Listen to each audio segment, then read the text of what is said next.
Before the apocalypse, massive groups of animals began an extraordinary migration, displaying a restlessness that defied explanation. Initially, people assumed it was merely a precursor to an earthquake, perhaps another natural disaster. They believed that as long as they prepared properly, they could weather whatever came. However, no one could have imagined that this peculiar phenomenon was actually the harbinger of a devastating meteorite storm from outer space. When countless meteorites crashed onto Earth, they shrouded the planet in dust, casting it into 3 years of darkness. The air became thick with despair that no one could escape.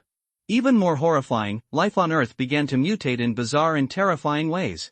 Within just 3 days, 70% of the world's 10.3 billion population succumbed to infection, transforming into flesh-eating zombies. The apocalypse had arrived, plunging humanity into chaos and fear. I was fortunate to find refuge in a rescue base, surviving for 10 agonizing years in this nightmare of a world. But during a fierce battle, when I closed my eyes, I thought my life had come to an end. To my astonishment, when I reopened them, I had returned to 3 days before the apocalypse began. In the suburbs of the capital city, on the 20th floor of an apartment building in Dacia, Aie-chun, was signing for a large delivery of supplies. This time, I had spent an immense amount of money, stocking up on 80,000 compressed biscuits, clearing out years' worth of inventory from an online store. It was a purchase on a scale fit for a gluttonous giant. The delivery man looked baffled, cracking a joke as he moved the goods. "Hey, man, you don't actually think the world's ending, right? Didn't the experts say it's all just baseless rumors? Stay rational." I chuckled but didn't bother explaining. I simply handed him 2,000 yuan and said, "This is your tip. Please move everything into the next room." The young man eagerly accepted the money, calling over his colleagues to help unload. As the sound of the TV droned in the background, the news was reporting scenes of animals fleeing en masse, a panicked exodus to remote areas. A serious-faced reporter appeared on the screen, addressing viewers. "We've just spoken with Dr. Chin, a leading naturalist. While this large-scale migration of animals seems unusual, there's no need to overanalyze it. Stay rational, trust science, and don't spread unfounded rumors." Trust science?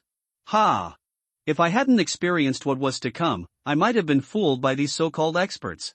That's right, I was reborn after experiencing the apocalypse 10 years later. 3 days from now, the world would face an unparalleled catastrophe. In my previous life, while experts spent their days dismissing rumors, the blue planet descended into chaos.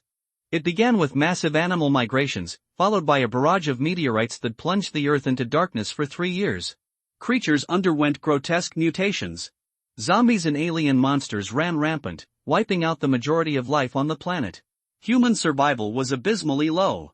Of the 10.3 billion people on Earth, 70% became zombies within 3 days. Within a month, 80% of animals evolved into terrifying alien beasts. But humanity wasn't entirely without hope. Some survivors developed extraordinary abilities, manipulating fire, lightning, and more, as if they had stepped into a surreal game world. Yet the difficulty of this game was extreme. Survivors faced ferocious creatures, starvation, darkness, floods, and disease. 10 years later, fewer than 30,000 humans remained, and they didn't last much longer. Resources ran dry, and extinction claimed us all. Chen was among the last to perish quietly. But now, with a second chance, I vowed not to let history repeat itself. This time, I would seize control of my destiny. As I whispered my resolve, a knock on the door interrupted my thoughts. "Mr. E, the 5,000 barrels of purified water you ordered have arrived." I immediately got up and signed for the delivery. Water was critical. In the early days of the apocalypse, survival didn't depend on weapons or strength, it depended on access to water and food to endure the brutal first month. For now, I couldn't share any information about the apocalypse. No one would believe me, and anyone who did might be labeled insane or worse, arrested. I had to rely on myself while preparing to help those I could. Using my knowledge of the future, I amassed a fortune by winning the lottery and taking out loans from every available platform, accumulating 100 million yuan. With this, I bought instant noodles, canned sausages, self-heating hot pots, compressed biscuits, rice, purified water, and even a generator. I rented a large warehouse near my apartment to store these supplies. But the most expensive investments were the strategic resources. I rented an entire floor, combined 3 apartments into a fortress, and spent over 20 million yuan on a custom armored vehicle, a mobile sanctuary for the apocalypse. To ensure its timely delivery, I enlisted Golden Shield security, making it clear the vehicle must arrive tomorrow. After hanging up, I reviewed my list of rare metals, 15 million yuan worth of materials essential for crafting super equipment after the apocalypse began. I shook my head, knowing 3 days wasn't enough time to gather everything. Once my preparations were complete, I realized I couldn't face the apocalypse alone. Trust was rare, but in my past life, I found 2 comrades who stood by me through life and death. This time, I would seek them out early to save them. My first stop was the capital's first children's hospital, the brain cancer ward. In my past life, Thunder God Xiaoqing, a man who sacrificed himself to save me, had been there. Xiaoqing was a man of unparalleled loyalty and courage, but his weakness was his daughter, Ni. This 5-year-old didn't survive the first month of the apocalypse, leaving Xiaoqing with a pain he carried until the end. In this life, Yi Chen will never let this regret happen again. So I quickly walked to the door of the ward, pushed it open, and locked my eyes on that familiar figure. "Excuse me, are you Brother Xiaoqing?" I took a deep breath and tried to make my tone sound natural. The man on the bed looked up at me, a hint of doubt on his face. "I'm Xiaoqing. Who are you?" Hearing that long-lost voice, my heart couldn't help but feel sad. In my previous life, the back of this man appeared in my mind countless times. I couldn't help myself. I quickly stepped forward and gave him a big hug. Xiaoqing obviously didn't react. He was stunned for a moment, then instinctively pushed me away, his face alert. "Brother, who are you? What do you want from me?" Looking at Xiaoqing's face full of confusion and vigilance, my eyes became moist. In this life, I have so many things to say to him, but at this moment, all the truths cannot be said. So I suppressed my emotions and decided to make up a white lie first. "Brother Xiao, my name is Yi Chen." I showed a sincere smile. "I saw your daughter's story on the internet and heard that you were worried about the medical expenses, so I want to do my part." After that, I took out a bank card and handed it to Xiaoqing. When he saw the card, his eyes instantly turned red and he couldn't control his emotions. Xiaoqing took the card and bowed deeply to me. "Thank you, brother. You really helped me in my time of need. I'm Yonio and I will always remember your kindness." I quickly helped him up, patted his shoulder and said with a smile, "Brother Xiao, don't be so polite. I'm not here just to give you money this time." Hearing this, Xiaoqing frowned slightly and he obviously began to doubt my motives. "Brother, what else do you want? As long as I can help, I will never refuse." I interrupted him and said with a smile, "You misunderstood. I'm not asking for your help. I came here to tell you something. I know a biology expert whose new research results may help Yonio." Xiaoqing was stunned when he heard this, with doubt and confusion flashing in his eyes. A stranger suddenly appeared in front of him and was willing to help him for free. No matter how you listen to it, it seems too abrupt. I could see his alertness, so I quickly added, "Brother Xiao, if you're willing, you can come to this address the day after tomorrow at 7 p.m. I handed him a note. "By the way, there's 1 million in the card. The password is 6-6S. Use it to pay for the treatment first." After saying this, I walked up to Xiaoqing and gave him a big hug. In this life, I will never let him face all this alone again. Xiaoqing was still a little confused, but his vigilance had eased a little. I patted his shoulder, turned around and left the ward, thinking about the next plan in my mind. As soon as I walked out of the hospital, my cell phone rang. It was the deliverman's voice on the other end of the line. "Mr. E, the 4 tons of frozen chickens and ducks and 5 tons of pork you ordered have arrived. The goods have been delivered to the cold storage you rented." I nodded and hung up the phone with satisfaction. My material plan for preparing for the end of the world was impeccable. Moreover, I played a little trick. All payments were due in 3 days and 3 days later? Hey, the world had changed a long time ago, who would care about money? Then, I took a taxi to the cold storage to confirm that all the important supplies were in place. After finishing all this, I started my next plan again, going to the digital building to shop. After the end of the world, entertainment has almost become a luxury and people are only struggling under desperate hunger and pressure of survival. But this time, I will never let my spiritual world be crushed. I must prepare both materially and spiritually in advance. So I went to the largest high-end digital store in the city. As soon as I walked in, I was stared at by the cleric in casual clothes. A saleswoman in uniform crossed her arms and said coldly, "Sir, we don't have discounts here. If you want to find a bargain, go to the second-hand market on the 3rd floor." I couldn't help laughing at this. I raised my eyebrows and retorted, "Second-hand market? Sorry, I want the latest digital products. Who was trying to hang out with you?" The saleslady's face instantly turned pale and she was obviously furious with me. What are you talking about? What do you mean? Are you looking for trouble? I remained calm and sneered. Okay, stop talking nonsense. Give me the latest mobile phones and computers. All weighing 100 kilograms. 100 pounds? The elder sister's face suddenly became unbelievable. Just as she was about to explode, a young girl suddenly jumped out from the side. It was her. Zhao Xiufei, another important teammate in my previous life. The goddess of the soul. When Zhao Xiufei saw me, she was obviously stunned and then showed a hint of surprise. Yi-chun, why are you here? Miss Zhao personally greeted me. Of course I feel much better. I smiled. By the way, help me get 100 pounds of the latest digital products. Zhao Xiufei was also amused by what I said. 100 kilograms? Do you think this is a vegetable market? You can be so willful when you have money, understand? I smiled and showed her the millions of yuan balance in my phone. Zhao Xiufei's eyes widened. Obviously, she didn't expect me to be so rich now. Give me 100 kilograms of all the mobile phones, tablets, and computers here plus 200 kilograms of desktop computers. Pack up all the accessories and activate them all. Please help me download all the film and television resources and software. I will come to pick them up tomorrow. I said proudly. When the store manager heard about my big purchase, his eyes lit up. How could he dare to neglect me? He immediately made an exception and allowed me this special purchase method. Yi-chun paid the down payment with a smile. And he and Zhao Xiufei walked out of the store together with steady steps but a hint of urgency in his eyes. The two walked to a secluded corner. Yi-chun gently pulled Zhao Xiufei's arm and said in a low and serious tone, Zhao Xiufei, what I'm going to say next may sound very ridiculous, but please believe me, it will save your life. Zhao Xiufei was stunned. Yi-chun's slightly worried eyes made her feel a little uneasy. She looked at him half-believingly and the doubts in her heart were like a dark cloud hanging over her heart. Half an hour later, Yi-chun explained in detail the various signs and omens of the impending end of the world. Zhao Xiufei's eyes widened. Her expression changed from shock to bewilderment and finally with a little confusion. The end of the world? Are you saying it will really happen? Yi-chun waved his hand looking somewhat helpless. It doesn't matter whether you believe me or not, but it's absolutely right to listen to me. How about this? I'll pay you 100,000 yuan for 2 days at a time. If you don't believe me, take the money and stay in the dormitory for 2 days. If you believe me, come to see me before 7 p.m. the day after tomorrow. After that, Yi-chun transferred 100,000 yuan to Zhao Xiufei on the spot without hesitation and added his address.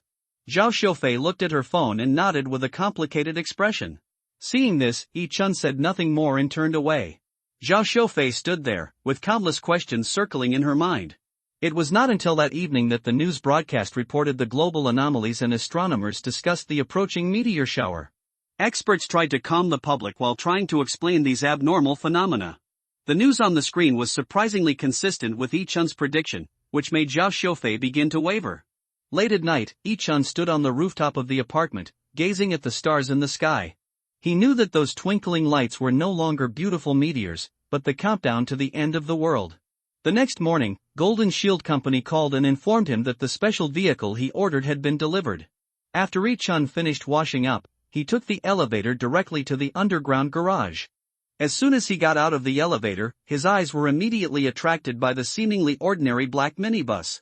The car body looks ordinary, but it is made of titanium alloy, which can withstand the direct attack of anti-tank guns. The glass is a one-way mirror design, so only people inside the car can see outside clearly, while outsiders have no way of seeing. This car is not only his doomsday shelter, but also his mobile fortress. The six-wheel design, aviation-grade engine, explosion-proof and puncture-proof tires, every detail shows its extraordinary value. The interior layout of the car is simple yet luxurious. It has a compact one-bedroom and one living room, equipped with world-class hardware facilities and even a national-level computer host. Yi-chun sat in the driver's seat, stroking the steering wheel and muttered to himself, "Man, wait one more day, and I will make you more perfect." Yi-chun drove the car onto the apartment's car elevator and went straight to the private parking lot on the top floor. The end of the world was approaching, and his preparations were almost complete. On the morning of the third day, the shadow of the end of the world was approaching. Yi-chun did not go out but stayed at home, carefully nailing wooden boards to each window and installing black curtains. After Yi-chun completed the defense work of the three houses, it was almost evening. Yi-chun made a bucket of instant noodles, turned on the air conditioner, and switched on the TV. The news was about the frequent natural disasters around the world. Earthquakes, tsunamis, extreme weather, and everything happened just as Yi-chun had predicted. There were less than 3 hours left until the end of the world. Yi-chun ate instant noodles quietly, as if he had already accepted the fate of all this. However, just as Yi-chun put down his bowl and chopsticks, there was a knock on the door. Yi-chun smiled slightly, as if he had expected this moment. He stood up and walked to the door, opened it, and sure enough, Zhou Shufei was standing outside, followed by several of her colleagues, who were pushing a cart full of supplies.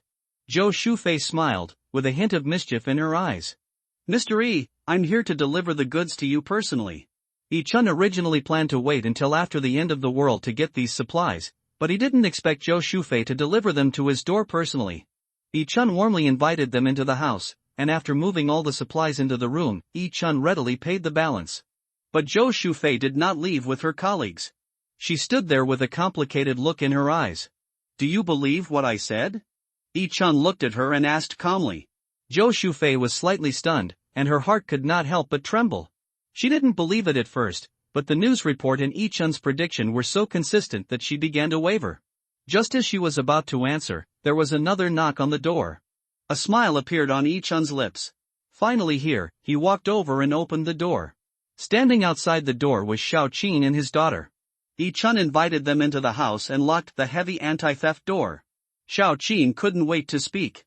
"Brother Yi, is this beauty the biology expert? Can she really cure my daughter's disease?" Zhou Shufei was stunned when she heard this and looked at Yi-chun with confusion. Yi-chun ignored him and stared at the TV screen. "What I'm going to say next may be incredible, but this will be the cruel reality we have to face every day. There are still 2 hours and 30 minutes until the end of the world." After Xiaoqin heard Yi-chun's words, the expression on his face froze instantly. His brows were furrowed, and his eyes were full of disbelief. Xiao Shufei, however, was not surprised at all because she had heard similar things before. She just observed Xiaoqin's reaction silently. The blue planet is about to encounter an unprecedented catastrophe. Hundreds of meteorites will hit the surface of the planet at the same time. Preliminary estimates show that this disaster will directly or indirectly cause the death of a quarter of the world's human population. What will follow will be a haze lasting for months or even years. The sunlight will be obscured, plants will wither, and organisms will mutate. Yi-chun's voice was low but firm. "Mutation, resurrection, zombies," Xiaoqin couldn't help laughing and waved his hands. Obviously unwilling to believe these surreal predictions. He picked up his daughter and prepared to leave. Yi-chun stood in front of the door, his tone suddenly serious. "Do you dare to bet? If you win, Nyo still has hope. If you lose, you won't lose anything." These words made Xiaoqin stop and frown even more tightly. He looked at Yi-chun and began to struggle in his heart. Seeing this, Xiao Shufei also advised, "There are only 2 hours left anyway. It's not too late to decide after seeing it." Xiaoqin finally nodded and the four of them sat back on the sofa, staring at the TV quietly. A few minutes later, a piece of news suddenly appeared on the TV screen. "Emergency notice. All residents please take shelter immediately. A meteorite from outer space will hit the blue planet in 1 hour." A long air raid alarm sounded and the city was filled with panic. Xiaoqin looked pale and asked anxiously, "A meteorite hit? Should we go downstairs and take shelter? Is it really safe to stay here?" Yi-chun seemed calm and composed. He turned off the TV, walked slowly to the window and said calmly, "We won't be directly hit by a meteorite here. The most dangerous thing is not the meteorite, but the genetic mutation caused by the impact." "Zombies," Xiao Shufei and Xiaoqin blurted out the word almost at the same time, with expressions of deep fear and uneasiness. Yi-chun ignored their shock, just closed the curtains, turned around and said, "The mutation is about to begin and the process will be painful. I suggest that everyone go back to their rooms first and meet again later. I will tell you what to do next." Xiaoqin couldn't help but ask, "How do you know this?" Yi-chun smiled bitterly and whispered, "Because I've experienced it once." As soon as he finished speaking, Yi-chun walked straight into the master bedroom, leaving Xiao Shufei and Xiaoqin with confusion and anxiety on their faces. Xiao Shufei thought for a moment and chose the bedroom on the west side. Xin carried his daughter into the east room. 2 hours passed quietly and then the building began to shake slightly and the air around it seemed to be trembling. Then a stabbing pain came from deep in his brain and Yi-chun rolled around in the room in pain, screaming as if his soul was torn apart.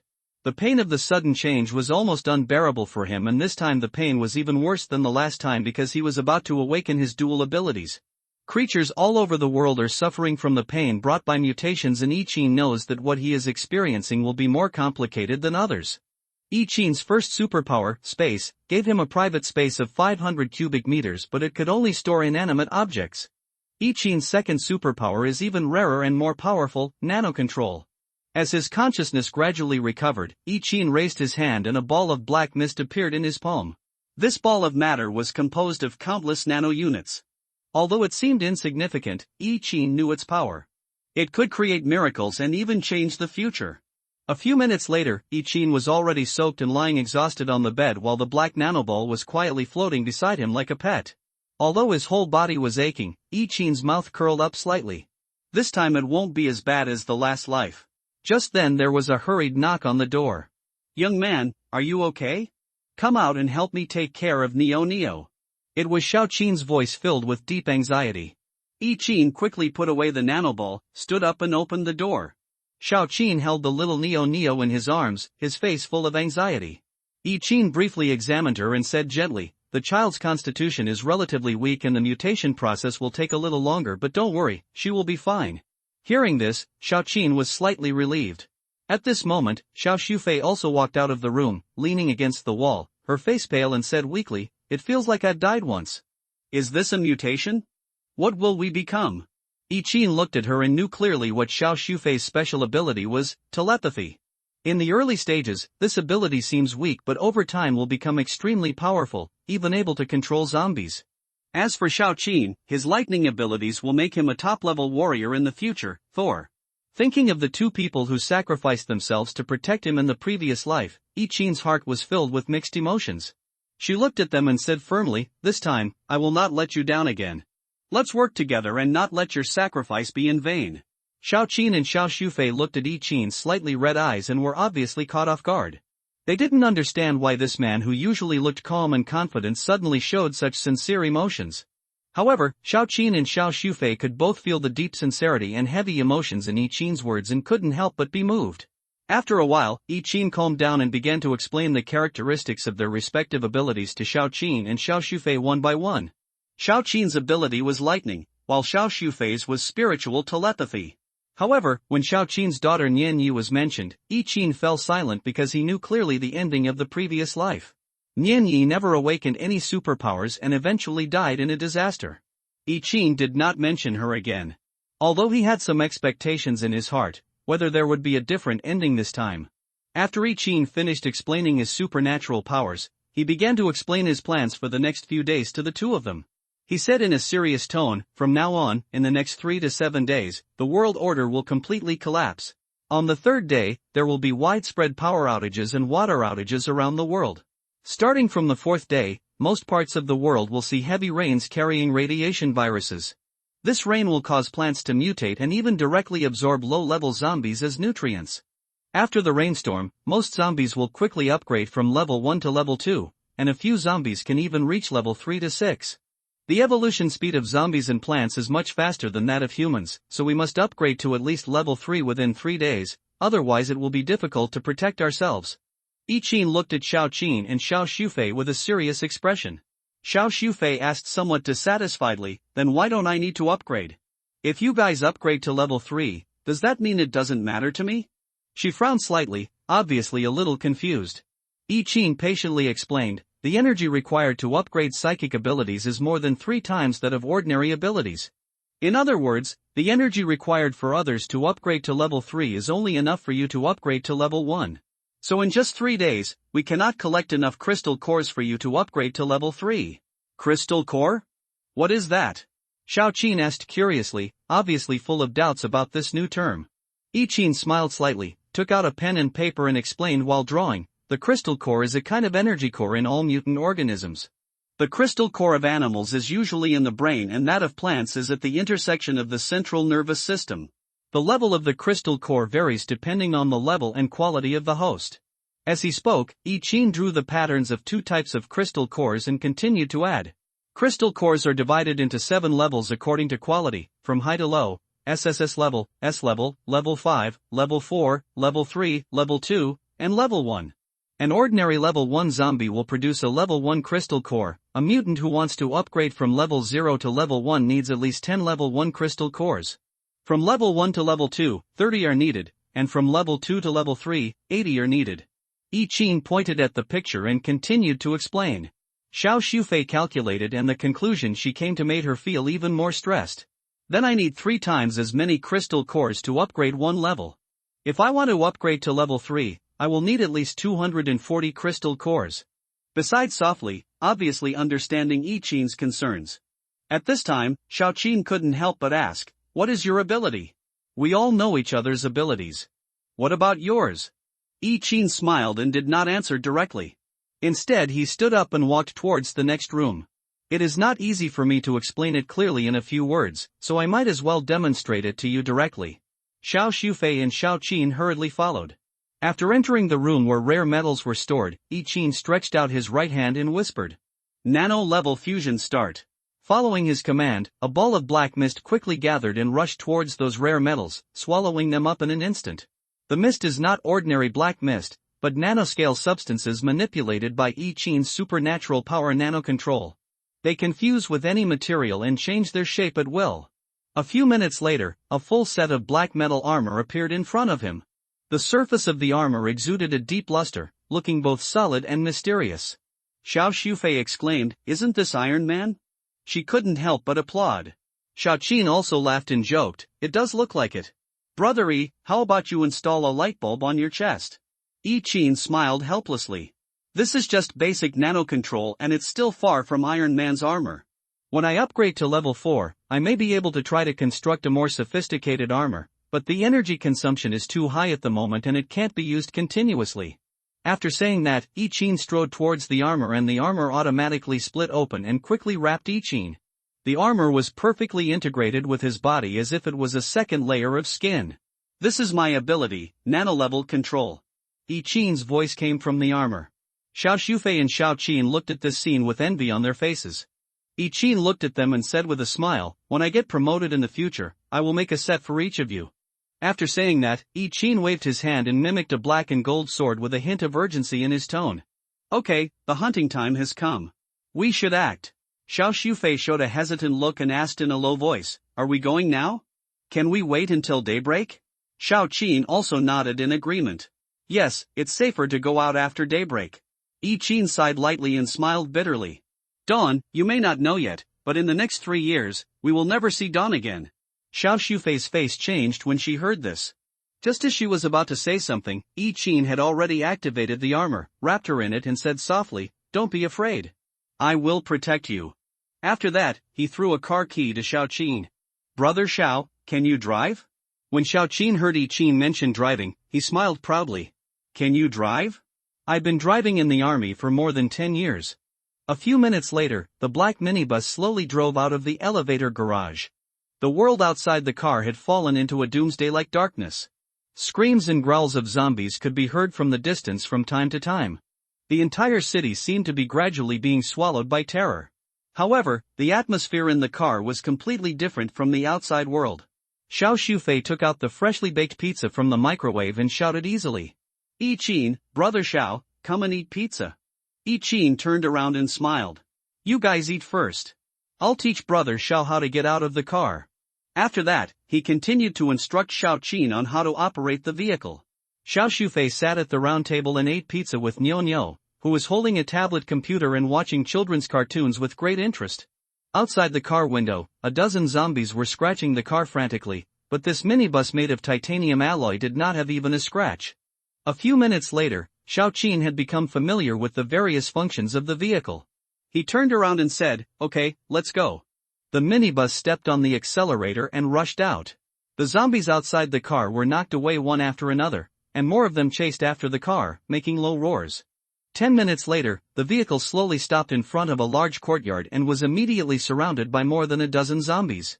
Xiao Qin stopped the car, picked up an alloy baseball bat, and stood up. "I can go down by myself. You stay in the car and wait." As he spoke, he prepared to open the car door. Yi Qin pressed the door lock button first, stopped him, and said seriously, "Brother Xiao, we are a team and must act together." Xiaoqin turned around and looked at Niu Niu awkwardly and said hesitantly, I'm worried about leaving Niu Niu alone in the car. Can you help me look after her? Yi Qin frowned, then turned to Xiao Shufei. You have a spiritual talent and are not suitable for frontline combat. You stay and take care of Niu Niu, brother Xiao, and I will go down. Xiao Shufei nodded, although reluctant, but did not refute. But take this ugly thing back quickly. Xiao Shufei was referring to Yi Qin's black and gold armor. She couldn't help but tease him as she looked at the appearance of the armor. Yi Qin nodded, and the armor became fluid and quickly returned to his body. In the blink of an eye, the black and gold armor covered Yi Qin's entire body again, and he looked like a warrior in a science fiction movie. When Xiaoqin saw this scene, although he appeared calm on the surface, a hint of envy flashed in his eyes. Brother Xiao, my level is low now, so I can only make one set of armor. When I upgrade in the future, I will definitely make a set for you. Yi Qin explained awkwardly, good boy, you're thoughtful. Xiaoqin laughed and patted Yi Qin on the shoulder. Then he grasped the door handle and prepared to get out of the car. However, Yi Qin stopped Xiaoqin again. Don't be impatient. Only by knowing yourself and the enemy can you win every battle. It's such a waste to leave so many advanced equipment unused. After that, Yi Qin began to operate the system in the car. The roof of the minibus slowly opened, and a black drone took off from the dark box. The 4 propellers rotated rapidly, but the sound was so small that it was almost inaudible. Xiaoqin saw the drone's image being transmitted in real time on the monitor and couldn't help but sigh. There's a drone on this car? You're really good. Yi Qin smiled slightly, without saying much, and concentrated on controlling the drone for reconnaissance. The drone quickly flew over the compound with a clear and stable picture of the surrounding situation. After checking for a while, Yi Qin looked down at the screen of his phone. There are a total of 32 zombies. I will take care of the ones at the door of the car. You shall. You will take care of the ones in the yard. Xiaoqin nodded and held the car door handle. Yi Qin walked to the door of the car with the black gold sword in hand and took a deep breath. Remember to collect the crystal cores after the battle. As soon as he finished speaking, Yi Qin unlocked the car's doors. As soon as the car door opened, a zombie pounced over. Yi Qin was faster than it. He kicked the zombie in the chest and sent it flying. Then Yi Qin jumped out of the car like a cheetah, attracting more zombies to surround him. One time, Xiaoqin also opened the car door, closed it quietly, and quickly rushed to the warehouse door. In less than 5 minutes, Yi Qin had dealt with all the zombies that were surrounding him. Just as Yi Qin was about to dig out the crystal core, the door of the warehouse yard was slowly pushed open. Xiaoqin stood at the door and waved it in proudly. Okay, drive in. Yi Qin looked at Xiaoqin and couldn't help but sigh in his heart. Xiaoqin is indeed worthy of being the future Thor, with super strong fighting power. Even when he is not fully awakened, he is still so powerful. However, he didn't have time to continue sighing, and immediately lowered his head to dig the crystal core. At this moment, a sound of tires skidding came from the other end of the street. Yi Qin turned around suddenly and saw another minibus rushing towards him. The worst thing was that the driver of that bus kept honking the horn, trying to get the zombies to give way. Yi Qin immediately realized that the driver was simply looking for death. He quickly stood up and ran towards the warehouse door, shouting as he ran. Quick, prepare to close the door. When Xiaoqin heard Yi Qin shout, he immediately noticed the speeding minibus and the hundreds of zombies following behind it. He couldn't help but swear, damn, they've attracted all the zombies here. Xiaoqin quickly turned around and shouted to Yi Qin. Hurry up and drive our car in. Yi Qin did not hesitate and immediately used his mobile phone to remotely control the minibus to drive automatically. Just as his minibus slowly drove into the warehouse gate, another minibus was less than 20 meters away from the gate. Yi Qin frowned and shouted decisively. Let them in. Although Xiaoqin was somewhat dissatisfied, he also knew that he could not close the door to stop the other party in such a short time. He could only hold the door together with Yi Qin. After the 2 cars drove in, he quickly used all his strength to close the door. Outside the door, the sound of zombies banging their heads was endless. Xiaoqin held the door while Yi Qin struggled to insert the bolt. The two were together to block the zombies' attack. Go collect supplies. Take as much as you can. Xiaoqin ordered while guarding the gate tightly. I'll guard the door. We have to get out as soon as possible. Yi Qin nodded and quickly ran towards the warehouse. At the same time, Xiaoqin looked at the gate and smiled evilly. Let you have a taste of thunder and lightning. Before he finished speaking, 2 blue electric currents came out of Xiaoqin's hands and were transmitted to the gate. As the electric current spread, the zombies' low screams were heard outside the door, and soon after, the smell of burning filled the air. It really works. Xiao Qin was guarding the gate while continuously releasing electricity to knock down the zombies. But the zombies didn't seem to retreat at all and continued to rush towards the gate. At the same time, the door of the foreign minibus opened and a middle-aged man with a big belly got out of the car in a rage, shouting and accusing. "What are you two bastards doing? Did you want to lock us out just now? Do you know who was sitting in the car? You are so bold." When Qin heard this rude shout, he accelerated towards him without hesitation and kicked him hard. The middle-aged man was caught off guard and was kicked 3 meters away. He fell heavily to the ground, holding his stomach and cursing loudly in pain. "Asshole, how dare you hit me? Wait until I recover and you'll see." Qin was too lazy to pay attention to him and continued running towards the warehouse. At this time, 3 young men got off the minibus. Seeing the middle-aged man injured, they shouted angrily. "You want to run away after beating someone? Stop right there." Qin still ignored the shouting of the 3 people and rushed straight to the warehouse. At this time, 3 more women got out of the car, a middle-aged woman and 2 girls who looked like students. The middle-aged woman took a look at the warehouse and immediately understood something. "It seems that there are a lot of good things in this warehouse," she said coldly. The middle-aged man was helped up and while enduring the pain, he said viciously, "I want this kid's life and everything inside." The 3 young men looked at each other in silence. Their intentions were obvious. Just as Qin guessed, they did not just want to enter the warehouse. When Xiao Qin saw the actions of the middle-aged man and the young man, the corners of his mouth slightly raised. He walked up to them and said, "If we really want to close the door, can you still come in? Stop talking nonsense, or I will beat you up." His tone was threatening, straightforward and powerful. The middle-aged man saw Xiao Qin's physique and knew that he was not someone to be trifled with. He endured the pain and changed his words. Don't worry. We can talk it out. You probably don't know who we are yet, right? I'm Zhang Jingbin, the principal of Sunying Noble School, and this is the mayor's wife, Lu Tianjing." The middle-aged man tried to resolve the conflict by using his identity, but in the end of the world, these so-called identity backgrounds had long lost their practical significance. In order to delay time and buy more opportunities for Qin, Xiao Qin reluctantly dealt with these people. Qin took this opportunity to quickly run into the warehouse. This was a cold storage, where the meat supplies that Qin had ordered in advance were stored.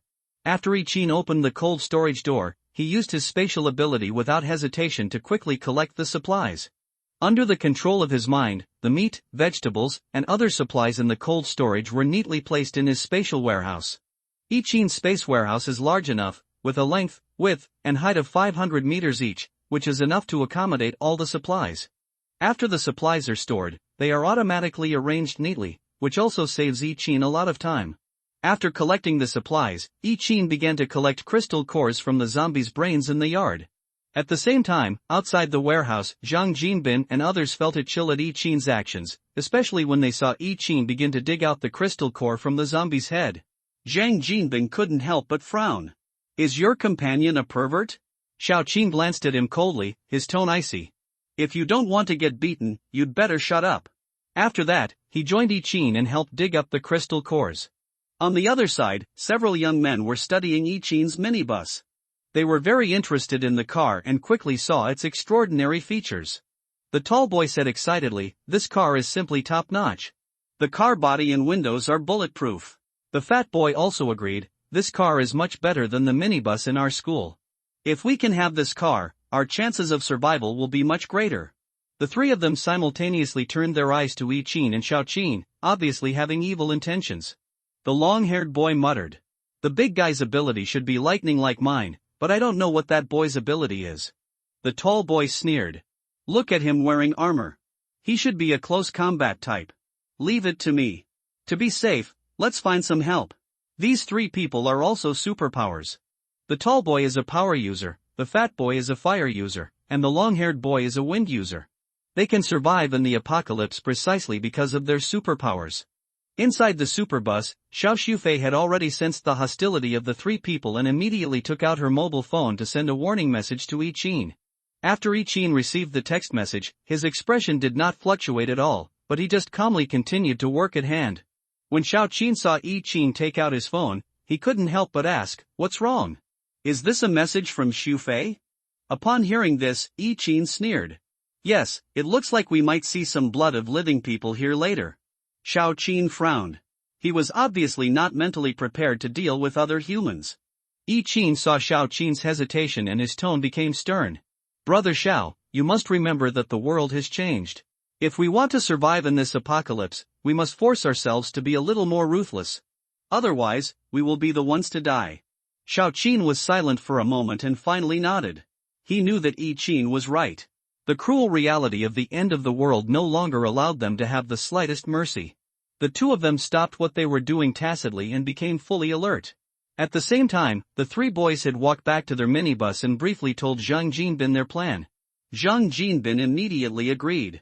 And among the four girls, except for the girl with a ponytail, the other three did not object. The girl with the ponytail said anxiously, "Isn't this bad?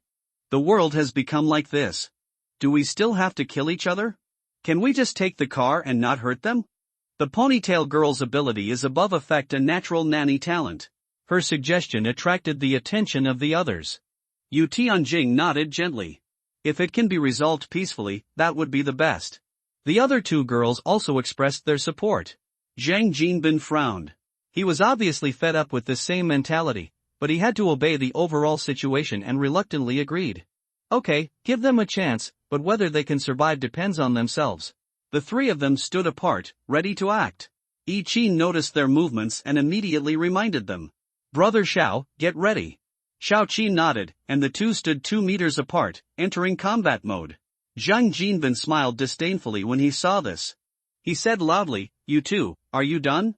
I have something to inform you." Yi Qin looked at Zhang Jinbin coldly and said, "What's the matter?" "We are very busy." Zhang Jinbin smiled and said grimly, "Our car broke down on the road and we would like to borrow yours. I think you two have no objection, right?" Zhang Jinbin deliberately emphasized the word two people and his intention was obvious. If there are a few people, they should be obedient. Yi Qin sneered and said, "Why, that kick just now wasn't enough." His words were harsh and immediately made Zhang Jinbin's face gloomy. Zhang Jinbin stopped talking nonsense and winked at the three boys.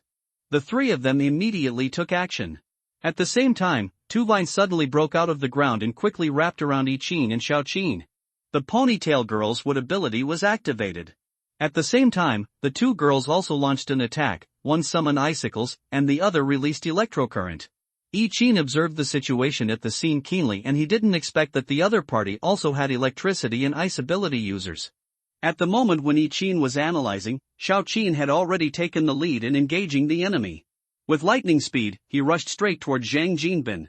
Yi Qin responded quickly. Although the vines entangled his right foot, the black and gold armor on his body perfectly blocked the attacks of fire and electricity and he was unharmed. Boom, boom. The sound of fireballs and electrocurrents exploded in the air and several boys cheered excitedly. "Hit, this kid is dead." However, just as they were about to turn to Xiao Qin, Yi Qin's cold voice came from the smoke.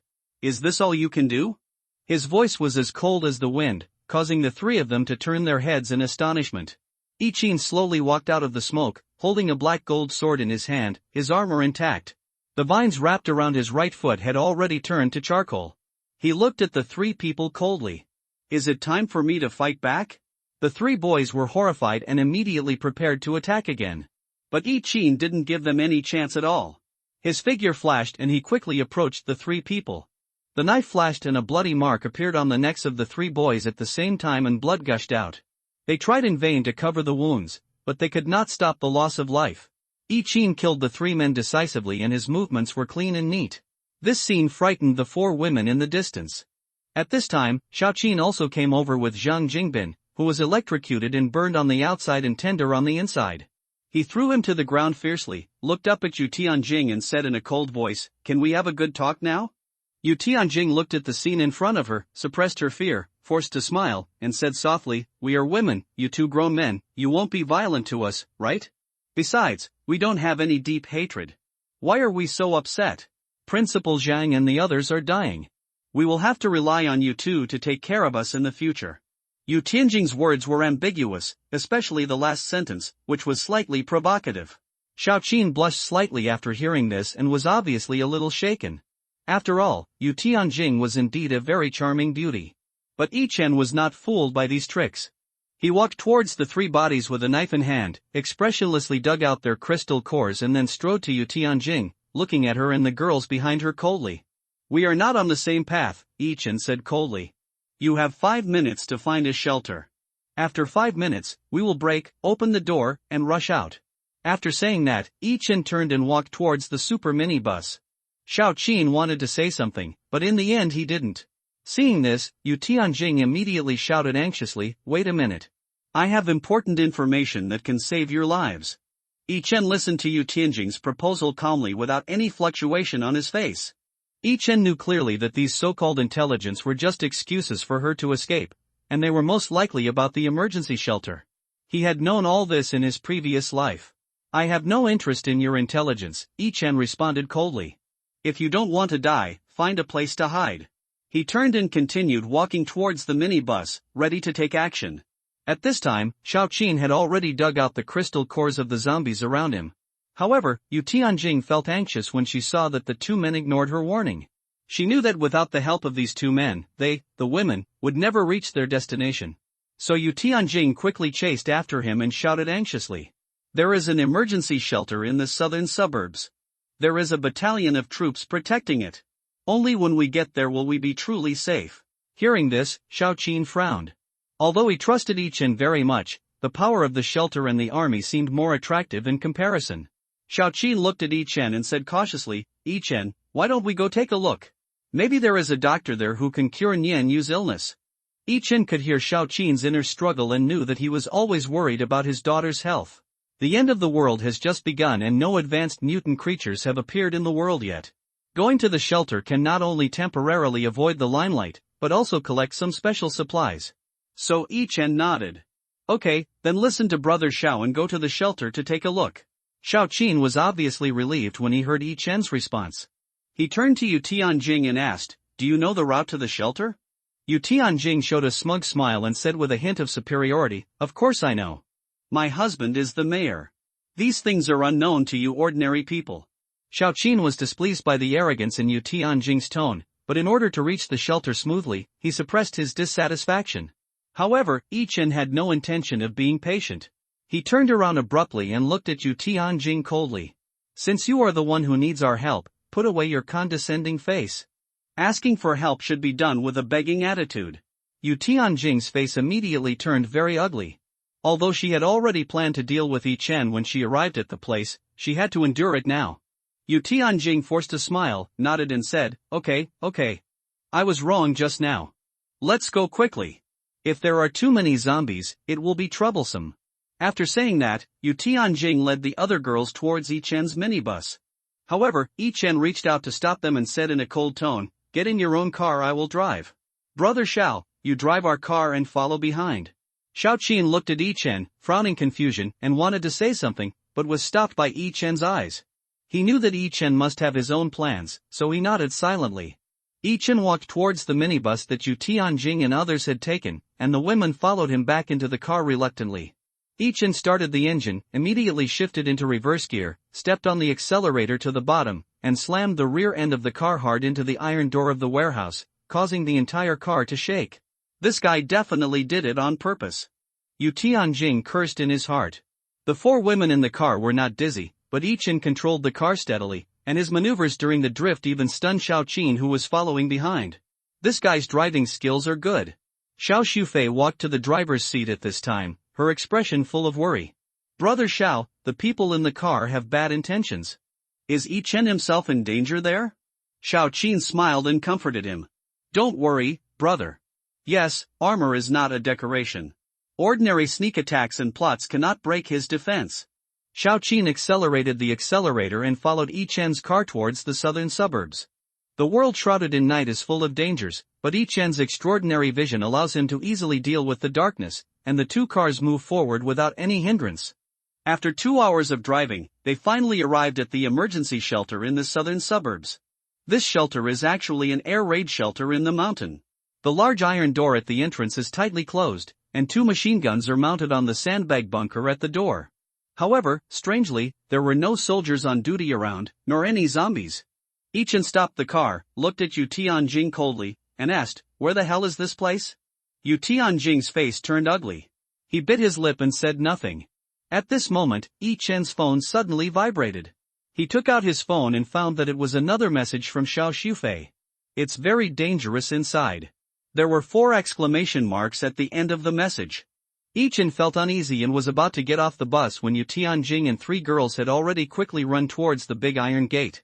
When Yi Chen saw them fiddling with the electronic key in front of the iron gate, his mind was immediately filled with questions. Why would an ordinary air raid shelter be equipped with such an advanced electronic hydraulic door? Before he could think about it, the iron gate opened with a click. Yu Tianjing just showed a smug smile on her face. In the next second, her body was suddenly pulled into the iron gate by a huge force and disappeared in an instant. The 3 girls next to Yu Tianjing were stunned, totally unable to believe what was happening before their eyes. Yi Chen's pupil suddenly contracted and he immediately shouted, "Quickly turn off the engine! Turn off the engine! Turn on silent mode!" Chapter 10. The pursuer Xiao Qing felt a little nervous after hearing Yi Chen's words, but his hands did not delay at all. At the moment when the super minibus just stalled, suddenly 2 tall black shadows jumped down from the sky. Then the 3 girls at the door of the air raid shelter screamed in fear. The 3 of them turned around and ran towards the gate. One of the 2 black shadows quickly chased into the air raid shelter, while the other slowly turned around and looked at the super minibus. Because the super minibus has its own night display instrument. Therefore, people in the car can see the scene clearly in the dark. Yi Chen opened his mouth in shock and Xiao Xufei covered her mouth in fear. Seeing this, Xiao Qing quickly stood up and carried Niu Niu into the bedroom. 2 minutes later, Xiao Qing tiptoed back to the driver's seat and asked, "What on earth is this?" Only then did Yi Chen come back to his senses. However, he did not explain immediately, but comforted the 2 with a smile. "Don't be so nervous. Our car has the most advanced internal isolation and external collection technology.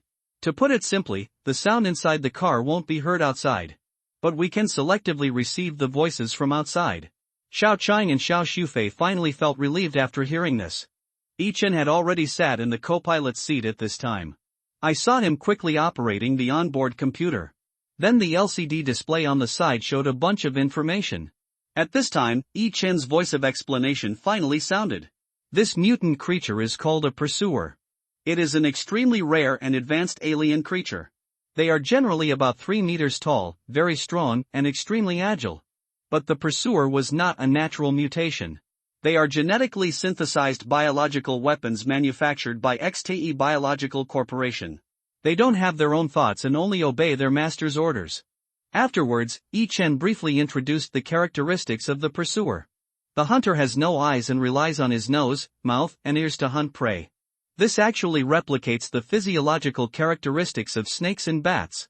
When hunting prey at close range, they rely on the heat-sensing capabilities of their noses to locate prey. It can sensitively sense the heat energy within 20 meters around the pursuer. If the distance exceeds 20 meters, they will activate the ultrasonic function of their mouths.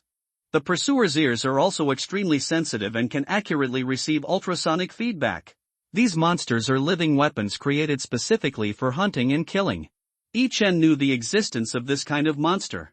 That is why when customizing the minibus, we specifically requested that the sound insulation and heat insulation functions of the vehicle body be enhanced. When Xiao Xufei heard this, she couldn't help but interrupt quietly. "No wonder I can't sense their intentions. It turns out they have no hearts at all." After hearing this, Xiao Qing couldn't help but ask, "Biochemical weapons? This is prohibited in our country. How did they get here?" When Yi Chen heard this question, he slowly shook his head. "I'm not sure either. All I know is that this XT belongs to the Western GJ Alliance. But these bastards from GJ are just a bunch of lunatics." Speaking of this, Yi Chen's face showed some excitement. Because in the previous life, humans were exterminated by this alliance. Yi Chen never thought that he would encounter XT mutant creatures at the beginning of the end of the world. Xiao Qing saw that Yi Chen's face looked a little unhappy. Then he murmured with guilt, "I'm sorry. It was me who insisted on coming here. I'm so sorry for putting everyone in danger because of me." When Yi Chen heard this, he suddenly stood up. However, he did not rush to make any remarks, but turned and walked towards the closet not far away. There was fast food in the cupboard that Yi Chen had prepared in advance. He held a sauerkraut fish buffet pot in his right hand and a braised beef buffet pot in his left and right hands. "What flavors do you two like? I'm a little hungry." Xiaoxin and Xiaoqin were stunned when they heard this. What is this kid doing? The mysterious creature monster outside hasn't left yet. Why do you want to eat the hot pot? 5 minutes later, the pursuers circled the superbus again and again. Its intuition told it that there must be something in the car. But its vision told it that there was no living thing in the car. Then the monster began to scratch and scratch. The sharp claws made a harsh friction sound on the front windshield. But the three people behind the glass were eating leisurely. Xiaoxin and Xiaoqin were in the round table in the minibus. They each held a bowl of hot pot and were eating and chatting. Chen said slowly as he stuffed the braised beef into his mouth. Brother Xiao, what you said just now was too polite. We are a team. We are a family. You are worried about Nionio's health and we are worried too. So if there's a chance to save Nionio, we're willing to try with you. When Xiaoxin and Xiaoqin heard this, she immediately nodded vigorously. Yes, yes, yes. We will definitely support you with all our strength. I will also do my best to help you. Xiaoqin was very moved when he heard these words. If not a little embarrassed. At this moment, he couldn't hold back his tears. In order to prevent the touching atmosphere from continuing to grow, Xiaoqin quickly changed the subject and spoke. I appreciate your kindness. But let's solve the current trouble first. As they spoke, the three of them looked at the pursuer who was adding glass. The pursuer was seen licking the front windshield of the minibus with his tongue extending more than 1 meter long. Ugh, so disgusting. All three of them lost their appetite in an instant. Xiaoqin even put down the pot and slowly stood up. He had some basic understanding of this mutant creature. So he started a brief on-site teaching. This guy's saliva is corrosive. You've all seen Alien, right? This guy's saliva is the same as the alien's saliva. It might be trying to corrode the rotten glass and come in to investigate. When Xiaoqin heard this, he immediately put down the pot. Then he picked up the metal baseball bat next to him and said, this thing just looks a little scary. Let me go out and meet it. I don't believe I can't kill it with electric shock. As Xiaoqin was about to walk towards the door, Chen naturally reached out and stopped him. Brother Xiao, don't be impulsive. This thing really can't kill people with electricity. Or maybe his stratum corneum is too thick. Normal voltage can't harm the internal organs at all. When Xiaoqin heard this, he was stunned. This ugly thing actually has a natural gift for insulation. When Xiaoqin heard that he couldn't handle it, he immediately felt annoyed. What should I do then? We can't fight and we can't run away. We can't just stay here forever. Can we? Didn't you say that some kind of mutant rain would fall in 3 days? When Chen heard this, he couldn't help but sigh heavily. Then he slowly turned around and looked at Xiaoqin Zufa, who looked a little silly. Seeing this, Xiaoqin immediately turned to look at the girl. Xiaoqin Zufa felt a little embarrassed when being stared at by the two of them. He quickly asked softly with a blushing face. Why are you all looking at me? Are you expecting me to deal with this monster? When Chen heard this, he actually nodded excitedly. Yes, you are the only one who can deal with him. Xiaoqin almost fell off the sofa when he heard this. What the hell? Are you really counting on Sister Shifai? Chapter 11 Exploring the Air Raid Shelter. Xiaoqin heard that they were relying on Xiao Shufa to deal with the pursuers. The expression on his face immediately became very conflicted. So he slowly stood up and walked to Chen and said, just let me go. At least when I can't win, I run faster. Chen knew that Xiaoqin was worried about Xiao Shufa's safety. So he immediately said with a laugh, it's no use running fast. You can only rely on Shufai to deal with this thing. As he said this, he slowly walked up to Xiao Shufa and said with a smile, it's time for you to unlock new skills. When Xiao Shufa heard this, she froze in place. But at this time, Chen took out a bunch of crystal cores and handed them to her. Here are 30 crystal cores, enough for you to upgrade to level 1. Xiao Shufa frowned as she looked at the crystal core on the table. Didn't you say that my upgrade was too expensive? These 30 are enough for both of you to level up at the same time. Xiao Shufa was afraid that she would waste the hard-earned crystal core. Chen couldn't help laughing after hearing this. It's useless for both of us to upgrade now. These pursuers are very difficult to deal with high defense, high attack, and fast movements. And they usually appear in groups, so it's difficult to defeat them one by one with external forces. Having said that, Chen picked up a crystal core and handed it to Xiao Shufa. So now we can only count on you to suppress them spiritually. After hearing these words, Xiao Shufa suddenly felt enlightened. At this moment, Xiao Qing also showed an expression of sudden enlightenment. Yes, Sister Shufa has psychic abilities. To deal with these monsters with well-developed limbs, mental attacks are definitely more reliable. After hearing this, Xiao Shufa didn't say anything more. She immediately clenched the crystal core and said with a smile. Okay, then I'll refuse it. But how do I absorb this thing? Upon hearing this, Yechin hurriedly sat next to her and began to teach her patiently. Because the crystal core is mutated from brain tissue, it can only be absorbed through the crystal core in our body. Place the crystal core on your forehead. Then you have to use your mind to sense and guide the crystal core in your brain to absorb it. Upon hearing this, Xiao Shufa immediately took action according to Yechin's instructions. Yechin felt the energy of the crystal core slowly begin to flow into Xiao Shufa's body. Slowly then did he feel relieved and slowly stood up and walked to Xiao Qing and whispered. It will take Shufa about 10 hours to absorb 30 crystal cores. I plan to use this time to take a look inside. Yechin had only said half of his words when Xiao Qing immediately grabbed his arm nervously. Don't mess around. Didn't they say that the pursuer was very powerful? What if something happens if you go out by yourself? Yechin burst into laughter upon hearing this. He explained as he gently took Xiao Qing's hand away. The pursuer is very powerful, but I didn't say I wanted to fight it. My armor also has heat insulation function, which can just avoid their heat tracking. There must be something fishy going on in this shelter. I have to go in and investigate. Xiao Qing frowned immediately when he heard this. But after thinking it over, he decided to follow Yechin's wishes. In order to facilitate communication, Yechin put on a headset. Then Xiao Qing controlled the vehicle and opened the side door. Yechin jumped out of the car in one step, and then the door was closed tightly. As soon as the sound of the door opening was heard, the pursuer, who was lying on the front windshield, jumped over. But when it arrived, the car door was already closed tightly. Yechin stood quietly next to the minibus, and the pursuer with blood in his mouth was only 1 meter away from him. The pursuer slowly retracted his scarlet tongue and closed his foam-filled mouth. It tried to move its nose, and its trumpet-shaped nostrils expanded and contracted, trying to feel the temperature of the surrounding air. But the information received by its brain was blank. Although it heard the strange noise, there was no living creature around. The pursuer opened his mouth and roared unwillingly, then slowly turned and walked towards another car not far away. Yechin waited until the pursuers walked a little further away before he slowly groped his way towards the air raid shelter. The door of this air raid shelter is very heavy and is configured to be bomb-proof. If there was no electronic key, it would be difficult for Ichiwan to open it with his own ability. There was no memory of this air raid shelter in his previous life. This encounter with him was most likely one of the butterfly effects after rebirth. The pursuers are artificial zombies, so even if they are killed, no crystal cores can be obtained. In the previous life, the GEJ Alliance wiped out the entire human race. In this life, Ichiwan will definitely find a way to stop them. With this thought in mind, Ichiwan slowly walked towards the air raid shelter. Before entering, Ichiwan first put the 2 squad machine guns and ammunition at the door into the space warehouse. Then he quickly slipped into the door of the air raid shelter.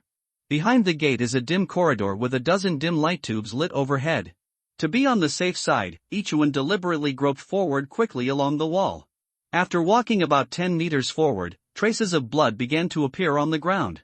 Judging from the blood viscosity in the area covered, this should be enough for dozens of people.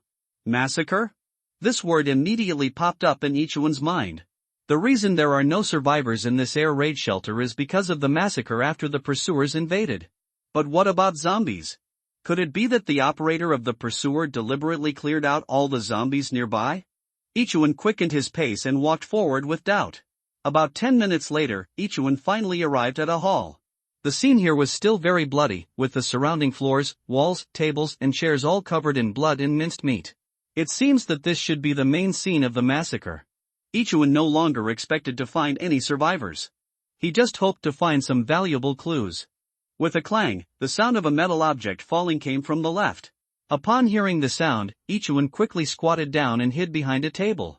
The next second, the pursuer jumped out from the darkness. It opened its big mouth full of fangs and kept emitting ultrasonic waves from its mouth.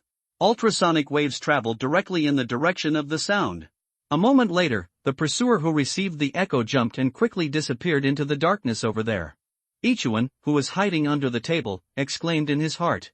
That was a close call.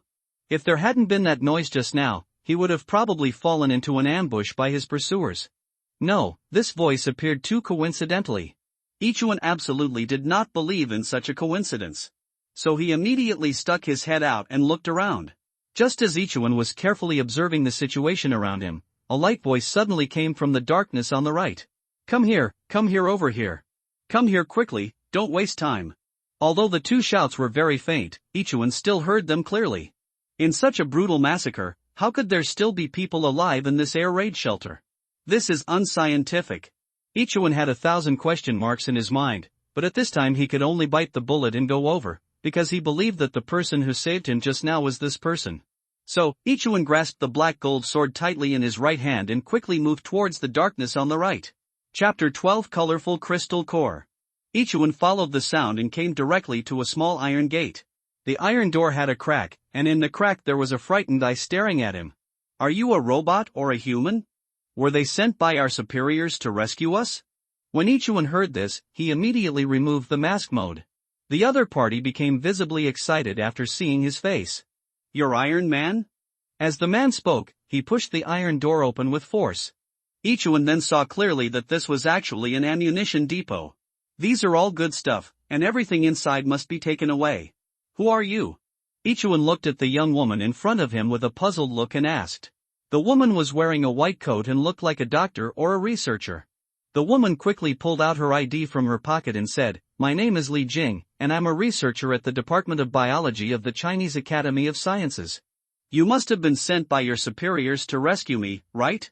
Finally, rescue has arrived. As she spoke, the woman actually began to wipe away her tears. Before Ichuan could say anything, he suddenly heard footsteps from behind. He was a man in camouflage uniform and looked like a soldier. The man was also stunned when he saw Ichuan. Iron Man? Ichuan rolled his eyes upon hearing this. Then he looked at Li Jing very seriously and said, I'm not here to rescue.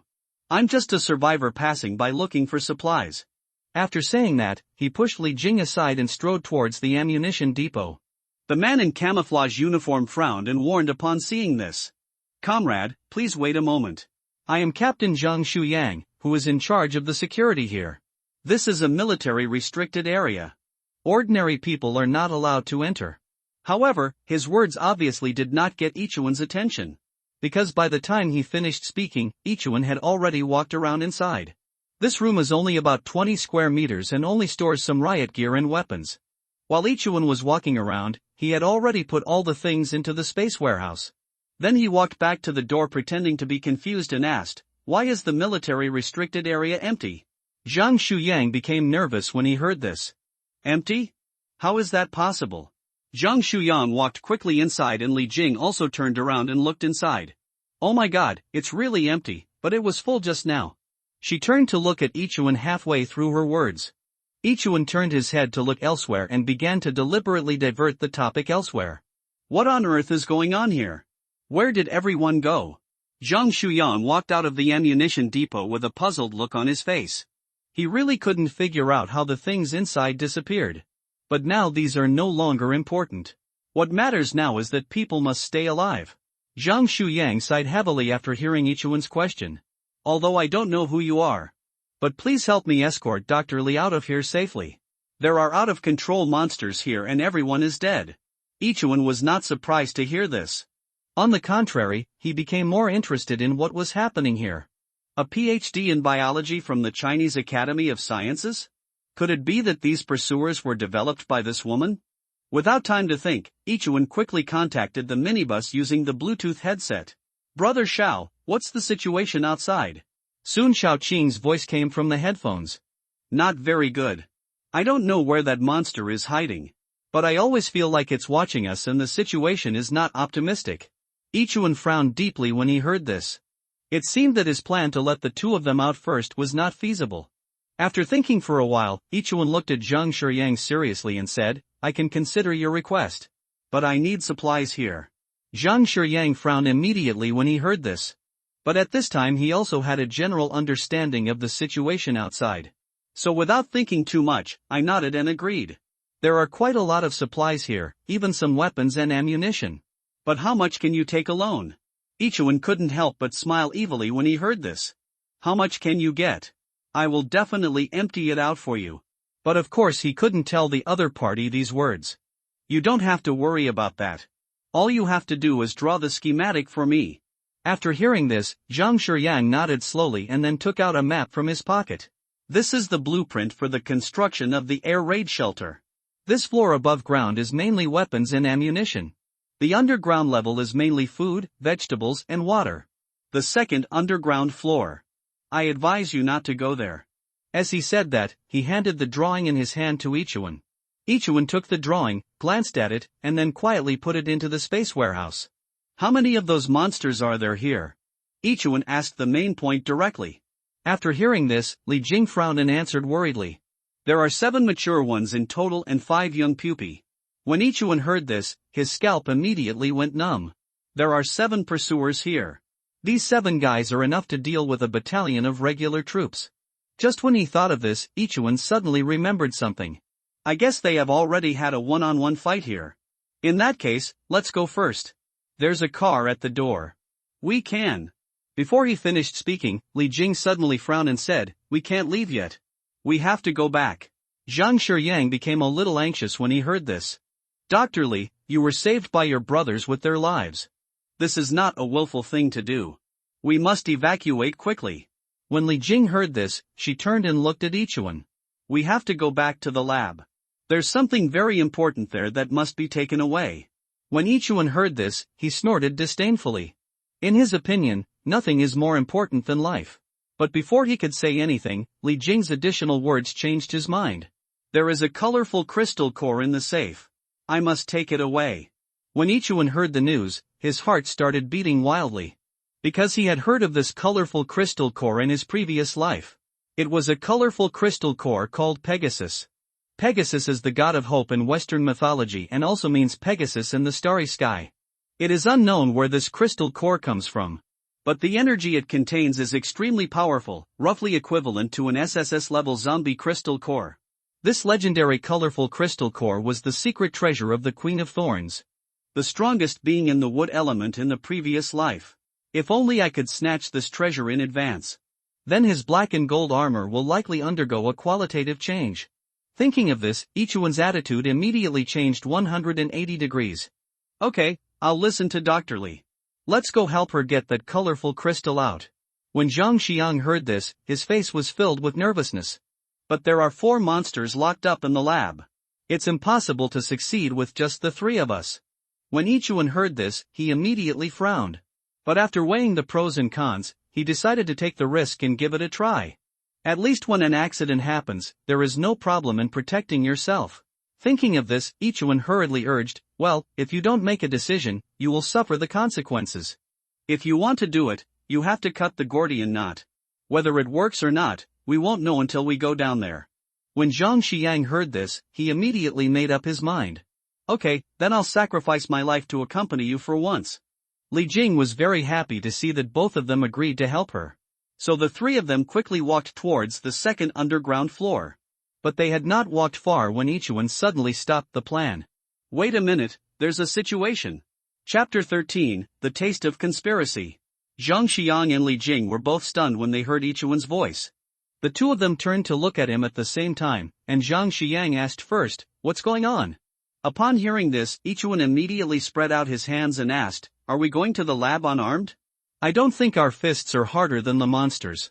Li Jing frowned when she heard this. Zhang Xiang nodded with an embarrassed look on his face. Then let's go to the weapons warehouse first. First, everyone pick a few guys that are convenient for you. Then the 3 decided to go to the larger armory to get some equipment. On the way to the armory, Ichuan began to ask some questions about the pursuers intentionally or unintentionally. Where do these monsters come from? Did you train them? Is this disaster related to these monsters? Ichuan had a lot of questions, but Li Jing still tried her best to answer them. First she said that these monsters were seized by a national security agency. Li Jing and other experts from the Department of Biology of the Chinese Academy of Sciences were ordered to conduct research here. But the end came suddenly not long after the research began. 90% of the people in the air raid shelter turned into zombies. What's worse is that someone accidentally opened the container that refrigerated the monster. These monsters came out and launched indiscriminate attacks. They slaughtered all the survivors and zombies and dragged all the bodies to somewhere in the basement. Li Jing didn't know anything more. She said that if she wanted to know more, she would need to consult Dr. Qin. Ichuan had some impression of this Dr. Qin. Before the end of the world began, this guy did a lot of rumor busting on TV. Ichuan couldn't help but sigh softly when he heard this. Not the world already like this, who knows if he is still alive. After hearing this, Li Jing nodded very firmly. He must still be alive. We were on the phone 2 hours ago. He is now at the biochemical research base in Nanhu. When the two were talking in a low voice, Zhang Xiang suddenly made a gesture to silence them. Upon seeing this, the two of them immediately shut up and looked forward, only to see a large, tightly closed iron gate not far away. Zhang Xiang observed the situation for a while, and after making sure there were no monsters around, he told the two to continue moving forward. The three of them walked quickly to the big iron door and saw clearly that it was actually a heavy safe door. Zhang Xiang took out his identification card from his pocket. Then he operated the electronic lock, and the door made a crisp, unlocking sound. Seeing this, Zhang Xiang reached out and gently pulled the handle, and the heavy iron door immediately opened a crack. So he turned around and looked at the two of them and said calmly, "Try to grab a light machine gun or submachine gun once you get in. You can also take more grenades and other things. Don't think about the rest. Bringing too much will only be a burden." Li Jing frowned immediately after hearing this. How could she handle these things? "I'll just take a pistol. You two should take more." Hearing this, Zhang Xiang nodded and looked at Yichen. Yichen laughed when he saw this. "You guys pick it first. I'll be on guard at the door. You go in and choose first." After hearing this, Zhang Xiang didn't say much. He immediately opened the door and slipped in. Then Li Jing quickly walked into the gate, and Yichen stood at the door on guard. 3 minutes later, Zhang Xiang was wearing a military bulletproof vest with a Type 95 assault rifle in his left hand, a Type 82 9mm submachine gun in his right hand, and a Type 67 heavy machine gun on his back. His body was stuffed with various ammunition clips, and he had a camouflage helmet on his head. When Yichen saw him like this, he was stunned. "Do you have to be so exaggerated?" After hearing this, Zhang Xiang smiled crookedly and replied, "I'm a professional after all, so it doesn't matter if I take a few more." As he said this, Li Jing came out with a pistol. She seemed a little embarrassed when she saw Yichen. "I can only lift this. I'm so sorry." After hearing this, Yichen quickly waved his hands, and Zhang Xiang told Yichen to go in and choose. After hearing this, Yichen immediately revealed a wicked smile. "Then I won't be polite." After saying this, Yichen turned sideways and walked quickly into the armory. After entering, Yichen's eyes immediately lit up. There are really all kinds of light and heavy weapons here, and there are even 4 shoulder fire rockets in the corner. "It's coming, it's really coming." As Yichen spoke, he began to collect the errors separately. In just 5 minutes, he emptied a 200 square meter ammunition depot. At this time, Zhang Xiang also urged at the door, "What's wrong? Haven't you found a suitable guy yet?" Upon hearing this, Yichen quickly took out a Type 97 shotgun and walked out. And by the way, he also hung a shotgun chain on his body. All right. When Yichen came out, Zhang Xiang's face was suddenly filled with disappointment. Why only take so little? After hearing this, Yichen's mouth twitched in embarrassment. All of this has been emptied out. Is that still not enough? Of course, he would not go out of his way to explain anything to the other party. "It's enough, let's go." Zhang Xiang didn't say much. He immediately closed the door after Yichen came out. Then the three of them quickly walked towards the safety stairs and walked carefully all the way to the second underground floor. The entire second underground floor is a civilian living area, but at this moment it is filled with broken limbs, minced meat and blood. Yichen couldn't help but gasp when he saw the scene in front of him. What kind of bloody battle took place here?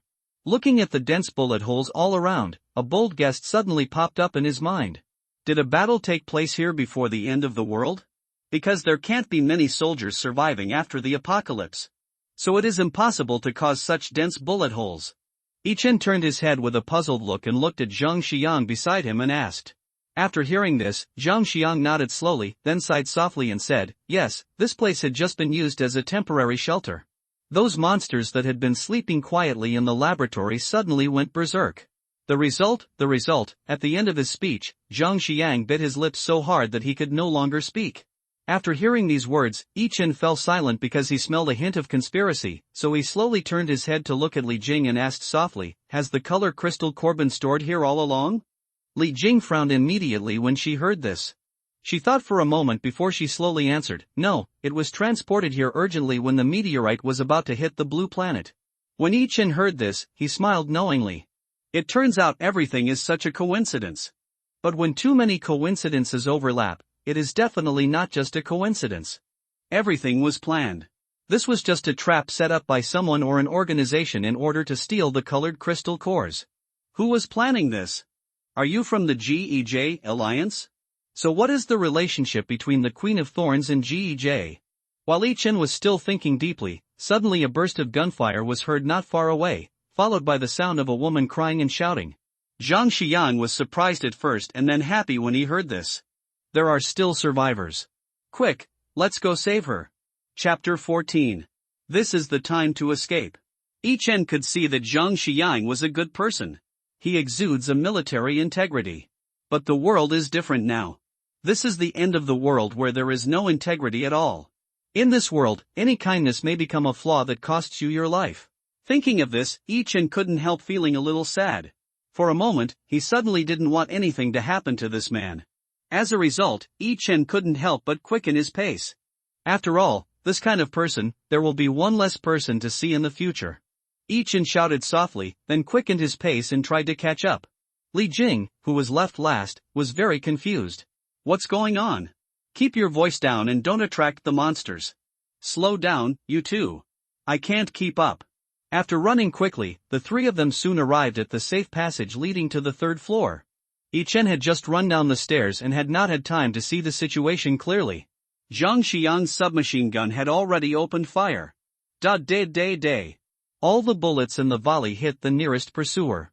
In just a moment, the pursuer's body was riddled with bullet holes. Green juice slowly flowed down the bullet hole and quickly spread on the ground. Seeing this, Yi-Chen quickly pulled Zhang Xiang back. At the same time, he raised his voice by a few decibels and reminded them quickly. Be careful of the poison gas. He had just finished speaking when the green liquid underground began to corrode the ground and emit black smoke.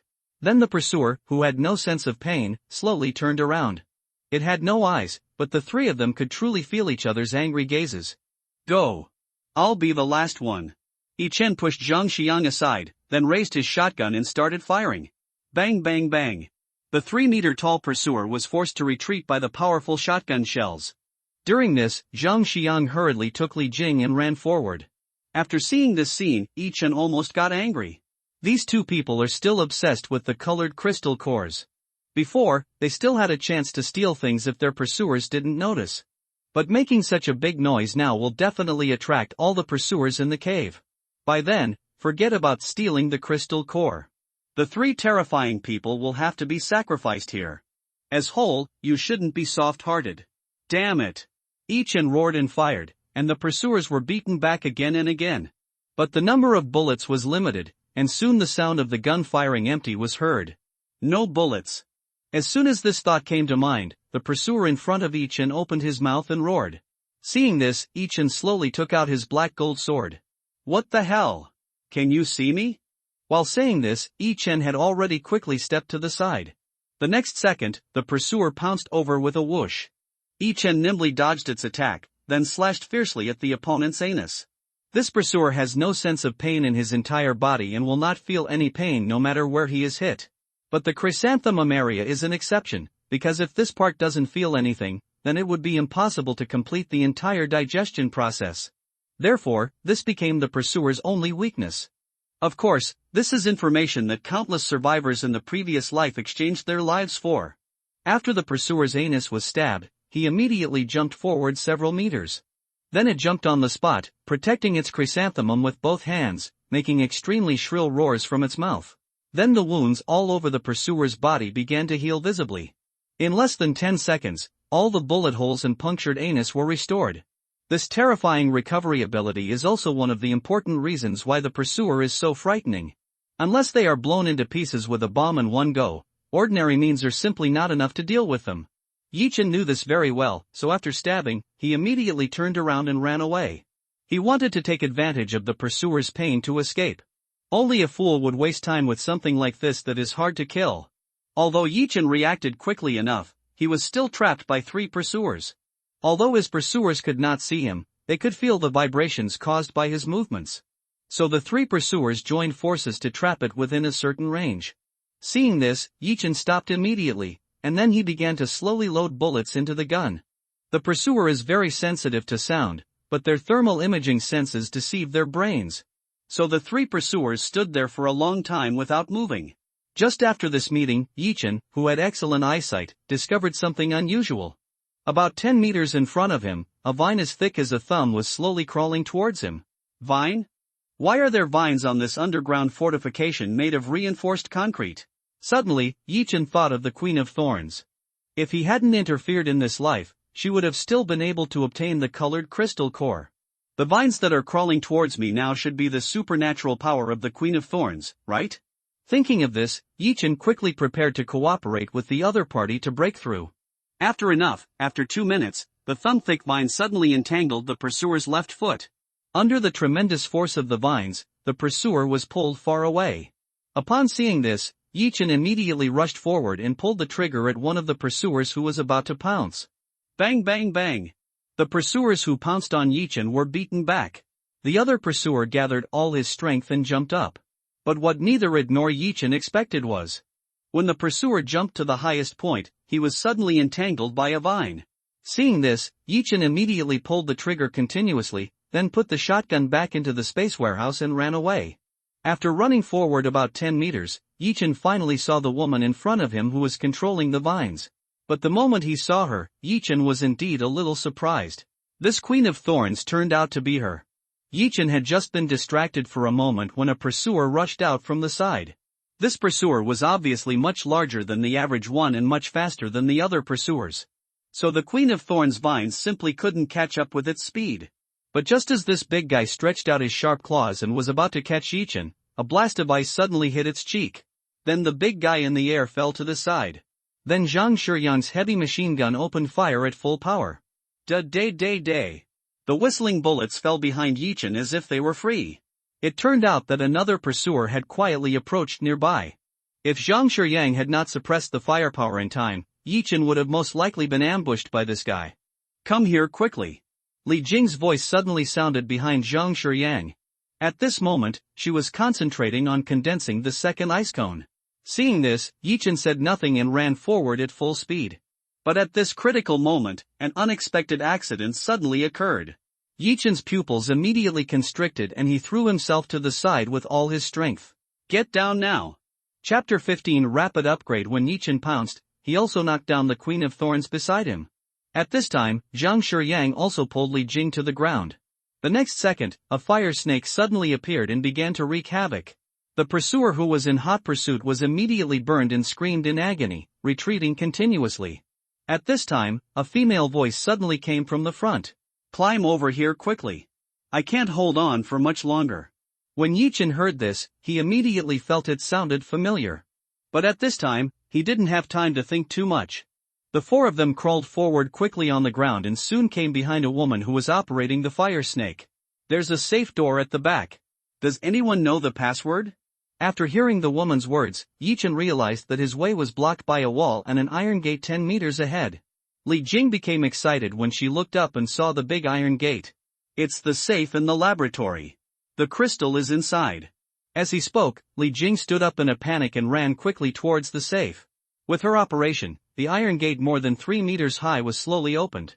Seeing this, Yichen and others quickly hid inside.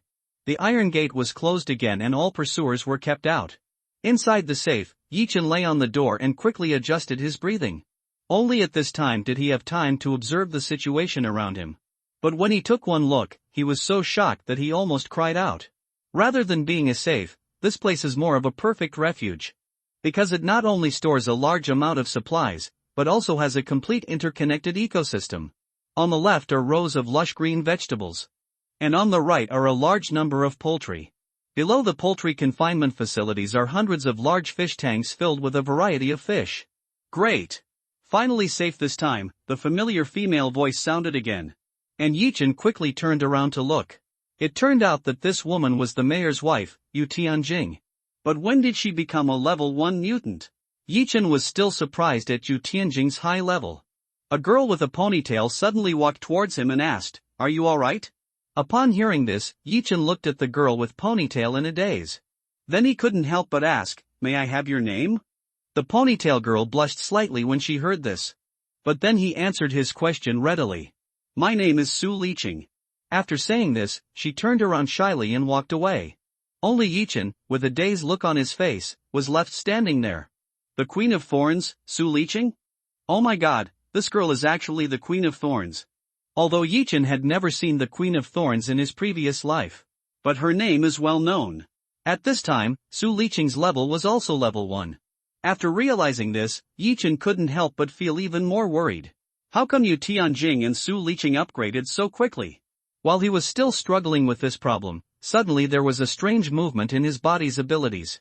He was very familiar with this feeling. It was a sign that his level was about to break through an upgrade. Do you want to upgrade yourself too? Why do I feel so hot? Zhang Xiang's voice suddenly sounded beside him. When Yichen turned around to look, this person had just completed the level upgrade. He actually became level 1. I feel like I'm stronger. As he spoke, Zhang Xiang actually bent the barrel of his submachine gun with his bare hands. Seeing this, Yichen frowned slightly and began to think. It seems that there are treasures here that can help people level up quickly. Just when I thought of this, Liqing suddenly shouted in anger in front of me. Why is the password wrong? Her voice quickly attracted the attention of several people. Immediately, everyone gathered around her. At this time, Liqing was looking at a small safe in front of her angrily. This safe is about 1 person tall and about 1.5 meters wide. Its thickness is unknown, but the material looks very heavy. Zhang Xiang couldn't help but ask first, "Dr. Li, what's going on?" Liqing looked at the safe with a melancholy face and said angrily, "Someone changed the combination to the safe and I can't open it." Upon hearing this, Zhang Xiang immediately stated that he was very strong and really wanted to try whether he could force the door open by brute force. But he tried for a long time but got no results. Yu Tianjing and Su Liqing were just watching the fun from the side. Neither of them cared what treasure was inside. The most important thing now is to live well. Obviously, the environment here has achieved their goal. At this time, Yichen also figured out some things. If you guess correctly, these people were the ones who discovered the colorful crystal core in the previous life. But because the safe was too heavy, he decided to keep it. After the effect of the colored crystal cores, the levels of these people increased rapidly. This is why the Queen of Thorns, the strongest wood-type warrior, was born. I just don't know what happened. Yichen has never heard of the names of the other people in the apocalypse. Yichen made a bold guess that it was wrong. Perhaps in the end, only Su Liqing escaped from the air raid shelter alive. Thinking of this, Yichen couldn't help but feel heavy-hearted. But the next second, a look of joy appeared on his face. Once he finally made a breakthrough, and his supernatural power level successfully reached level 1. After Yichen's level was upgraded, the volume of his nanoscale black material control doubled, reaching 1 meter in diameter. And his first awakened skill was nanomimicry. This skill mainly involves the mimicry of the nanoscale black matter he controls after fusing with other substances. To put it simply, Yichen can manipulate the fused matter into any form. This skill can help him better improve his armor and super minibus. If there are detailed drawings, Yichen can even make anything. So now he can fuse and create 2 sets of armor or upgrade some vehicle functions. After thinking about it, Yichen finally decided to upgrade the super minibus first after going out. After all, the monsters in the early days of the apocalypse were not particularly powerful. And with this color crystal core, the team will definitely upgrade much faster in the future. At the same time, Yichen's spatial ability was also improved. In the initial stage of awakening his superpowers, Yichen's spatial abilities were limited to private space storage.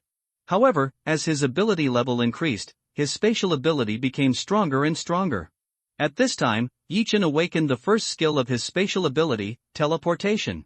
Within a 10-meter radius around him, Yichen can instantly reach any location at will. But each time he teleports, he consumes up to 1/5 of his own energy. To put it simply, Yichen can only use this teleportation ability 5 times a day at most. While Yichen was still standing there in a daze thinking, Zhang Xiang suddenly turned around and looked at him and asked, "Comrade, do you have a way to open this safe?" When they heard this, they immediately focused their attention on him. Yichen was also awakened at this time. Then he looked up and gave a sly smile. Me. You can give it a try. Chapter 16. Exchange things. Yichen walked towards a safe with a cunning smile. After a pretentious inspection, Yichen said that he was powerless to do anything about it. He could only open it by taking the safe out. Li Jing and others frowned upon hearing this. This cabinet is too heavy. We can't take it away at all. But at this time, no one except Zhang Xian cared about what she said. Yu Tianjing and Su Lijing have even started planning to settle down here. Seeing this, Yichen stepped forward and started to discuss with Li Jing. I could take the safe away, but I can't take the person away. Li Jing frowned when she heard this. What's the point of just taking things away? She must also go out to find Dr. Qin. No, you can't take the things away.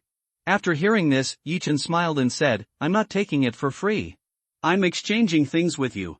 He deliberately said this loudly so that others could hear it. Sure enough, as soon as Yichen finished speaking, Yu Tianjing took over. Do you really want what's inside? What's in the safe? Li Jing was about to reply when Yichen interrupted him. Whatever is in there has to be a way to open it. If you have a way to open it, just ignore what I just said. After saying this, Yichen began to wander around. This large safe is more than 500 square meters. Apart from an ecosystem, no daily necessities are stored inside. After seeing this, Yichen immediately had his own plan in mind. At this time, Yichen also had convinced Li Jing. Then she started to negotiate with Yichen on behalf of several people. Tell me, what do you want to exchange with us? When Yichen heard this, he couldn't help laughing in his heart. Just now he deliberately related the matter to everyone. Only in this way will he have a chance to exchange for the mysterious safe.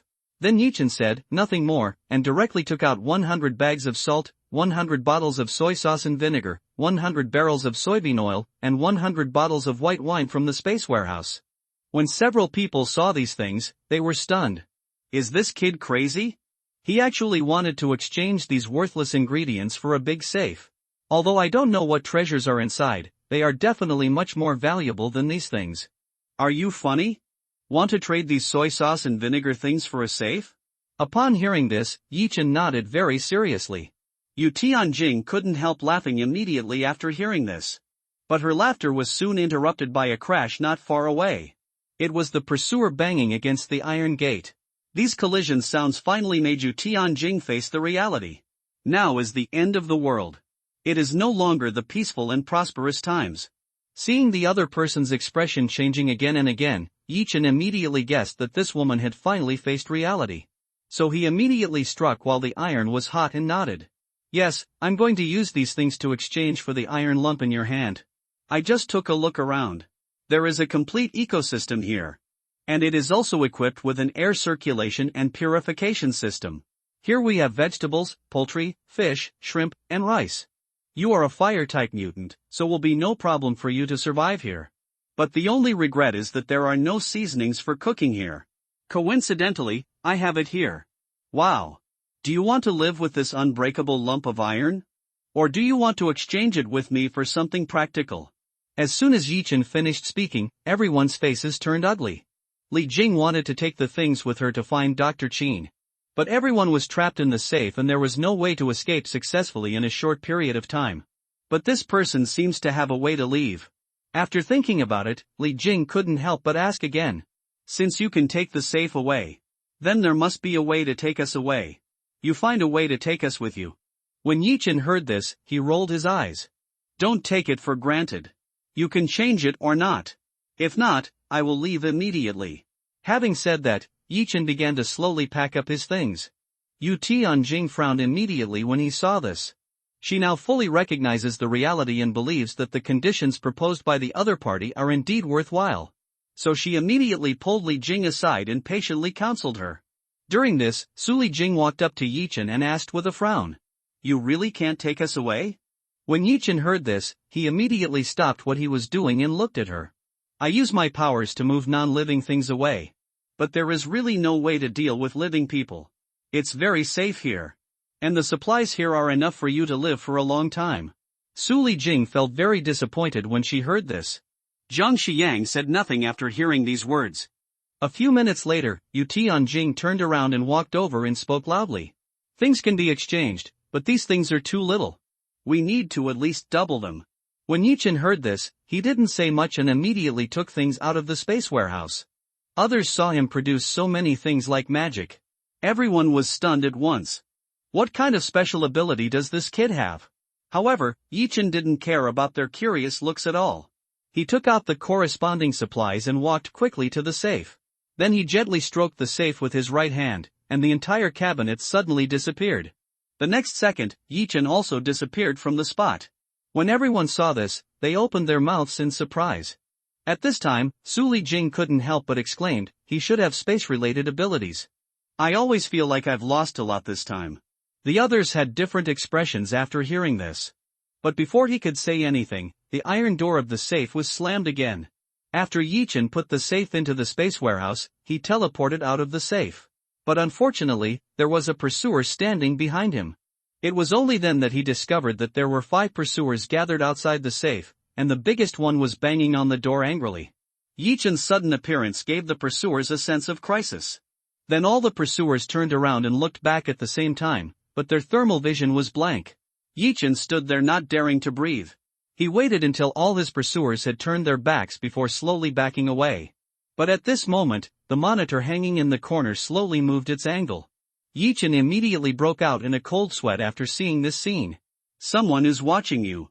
As soon as this thought came to his mind, he heard the roars of his pursuers behind him. Damn, I was discovered after all.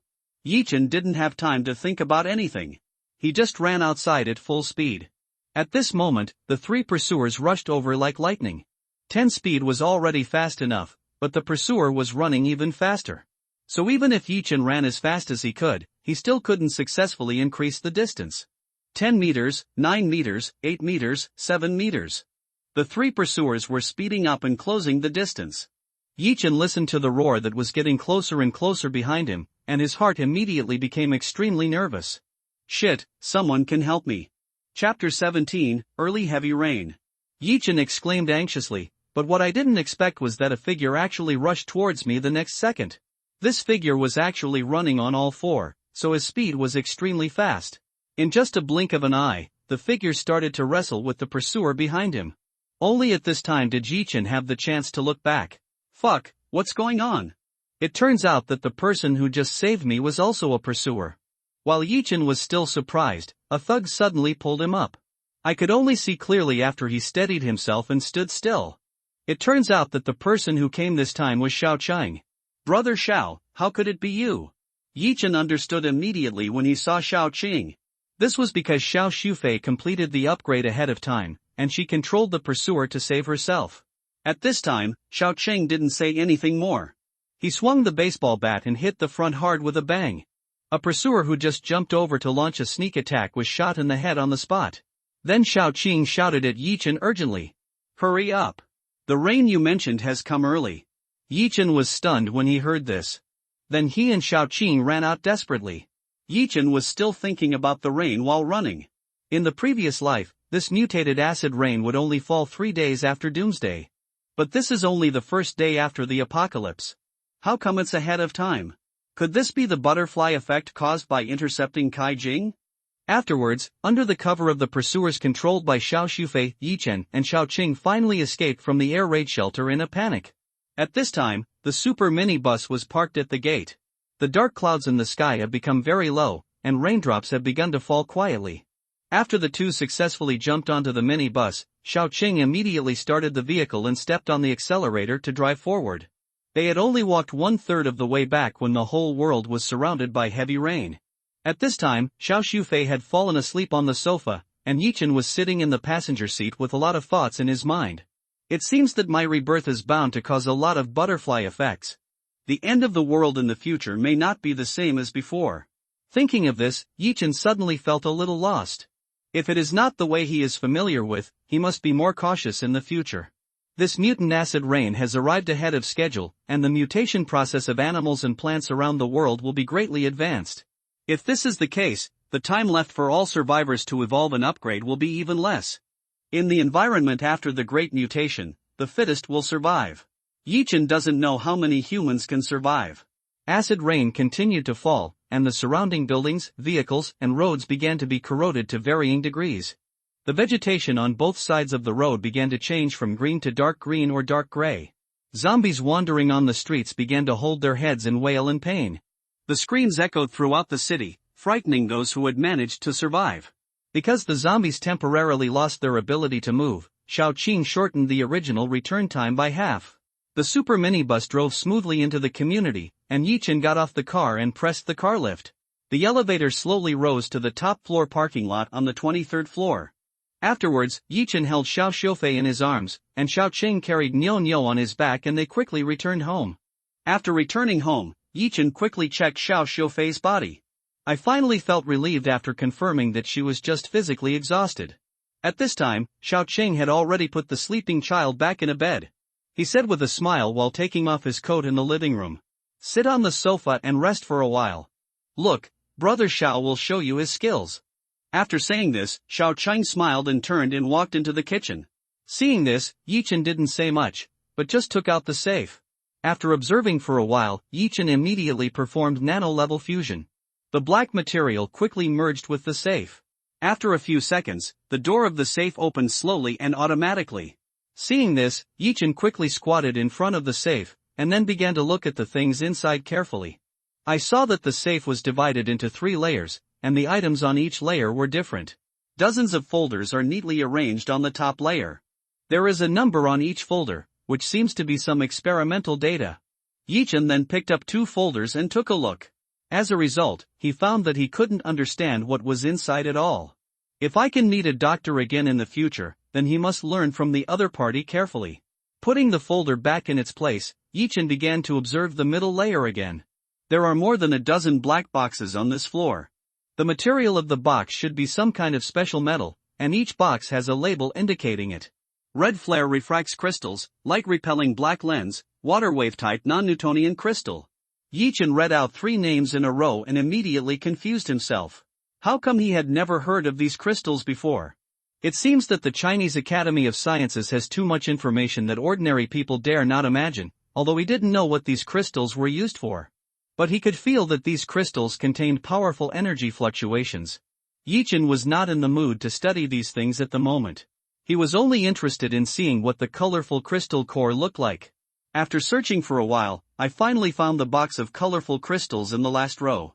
Yichen carefully took it out of the safe and placed it on the coffee table. After taking a deep breath, he slowly opened the black metal box. In an instant, colorful light illuminated half of the room. At the same time, the black and gold armor on Yichen began to vibrate. He could feel very clearly that his special black substance was very much longing for the ability of Kaijing. After thinking about it for a while, Yichen decided to try to absorb it first. So he slowly reached out and took the colorful crystal in his hand. Then a powerful energy wave spread out. However, what made Yichen feel very strange was that he could actually control the range of this energy fluctuation. Therefore, under his deliberate guidance, the energy emitted by the colorful crystal never went beyond the scope of the room. Soon he felt a strange warmth and comfort in his hands. Then the feeling began to spread along the arms to the body, brain, limbs, and internal organs. Just a few seconds later, Yichen began to feel a burning sensation in his body. Then his ability level suddenly increased. It's already level 2 so soon. This colorful crystal is good. Yichen's excitement was beyond words. He almost jumped up from the ground with excitement. At this time, Xiaoqing rushed out of the kitchen with a knife in his right hand and a chicken in his left hand. Yichen and I seem to have upgraded.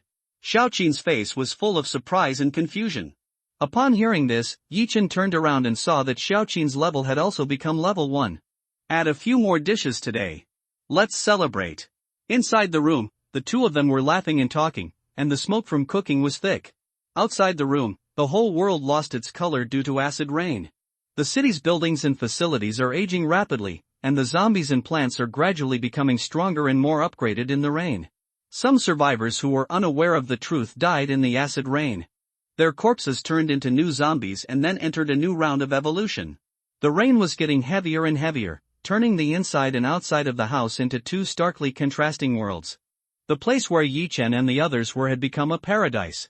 But what they don't know is that a greater danger is quietly approaching. Chapter 18 Upgrade to Level 4. Acid rain continued to fall across most of the blue planet. Yichen and his team were having dinner in the apartment. Xiaoqin's cooking skills are not very professional, but he has no problem preparing a few home-cooked dishes. There were 7 dishes on the table, including chicken stewed with potatoes, scrambled eggs with tomatoes, braised carp, and cumin lamb. Several people looked at the table full of dishes and were filled with emotion. Who would have imagined that in this crisis-ridden apocalypse, they could still eat such delicious food? Xiaoxin and Xiaoqin are really grateful to Yichen. If it weren't for him, I would definitely be hiding somewhere and starving. Under the influence of Kaijing, Xiaoxin reached level 2 after waking up from a nap, and Xiaoqin also suddenly reached level 2 while eating. Both of them were amazed at such a rapid upgrade. Therefore, Yichen had no choice but to tell the two of them about Kaijing's matter. Several people were talking and laughing around the dining table, completely unaware that danger was approaching step by step. It turned out that although Yichen had tried his best to control the overflow of Kaijing's energy, however, the natural energy fluctuations it emits are still targeted by other things. An S-level zombie with talent quickly broke through to level 5 with the help of acid rain and became the first Lord-level leader among the more than 20 million zombies in the capital. After mutation, zombies gradually developed their own level divisions. They do not have their own language, and communication relies entirely on brainwaves. Therefore, higher-level zombies have higher brainwave activity and the more low-level zombies they can control. Zombies are divided into 5 levels. Those above level 5 are called high-level zombies, and those below level 5 are all considered low-level zombies.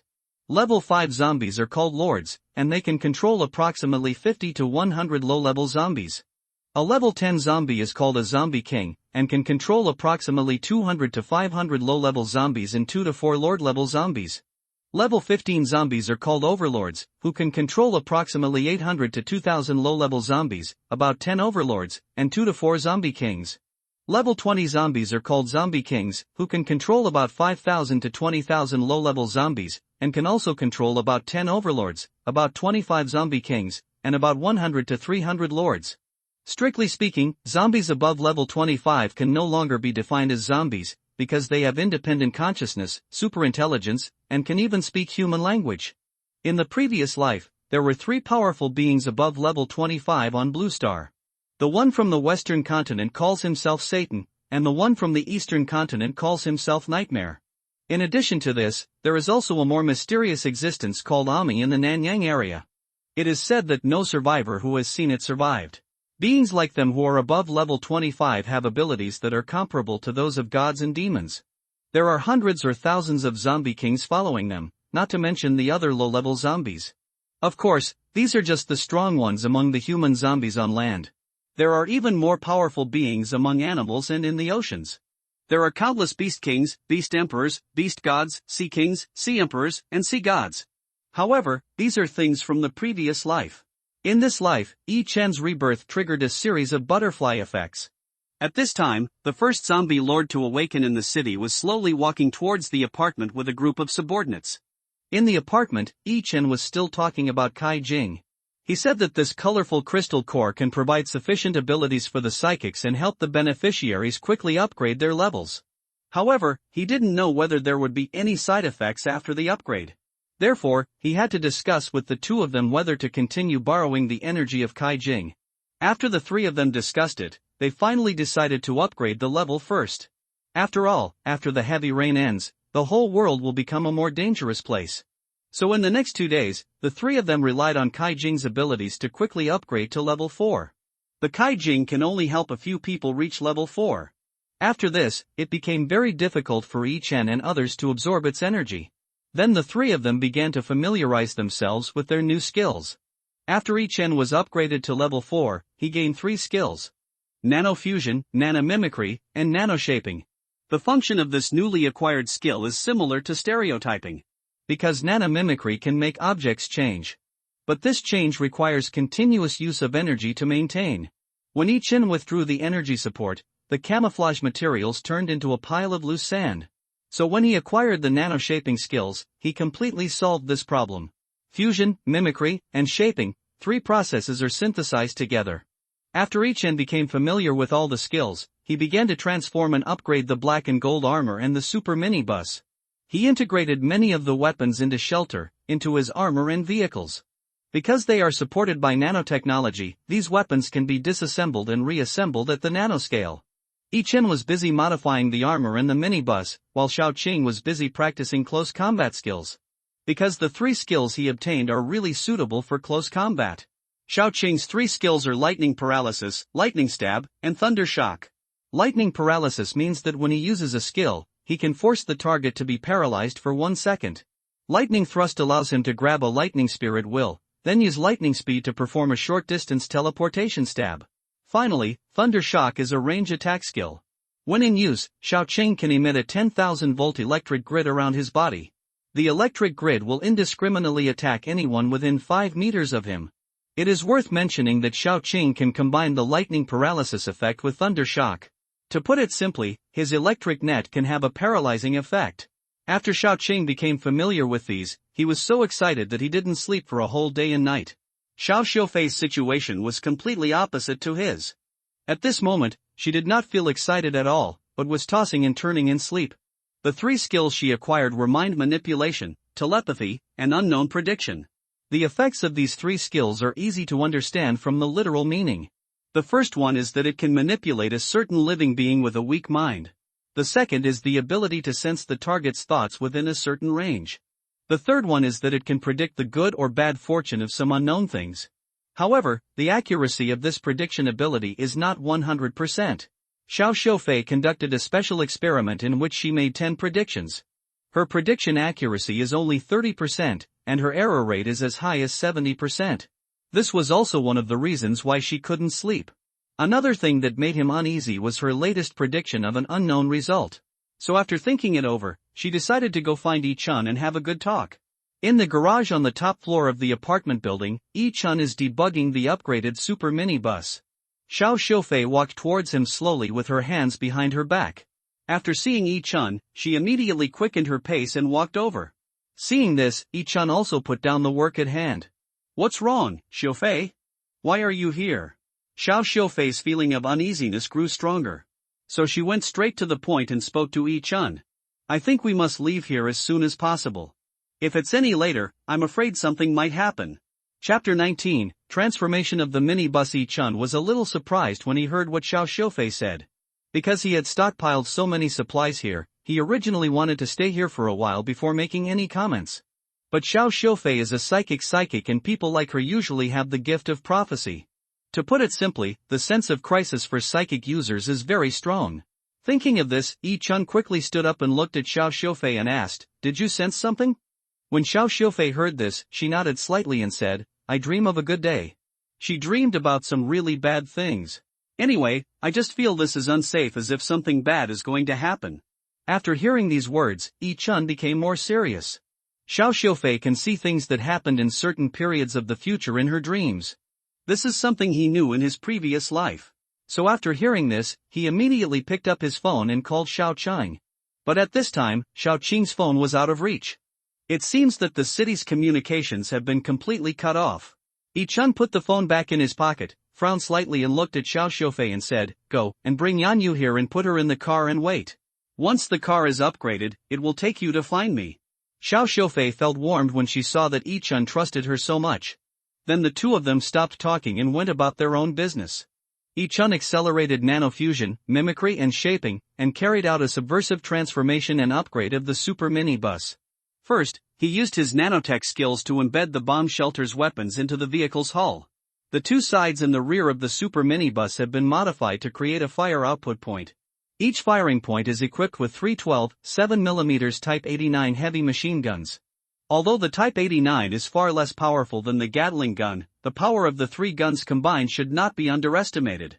There are also two fire output points on the top of the minibus, and the configuration of one in front and one in the back realizes a no dead-angle shooting area. The two firepower points on the top are equipped with four 12.7mm caliber QJZ-171 heavy machine guns. The QJZ-171 has higher shooting accuracy than the Type 89 and can carry out more precise strikes on targets 1,500 meters away. That's why Yi Chen placed them at the top, giving them a certain low-altitude defense capability. These are the weapons with the greatest firepower that Yi Chen could find in the air raid shelter. If he had access to a real arsenal, he would definitely be able to create even more amazing thermal firepower output equipment. The weapon upgrade of the super minibus is only a small part of the vehicle body upgrade. Ichan also used those rare metals to upgrade the strength of the vehicle body and used nanopowers to upgrade the hardware of the vehicle computer system. Today's super minibuses are more intelligent and have added simple appearance camouflage technology. The in-vehicle AI has also developed preliminary anthropomorphic consciousness and can communicate smoothly with humans. Ichan originally wanted to name the car Good, but the AI refused to use such insulting words. In desperation, Ichan gave the AI a more literary name, Shabby Eagle.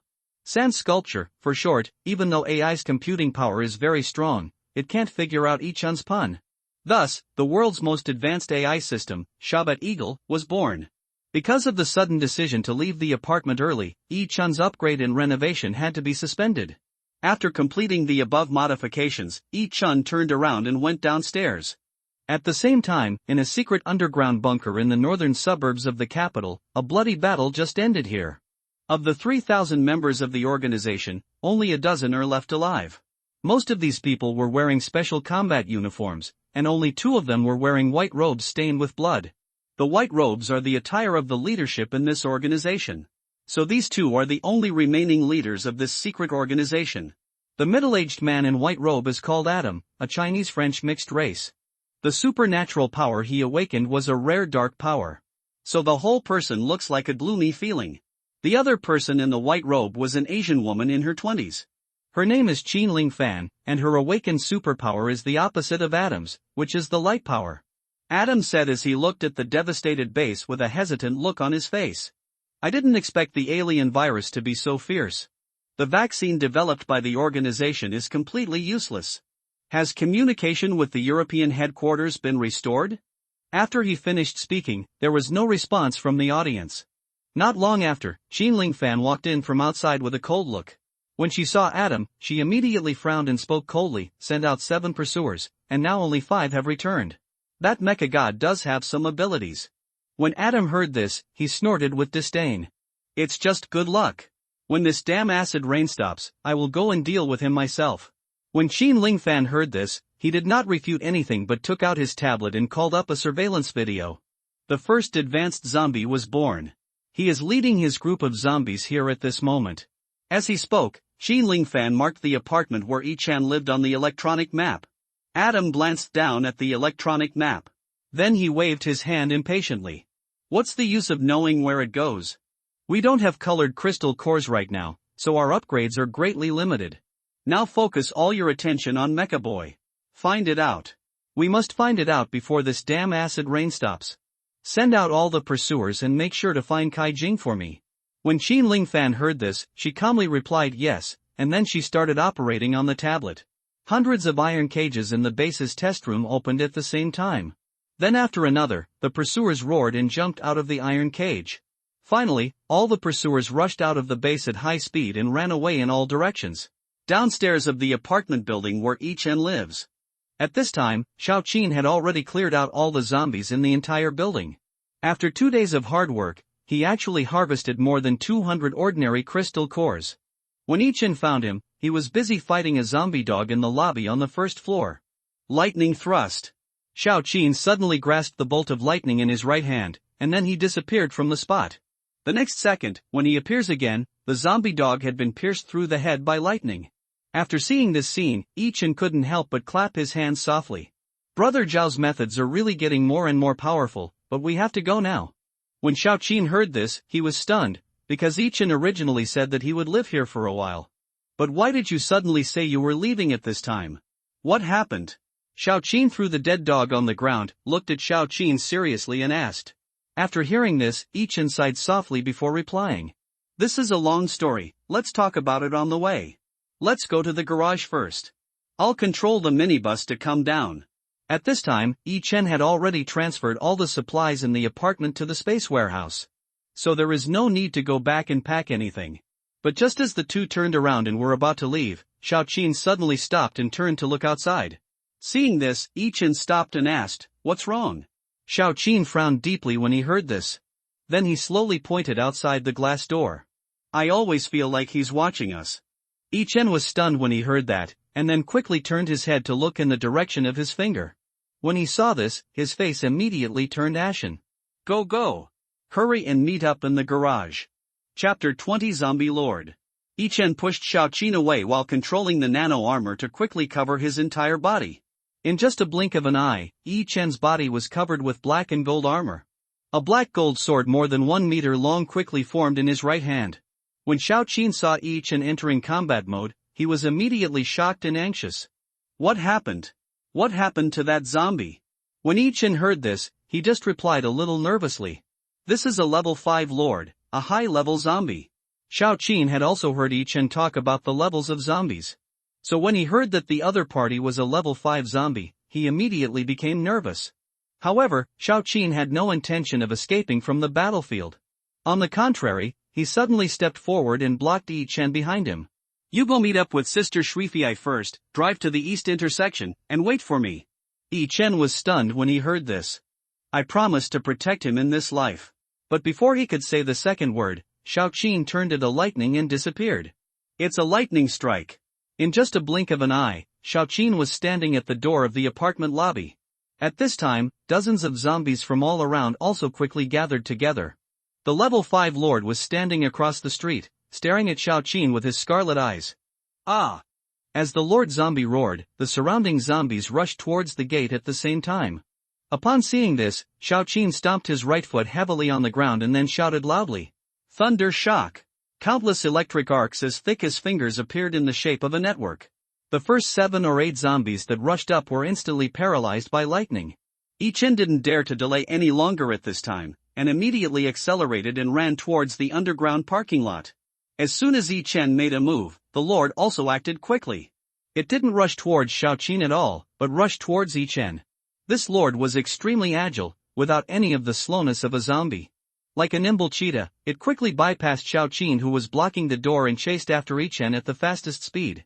Yi Chen also realized that danger was approaching quickly. So he immediately took out his electronic watch and contacted the in-car AI. Drive the car to the first intersection on the east side of the building. Prepare to pick up Xiaoqin and provide him with fire support.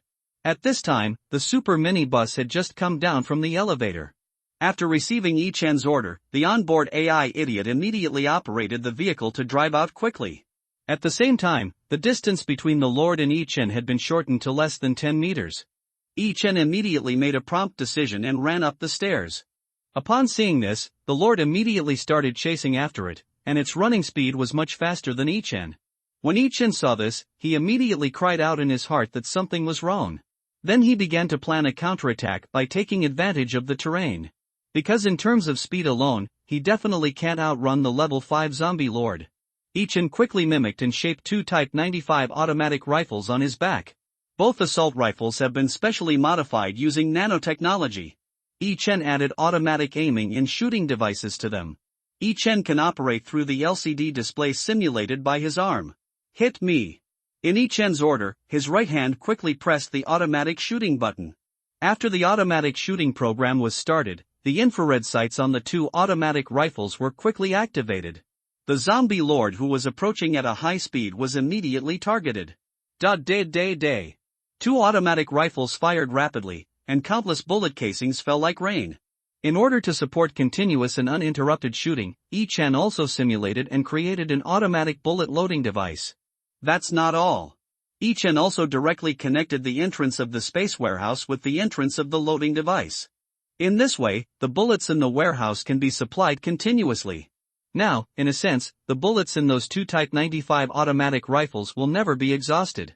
Although the level 5 zombie lord has excellent talents and his body has become as strong as steel. However, under the intensive and continuous bullet attacks, its body was gradually overwhelmed. The lord's IQ is equivalent to that of a 5 or 6-year-old child, and he still has the logic to hide when being beaten. So after enduring a barrage of bullets for several minutes, it began to jump up and down to avoid the attacks. It was just that the bullets seemed to have eyes and hit all of them without missing a single one. The zombie lord was annoyed and angry at this moment, and had to slow down and keep a safe distance from Yi Chen. As its speed slowed down, Yi Chen's psychological pressure suddenly decreased. When he began to think about how to escape, Yi Chen had already arrived at the 13th floor at this time. He quickly slipped into the emergency exit door. Then he threw 2 suction-type induction mines into the space warehouse. This type of mine does not require gravity to trigger. It will explode as long as an object approaches. Throwing the two mines at the door of the safe passage, he quickly rushed towards the nearest window. When I-Chin jumped up and smashed the window glass, the zombie lord happened to push open the door of the emergency passage. The induction mine exploded immediately, and a big hole was blown out on the 13th floor. The zombie lord was blown back by the huge shockwave. The violent explosion shattered its left arm, and a large area of its body was burned by temperatures of thousands of degrees. But from this we can also see the horror of the physical fitness of the Lord-level zombies. If these two high-explosive mines were used on ordinary zombies, they would have been blown into pieces. On the other side, I-Chin broke through the glass and jumped down. He began to adjust his body shape quickly in midair. Finally, he suddenly drew his knife when he was more than 20 meters away from the ground. The black gold sword pierced in the concrete wall to a depth of 30 centimeters. Under the huge inertia, I-Chin created a crack more than 10 meters long on the outer wall of the building. After such a buffer period, I-Chin's descent speed finally slowed down gradually. Finally, when he was still 4 or 5 meters from the ground, he pulled out his sword with force and landed steadily. Before he could even stand firmly on his feet, Xiaoqing's voice suddenly came from behind him. "What are you daydreaming about? Run!" When I-Chin heard the voice and turned his head to look, Xiaoqing had already run to him like a gust of wind. He saw I-Chin standing there without moving, so he immediately picked him up and continued running forward. To Xiaoqing's surprise, I-Chin's full body armor was not as heavy as he had imagined. Judging by feeling, this set of armor weighs no more than 20 to 30 kilograms. The armor with such strong defensive power is surprisingly so light. For the first time, Xiaoqing had the idea of wearing a complete set of armor. While he was making his wishful thinking, a hint of despair slowly appeared in I-Chin's eyes. Because at this time, he had already looked up and saw the situation behind him clearly. So he hurriedly reached out and slapped Xiaoqing's butt hard. "Run! Run! Gee! Brother Xiao, can you go faster?" Chapter 21. Racing with Dad. I-Chin whipped Xiaoqing on his butt. Although this approach is very uncomfortable. But at this moment, Xiaoqing really didn't want to argue with him at all. Because at this moment, there were thousands of zombies and a dozen pursuers running wildly behind the two of them. I-Chin knew that these things must have been attracted by the sound of the fight between the two people just now. Xiaoqing was wearing a raincoat he had picked up from somewhere, and he was carrying a submachine gun and shooting at I-Chin. The two of them ran wildly in the heavy rain without stopping. However, more and more zombies joined the pursuit from all around, and even the figures of pursuers appeared on the building in front of the two. At this moment, there was a hint of despair in the eyes of both of them. "Are we going to have to fight a life and death battle with fate so soon? This life has just begun, okay? Stupid. Look up, Daddy." I-Chin designed a new in-car AI system, so the identity code he wrote for himself in the program was biological father. Xiao Jiao is absolutely not allowed to do anything that would harm I-Chin. And he must do everything he can to protect his safety in times of crisis. So at the critical moment, I-Chin felt that the only thing he could rely on was the car. Fortunately, the super minibus did not disappoint I-Chin. After hearing I-Chin's call, it immediately accelerated and rushed towards the side. All firing points on the vehicle were deployed during the journey. In just 2 seconds, a minibus turned into a mobile fortress. All the heavy machine guns on the vehicle opened fire at the same time. Dense bullets were pouring in all directions as if they were free. A dozen zombies who were about to catch up with I-Chin were beaten into sieves. The pursuers who wanted to come and catch people were now forced to hide due to the powerful firepower. The minibus was about 10 meters away from I-Chin and the others when it suddenly did a 180-degree drift turn. During the drifting process, the side door of the minibus suddenly opened. Xiaoqing, who was quick-witted and agile, took the opportunity to jump and carrying I-Chin. The two men fell into the car in a mess and the minibus just happened to turn around at this time. Then the minibus stepped on the accelerator to maximum. "Dad, please fasten your seatbelt. The idiot is going to start racing." A mechanical reminder sound suddenly sounded in the car, causing everyone to be stunned. Who was this sand sculpture? Who was that stupid dad? I-Chin had no time to pay attention to everyone's gazes. He just stood up and rushed to the passenger seat. He spoke urgently while quickly operating the touchscreen in front of him. "Shufei, help brother Xiao check his physical condition." "Stupid guy, prepare plenty of alkaline water for the bathroom." Upon hearing this, Xiao Shufei immediately used telepathy to help Xiaoqing check. The sand sculpture instructs the shower system to start synthesizing alkaline warm water. 200 liters of alkaline water is ready. 3 seconds later, the mechanical reminder sounded again. Ichen studied the electronic map on the screen carefully and gave instructions loudly without turning his head. Brother Xiao, go flush the toilet after hearing this. Xiao Chang immediately frowned and said okay. Ichen took off his clothes and walked towards the bathroom. When Yonio saw the corroded skin on her father's body, she was so scared that she burst into tears immediately. Seeing this, Xiao Shufei quickly turned around, hugged him and coaxed him. At this time, Ichen suddenly pointed to a coordinate on the electronic map and said, "Drive the car here quick." As Ichen gave the order, Xiao Xiao had already read the coordinate data. Then the minibus rushed towards the target at high speed. Because the vehicle's engine was upgraded and modified by Ichen. So at this time, the minibus, which was driving at high speed, actually had the style of a heavy truck.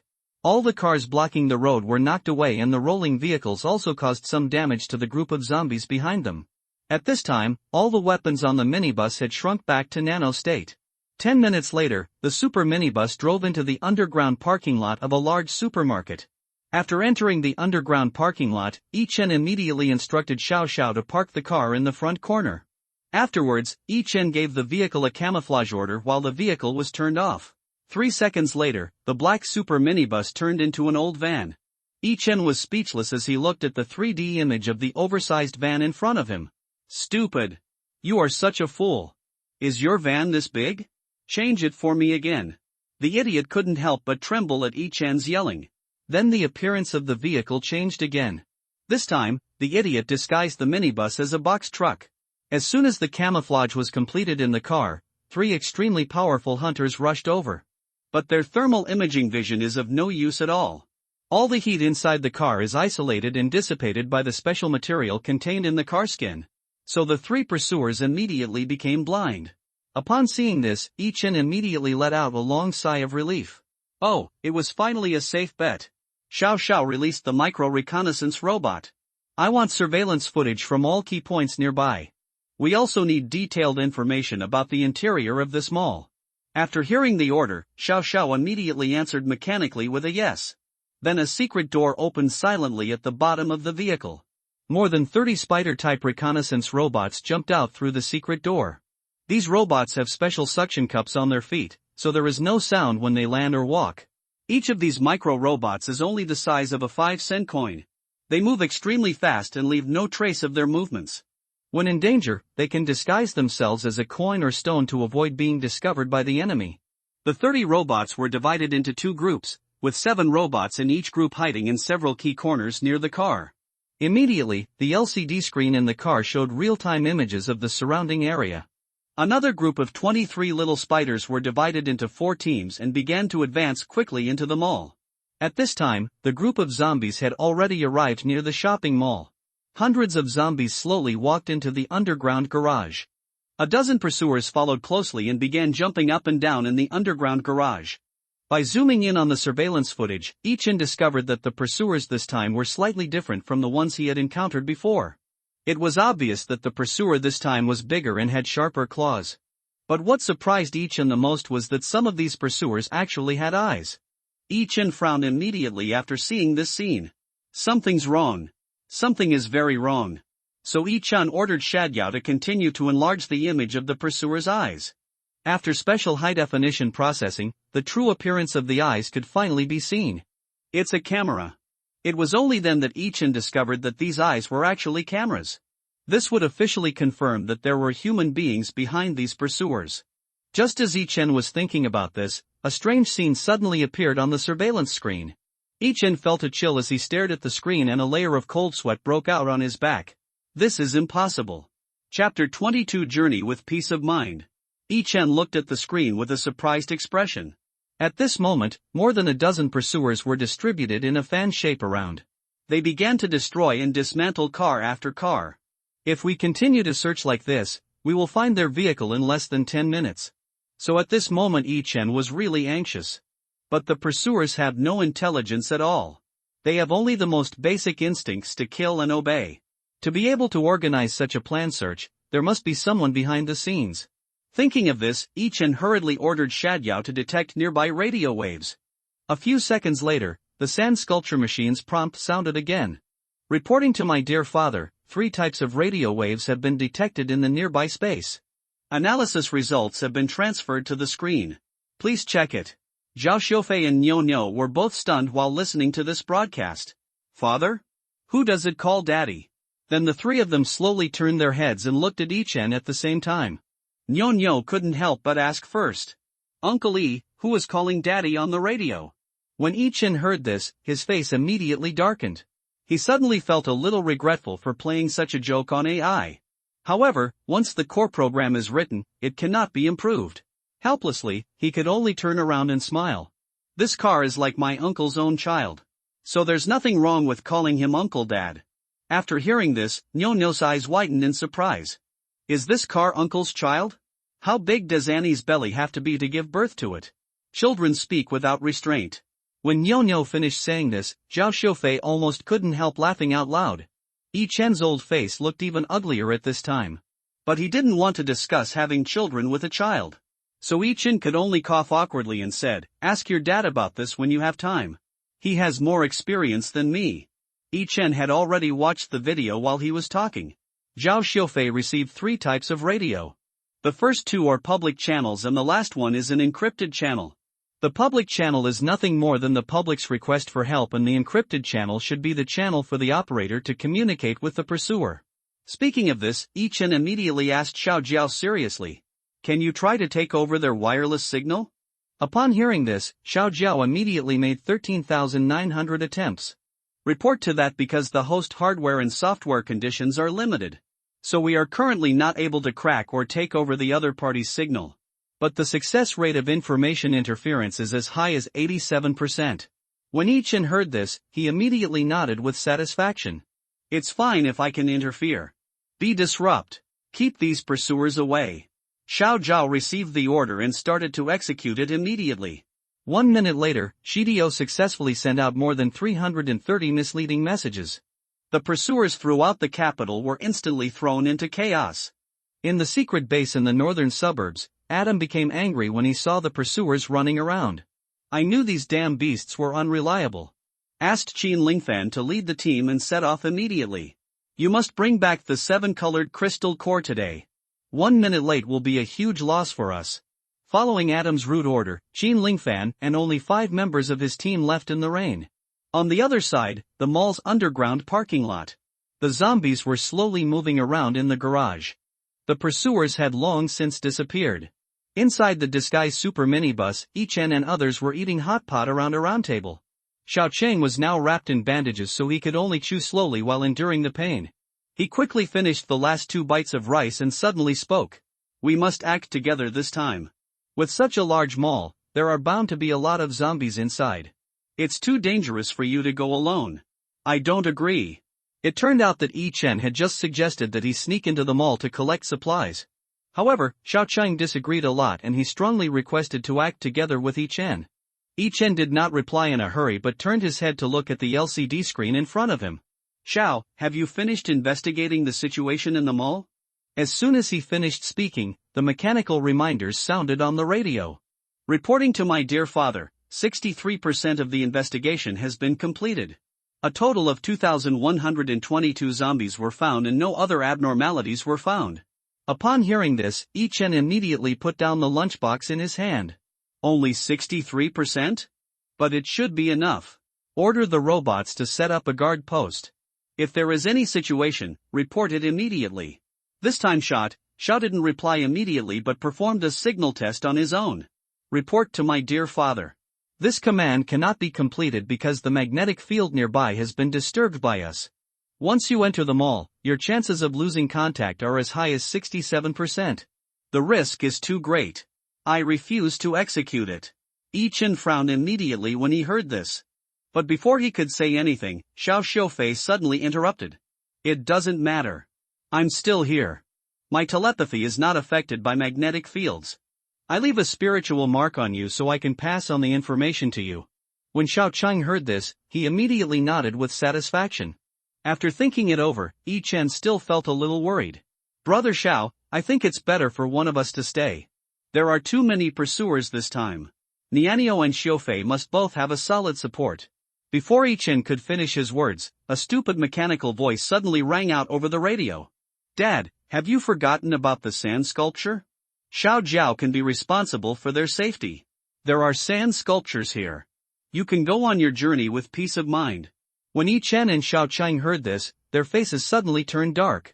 Although what he said seemed to make sense, it sounded awkward no matter how you listened to it. What a good son you are. You are so filial to your father. Stupid guy. If you can't imitate human speech, then don't speak. After Yi Chen scolded Xiao Jiao, he turned to look at Xiao Chang and said, Brother Xiao, I have armor to protect me and teleport to save my life. If something happens, it's easier for me to get out by myself. Today's situation is really not suitable for us to act together. I'll be relying on you a lot in the future. There's really no need to worry about this one loss. Besides, you are still injured. There's really no need for you to take the risk. After saying this, Yi Chen threw the lunchbox into the trash can. Then he spoke in a cold voice that left no room for negotiation. In the end times, time is life and supplies are lifeblood. I went to the mall and collected as many supplies as I could. Xiao Jiao will do the environmental reconnaissance.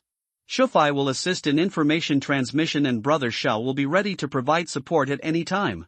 After saying these words, Yi Chen disguised himself in black and gold armor and walked towards the car door. At this time, Nyo suddenly stood up and asked in a baby voice, What about me? Why am I the only one without a mission? When Yi Chen heard this, he paused. Then he turned to look at Nyo and said with a smile, Nyo's mission is the most important. You are responsible for taking good care of Dad and Sister Shufai. When saying this, Yi Chen also blinked hard at her. Upon hearing this, Nyo raised her hand and gave a cute military salute. Yes, I will complete the task. Everyone couldn't help but laugh when they saw this. Yi Chen put on a black and gold mask and got out of the car. But what no one knows is that in a corner of the mezzanine on the top floor of the shopping mall, a huge black shadow was twisting on the ground. Hundreds of human corpses were scattered around the shadow.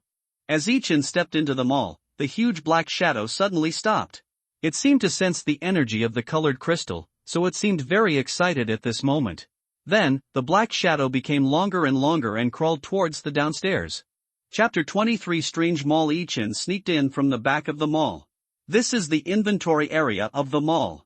So there are only a dozen or so primary zombies wandering around. Yi Chen swung his black gold sword quickly and dealt with him easily and neatly. Afterwards, he took advantage of the situation and stole all the more than 10 tons of goods here and put them into the space warehouse. After searching the inventory area, Yi Chen groped his way towards the supermarket on the first floor of the mall. This time, he still entered from the back of the supermarket. Near the back door is the home appliance area. So the first thing that catches your eye is rows of washing machines, air conditioners and other electrical appliances. Based on the principle of not missing anything if passing by, Yi Chen immediately put all the home appliances into the space warehouse. He is now level 4 and the area of his private space warehouse has long reached a volume of more than 2,000 meters in length, width, and height. So these things don't take up much space in it. More importantly, these things can be used when building the base in the future. After sweeping the home appliance area, Yi Chen began to grope his way towards the video area of the supermarket. But after walking for a distance, he suddenly stopped. Wait, something seems wrong. It's too quiet here. Speaking of this, Yi Chen hurriedly hid himself nearby. The armor quickly changed color and blended into the surrounding darkness. After hiding in the dark corner, Yi Chen began to carefully observe the situation around him. There was not a single zombie in the huge supermarket. The only sounds were the wind and rain outside and the rustling of leaves by the window. When something is abnormal, there must be something wrong. Before the catastrophe, it was impossible for such a large supermarket to have only a dozen people in the inventory area. The disaster happened at 8 p.m., which is when the supermarket has the heaviest customer flow. And Xiao Jiao just reported that there are at least 2,000 zombies in this mall. So where are all the zombies now? The more Yi Chen thought about it, the more he felt something was wrong. So he immediately used the communicator to contact the minibus. But he tried several times but failed to connect to the sand sculpture. Is the magnetic field interference so strong here? Helplessly, Yi Chen could only hide in the dark and continue to observe carefully. But after observing for 20 minutes, the supermarket was still very quiet. It's really weird. Could it be that someone has lured the zombies here away? But even if that's the case, someone should come in now to collect the supplies. But it's been more than 20 minutes. Why is there no movement at all? Yi Chen waited patiently for another 10 minutes, but in the end nothing special happened. No time to waste. Yi Chen muttered softly, then suddenly rushed out from his hiding place. Then he began to collect supplies as quickly as autumn wind sweeping away fallen leaves. There are all kinds of chocolate candies, biscuits and breads, potato chips and shrimp crackers on the shelves. In short, whatever is here, Yi Chen will put into the space warehouse. It was such a big supermarket, but Yi Chen was busy for an hour and only finished half of it. At this time, Yi Chen had already arrived at the middle of the supermarket. When he arrived here, Yi Chen was immediately stunned by the scene before him. Suddenly, a large hole 3 meters square appeared in the middle of the supermarket. Yi Chen lowered his head and glanced into the cave.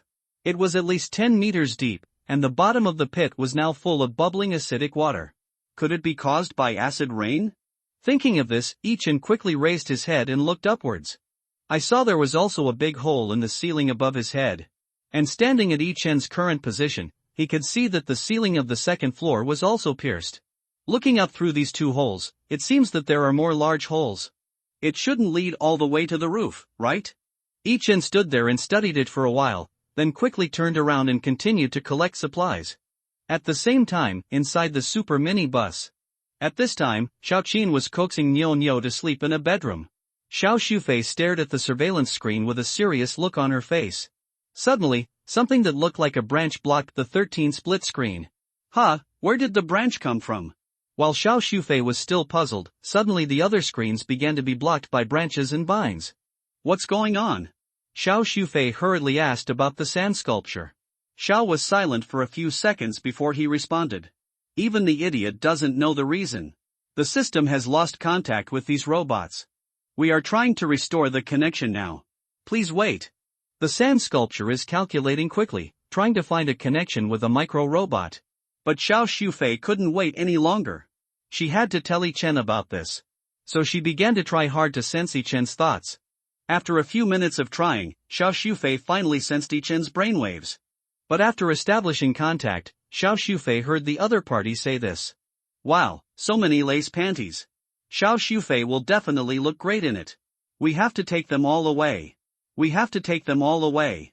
When Xiao Shufei heard this, her pretty face immediately turned red. What the hell is going on in this guy's head? But now it was too late for her to be angry. Yi Chen, the minibus has lost contact with the robot. The surveillance footage upstairs is completely blocked by tree branches. Come back soon, I have a very bad feeling. There's danger in the mall. It's more threatening than the zombie lord last time.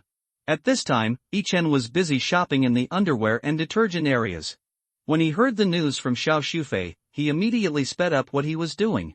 Okay, I'll be right back. Have Xiao start the vehicle first and be ready to evacuate at any time. Xiao Shufei immediately replied, okay. When she heard that and then immediately started asking Xiao Shufei to start the car. But as luck would have it, a pursuer suddenly landed in front of the minibus. Xiao Shufei was shocked when she saw this and then immediately tried to stop the guy anxiously. Wait a minute, something's happening. At this time, Xiao Shufei also scanned the presence of the pursuer. At this moment, it was looking into Xiao Shufei's eyes through the front windshield. This is a pursuer with eyes, which means that someone is behind it. In an underground base 50 kilometers away, Adam was standing in front of a computer and a girl was operating the computer in front of him. Chief, this is the area. The remaining energy of the colored crystals here has the strongest reaction. It should be the place where the 7 colored crystal core last appeared. Adam frowned immediately when he heard this. After thinking for a moment, Adam spoke coldly to the girl in front of him. Order the pursuers to conduct a carpet search. We must find clues about Kai Jing. The girl said yes and started typing commands into the computer. At this time, Adam picked up the walkie-talkie and spoke coldly. You guys haven't arrived yet? The energy reaction of the colored crystal suddenly disappeared an hour ago. It's been so long. Why haven't you arrived yet? A few minutes after Adam finished speaking, he finally received a reply from the other party. But there was a lot of noise in the walkie-talkie, accompanied by the sound of very intense fighting. Finally, Qin Lingfeng's voice sounded on the intercom. We were attacked on the road. There's something wrong with this rainwater. The plants are starting to mutate. It will take another half an hour or two. The conversation was interrupted prematurely before she could finish her words. Adam frowned when he heard this. His hand clenched around the intercom and made a rattling sound. It looked like he had reached the limit of his patience. Now, even plants have evolved ahead of us. There is no time. There is no time. After saying this, Adam turned and walked quickly into the distance. On the other side, the situation in the underground garage was also extremely critical. The pursuer's huge iron fist has smashed down hard on the minibus. What's even worse is the zombie lord who was injured by Yi-chun. At this moment, he has already wandered outside the mall with his men. Chapter 24 Death Fine. The zombie lord's only remaining eye exuded an extremely resentful look. It could clearly feel that the strange and attractive energy fluctuations were inside. It also knew clearly that the enemy who had injured it must be there too. I must tear that bastard into pieces and take away his energy crystal core.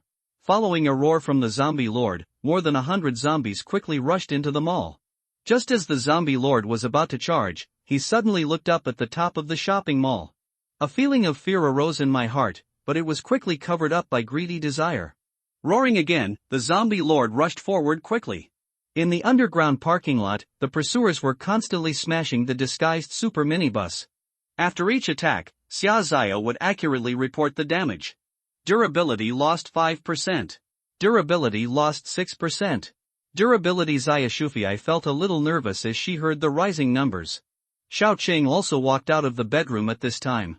The bedroom has been specially soundproofed, so the noise outside cannot be heard inside. So when Xiao Qing walked out, he was stunned when he saw the car being smashed in front of him. What's going on now? Xiao Qing quickly walked to Xia Shufei and asked urgently. Xia Shufei looked at Xiao Qing nervously and said, "This monster seems to have discovered us. I can't control this monster with a camera." When Xiao Qing heard this, he immediately turned around and picked up the metal baseball bat. Stupid, there are several pursuers nearby. When Xia Zio heard this, he immediately started to analyze the data. There are a total of 9 pursuers nearby. The closest one is 0 meters and the farthest one is 132 meters. The others are between 40 and 80 meters away from this vehicle. Xiao Qing frowned immediately when he heard this. According to Xiao Qing's analysis, except for the one in front of the car, the closest one to them was only 40 meters away. How long does it take for the 40-meter one to get here? Xiao Qing asked while looking at the screen seriously. Upon hearing this, Xiao Qing immediately started to calculate quickly. It only takes 10 seconds, but I can interfere with the signal. This will buy you about 15 minutes. When Xiao Qing heard this, he couldn't help laughing. 15 minutes? That should be enough. After saying this, Xiao Qing turned and walked towards the car door. Shufei, contact Ichuan as soon as possible. I always have this uneasy feeling in my heart. This mall is weird. After hearing this, Xiao Shufei immediately nodded vigorously. Then she began to try to contact Ichuan again. Xiao Qing opened the car door and jumped out. On the other side, inside the northern suburbs underground base, a girl is remotely controlling the pursuer to smash the car. On the monitor, she saw a figure suddenly flashed by out of the corner of her eye.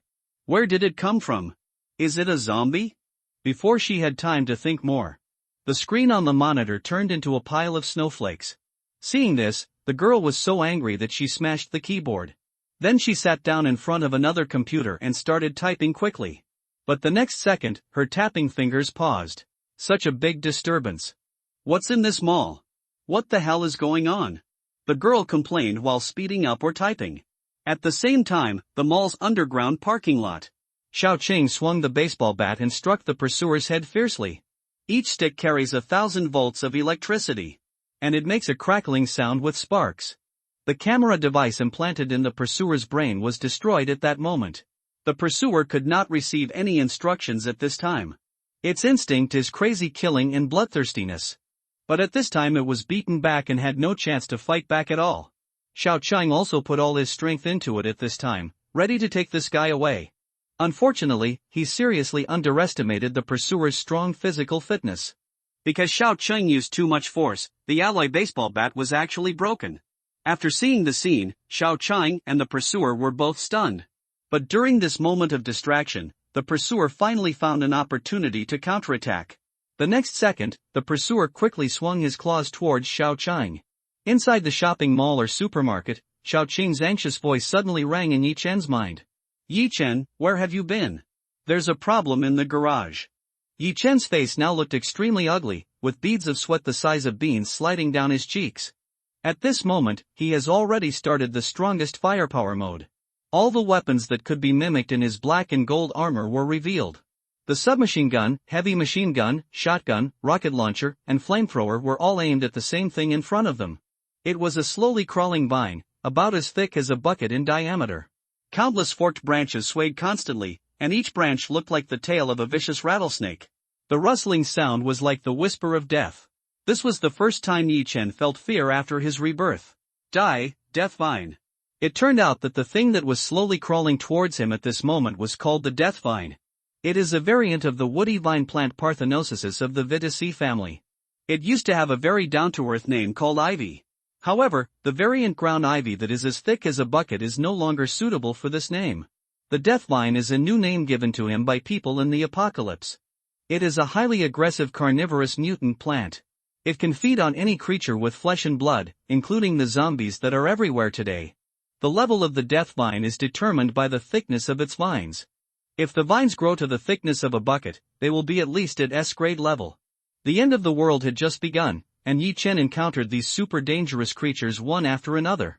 Could it be that the script for this life is of SSS level difficulty?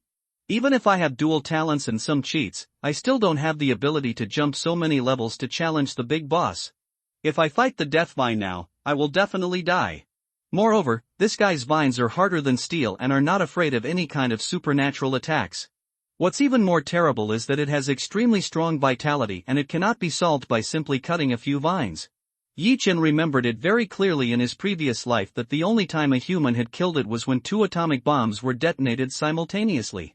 Of course, that Death Demon Vine is several times thicker than this one and belongs to the SSS level ultimate boss. But Yi Chen couldn't deal with this little boss at the moment. Even if Yi Chen wants to blow it up now, he needs to have an atomic bomb first, right? Thinking of this, a hint of despair rose in Yi Chen's eyes again. But then he quickly calmed down. After all, having experienced 2 apocalypses, Yi Chen's psychological quality is naturally impeccable. After calming down, his brain started to work quickly. A few seconds later, Yi Chen really figured out a way to escape. But this method is a bit risky. If we fail like this, then the loss will definitely outweigh the gain. Chapter 25 Light in the darkness. The size of the Death Demon Vine is generally very large. From the outside, the entire shopping mall building was covered with thick and lush vines. The current shopping mall has actually become a trellis for the Death Vine. The more than 2,000 zombies in the mall are actually just food it keeps in captivity. Yi Chen saw that the Death Demon Vines had surrounded him in 3 layers inside and outside. He immediately understood the other party's true intention. It was coming for the colorful crystal core in his body. The man is innocent unless he is in possession of a treasure. It seems that the reason why the end of the world has such a hard time at the beginning is all thanks to this colorful crystal.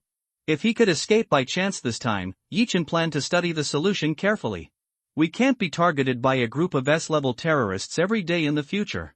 In that case, no matter how many plugins you have, they will not be enough.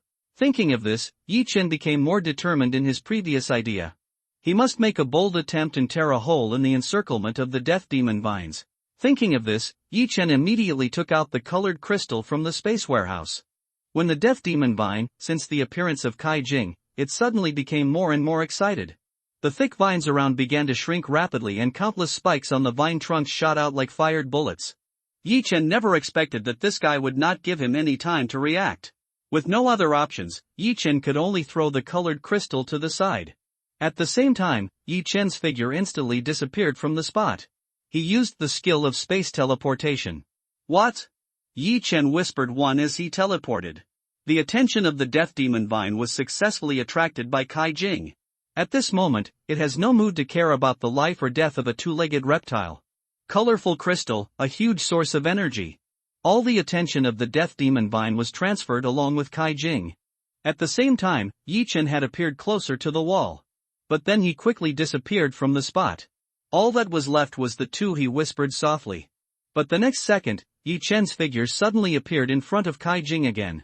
Grab the Death Vine's vines before they touched the colorful crystal. Then, before the Death Demon Vine could react, he threw the colorful crystal forward again. At the same time, Yi Chen disappeared from the spot again. He silently said 3.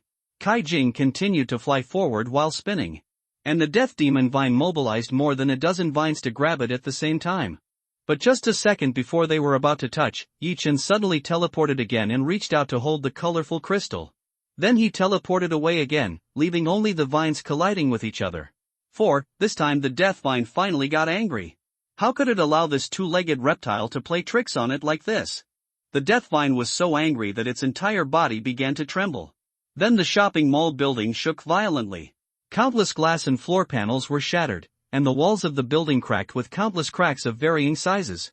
Yi Chen appeared less than 10 meters away from the wall. As long as he teleports once more, he will be able to successfully escape from the shopping mall building. And this time is also the limit of his teleportation. 5 times, his energy only allows him to use space teleportation 5 times. If you fail, you will become a lamb to be slaughtered. The death vines had already locked onto his position by this time. Countless vines flew quickly towards him. Seeing this, Yi Chen smiled slightly. He was waiting for this moment to be angry with the public. The opportunity has come. Yi Chen exclaimed softly. Put the colored crystal back into the space warehouse and teleport it away. This escape plan went perfectly as expected. But what Yi Chen never expected was, there is a big trouble on the other side of the wall. Yi Chen had just appeared and immediately collided heavily with a dark shadow. Then he followed the black shadow and crashed through the wall, falling back into the mall. Fortunately, Yi Chen was protected by the black and gold armor. Otherwise, such a huge impact force would have smashed him into a pulp on the spot. But even with the armor on, he was still not dizzy and the buzzing sound in his ears lingered for a long time. At this time, Yi Chen finally looked at the dark shadow pressing on him. It was an extremely terrifying face and half of the body had been blown off. The man's left eye and left arm were gone, leaving only his right eye full of resentment and his right hand tightly grasping his throat. It's the zombie lord from before. The collision just now is not a coincidence. This guy has been lying in ambush outside. He also sensed the energy fluctuations of the colorful crystal. So he did this while the mantis stalks the cicada, unaware of the oriole behind. This is simply outrageous. When did the zombie lord's IQ become so high? While Yi Chen was shocked, the zombie lord had already let out a victory roar. His right hand clasped Yi Chen's throat tightly like an iron clamp. The black armor on the neck began to make cracking sounds. Yi Chen didn't want to sit there and wait for death. So he immediately fired all the mimicry weapons at the same time. The rattle of machine guns, the sizzle of flames, and the explosion of rockets rang out one after another. The zombie lord was immediately blasted 4 or 5 meters away by a rocket. This guy never expected that this person was carrying a bomb. Yi Chen had just escaped from the zombie lord's hold. The vines of the death demon vine over there immediately attacked. At this time, Yi Chen's energy had been basically exhausted and he had no ability to forcibly perform spatial teleportation. Is this life over so soon? When Yi Chen's eyes were filled with despair, suddenly a dazzling white light appeared on the scene. The white light, like the sun, powerfully dispelled all the darkness around. The supermarket suddenly became as bright as day, blindingly bright. The death vine was so frightened that it retracted all its vines. The zombie lord covered his right eye in pain. Yi Chen was also dazzled by the light and opened his eyes. He just felt that someone suddenly picked him up and then he was carried away by the other party. When the two were jumping and running, Yi Chen could clearly feel the other's surging softness. Yi Chen was immersed in it unconsciously for a while and then he cried out in surprise. Where's my A? It turned out that Yi Chen's energy was exhausted. The black gold armor mimicked by nanomatter then melted and shrank into its original black mist state and merged into its body. Otherwise he wouldn't be able to feel the warmth and softness. If you don't want to die, shut up. A cold female voice suddenly sounded in Yi Chen's ears. Then the two of them fell heavily to the floor on the 3rd floor. The woman fainted after the fall.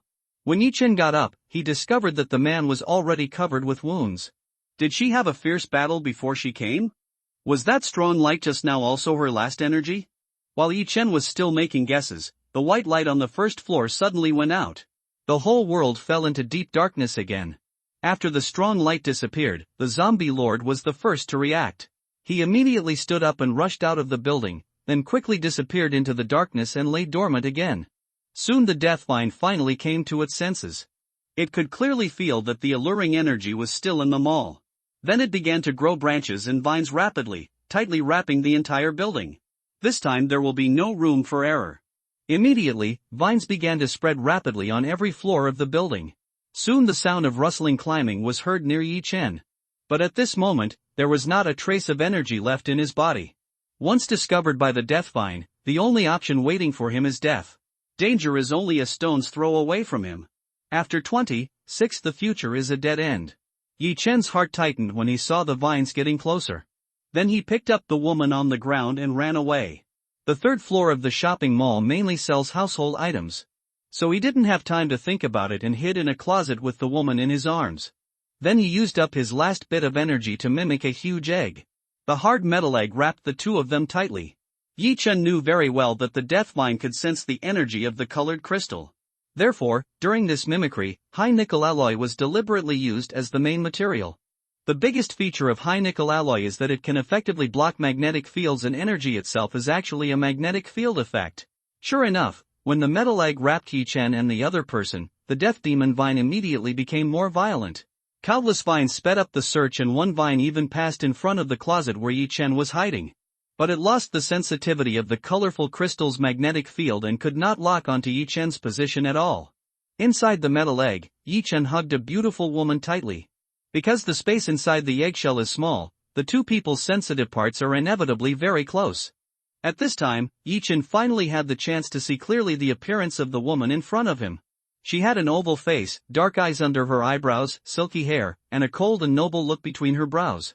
This woman was Qin Lingfan, who was sent to capture Yi Chen personally. Qin Lingfan was just waking up at this time, and her eyes turned cold when she saw Yi Chen. Damn it, let me go. It turned out that Yi Chen was hugging her tightly like a twist. Qin Lingfan's first reaction was that he was being taken advantage of, but the space here was too small and she had no way to do anything to deal with Yi Chen. Yi Chen was very happy to see that the other party woke up and immediately smiled wickedly and said calmly, "Now that you're awake, let's have a good chat. Are you from the GJ Alliance? What is your purpose? Does the end of the world have anything to do with GJ?" Yi Chen's questions were more and more sharp. Qin Lingfan couldn't help but frown after hearing this. Who is this man in front of me? How did he know these confidential things? However, as an elite of the GJ Alliance, how could she easily betray her own organization? So, she immediately replied softly and coldly, "I have no idea what you were talking about. Let me go now or you'll be dead." Yi Chen simply disdained her threats because locking her in the metal egg with himself was part of his plan. He wanted to use this opportunity to gather some intelligence, and the space he created himself is basically the same as his private space. Here the other party can't do anything, but you can do whatever you want. So, Yi Chen leaned close to her cheek and spoke coldly. You'd better be obedient, otherwise I can't guarantee that I won't do something worse than an animal. When Qin Lingfan heard this, his brows immediately tightened a little. So, she spat at Yi Chen and said, "Scum like you really should be purified. Even if I die, even if I am doomed, I will never compromise with you." As soon as she finished speaking, Yi Chen kissed her. Qin Lingfan was completely stunned at that moment. Her first reaction was that she was dirty. She actually had her mouth defiled by a scumbag. Yi Chen was interrogating Xiao Qin in the metal egg, but Xiao Qin was exhausted from beating him in the parking lot. The pursuer who had fought with him before had half of his head crushed by him. But even so, the pursuer still did not die. The powerful vitality and terrifying recovery ability made Xiao Qin feel helpless and desperate. At this moment, Zhao Xiufei's voice suddenly sounded in his mind. Yi Chen is in danger. We have to go in and rescue him. After hearing this, Xiao Qin turned around and jumped into the car without saying a word. The super mini bus had already removed its disguise by this time. The sound of the sand sculpture machine lifting was heard on the radio again. My stupid dad is very dangerous. You must rescue them immediately. When Xiao Qin heard this, he immediately responded. Stop talking about useless things. What is the situation now? Where is brother Yi Chen now?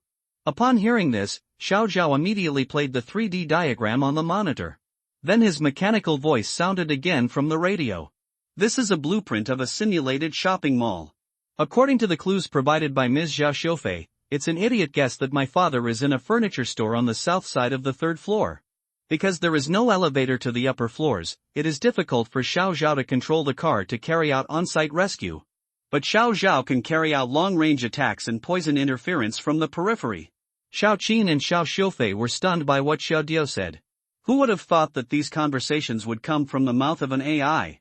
Isn't this thinking logic too human-like?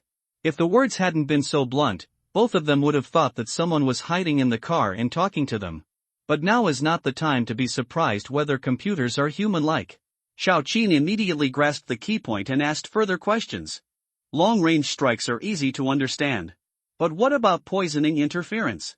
As soon as Xiao Qin finished speaking, a new picture appeared on the monitor. It was a paper schematic of a giant 3D vine. Xiao Zhao began to explain the Death Demon vine based on the data input by Yi Chun.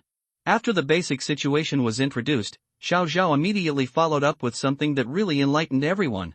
Since it is a plant, it cannot live without water and nutrients. Acid rain is its nutrient solution. Then Xiao Zhao has a way to restrain it. After saying this, Xiao Zhao immediately turned the topic back to rescuing Yi Chun. My biological father's energy has almost reached the point of drying up. His body cells are very weak at this time. If we carry out large-scale, large-volume energy replenishment at this time, his cells will explode due to the extreme overload in a short period of time. So even if my dear father has the colored crystal in his hand now, it will be of no use. When Xiao Qin heard this, he immediately scratched his head. After a moment, he put down his hand and spoke slowly. Then let me go in and carry him out, Sister Xiufei. If anything unexpected happens to me, Nian Nian. Just when Xiao Xiufei heard this, her brows immediately frowned. She did not rush to reply, but instead launched an unknown prediction very carefully. Then she saw some fragments from the future in her mind. In the future clip, Yi Chun was covered in blood and Xiao Qin was covered in wounds. Behind them was a sea of fire and countless zombies and monsters surrounded them. Their future is a dead end. The tears couldn't stop flowing down my cheeks. No, I won't. The future will definitely not be like this. Try it again. Only one more time. Can we get it right? Xiao Xiufei quickly wiped away her tears and then activated the skill unknown prediction again. Because the level 4 skill is activated twice in a short period of time. Her face had turned extremely pale and drops of blood from her nose were dripping onto her clothes. But she didn't care at all. She just frowned and continued to observe a new fragment of the future. Chapter 27, It's not clean anymore. Xiao Xiufei mobilized the energy in her body to launch the second unknown prediction. Even though her body felt very weak at this moment and her nosebleed had soaked her collar, she still didn't care. She must see clearly what the future will look like. This time, what emerged in Xiao Xiufei's mind was still a fragment about the future. The scene was no longer of Yi Chun and Xiao Qin's miserable plight, but of himself and Niu Niu lying on the ground crying helplessly. There were no zombies or monsters around. Only two lonely figures crying silently in the darkness. Why is it like this? Impossible. The future shouldn't be like this. The tears in Xiao Xiufei's eyes grew more and more intense. But the fluorescence around Niu Niu and her fantasy became brighter and brighter. Has Niu Niu awakened her special powers? But what about Yi Chun and brother Xiao? Xiao Xiufei was unwilling to see only such a result. So she wiped away her tears again, ready to risk her life and try again. But Xiao Cheng took the first step and grabbed her hand. Don't be stubborn. The outcome is not important anymore. I'll leave Niu Niu in your care. Please tell her that Dad loves her very much. After saying this, Xiao Cheng let go of his hand and strode off the minibus. Xiao Xiufei turned around and tried to stop them. But she didn't even have the strength to stand up. Using the level 4 skill twice in a row, just now had already made her mentally and physically exhausted. I hate it so much. Xiao Xiufei said to herself angrily while crying. She hated herself for not being able to do anything at the critical moment. If Yi Chun and the others can come back safely, I will definitely work harder. She no longer wanted to be a weak girl who could only hide behind and be protected. She also wants to fight like Yi Chun and Xiao Cheng. The apocalypse is definitely an era where the former is king. The weak can only be a burden and the weak link in the team. I don't want this. I want to change. You must come back alive. Give me a chance. Xiao Xiufei bit her lips until they bled and tears rolled down her face one after another. At this moment, she was truly enlightened. The true queen of the heart is quietly awakening. Outside the minibus, Xiao Cheng put on his Bluetooth headset and then tightly grasped a military engineer's shovel in his right hand. The three pursuers around him immediately discovered his trace. But Xiao Qing was a little dissatisfied when he saw that there were only 3 people. Grandson, you called too few helpers. It's not enough for Master Xiao to fight. Call some more quickly. After Xiao Cheng finished shouting, he immediately whispered to Xiao Diao. Turn off all signal interference. Xiao Diao was very surprised when he heard this. So he immediately warned Xiao Qing in a mechanical voice. Warm. The consequence of doing this will make your rescue more difficult. What we need to do now is to reduce the number of enemies, not to deliberately increase them. When Xiao Qing heard this, he smiled coldly. You idiot, you know nothing when I was in the army fighting. You are still just a pile of electronic components. Don't talk nonsense. Just do it. Seeing that Xiao Qing was very determined, Xiao Diao could only do as he said. After the signal jammer was turned off, contact was quickly established between all the pursuers. Then more than 100 pursuers quickly turned around and rushed toward Xiao Qing. The 3 pursuers closest to Xiao Qing have received instructions. They will not launch an attack easily, but will wait for the arrival of the main force before taking action together. Because their target has never been Xiao Qing, but the colorful crystal core in each end's hand. When Xiao Qing saw that these people didn't rush up to him, he couldn't help but burst into laughter. It seems like you bastards want to catch us all in one fell swoop. Okay, then I'll lead you to sing straight to the Huanglong. You little bastards, come at me if you dare. After Xiao Qing said this, he made a lightning strike.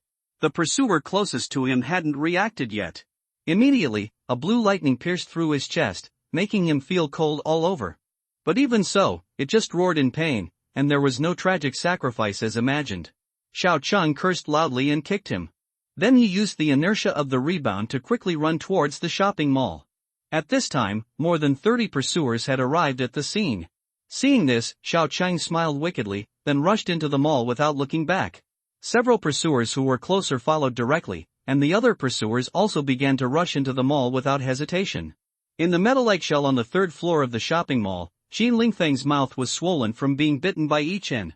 But this is not the most unbearable thing. What she couldn't stand the most was having her ticklish spot tickled.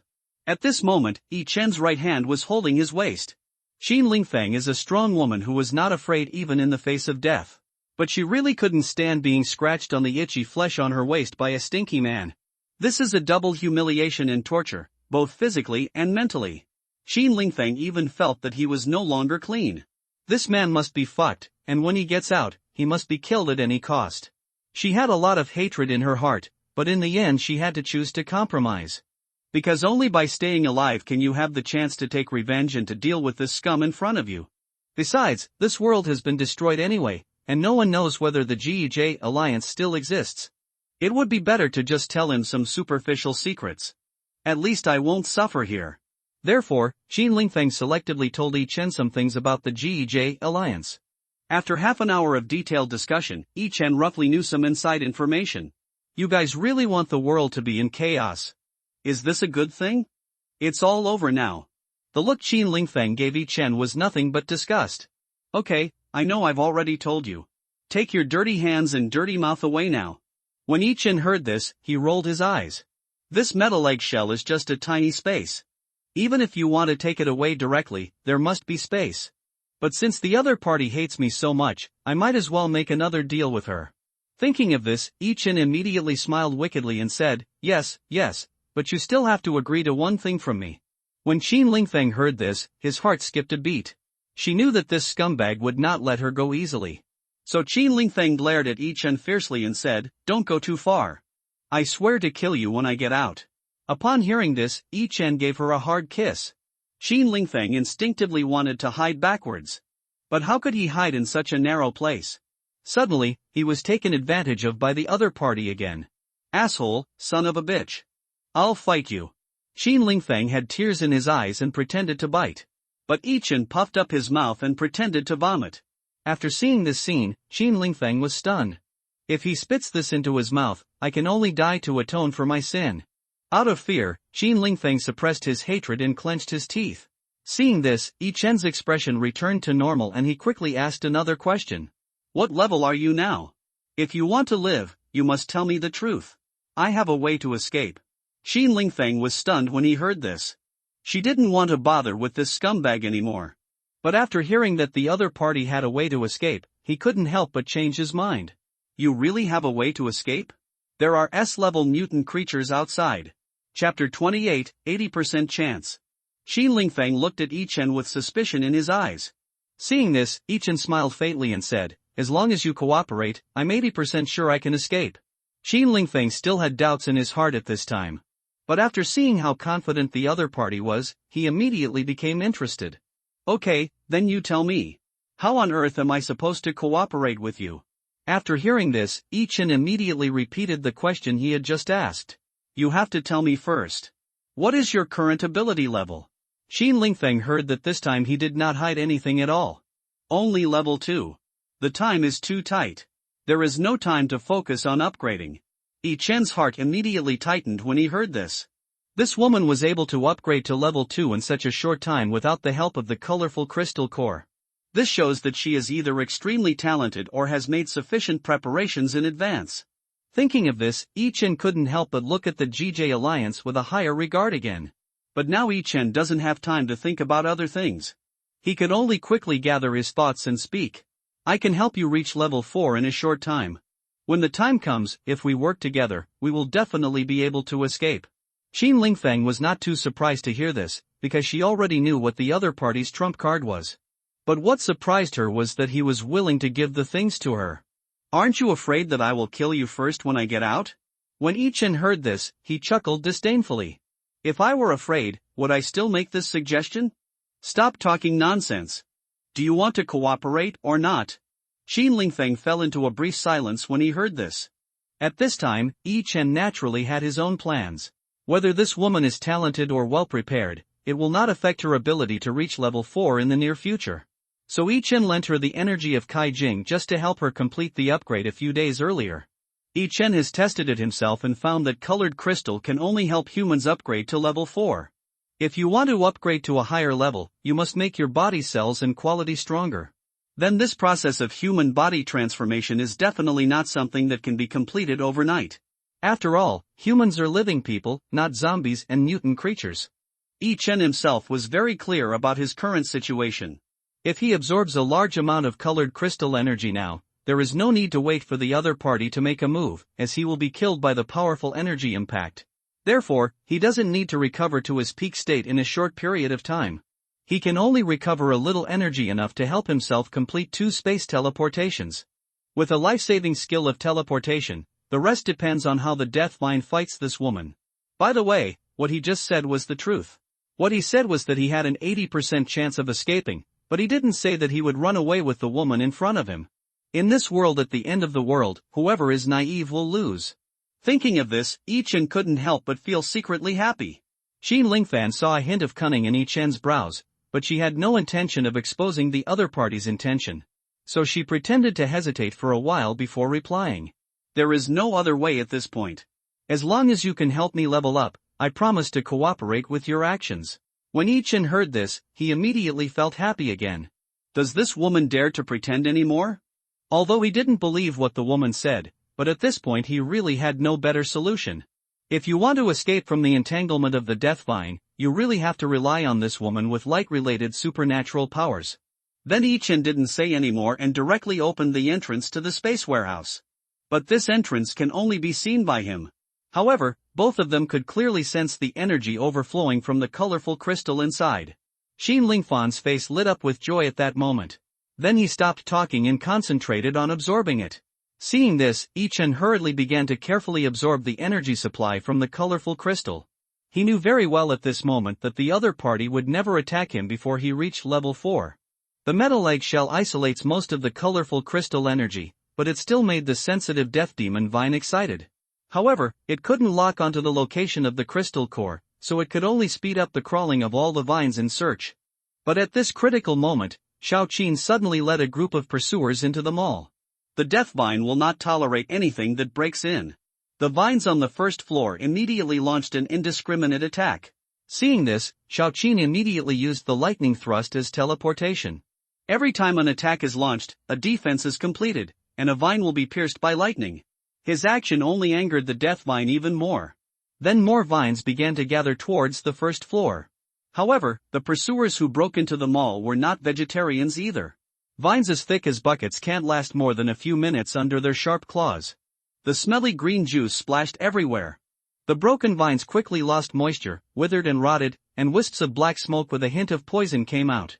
But then new vines began to grow rapidly, and the death demon vine was not something that could not be cut down or killed. But what annoyed it was that more and more pursuers came in from outside. By the time Xiaoqin found an opportunity to run to the third floor, the number of pursuers in the mall had reached more than 200. The energy of the colorful crystal core also made the pursuers excited. All the pursuers began to climb desperately towards the third floor. The death demon vine immediately felt the threat of competition, so it immediately sent down more vines to snipe. When the pursuers were fighting fiercely with the death vine, the zombie lord hiding in the darkness gradually revealed half of his head. At this moment, he was carefully sensing the location of the colorful crystal energy. If there was a chance, he didn't mind rushing out and taking one more risk. In the early days of the apocalypse, the seven-colored crystal core was like an elixir of life. Whoever gets it will be ahead of the evolution of the entire world. Therefore, none of the three forces involved in the fight will give up. The war in the business world is destined to be a bitter battle to the death. Xiao Chang wandered alone among the three mutant creatures. Everywhere he looked were enemies, and he had no help at all.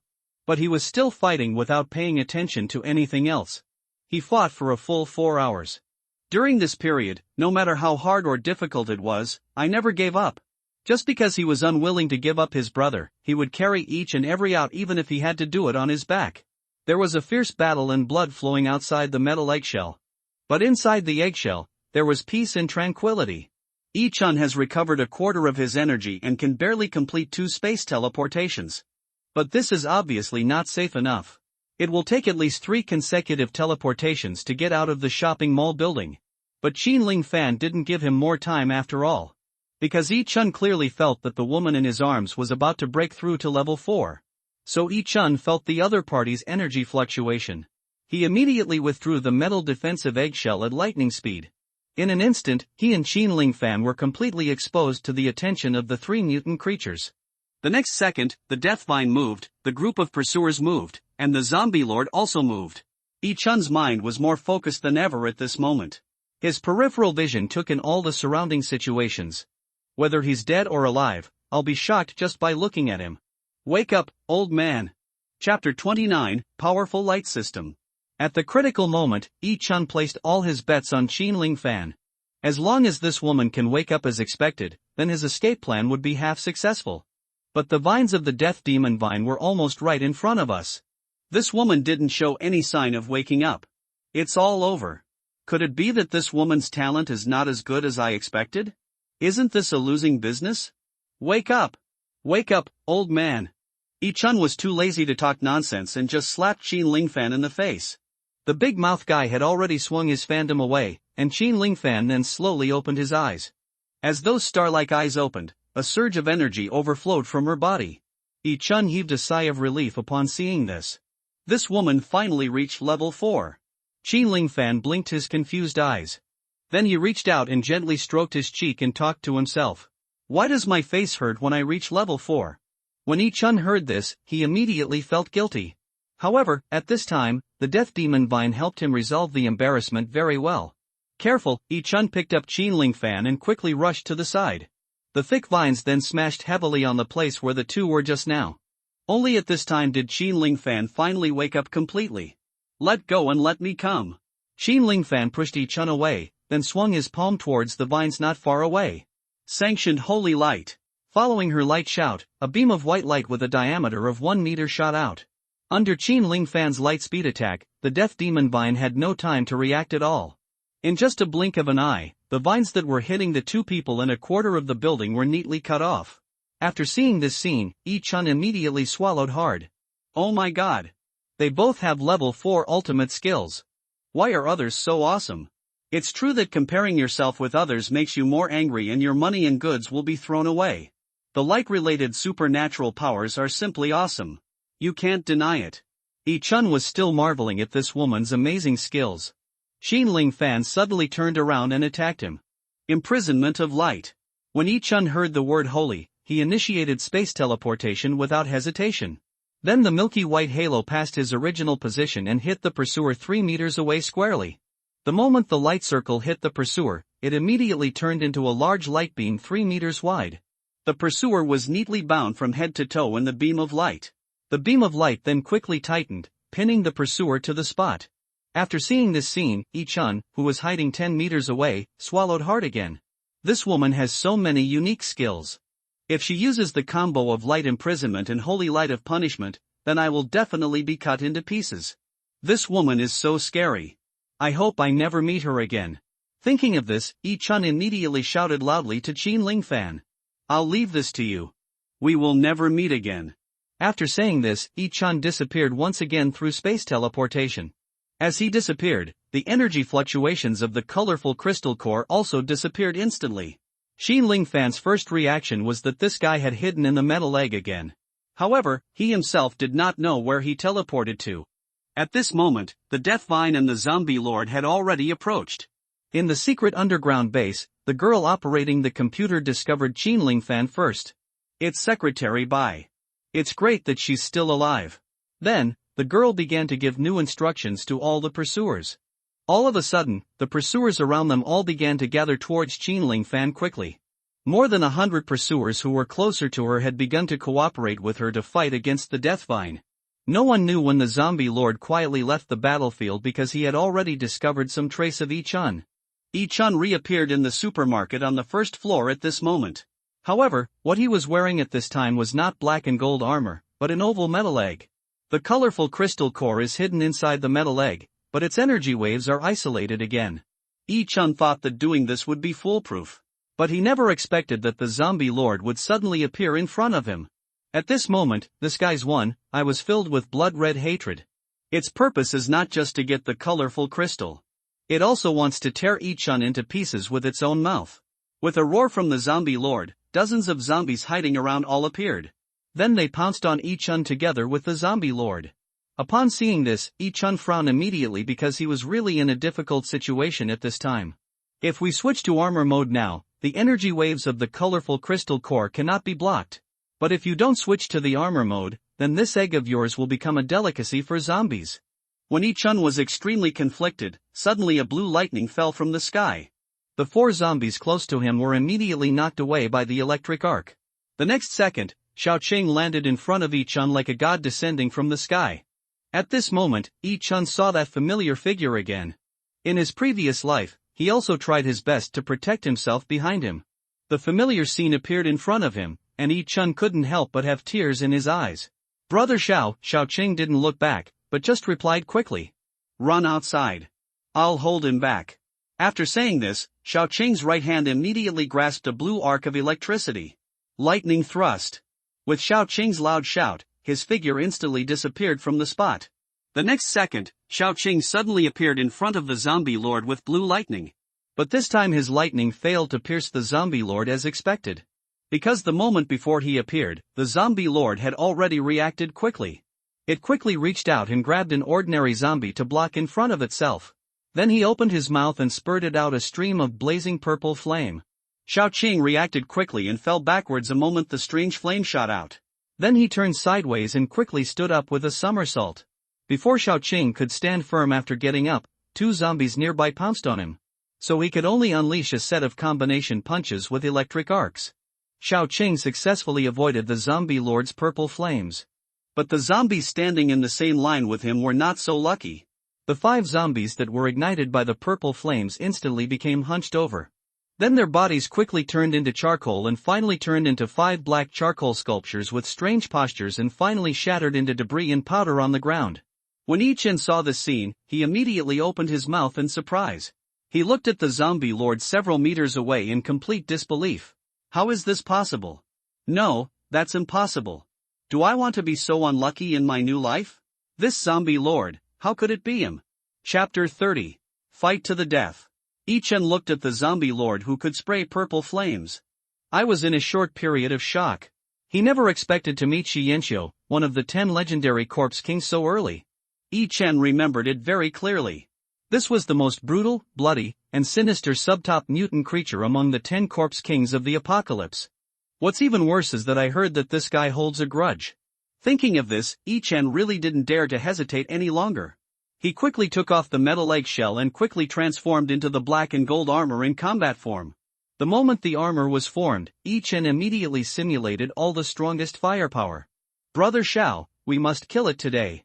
As soon as these words were spoken, the sounds of machine guns, submachine guns, shotguns, grenade launchers, and rocket launches rang out. Upon seeing this, Shao Chang immediately unleashed a thunderous shock. After shaking off the zombies that were in the way around him, he immediately rushed forward with a lightning charge. Lightning thrust. Shao Chang took advantage of the moment when the zombie lord was shot and his body was unstable. With a quick lightning thrust, he attacked the enemy when he was off guard. The blue electric current instantly penetrated the zombie lord's body. After seeing that he succeeded, Shao Chang immediately yelled and started kicking. Go away! The zombie lord staggered forward 2 steps after being kicked. Seeing this, Yi Chen immediately concentrated all his firepower. Die for me! Dada dada, tada, tada, bang bang bang bang. The sounds of various guns firing mixed together. The sounds of grenades and rockets exploding were one after another. Yi Chen alone actually gave off the momentum of an assault company. Under the powerful firepower output, the zombie lord was beaten to the ground and looked miserable. Although it was one of the 10 corpse kings in the later period. But now it is just a zombie lord who has just reached level 5. Its physical fitness and strength are not enough to make it immune to attacks from thermal weapons. So with Yi Chen's amazing move just now, he reduced its HP to 1/2. Yi Chen and Shao Qing couldn't help but exclaim when they saw this. Fuck, he's not going to die. This firepower is enough to kill an ordinary zombie hundreds of times. It can be seen from this that zombies with S-level talents are really difficult to deal with. But the more difficult it is, the more Yi Chen must kill it today. Otherwise, when it grows up, you will definitely be the one to die. Yi Chen was determined to kill the zombie lord.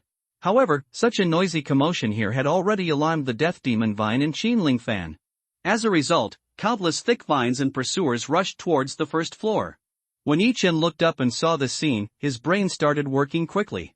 It seems that we must use the opponent's force to counter the opponent's force. Thinking of this, Yi Chen began to search for Qinling Fan quickly. Sure enough, before long, he saw a beautiful figure with eyes full of anger.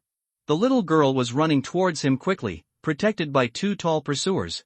After determining the woman's location, Yi Chen turned around and glanced at the zombie lord who was struggling in a panic. After some simple planning, he fired a shotgun shell at his head. Bang! The zombie lord raised his bloody right arm to block the attack. His one eye glared at Yi Chen with hatred. Seeing this, Yi Chen smiled wickedly and shouted, "Come here and bite me if you dare." After shouting this, Yi Chen immediately jumped towards Qinling Fan. The zombie lord was completely furious at this time.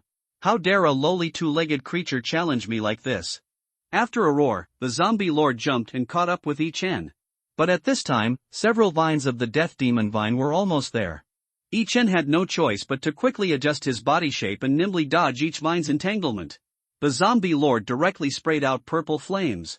Even someone as powerful as the god of death, Mo Tong, could only fear and avoid it when encountering the purple flame.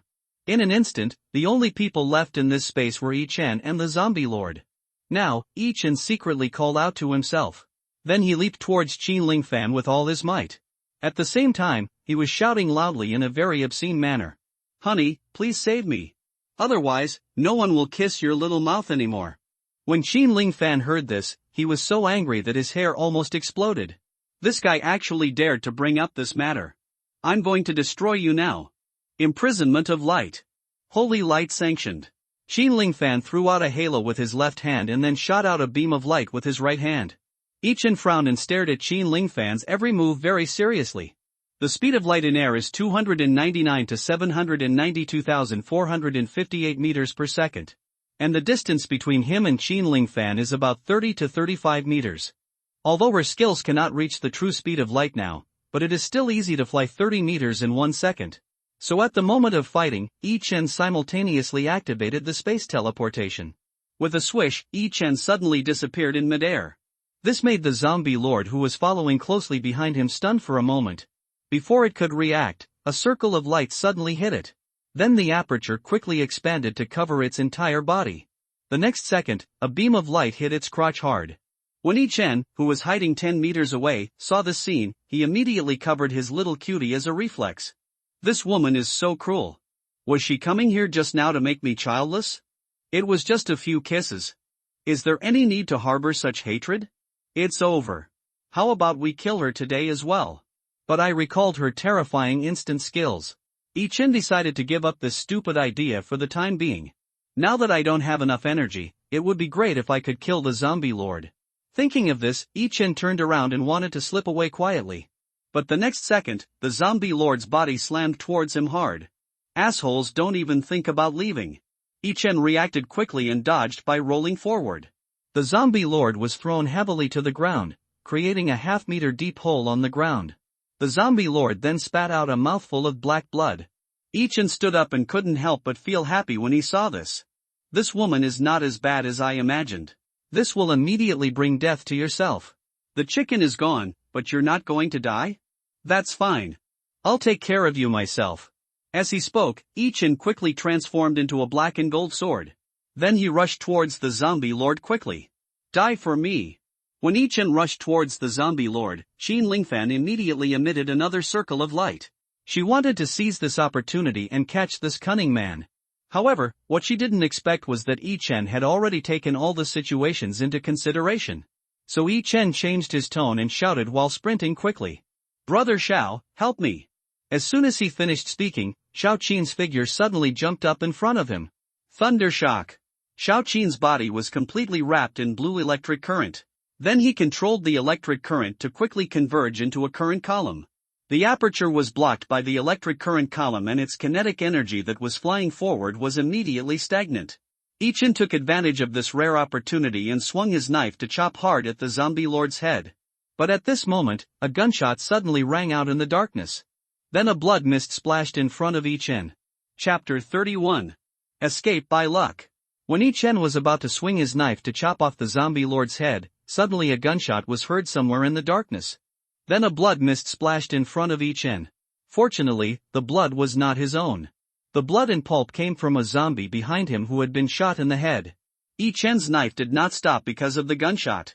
The alloy sword chopped down fiercely, splitting the zombie lord's head in two.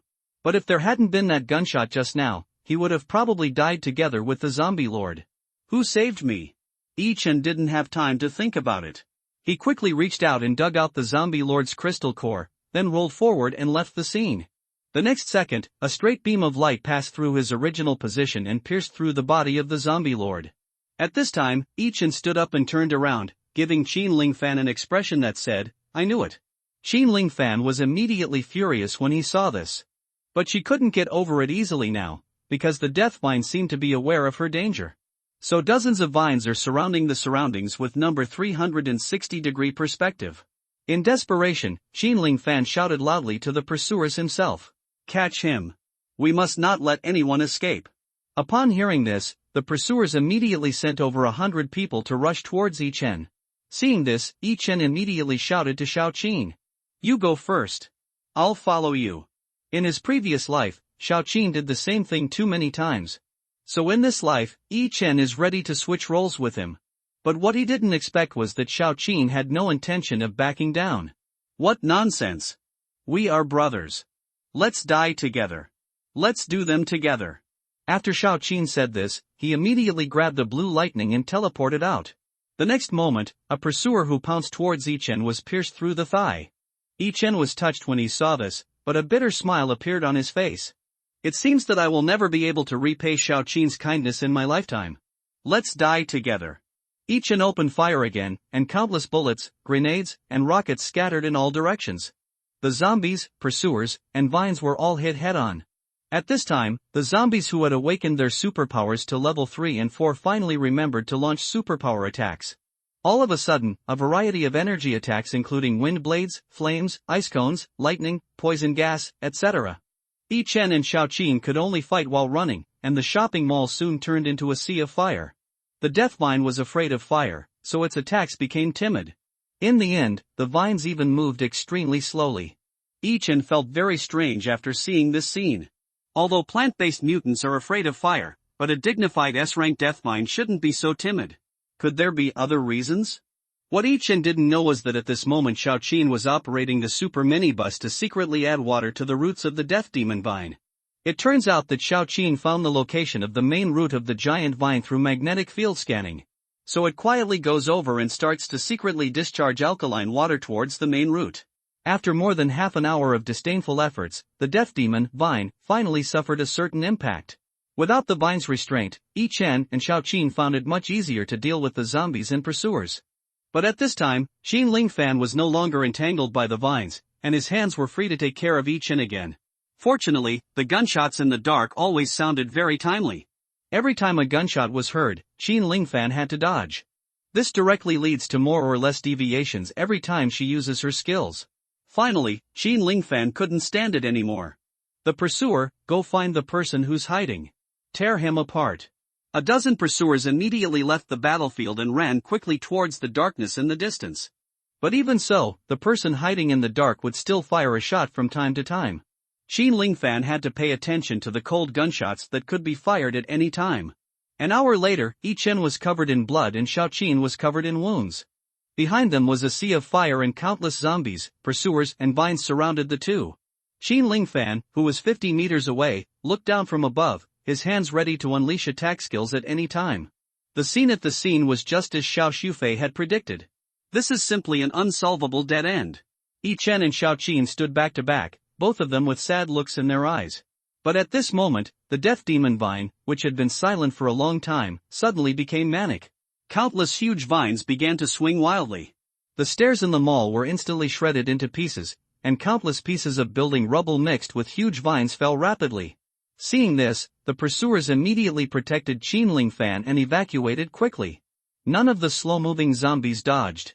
As the building was shattered and collapsed, Yi Chen and Xiao Qin spread their legs and ran as fast as they could out of the mall. But at this time, the energy in their bodies has reached the bottom. Without technical assistance, it would be difficult for them to escape from the collapsed area of the shopping mall in a short period of time. The shadow of death hung over the two of them. The giant death vine is harvesting all life within its territory in a unique way. Is it really a death this time? No. Suddenly, Xiao Shufei's voice came into their minds. The next second, two tall pursuers sprinted over diagonally. However, they had no intention of attacking at all. Instead, they quickly picked up the two of them and ran out.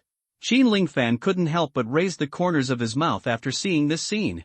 She thought she had successfully captured the target, so he didn't order the other pursuers to go over and help. But she had no idea that the two pursuers were no longer under the control of the base. 50 kilometers away in the underground base, the girl operating the computer was almost going crazy. What's going on with these two guys?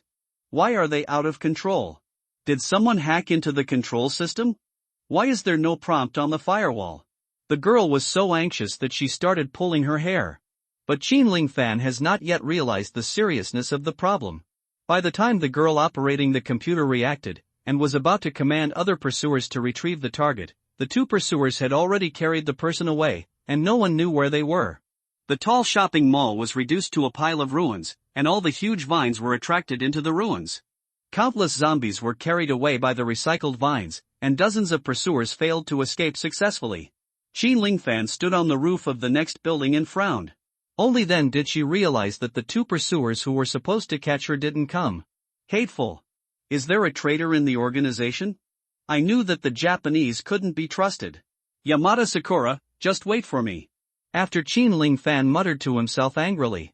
He turned around and shouted at the pursuer with a camera. Disperse and search immediately. We must find that scumbag. As soon as she finished speaking, hundreds of pursuers immediately dispersed. 3 kilometers away from the mall, Yi Chen and Xiao Qin had been placed in a store. The two pursuers jumped onto the roof to take charge of the alert, and the superbus performed a beautiful drift and appeared on the street.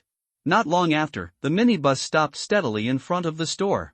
The car door opened, and Xiao Shufei wiped her tears and rushed towards Yi Chen. Xiao Qin patted him on the shoulder and got into the car. Xiao Shufei was holding Yi Chen, and before she could say anything, she suddenly froze in place. Then she whispered in Yi Chen's ear. Yi Chen immediately disguised himself as a battle armor and protected Xiao Shufei behind him. Then the armor switched to full fire mode, with all gun muzzles aimed at a window on the second floor opposite. Since you've caught up with me, show yourself. If not, I will open fire. Chapter 32 New Partner. Yi Chen looked at the window on the second floor opposite with vigilant eyes. Just now, Xiao Shufei secretly told herself that there was a normal human being with no ill intentions hiding here. It was because she said this that Yi Chen did not open fire directly. Sure enough, after about a few seconds, a figure slowly appeared at the window, and then she swiftly jumped down from the second floor. After landing steadily, she slowly put a spear behind her back. Don't be nervous. I mean, no harm. I helped just now them all. Yi-chun naturally understood what she meant. I guess all the cold shots from the dark were fired by her.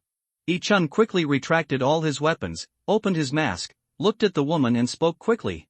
I know. Thanks for what you did just now. What is your purpose here? We can keep it simple. The woman smiled gently when she heard this, then quickly walked to a place less than 5 meters in front of Yi-chun and stopped. She first looked at Yi-chun's armor and then turned to look at the minibus next to her. It's hard to survive alone in the end times. So, I want to join you. The woman looked at Yi-chun seriously and said. Yi-chun did not rush to express his opinion, but turned his head and glanced at Zhao Xiufei. Zhao Xiufei's face looked very ugly at this time. What happened in the mall just now has drained a lot of her spirit and energy. But at this time, she activated her telepathy to investigate. After making sure that the woman had no ill intentions, she slowly nodded to Yi-chun. After getting confirmation, Yi-chun immediately turned to look at the woman and said, "Okay, let's get in the car first. The noise in the mall is too loud. More zombies will be attracted here soon."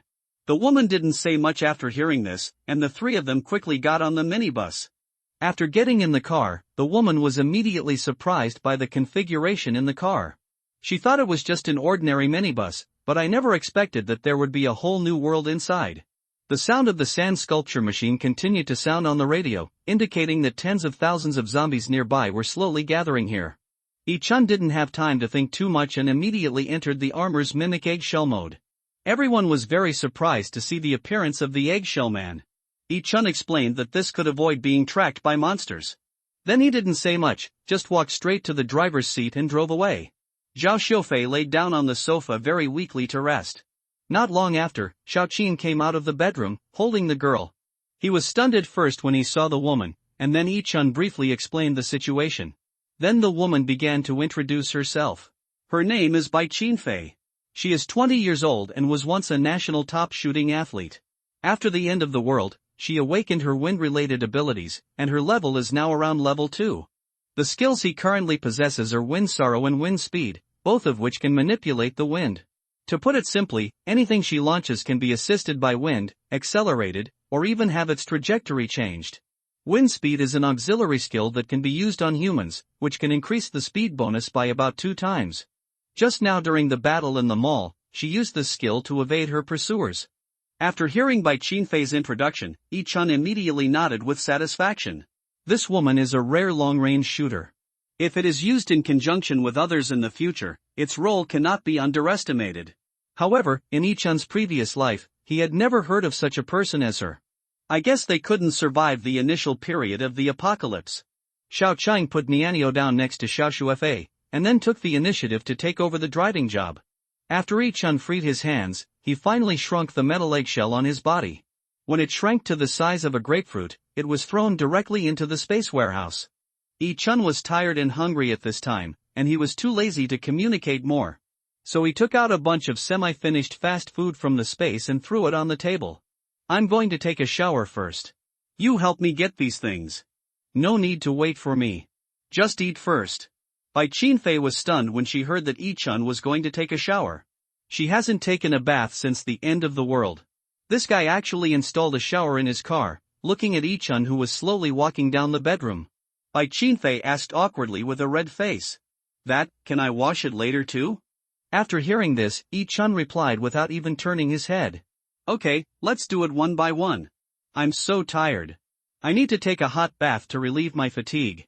After saying this, Yi-chun opened the door and walked in. In the shower room of the minibus, water kept washing Yi-chun's body. The warm water made him feel very comfortable, and the tiredness he had just felt was gradually dispelled. While taking a shower, Yi-chun had already thought about the modification and upgrade of the black and gold armor. In addition, he also plans to upgrade the minibus again. He also had a brief blueprint of Xiaoqin's armor and Zhao Xiufei's auxiliary machine in his mind. Now he just had to take the time to make them happen. As for Bai Qinfei, who had just joined the group, Yi-chun planned to test her for a while first. After all, having no ill intentions does not mean that this person can be trusted 100%. More than half an hour later, Yi-chun walked out of the room wearing casual sportswear. At this time, all kinds of delicious food have been placed on the table. Except for Neo, who was eating the cake. No one else among the 4 people present moved quickly. Yi-chun knew that this was everyone's way of showing respect for him. So he didn't say much. After sitting down, he picked up his phone and said, "Get up quickly. Let's eat." Yi-chun picked up the first piece of food with chopsticks, and then Xiao Shufei and Bai Qinfei picked up their bowls and chopsticks and started eating. Xiao Qing did not come over to eat. He sat in the driver's seat and munched on a chicken leg. "We need to find an open place to temporarily camp. Missed Bai, do you have any suitable place to recommend?" Yi-chun asked while eating rice and looking at Bai Qinfei. When Bai Qinfei heard this, she immediately put down her bowl and chopsticks in a restrained manner. "An empty place? What you up to? Anything else you need?" She knew that Yi-chun's question definitely had other meanings. Otherwise, he would just start looking for an empty spot. Since he is asking me specifically, he must have his own ideas. Sure enough, Yi-chun said with a slight smile on his face, "I'm going to test some new weapons." "Aren't you a shooter? Then you must know where is the best place to conduct shooting training." When Bai Qinfei heard this, she immediately nodded slightly. "In that case, our team's training base is pretty good. That should satisfy your needs." After hearing this, Yi-chun nodded slowly and said okay. Then Bai Qinfei told Xiao Qing the address. Xiao Jiao immediately calculated the longitude and latitude coordinates, and the car navigation started automatically. Bai Qinfei did not pick up the bowl and chopsticks again, but asked with a red face. Then, "Can I go take a shower first?" After hearing this, Yi-chun nodded slowly and said, "Of course, go ahead and wash if you want. There's a change of clothes for you on the bed. They are all from the mall, brand new and never opened." Bai Qinfei said thank you, then quickly stood up and went into the room. Women take several times longer to shower than men. This point is vividly demonstrated in Bai Qinfei. An hour and a half later, Xiao Qing had driven the car to the vicinity of his destination. But Bai Qinfei was still hiding in the room and didn't come out. Xiao Qing slowed down the car slowly, his eyes full of vigilance. "Yi-chun, something seems to be wrong." Chapter 33, Ambush Without Malicious Intent. Yi-chun is currently using a notebook to design new armor. When he heard Xiao Qing's words, he immediately stood up and walked over. After he sat in the passenger seat, Xiao Qing spoke again. "Something feels wrong here. It's so clean here. There's not a single zombie or monster. Also, it seems like someone is watching us quietly nearby." After Xiao Qing said this, he immediately turned around and looked behind him. His gaze fell on the bedroom. Yi-chun immediately understood what he meant and turned to look at Xiao Shufei. Xiao Shufei understood and immediately used her skills again to check on Bai Qinfei. Afterwards, Xiao Shufei's voice rang in their minds. She really didn't mean any harm, but there are other people around. There are about 6 or 7 people, but the exact location is unclear. Yi-chun frowned slightly when he heard this. Then he stood up and whispered to Xiao Shufei. "Launched the drone and immediately conduct aerial reconnaissance of the surrounding area." Xiao Shufei mechanically replied yes, and then the dark box on a roof opened. A drone quickly took off and then flew rapidly in a circle 300 meters above the ground. A few seconds later, the sand sculpture machine's prompt sound rang. No suspicious creatures were found within a 3-kilometer radius. "Do you want to enter the building to conduct reconnaissance?" After hearing this, Yi-chun raised his eyebrows slightly and said, "Send the micro-spider robots to scout." After hearing this, Xiao Shufei answered very embarrassedly. "The main spider robot recovery rate is 0. None of the ones we sent out last time returned successfully." Yi-chun frowned again after hearing this. Then he took out a pile of material from the space warehouse. 2 minutes later, 4 spiders the size of ping-pong balls were born. "Use this to push it up first." Xiao Shufei said yes and then began to import the program into the robot. After a dozen seconds, the 4 robots began to move. Finally, they quickly crawled out through the gap in the car door and ran towards the large building 200 meters away. At this time, Yi-chun had already walked to the front of the bedroom. After knocking on the door several times, Bai Qinfei opened the door with a red face. "I'm sorry it took so long." She kept one hand protecting her chest while speaking and looked very embarrassed and ashamed. After seeing this scene, Yi-chun immediately asked curiously, "What happened? How are you?" When Bai Qinfei heard this, she looked up and glanced at Yi-chun. Then she blushed and nodded slowly. "Okay, everything is fine." At this time, Yi-chun glanced at the bed in the room. Most of the clothes on top were gone, leaving only a bra lying there alone. "Doesn't this woman like to wear it?" Thinking of this, Yi Chun's eyes suddenly became complicated when he looked at Bai Qin Fei. Bai Qin Fei seemed to realize something at this time. So he explained hastily and awkwardly. It's not what you think. It's just too small. I can't wear it. Yi Chun was stunned when he heard this. Just now, he estimated that this woman was at best AB. Did you get the wrong number? Yi Chun didn't want to dwell too much on this issue.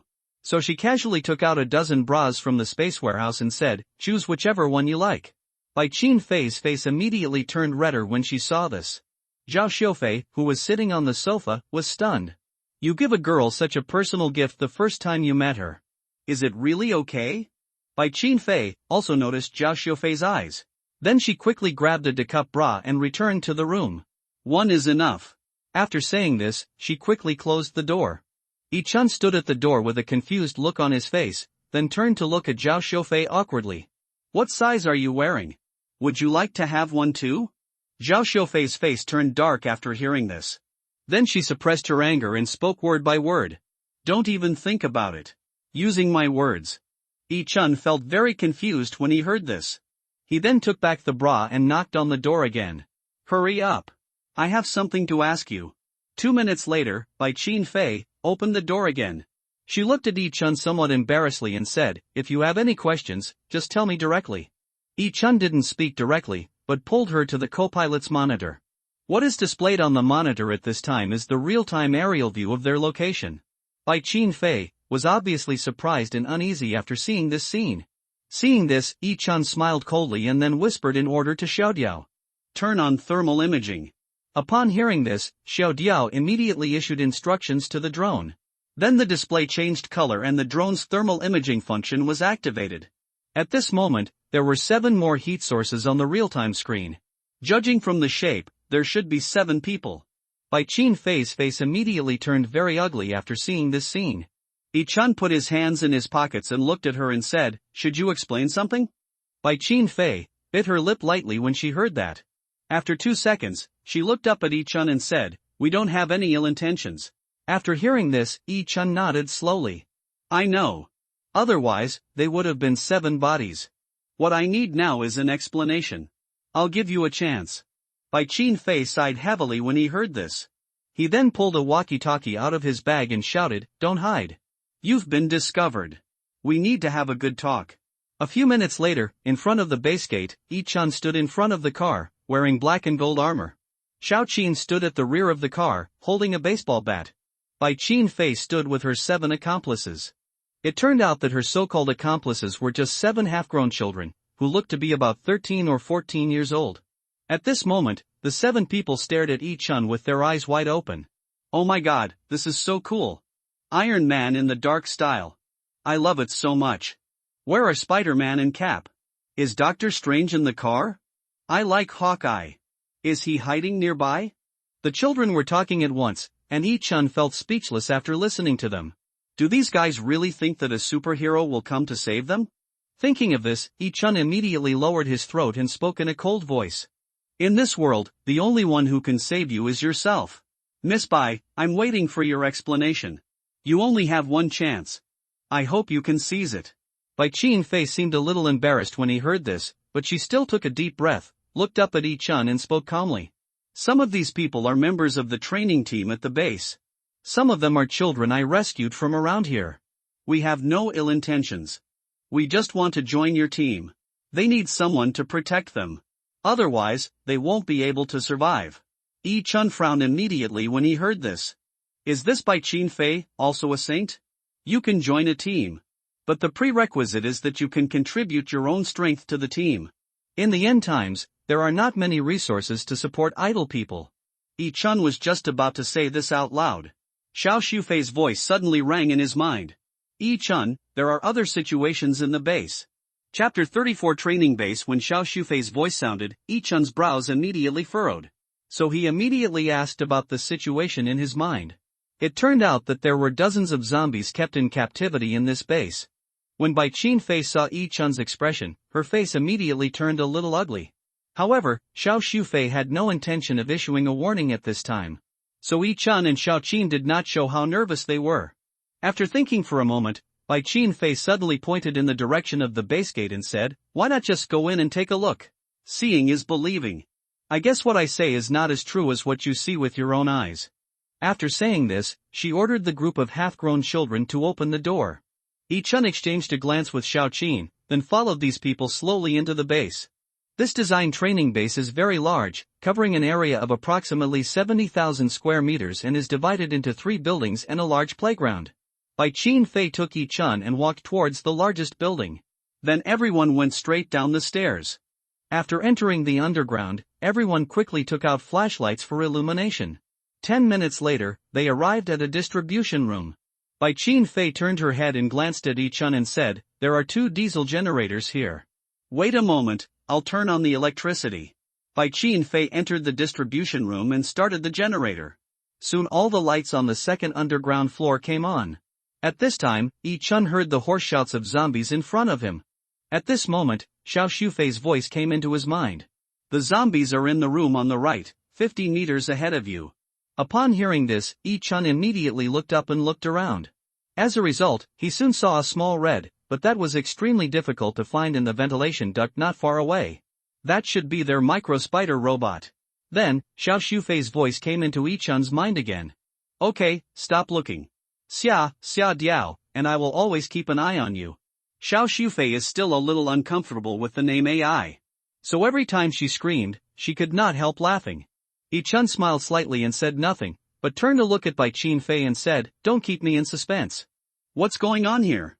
Bai Qin-fei sighed again after hearing this. Then she turned and looked at the group of half-grown children around her. "Show it to me." A group of half-grown children immediately started laughing after hearing this. Then they ran quickly toward the corridor ahead. Yi Chun could see clearly that was where the zombies were. "Let's go to follow me." Bai Qin-fei's pace obviously quickened. Yi Chun and Xiao Qin looked at each other, then took a step forward and followed. A few minutes later, Bai Qin-fei brought the 2 to the underground shooting training ground. But what was placed in the shooting range was not a bullseye, but a dozen slow-moving zombies. At this time, Yi Chun seemed to have guessed something. "Are you training them?" Yi Chun directly expressed his thoughts. Bai Qin-fei just smiled and didn't respond. The next second, 7 half-grown children appeared with training guns and compound bows and arrows. They didn't say much and started shooting as soon as they saw the zombies. Xiao Qin was a special forces soldier, so he is very familiar with firearms. "Just a sporting rifle." After hearing this, Yi Chun nodded slowly without saying anything. Because he is now carefully feeling the fluctuations of energy nearby. No energy fluctuations? There isn't a single person with superpowers among this group of half-grown children. This is simply incomprehensible. Yi Chun looked a little surprised, then turned to look at Bai Qin-fei. "Are they just ordinary people?" Bai Qin-fei nodded slightly when she heard this. "Yes, I am the only one who was mutated here. I don't know what happened. I'm the only one who didn't change." Bai Qin-fei didn't understand the matter of superpowers, but Yi Chun knew more than her. After the apocalypse began, most of the world's human beings turned into zombies. Those who survive will undergo genetic mutations sooner or later due to their physical fitness and talents. This mutation process is the process by which superpowers are generated. Of course, the earlier a person's gene mutates, the better their talents and qualities. A large number of those who mutated late in a later period died prematurely in this doomsday. Because the whole world is changing rapidly. Being slow means falling behind, and falling behind means death. If it weren't for Bai Qin-fei gathering these people here, these half-grown children may not be able to survive at this time. The end of the world is really cruel to human beings. Okay, let them stop. We can talk now. Bai Qin-fei nodded slightly when she heard that. Then she shouted stop to everyone in the training ground. However, the people inside did not completely obey her orders. 3 people were still shooting fiercely. Xiao Qin had good eyesight and could immediately tell that they were bloodthirsty. These 3 people are too violent. After hearing this, Yi Chun nodded slowly without saying anything. Bai Qin-fei quickly responded. Their families all died tragically at the hands of zombies. So, Yi Chun understood what Bai Qin-fei meant. So he spoke directly. No need to explain so much. I can accept them joining the group. But we have to agree on 3 rules. Bai Qin-fei was very happy to hear this, and quickly nodded and said okay, 3 times.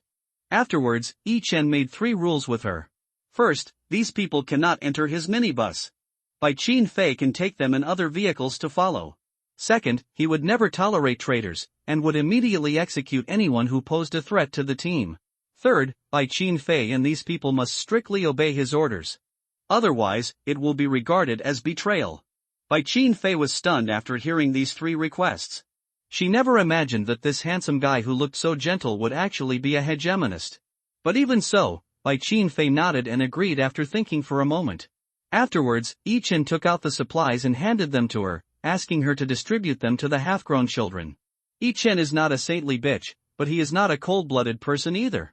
If these people are loyal and friendly enough, he doesn't mind helping more people within his ability. But if anyone among these people dares to play tricks on me, I'm really sorry. He definitely solves each problem he finds. In the last days, only those with a ruthless heart can truly stand firm. After temporarily solving the problems here, Yi Chen came to the firearms modification workshop of the base. Everything here is a resource that Yi Chen can use. After preparing everything, Yi Chen took out all the rare metals in the space warehouse. Then he began to upgrade and modify the new armor according to the blueprints. The biggest change is that Yi Chen added a power source to the armor. This allows the original pure metal armor to be directly upgraded to intelligent armor. To put it simply, the upgraded black armor is getting closer and closer to the steel road armor. This time, Yi Chen not only upgraded and modified his own armor. He also specially designed a half-body mechanical armor for Shao Qin. Yi Chen worked on the design drawings of the two sets of armor for 2 consecutive days and nights. Finally done. Now all that's left is manufacturing. Strike while the iron is hot and get it done before you go to sleep. After saying that, Yi Chen spread out the drawings. Then open your hands and carefully sense the direct energy. Nano fusion start. The mysterious black substance began to spread towards the rare metals. After Yi Chen waited for them to completely merge, he immediately clenched his fists and shouted. Begin nano mimicry. Chapter 35 Second Upgrade and Renovation. Shooting training base inside the firearms modification workshop. Yi Chen began to simulate the new armor according to the design drawings. The mimicry was completed from the inside out, taking a full 5 hours. By the time the new black gold armor shell was completed, Yi Chen was already sweating profusely from exhaustion. But the core part at the end is still empty. Yi Chen tried hard to regulate his breathing. Then took out the grapefruit-sized metal egg. He wanted to mimic the armor's power core based on the metal egg. It's a small core part, but it's the most difficult part of the entire armor. Yi Chen worked hard for another 3 hours and finally completed the mimicry of the last core part. After the final assembly and fine-tuning, Yi Chen's latest black and gold armor 2.0 was completed. After confirming all the details again and again, Yi Chen concentrated his abilities and activated the shaping skill. Nano shaping. With Yi Chen's light shout, the new black and gold armor quickly took shape. All joints instantly become one, with no gaps on the surface of the perfect popular shape. Compared with the first generation, the new armor is more in line with human ergonomics and aerodynamics. There is a slightly raised hexagonal star design on the front chest of the armor. The center of the hexagon is where the colorful crystal core is placed. It is the main energy source of the entire armor. In 3 of the 6 corners of the hexagon, high-level crystal cores with the attributes of fire, ice, and wind are placed as backup energy sources for the armor. These crystal cores were exchanged for soy sauce, vinegar, etc. in the air raid shelter. After the energy part and the armor are perfectly combined, the new armor is completely completed. Then Yi Chen turned his back to the armor and used his mind to command it to merge with himself. In an instant, the armor quickly disappeared from the spot and then quickly appeared on Yi Chen. In just a breath of time, the new black and gold armor was already on his body. At this time, Yi Chen's mask could be seen from the outside, although it was still a black robotic face. But when viewed from the inside, it has become a completely transparent cover. This is both a mask and a display of the smart armor, showing a lot of data of various sizes. The entire set of armor is made using nanotechnology, so the overall weight is only about 5 kilograms. However, its defensive power is several times stronger than that of an armored vehicle. The new armor has many improvements and upgrades in form and function. However, the weapons stored inside are still existing thermal weapons. Yi Chen's nanomimicry is a rapid assembly based on the logic of the blueprint and cannot be created by imagination alone. Therefore, without the support of blueprints, Yi Chen was still unable to simulate and shape high-tech weapons such as lasers and light waves, relying solely on his own imagination. After Ichin put on the new armor and adapted to it for a while, he immediately cancelled the armor mode. As a result, the armor was quickly folded and shrunk into a vest. Ichin looked down and thought it would be a good idea to use it as a bulletproof vest. Then, he curled up on the sofa, wearing the alloy vest, and fell into a deep sleep. 2 hours later, Ichin slowly woke up and then worked overtime again to make a set of heavy mecha.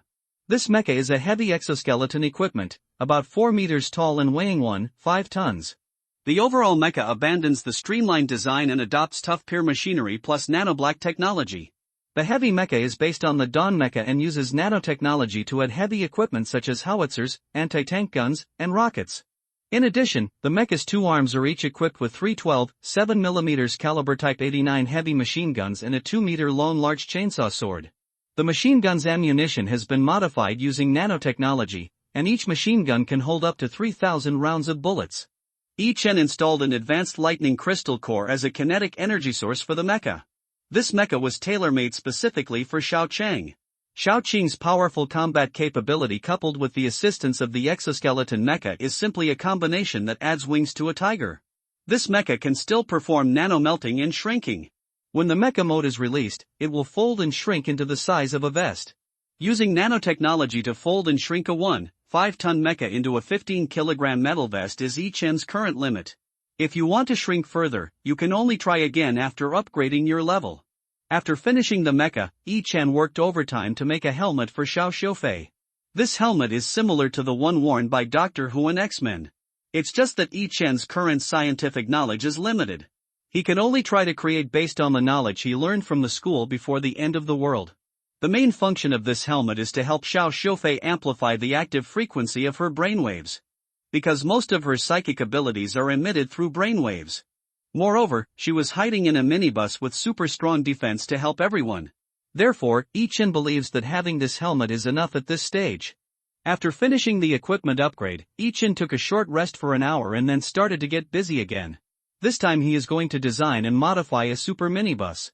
Now the defense and technology of minibuses are more than sufficient. Therefore, this time Ichin wanted to focus on strengthening the minibus's adaptability.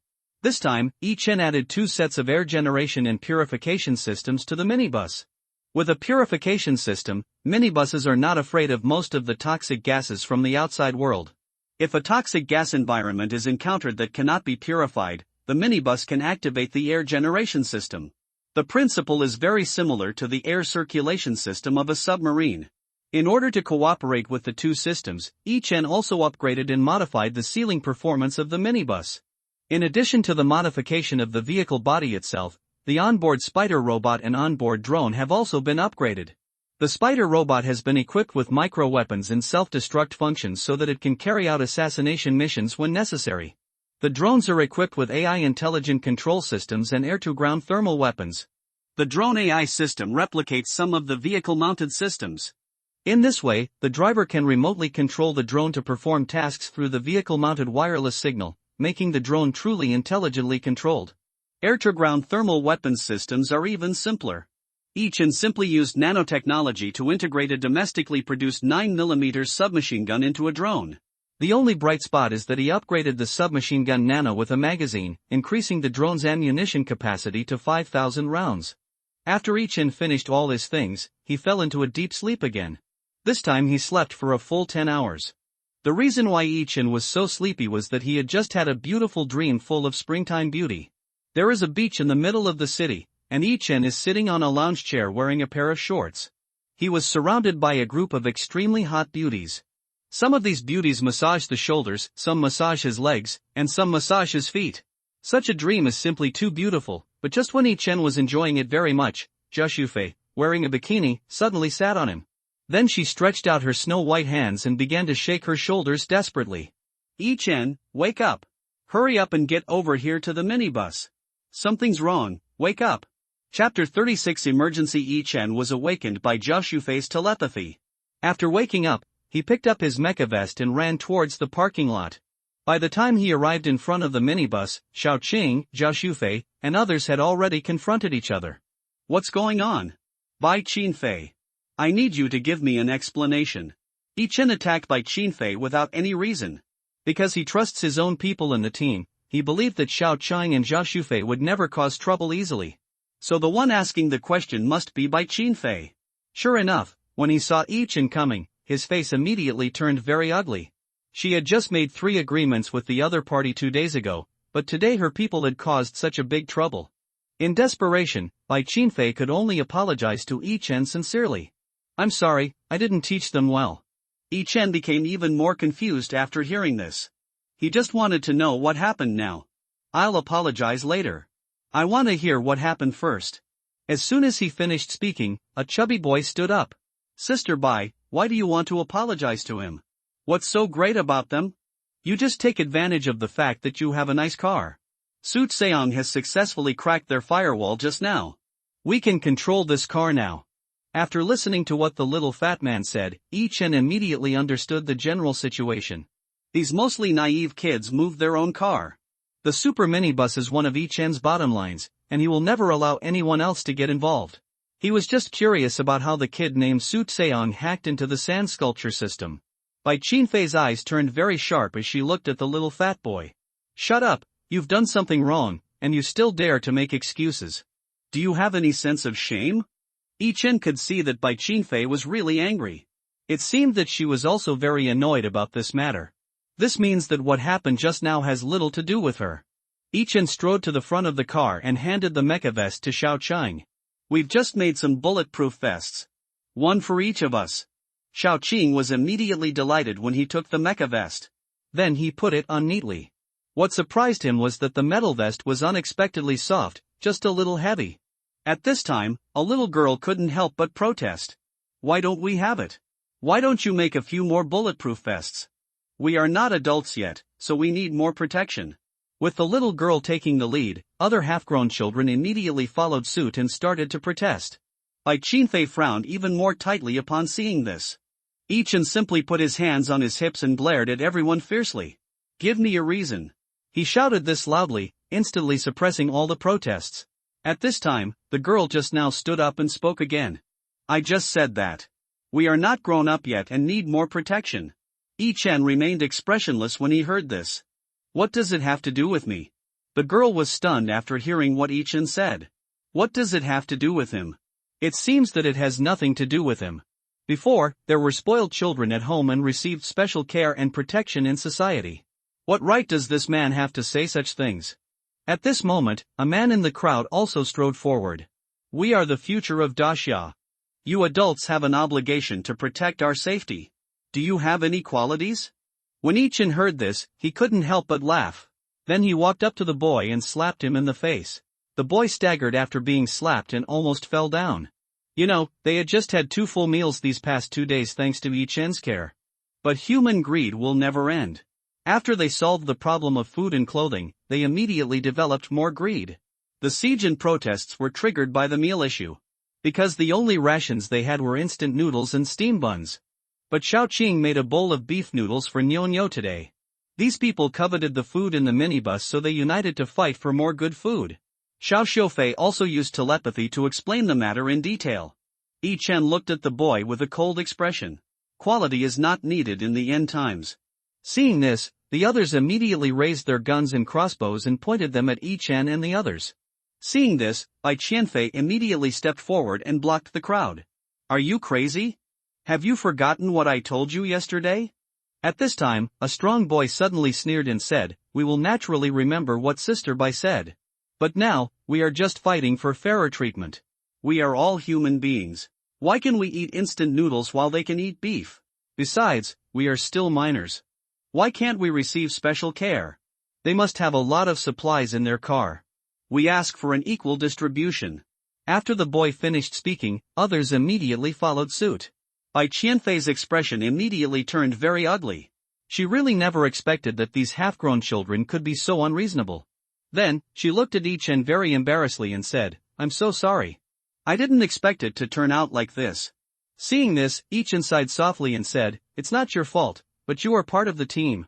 I have an obligation to remind you that the Virgin Mary cannot survive in the last days. Bai Qianfei's cheeks immediately turned red when she heard this. Then, she slowly lowered her head and said no more. In fact, Yi Chen understood her quite well. He knew that most people at this time had not lost their kind nature.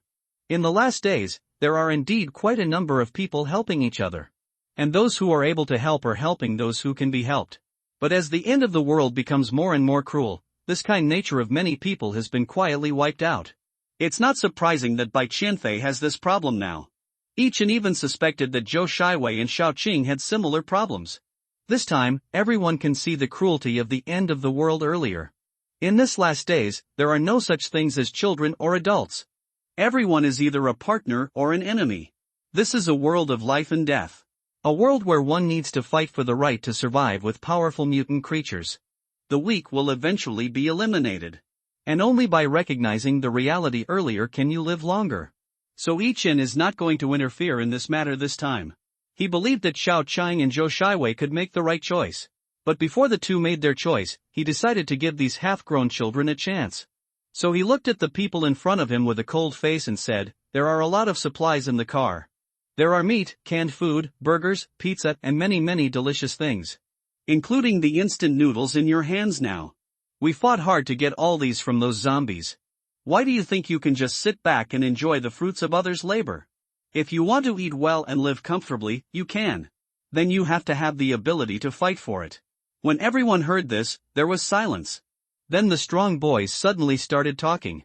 "Don't think we don't dare. We just don't have the right vehicles to get around. Didn't you say that we should fight for it ourselves? We think this car is perfect. Hand over the car keys." Chapter 37, Only One Chance. Chen remained indifferent to these people shouting. He just looked at Shao Qing and Zhao Shufei indifferently. What do you think should be done about this? Chen's words surprised the two of them. The two had not expected that Chen, who was always decisive, would actually ask for their opinions on such a matter. However, Shao Qing quickly understood what Chen meant. "Just go ahead and do your work. I know what to do. Just now, I was too soft-hearted." Chen felt very comforted when he heard Shao Qing say this. In the end times, the most taboo thing in a team is the virgin bitch. A sanctimonious bitch can easily drag down the entire team. Then he turned to Zhao Shufei and said, "Shufei, the human heart, you should see it more clearly than I do." After saying this, Chen turned and looked at Bai Qianfei. "Bring Su Song with me. I have something to tell you." Chen turned around and walked to a room not far away. Bai Qianfei frowned slightly when she heard this. Then she waved to a short boy. "Su Song, come with me." Seeing this, Su Song frowned tightly and thought for a moment before leaving the team. The others all didn't take it seriously and some even encouraged Su Song. "Don't be afraid. There are so many of us. They dare not do anything to you." After hearing this, Su Song just nodded without saying anything and then followed by Qianfei and walked forward. The group of boys thought Chen wanted to negotiate with them. Therefore at this moment, their expressions were as arrogant as they could be. Seeing this, Shao Qing clenched his fists, then turned to look at Zhao Shufei and said, "Sister Shufei, please get in the car and help look after Nianio. Just let me deal with these little bastards." After hearing this, Zhao Shufei nodded slowly, then turned around and got on the minibus. When the group of people saw this, some of them immediately wanted to follow suit. But Shao Qing opened his arms and stopped them all with a sly smile. "Don't worry. Tell me if you have anything to say. I'm really patient." On the other side, in the room where Chen was, at this time, he had already placed a large-caliber sniper rifle on the table. When Bai Qian flew in and saw the gun, she stood at the door in a daze for a moment. The king of 10,000 snipers, she blurted out the name of the gun. It turns out that this gun is the 14.5mm caliber anti-material rifle independently developed by Dacia. This gun needs to use Dacia's specially made DJJ-0214, 5mm tungsten core, discarding sabot bullet, and DJ-0214, 5mm armor-piercing explosive incendiary bullet. The gun is 1.6 meters long, and the barrel is 1.2 meters long. The automatic mechanism is removed, and it can only be loaded in a single shot to reduce weight and improve accuracy. The maximum effective range is 4 kilometers. The gun is equipped with a white light sight and an infrared thermal imaging sight, which can effectively strike targets, including light armored vehicles, within the effective range. According to relevant data, this sniper rifle can easily penetrate the front armor of the Western Federation's Bradley infantry fighting vehicle within 2,600 meters. The armor-piercing explosive incendiary bombs it launches not only have strong penetrating power, but also produce more than 20 effective fragments after the explosion. The fragments can also penetrate 12 mm thick hard steel plates. It is an ideal type of ammunition for lightly armored targets, such as armed helicopters, infantry fighting vehicles, armored vehicles, light ships, etc. As a gun enthusiast, Bai Qinfei is very familiar with this king of snipers, but she never thought that she would see it here. When Yi Chen saw the other party's reaction, he couldn't help but smile. Do you like it? If you like it, I'll give it to you. He said this very lightly, but Bai Qinfei was shocked after hearing this. Send it to me? Really? No. This is too expensive. Although she said this, her body had already walked to the table honestly. Yi Chen continued to smile, then walked forward and handed the gun to her, as the sniper for my team. This is the treatment you deserve. There's no need to be polite. Bai Qinfei's cheeks turned slightly red when she heard this. Then she turned to look at Yi Chen and said with a frown, can we still be teammates? After hearing this, Yi Chen nodded affirmatively. Then he stuffed the gun into Bai Qinfei's arms and said, you don't have to pay for other people's mistakes. Besides, the end of the world won't pay for your mistakes. Do you understand me? Yi Chen didn't make his words too clear, but Bai Qinfei already understood what he meant. These half-grown children I'm raising are indeed a little bit unruly. Su Tseong, who had been standing at the door, couldn't help but interrupt. We have no ill intentions. We just want to live a better life. He clearly lacked confidence in what he said. After hearing this, Yi Chen said in a cold voice with his mouth slightly tilted. Who wouldn't want to? But the end of the world has its own rules. It's a life and death competition. If you want to get more, you must have the corresponding strength. After saying this, Yi Chen walked straight to Su Tseong. He did not rush to speak, but looked down at him coldly and condescendingly. Su Tseong felt very awkward when Yi Chen was staring at him. After looking at it for a while, Yi Chen took out a notebook from the space warehouse. He put the notebook into Su Tseong's arms and said, you have one chance to be part of our team. Show me how you hacked into the car system just now. Su Tseong's eyes suddenly lit up when he took the notebook. This is the latest flagship version of the Fruit laptop. He wanted to own it before the end of the world, but the price was too high and he couldn't afford it. Su Tseong stroked the notebook lovingly, then turned on the computer and started operating it. I need to copy some software over. After hearing this, Yi Chen nodded slightly and then signaled Su Tseong to prepare it himself. At this time, Bai Qinfei also walked slowly to his side with a sniper rifle on his back. This is a very good gun, but there is no bullet. When Yi Chen heard this, he smiled slightly. There are a lot of bullets, but I hope you can make the right choice. Bai Qinfei frowned when he heard this. She understood what Yi Chen meant, but those people were just half-grown children. Do they still have a chance? After hearing this, Yi Chen sighed slowly and said, yes, but they can only rely on themselves. After saying this, Yi Chen took out a bullet belt and handed it to Bai Qinfei. Here are 100 rounds of ammunition. Take them first. The bullets are a bit heavy and it's inconvenient to carry too many. Bai Qinfei and Yi Chen were both telling the truth, so they didn't say much.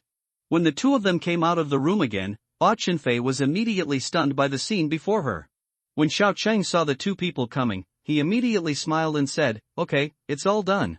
Yi Chen frowned as he looked at the guys rolling on the ground. It seems that Xiao Cheng finally softened his heart, but these people's crimes do not deserve the death penalty. Let's do this for now and leave the rest to me. After hearing this, Xiao Cheng immediately nodded, then turned around and walked directly into the car. Yi Chen walked directly to the side and looked at Su Tseong and asked, are you ready? Upon hearing this, Su Tseong immediately picked up the fruit notebook and said excitedly, ready. If you use this new computer to crack it, I can go 10 minutes faster. After hearing this, Yi Chen smiled lightly, then turned sideways and made a gesture of invitation. Please start your performance, but please remember, you only have one chance.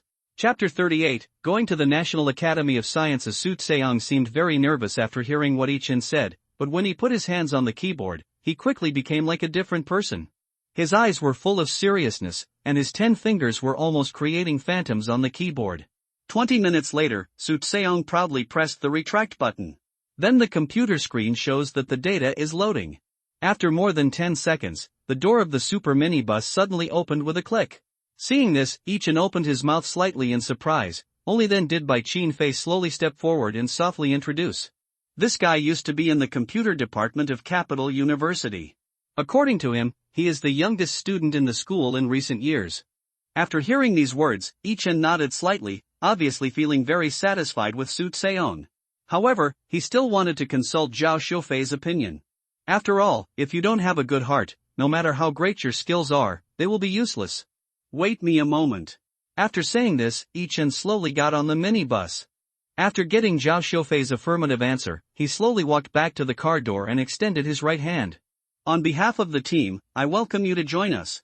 When Su Tseong heard this, he clenched his fists excitedly. However, he did not rush to get on the car, but looked back with some regret.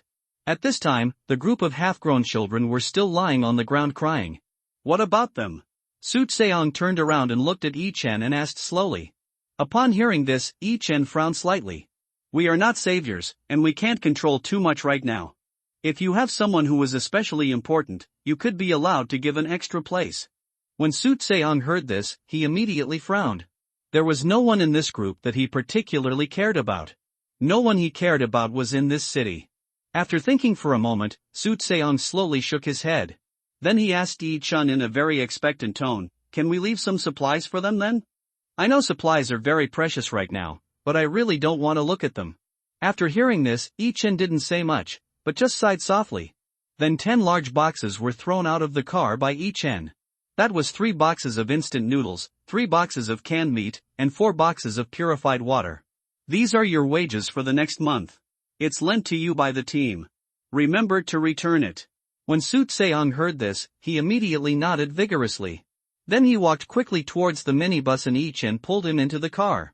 Bai Chen Fei looked at the supplies on the ground and felt conflicted. Then she slowly walked to the car door and asked softly, "How much can I get paid per month?"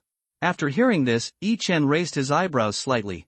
Then he forced a smile and looked at her and said, "Everyone in the team gets paid the same for the same work. You and he are the same." Bai Chen Fei nodded slightly after hearing this. Then she turned and looked at the person on the ground and said, "Leave my share too. I think they can live longer." Upon hearing this, Yi Chen nodded with a hint of satisfaction. It seems that Bai Chen Fei has also made her own decision. Although there is still some softness in her heart. But she is a woman, so there's nothing to worry about. It's just a dozen boxes of ordinary supplies. I can buy them all back at any supermarket later. Good. Yi Chen replied casually with okay. Then he started taking things out from the space warehouse. Bai Chen Fei and Su Tseong saw him create so many things out of thin air. I was so surprised that my mouth opened wide. After leaving the supplies, Yi Chen immediately ordered Xiao Qin to leave the base. The people on the ground cried even louder after seeing the vehicle drive away. So people even picked up guns and fired at the car several times.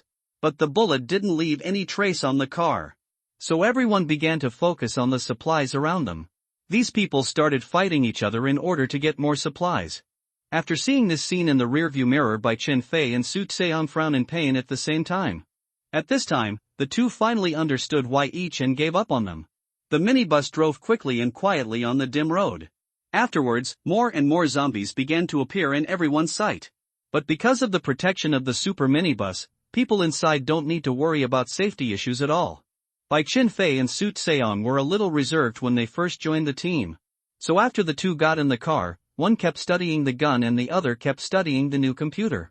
After getting in the car, Yi Chen directly threw a level 3 wind crystal core to Bai Chen Fei, asking her to improve her ability level as soon as possible. When taking the crystal core, Bai Chen Fei seemed a little excited. Only then did she realize that Yi Chen was a boy who was cold on the outside but warm on the inside. After Yi Chen gave the crystal core to Bai Chen Fei, he began to study the map carefully. Bai Chen Fei quickly became friends with Xiao Xiufei and Su Tseong had a lively conversation with Xiao Diao. The atmosphere inside the minibus was warm and harmonious, but outside it looked like hell on earth. There were broken limbs and mutilated bodies everywhere. The continuous acid rain continues to corrode the entire world mercilessly. Some of the vegetation on both sides of the road dried up and died while others began to undergo amazing mutations. Yi Chen looked up at the rain outside the car window and his frown immediately deepened a little because he knew that the heavy rain would last for a whole week. Then the end of the world will become more dangerous and terrifying. Considering their team's current firepower configuration, they are not completely confident that they can handle everything with ease. How to quickly update and upgrade the weapons and equipment of the team and vehicles became a problem that Yi Chen had to consider seriously. After Yi Chen thought about it for a long time, his eyes stayed on the coordinates of the Chinese Academy of Sciences for several minutes without moving away. The National Academy of Sciences is located on a hill outside the eastern suburbs of the capital.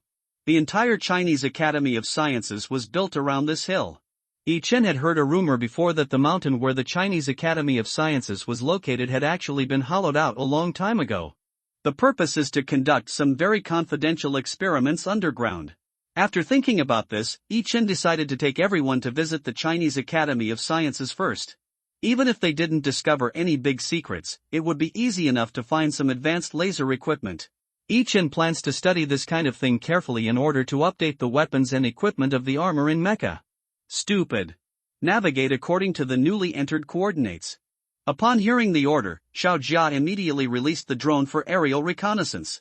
It then performs route simulation based on the data fed back by the drone. Xiao Qin corrected the route according to the prompts displayed by the sand sculpture. An hour later, the super minibus finally arrived at the back door of the Chinese Academy of Sciences. There is a 3-meter-high iron gate here, and there are only 7 or 8 scattered zombies in front of the gate. Seeing this, Bai Qinfei immediately pulled out a dagger and said, "Leave these to me." Hearing this, Yi Chen turned and looked at her. Only then did I realize that this woman had actually reached level 3. Then he looked at the zombies outside the car. The talents of these zombies are very ordinary, and most of them are around level 2. Okay, then be careful. The sand sculpture will cooperate with you to find the best control position. Keep the comms open. As he spoke, Yi Chen took out his cell phone, Bluetooth headset, and a new raincoat and handed them over. Bai Qinfei nodded slightly upon seeing this, then quickly connected the headphones and put on a new raincoat. This raincoat is a military-grade camouflage model, very suitable for sniper operations. After Bai Qinfei made all the preparations, she quietly got out of the car and acted quickly. With the help of her wind-based abilities, she quickly cleared out the zombies wandering around. Then, under the gaze of everyone, he slowly disappeared into the dim rain. What no one knew was that at this moment in a room on the top of the mountain, a high-powered telescope was quietly watching the minibus. When Bai Qinfei sneaked in first, a voice suddenly sounded in the room. "Send someone to keep an eye on the person who comes in. Remember, don't alert the enemy. Everything is going according to plan." Chapter 39 Mysterious Enemy. Inside the minibus, Suizong was arranged to sit in the co-pilot's seat. A wireless Bluetooth keyboard is connected to the onboard computer. Under Yi Chen's instructions, he began to use computers to try to break into the network system of the Chinese Academy of Sciences. Because a few minutes ago, a drone had just sent back the latest information and there was actually a network in the Chinese Academy of Sciences. The presence of a network proves that there is a computer system running inside. So for safety reasons, Yi Chen decided to let Suizong try to crack the firewall first. Suizong's hands were almost typing away on the keyboard. The confidentiality level is very high. I still need some time. After hearing this, Yi Chen nodded slowly. It's okay. Just do your own thing. After saying this, he turned and looked at another in-car screen. Stupid. Switch to the real-time drone footage. Help me find out where Bai Qinfei is now. Because she was carrying a mobile phone that was connected to the minibus network. So the drone quickly found the source of her signal. Then, the display screen was aimed at the rooftop of a building. Bai Qinfei was squatting quietly in a corner, lurking. But soon Yi Chen discovered something wrong. He saw a figure flash in front of a window in the building.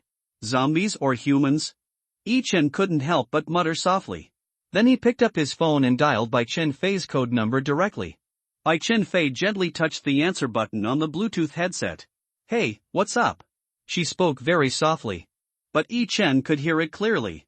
Yi Chen didn't waste any words and reminded directly. "There's a tail following you, but I can't be sure whether it's a human or a zombie." After hearing this, Bai Qinfei just replied, "I know." Then she slowly moved and took out a submachine gun. This gun was also given to her by Yi Chen. And it is very suitable for close-range combat. After the reminder last night, Yi Chen turned to Xiao Cheng and said, "I'll go in and provide some support. I'll leave the car to you. By the way, there is a button on the heart of the bulletproof vest.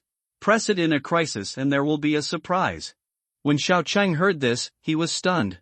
Before he could ask any more questions, Yi Chen had already walked to Xiao Xufei's side. "What's going on in there?" At this time, Xiao Xufei had already activated telepathy to conduct a reconnaissance. Then she looked at Yi Chen cautiously and spoke slowly.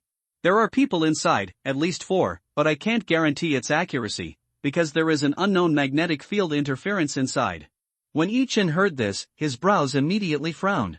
Unknown magnetic field interference. Does this mean that there are also mutated creatures like the Death Vine? When a mutant creature reaches a certain level, the powerful biomagnetic field it generates will interfere with the perception skills of psychics. Thinking of this, Yichen's face instantly became a little ugly. Currently, their team's combat capability is not enough to face powerful beings above S level alone. Thinking of this, Yichen hurriedly gave orders to Xiao Shufei. Deploy the spider robots immediately. It is imperative that we gather comprehensive intelligence as quickly as possible. Upon hearing this, Xiao Shufei immediately answered mechanically, yes. Then the drone began to rapidly descend, and then 2 micro-spider robots fell from the sky. They landed on the withered dead branches and then quickly climbed down the trunk. On the other side, 2 miniature spider robots also crawled out from the bottom of the minibus. They quickly entered the gate and then began to move forward quickly, following the cover of withered weeds. After the spider robot was released, Xiao Shufei immediately divided the screen into 4 frames. Each screen is a real-time monitoring screen of one of the machines. Yichen stared at it carefully for a while and spoke only after finding nothing unusual. Brother Xiao, I leave this to you. I'll go in first. Feel free to call you if I need support. After hearing this, Xiao Qin nodded vigorously. At this time, Su Tseung suddenly interrupted and said, Don't worry, Brother E. I will try my best to help. After saying this, the guy typed on the keyboard a little faster with both hands. Yichen chuckled upon seeing this, then reached out and gently touched the hexagonal star on the metal vest. As the palm passed, the metal vest began to expand rapidly. The flowing nanometal began to quickly cover Yichen's entire body. In just 2 breaths, a set of streamlined black and gold armor was put on. Xiao Qin, Su Tseung, and Xiao Shufei were all stunned when they saw this scene. Is he really Iron Man? Yichen got out of the car amid the 3 people's unanimous exclamations. Then he disappeared in a flash. On the second top floor of the central building of the Chinese Academy of Sciences, a voice suddenly came from behind a high-power telescope. Disappeared. What kind of supernatural power does that person have? The person who spoke was a tall and thin man in his 30s, wearing camouflage clothes. After a moment of shock, he immediately picked up the intercom and spoke nervously. Everyone, pay attention. There is a... The tall and thin man suddenly got stuck in the middle of his words, because he didn't know how to describe Yichen for a moment. It didn't matter that he got stuck. There was an immediate sound of impatience over the intercom. Hakai, speak clearly. What's coming in? The tall and thin man called Hakai couldn't help but smile bitterly when he heard this. There's a dark version of Iron Man coming in. Everyone stay alert and act according to the plan. As soon as he said this, his companions who were lying in ambush around him were shocked. What the hell? The dark version of Iron Man is coming? Did this Hakai really call the Avengers here? The intercom was silent for a few seconds before it rang again. This time it was a husky baritone who spoke. Hakai, I'm Sandstorm, requesting to recheck your intelligence. He asked this question very seriously, and Hakai immediately responded seriously after hearing it. Sandstorm, it's me, Hakai. There's a black Iron Man coming in through the back door. But he suddenly disappeared from the spot. So, I can't be sure where he is now. The man named Sandstorm heard this, but did not respond. He had no time to pay attention to the content of the walkie-talkie at the moment. Because the dark version of Iron Man suddenly attacked from behind. Yichen used his knee to push the powerful Sandstorm 3 meters away. But soon Sandstorm stopped retreating, drew his saber and counterattacked. While drawing the knife, he also secretly pressed the alarm on his waist. At the same time, all his companions received the alarm signal. The movement of the Sandstorm could be said to be extremely fast. But what can't be done is that Yichen's equipment is too good. The saber caused sparks to fly as it slashed across the armor. Yichen took the opportunity to quickly grab his arm, then punched Shabao's head hard. His punch was so powerful that if it hit Shabao hard, he would at least be knocked unconscious if not killed. But Sandstorm has a lot of combat experience. The moment Yichen grabbed his arm, he immediately predicted his opponent's next move. He quickly stretched out his leg and kicked Yichen hard in the abdomen. Then he stretched out his legs to push against the other person's body, and then fell backwards with the help of the pulling force. This series of actions were completed almost simultaneously. And then Yichen's fatal blow just grazed Shabao's chin. Yichen missed his attack and was about to reverse Sandstorm's wrist to find a grappling move. Suddenly, 3 gunshots were heard behind me. Immediately, Ichiwan was shot in the back and head. Sandstorm's support has arrived. Chapter 44. People left behind. 2 shots to the body and 1 shot to the head. This is a typical Mozambican shooting method. Is the other party a professional soldier? Sparks flew from Yikin's armor on his back and head. But these bullets can't penetrate the alloy armor at all. Yikin found that if he didn't take any real action, he would not be able to intimidate the other party in a short period of time. So he directly mimicked and shaped all the weapons. In just a moment, dozens of machine guns, rockets and flamethrowers of various models appeared from Yikin's arms, shoulders, back and legs. At this moment, Ichiwan had turned into a humanoid weapon. After seeing this scene, Sandstorm and the jackals who came to support were stunned. He really was standing there in a daze, not moving at all. Heavy machine gun, rockets, flamethrower. It also has an infrared sight. How can we fight this? The jackal standing behind Ichiwan has been locked by 7 or 8 red dots. At this time, Shabao also had a heavy machine gun pointed at his head. This firepower configuration is equivalent to that of a reinforced company. Let's just fight. Having said that, Shabao threw the gun in his hand directly to the ground. The jackal sighed helplessly upon seeing this. In the face of absolute firepower, resistance means death. However, he could feel that the other party had no intention of killing him. Seeing the 2 men put down their weapons, Ichiwan slowly began to communicate. I don't mean any harm. Can we talk about this? After saying this, Ichiwan slowly moved the gun away. Sandstorm and the jackal looked at each other, nodded, and slowly stood together. Ichiwan stood opposite the 2 of them, staring at them with vigilance. Please notify your companions. Don't engage in unnecessary exchanges of fire. I don't want to be an enemy of the former Dasha soldiers. The 2 were stunned when they heard this. Then they quickly understood what the other party meant. The former Dasha soldier. Yes, there is no concept of a country on Blue Planet now. The entire Blue Planet almost became a Death Star. In the future, there will only be survivors in the world, and there will be no country. When the jackal heard this, he immediately picked up the intercom and spoke. I am the jackal, and I am already defeated by Sandstorm. The other side has no intention of engaging in an exchange of fire, and we are trying to negotiate. After he said this, there was no response on the intercom. This is a tacit understanding among professional soldiers. The jackal pretended to report the situation, but in fact he was explaining the current situation. The person on the walkie-talkie will not respond after hearing this to avoid exposing more targets. This is what they do just in case. Otherwise, if all their people are involved, there will be no chance of turning the situation around. But their wishful thinking soon fell through. At this time, the drone and spider robot have locked the position of Hawkeye and another partner. After Shoshu Fa got the news, she immediately reported it to Ichen. So, Ichen called by Chinfei in front of the 2 of them. Under the north window of the innermost room on the west side of the 5th floor, after hearing this, Sandstorm and the jackal just frowned slightly and didn't react much. But suddenly someone screamed in the intercom in the jackal's hand. Damn it, I've been discovered. It turned out that this position was the attacker, Bat, who had just found a new position and was ready to provide support at any time. Bat is a short, agile man.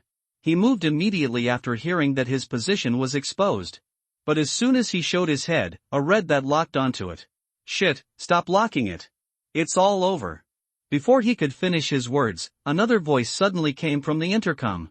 I was also targeted by the drone. Let's talk.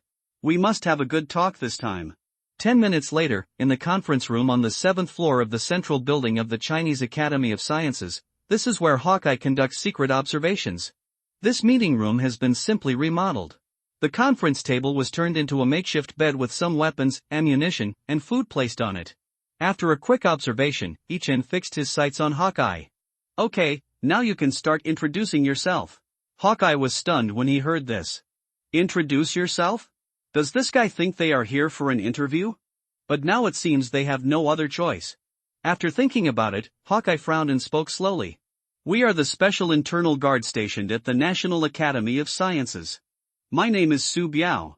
Having said this, he fell silent.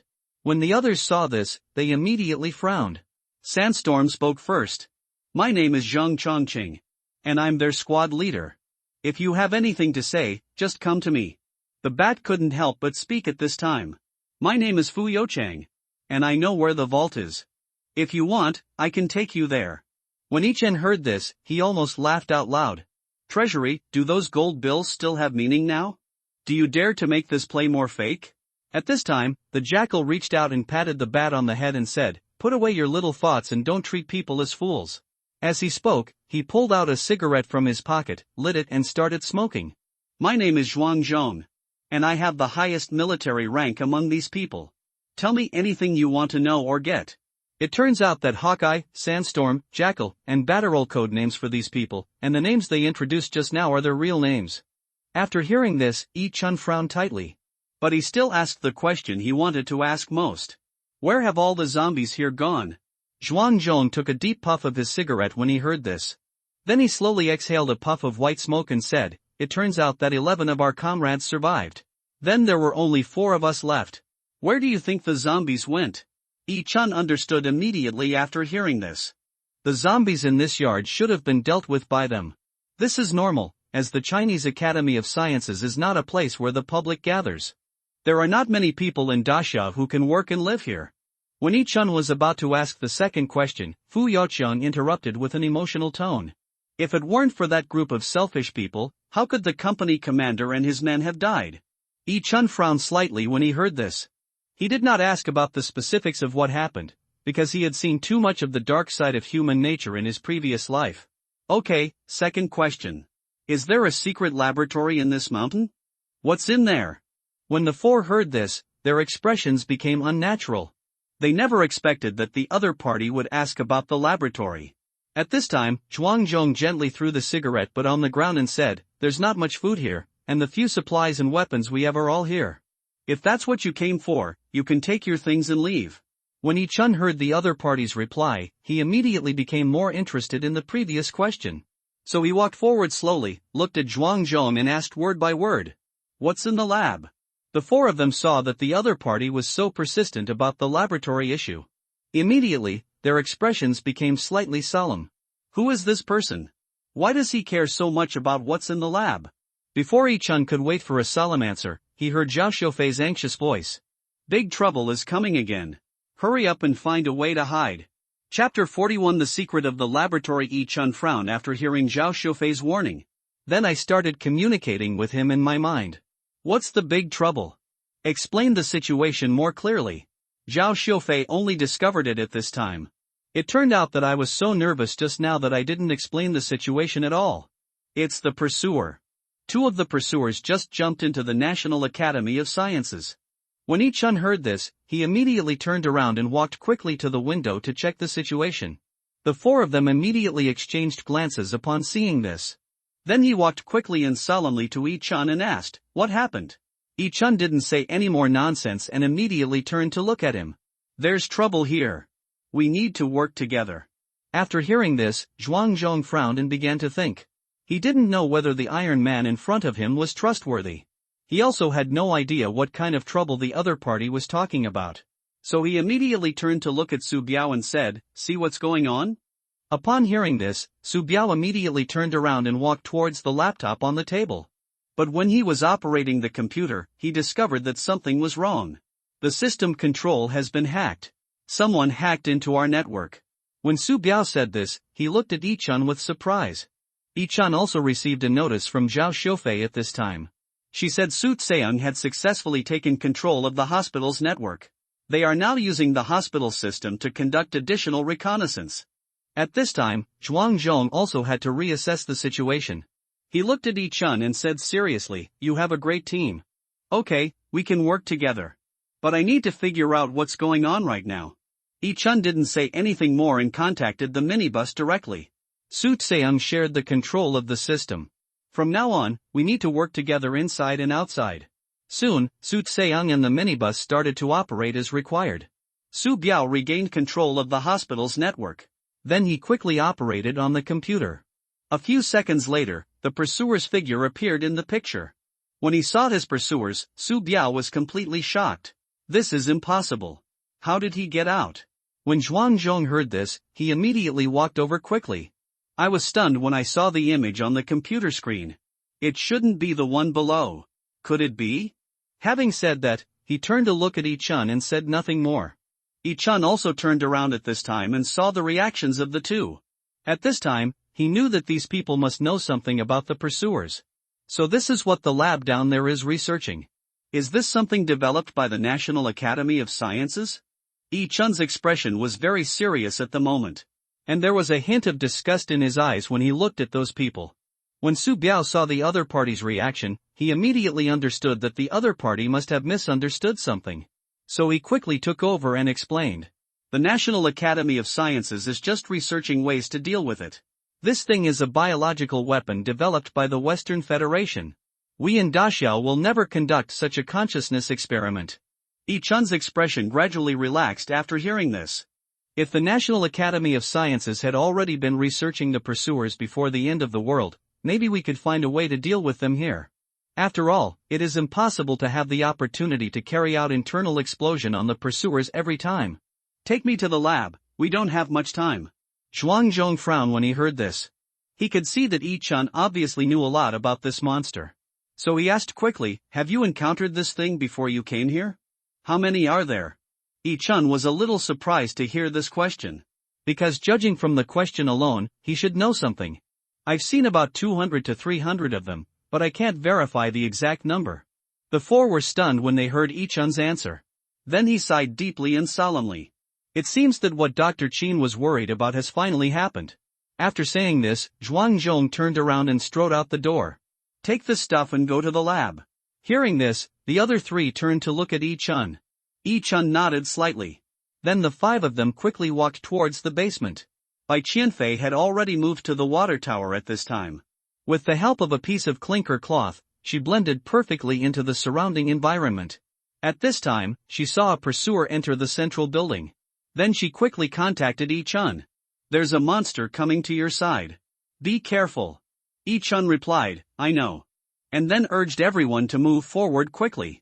After the five people reached the second underground floor, they quickly came to a special elevator. But when everyone arrived, they found that the elevator had no power. Fu Yuchang slapped his forehead and said when he saw this, look at what this has caused. I forgot that the elevator needs electricity. I'm going to the security room to deliver electricity. You wait here for a moment. Yi-chun checked the floor plan of the central main building before coming in. The security room this person was talking about is on the third floor of the building. At this time, if you go out from the basement to the third floor, there was a good chance he would run into the pursuer who had slipped in. Wait a moment.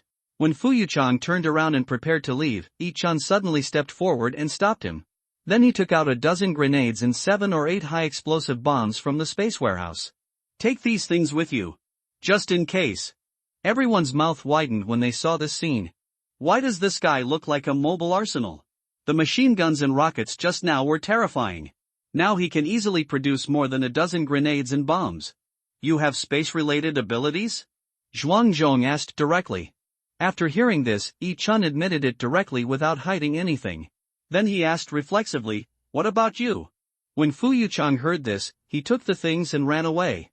Zhuangzhong and others, however, looked solemn. Yi-chun noticed that the atmosphere was a little strange, so he quickly shut up. Could it be that these people don't have special abilities? This thought just popped up in Yi-chun's mind. Zhuangzhong suddenly started talking. None of us have acquired superpowers. As expected, Yi-chun did not show any surprise at all after hearing this. But he really didn't understand why he should care about this matter. Seeing that the atmosphere was a bit awkward, Su Biao quickly spoke up. This is a long story. It turned out that the four of them were the few survivors of the company without superpowers. The other brothers, some strong and some weak, have awakened their special powers. Some can manipulate fire. Some can use lightning. Others can control metal and so on. With the assistance of superpowers, coupled with the physical fitness and combat experience of special forces, they quickly cleared out the ordinary zombies in the yard. But no one had expected that a very powerful monster suddenly appeared here a few days ago. This monster is the pursuer that Yi-chun mentioned. The pursuer is physically too strong and has great regenerative abilities. So after several fierce battles, all the brothers with special powers were sacrificed. When those people died, Su Biao, Zhuangzhong, and others could only hide in the security room and worry. They wanted to rush out and fight the monster, but were stopped by the company commander with a military order. The company commander said that they were the spark of the Special Operations Company and must not sacrifice in vain. But in the end, The company commander died first with his brothers. So the four of them decided to continue with the company's unfinished mission.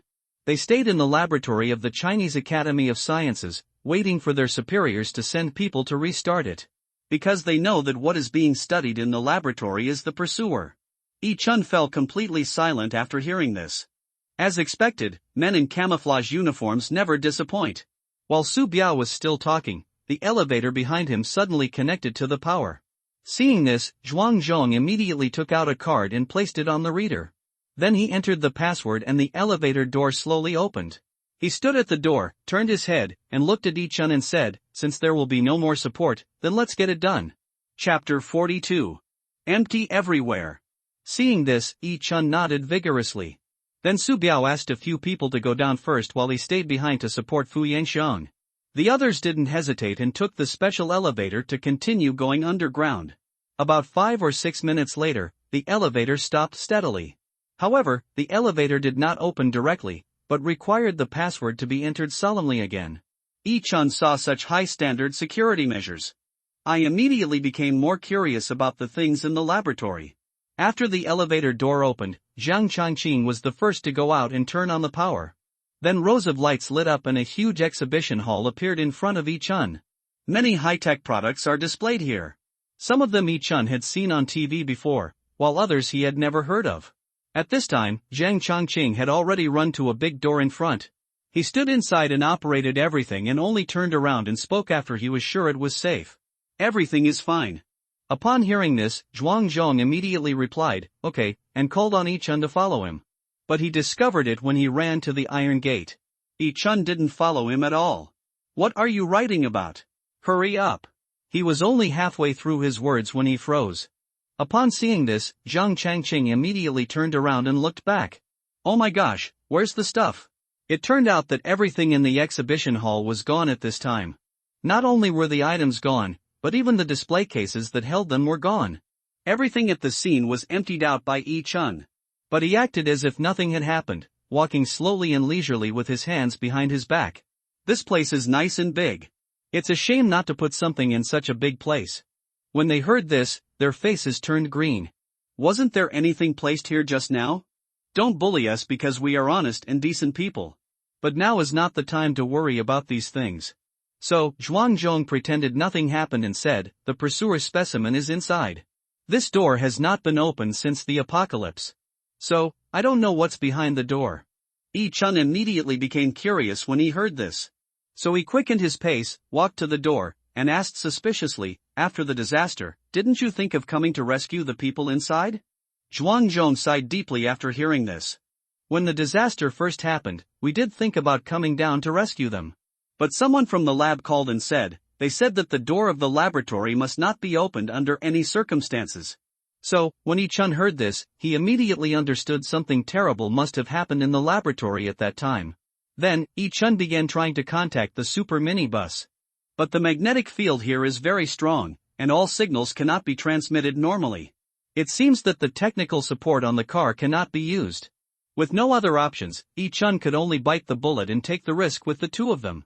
Then, he turned around and looked at Yi-chun seriously and said, "The automatic rifle has too low firepower. Give me something more powerful." As he said that, he directly put the 95 semi-automatic rifle in his hand behind his back. Yi-chun was speechless when he saw this. But he still readily took out a Type 80 general-purpose machine gun from the space warehouse. After seeing this heavy thing, Zhang Chongqing's eyes widened. "Oh my god, it really is a mobile arsenal. You have all 80 channels? What else do you have? Give it to me too." Yi-chun thought for a moment after hearing this, then took out a shotgun and threw it to him. Zhang Chongqing understood immediately after taking the shotgun. The other party wants to do close-range fire suppression on their own. "I understand. You two will fight each other hard later. Leave the surrounding matters to me." After saying this, he slowly walked to the electronic lock and entered the secret. Zhang Chong had already checked the machine gun by this time. Yi-chun also raised 2 heavy machine guns directly on his shoulders.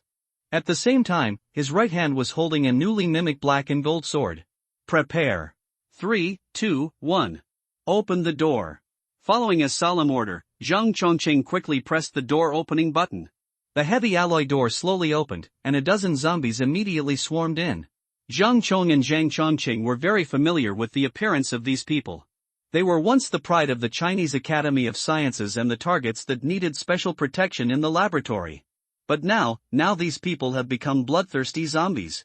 So, they have no choice at this moment. Fire, following a solemn order. The three men immediately opened fire at full force. Zhang Chong and Zhang Chongqing were still normal for a while, but they beat the approaching zombies and made them retreat again and again. But Yi Chun's side was extremely exaggerated.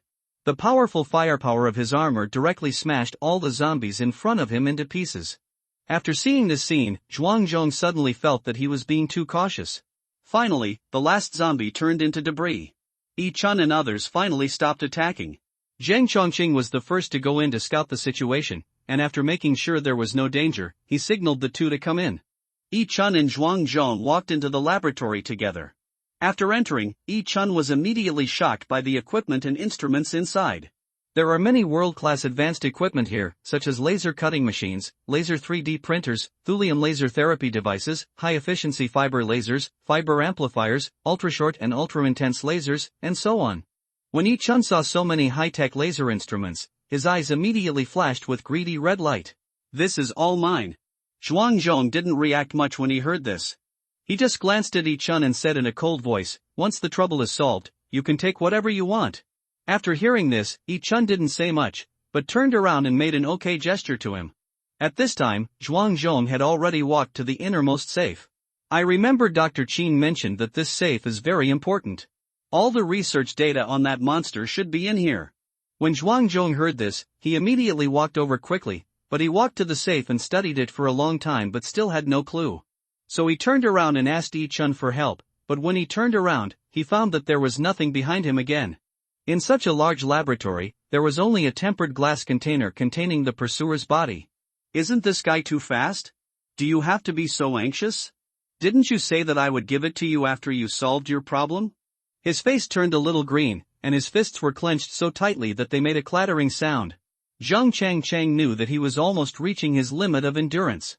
So Zhang Changcheng immediately stepped forward, took Zhuang Zhong's hand and said, "The most urgent task now is to solve the trouble outside. Those PhDs and the National Academy of Sciences are gone. These things will just be a pile of scrap metal if they are left here." Zhang Changcheng's words quickly calmed Zhuang Zhong down. At this moment, he didn't have much opinion about Yi Chun. He was just too obsessed with getting revenge on his pursuers.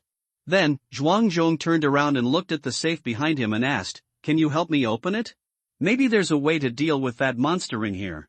Yi Chun was also very happy after hearing this and immediately expressed his willingness to give it a try. But just as he walked to the safe, a loud noise was heard above the three men's heads. Then the whole laboratory began to shake. It feels like an earthquake at this moment. But soon, everyone discovered something was wrong. It's the vibration caused by the explosion. But this is 100 meters underground, an explosive that can cause vibrations here. It can only be a missile. Chapter 43, Laser Weapons. The laboratory is about 100 meters underground, but the earthquake was still felt significantly. This indicates a very large series of explosions on the ground. Based on his experience, Zhang Chaoqing judged that this was at least the effect of a missile-level bombing. After hearing his remarks, Zhuang Zhong immediately frowned and retorted, "It can't be a missile. The explosiveness of the missile is not continuous. It should be an explosion caused by the chemical area. It was bad in Hawkeye. They must have caused the explosion." After hearing these words, Zhang Chaoqing actually wanted to argue, what if it's a continuous bombing by the enemy? One missile is not enough. So here come 2, 3, and 5. When Zhuang Zhong heard this, his face immediately turned ugly. His contemptuous look made Yi Qin feel a little embarrassed. So Yi Qin quickly took over and explained, "The National Academy of Sciences is very important, but they're still not as valuable as those missiles. We were not supposed to be under missile attack. An explosion in the chemical area is more likely." After hearing this, Zhuang Zhong nodded in agreement. Then he looked at Yi Qin anxiously and said, "Can you find a way to open the safe?" After hearing this, Yi Qin frowned slightly and thought for a while before speaking. "I just received 2 laser cutting machines. If it's laser cut, there shouldn't be any problem." After hearing this, Zhuang Zhong nodded with relief. Then he looked at Zhang Chaoqing and said, "Go check if the elevator is still usable. And organize the first line of defense just in case." When Zhang Chaoqing heard this, he immediately nodded and said yes. After he left, Zhuang Zhong turned around and looked at Yi Qin and said, "You take care of the safe. I'll check other places." Yi Qin said, "Okay." Without even raising his head. Then he waved his hand and a laser cutting machine appeared. When Zhuang Zhong saw the magic-like operation, he couldn't help but shout, "Damn it! This space system is so convenient." Yi Qin didn't bother to pay attention to Zhuang Zhong's surprise. He stood up and started walking around the laser cutting machine. The laser cutting machine in front of us is quite large, occupying more than a dozen square meters. After Yi Qin made a simple estimate of its volume, he began to calculate the remaining fusion amount of his own nanomatter in his mind. After manufacturing new types of armor and mechas, his remaining nanomatter could fuse up to 70% of the machine. So after thinking about it for a while, Yi Qin made a bold decision. Dismantle. He wanted to remove all the useless parts from it. Doing so can greatly save the amount of nanomaterials used. First comes the housing, which is of little use, then the other non-laser components and the computer. The main condition for Yi Qin's nanomimicry and shaping is to be familiar with the structure of the object being created. There are two ways to understand the structure of creation. The first is to have a design drawing, and the second is to directly perform nanofusion on existing objects. After the nanomaterials merged with the mimicked object, Yi Qin naturally understood its internal structure. Those two sets of armor and mechas were designed by Yi Qin based on his memories of his previous life. Zhuang Zhang watched Yi Qin dismantle the machine like crazy. He didn't understand and didn't dare to say anything, so he could only turn around and explore further away. After Yi Qin was busy for a few minutes, the laser cutting had already taken a quarter of the thing apart. It should be about the same. After muttering this, Yi Qin immediately summoned nanomatter for fusion. In just a dozen seconds, the laser cutting machine was completely wrapped in black nanomaterials. Then the machine, which was more than 10 square meters in size, shrank rapidly and finally became a black ball the size of a walnut. Yi Qin waved his hand gently, and the black ball quickly flew into his right palm. "It's done." After Yi Qin said this, he gently clenched his right hand. The black ball instantly sank into his palm, and then quickly merged with the armor. The next second, Yi Qin suddenly swung his right hand vigorously. Immediately, a red laser sword 100 centimeters long and 1 centimeter wide appeared. The laser sword shot out from a square jet at the front end of his middle finger and index finger. Now Yi Qin's sword-holding posture looks very much like a swordsman in the fantasy world. The laser emitted by the sword finger of his right hand is his lightsaber. Try it. Having said that, Yi Qin slowly walked back to the safe. Then he slashed vertically towards the safe door quickly. The safe door made of alloy was as fragile as tofu under the laser sword. Yi Qin only swung once and cut off the entire door. With a bang, the heavy safe door fell to the ground. Yi Qin took a step forward and saw the situation inside clearly. What surprised him was that there were actually 5 crystal cores of about level 4 inside. Yi Qin would naturally not let go of these things. It seems that Xia had already been researching these things before the end of the world. It's a pity that this end of the world is much more cruel than anyone expected.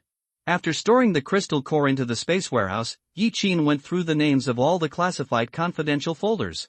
Of course, he would store each one he saw in the space warehouse.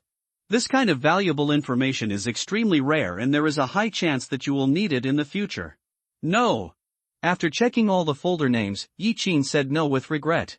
Then he turned to look at Zhuang Zhuang and repeated it loudly. "There's no research report on the pursuer in it. Is it not placed here? Or was it taken away by someone? Because some of the folders are empty." Zhuang Zhong frowned tightly when he heard this.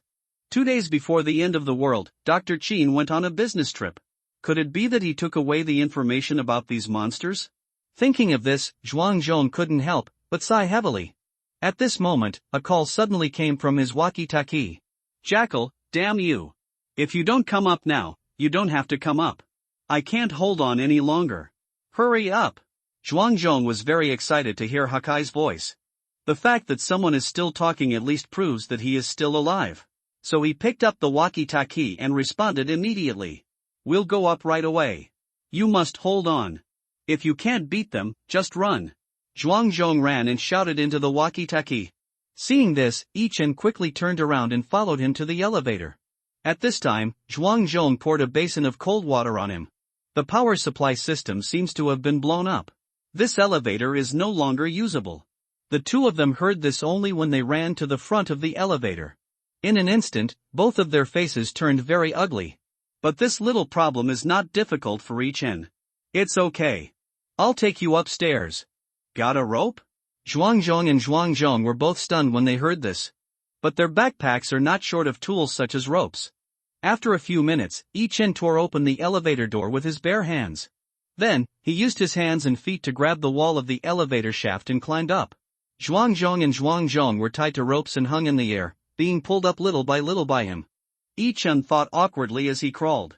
Whenever I have a chance in the future, I will definitely equip the armor with a jet flight device. Otherwise, using Iron Man as Spider-Man would be very embarrassing. While Yi-Chen was trying hard to climb the elevator shaft, the Chinese Academy of Sciences on the ground had turned into a sea of fire. More than 100 pursuers besieged the central building. Fu Youqiang, Su Biao, Shao Qin, and Bai Qinfei each guarded a direction, trying their best to prevent the pursuers from getting closer. At this time, the super mini bus was leading more than 30 pursuers to circle around the Chinese Academy of Sciences.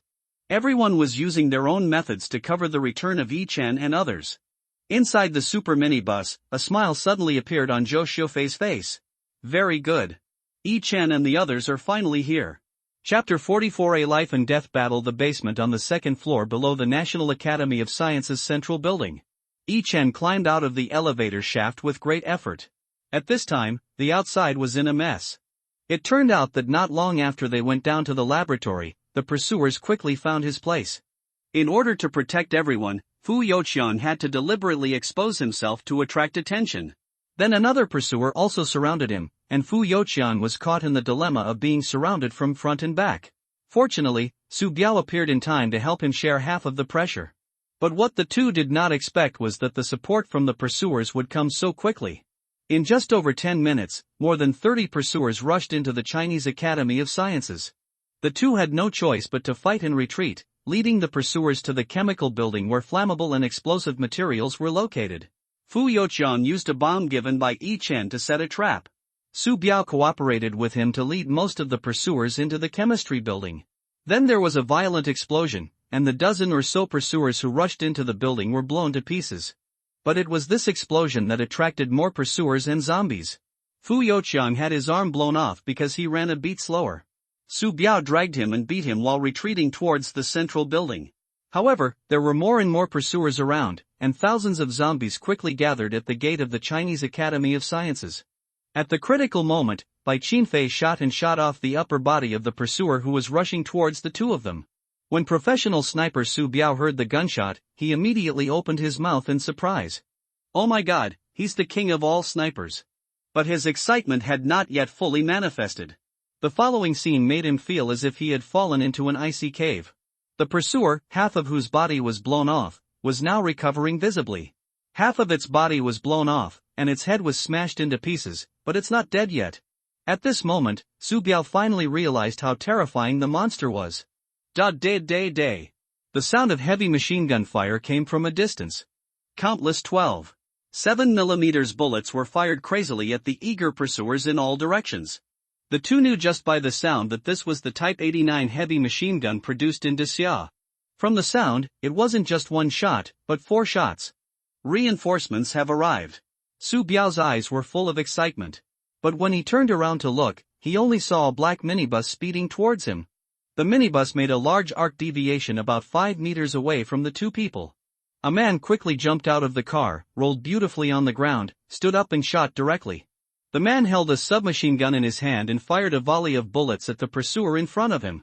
After the shooting, the man did not change the magazine, but simply threw the gun away and turned into a blue lightning and disappeared. Then he reappeared behind his pursuer, not far away. A bolt of blue lightning pierced the back of the monster's head, instantly causing the tower to fall to the ground and twitch. This series of movements is smooth and seamless and is extremely cool. The person who came was none other than Thunder God Shao Qin. It's just that there are too many pursuers at the scene. Moreover, the zombies outside the hospital have begun to pour into the hospital. Now we are in another greater chaos. Zombies not only attack humans, but also their pursuers. This actually helped everyone at the scene, but the weak zombies are no match for the powerful pursuers. More than 100 pursuers cleared out an area in just 10 minutes. Everyone was forced into a corner with no way to retreat, and they could only hold on in one direction, struggling to hold on. In order to relieve the pressure on several people, the minibus took the initiative to attract pursuers and zombies to chase and kill itself. In this way, everyone held on until Yi-chun and others climbed out of the elevator shaft. After Yi-chun came out, he pulled up the rope behind him. After Zhuang Zhong and Zhang Chun came out, they immediately rushed out at full speed. As soon as he rushed out of the building, Yi-chun immediately camouflaged all his weapons. Full fire. At the same time, he yelled at Xiaoqing angrily. "Didn't I tell you how to use the vest? Why don't you use it? Save it for the new year." Yi-chun shouted very anxiously and had no time to care about politeness. At this time, Xiaoqing's energy had already run out. It was only after Yi Chang yelled at him twice that he finally remembered. This guy said before that when you are in danger, you can press the hard area of the vest. Then he reached out and pressed hard on a 5-pointed star-shaped bulge on his left chest. Then the vest changed immediately and quickly. The metal vest began to expand rapidly. A metal skeleton quickly emerged and soon he was wrapped in an oval metal frame. Suddenly, in just 2 breaths, the oval frame was surrounded by rapidly derived metal parts. Finally, a metal shell was formed and a 4-meter-tall mechanical crazy mecha appeared. Xiaoqing was standing on the torso of the mecha at this moment. No matter how he moves, the mecha will react in the same way. Zhuang Zhong, Su Biao, and others were stunned when they saw this scene. Mecha, fuck, is this even possible? This is so damn cool. Yi-chun's full power output reduced the pressure on several people to the greatest extent possible. Therefore, he had no time to explain the operation methods to Xiaoqing in detail. He could only simply shout over the calm system. "I joined the neuro control system. Whatever you want to do, just use your brain. Get moving." When Xiaoqing heard this, he was stunned at first. Then he thought about it according to Yi-chun's suggestion. Gun. As soon as this thought came to mind, dozens of heavy machine guns immediately appeared on the mecha. Seeing this situation, Xiaoqing was really happy to return it. Let's see how arrogant you bastards are. Die for me. Following Xiaoqing's roar, dozens of guns on the mecha opened fire at the same time. You know, Xiaoqing's mecha is equipped with large-caliber heavy machine guns. There are even 2 7mm caliber anti-aircraft heavy machine guns on the shoulders of the mecha. With his full firepower unleashed, the pursuers had no chance of fighting him head-on. After Yi-chun finished shouting to Xiaoqing, he swung his right hand and a rough red laser sword appeared. When Su Biao saw this scene, he immediately screamed in surprise. Laser sword? Damn, this guy is definitely not a basketball player. Jedi Knights. Alien technology. Zhuang Zhong and Zhang Changqing felt bitter after hearing this. There are no Jedi Knights. These are all technologies stolen from below. Yi-chun had no time to respond to other people's exclamations. He once again exerted full speed and quickly rushed into the group of pursuers. All of Yi-chun's weapons continued to output power, and the laser sword in his hand was swung out to create an illusion. Laser has no gravity, so the faster Yi-chun swings his arm, the faster the sword will cut. Brush, brush, brush. After several sprints and rises and falls, 7 or 8 pursuers were immediately split in half. But what makes people's scalps tingle is that they are still not dead even after being chopped off. The broken body was actually slowly splitting apart and growing new organs, bones, and flesh. After seeing this scene, Yi-chun's pupils shrank instantly. This is the Manhunt of 2, an upgraded version of the original. Oh my god, the GEJE alliance is really fast. While Yi-chun was stunned, the 4 pursuers around him pounced on him at the same time. By the time Yi-chun reacted, they were already very close. What to do? Keep cutting. The more you cut, the more you get. If I don't chop it, my armor won't be able to withstand the attack for too long. What should I do? Chapter 45, I want to go home. While Yi-chun was stunned, 4 pursuers pounced on him at the same time. By the time he wanted to react, it was too late to do anything. But at the critical moment, one of the pursuers suddenly turned around and pounced on the other. Day. A burst of heavy machine gun fire also came from behind Yi-chun. Then the remaining 2 were shot down by the rain of bullets. Yi-chun took advantage of this opportunity to quickly withdraw. After a few jumps, he arrived next to Xiaoqing's mecha. It turned out that Xiao Shufei and Xiaoqing rescued him at the same time. Xiaoqing shouted loudly while continuing to output crazily. What were you daydreaming about just now? Why do I feel like these ghosts are getting more and more the more we fight them? Yi-chun replied helplessly when he heard this. This is the upgraded second-generation hunter. We can't win with our current strength. Find a way to retreat. I'll cover your back. Having said that, Yi-chun rushed out in one step. However, his laser sword has been retracted, leaving only thermal weapons still firing continuously. Xiao Chang became anxious upon seeing this. When has he ever hidden behind his brothers to survive? This kid has grown in ability. After saying this, he suddenly turned around and shouted to the four solemn people. You retreat first. We'll cover them. Hurry up. After shouting these 3 sentences, Xiao Chang controlled the mecha and rushed forward quickly. Under the crazy firepower output of Xiao Chang and Yi-chun, the pursuers around were beaten so hard that they could hardly move. Zhuang Zhong and the others were all infected by the righteousness of the 2 men. How can a soldier be afraid of death? Immediately, the injured Fu Yuchang struggled to walk up to Zhuang Zhong and said, How can we let civilians stand in our way? I have a way to hold these monsters back. It's just that my hands and feet are not convenient now, so I need a brother to accompany me on the road. His expression was calm when he said this, but his attitude was extremely resolute. The words accompany him on the journey have already explained his choice very well. When Zhuang Zhong heard this, he was about to say that he would go by himself. But Zhang Changqing rushed over and supported Fu Yuchang. I'll accompany you, so you don't feel lonely on the road. When Su Biao heard this, he was about to argue. But when I walked closer, I found that Zhang Changqing was also injured. His abdomen was completely soaked in blood. Because it was too dark, I could only see that there was a tear in the clothes, but I couldn't see how deep the wound was. In today's end times, injuries like these are basically a death sentence. But even so, Su Biao couldn't help but tear up. You 2 bastards. Zhuang Zhong. Take them and go first. I also know his method. I will do it myself.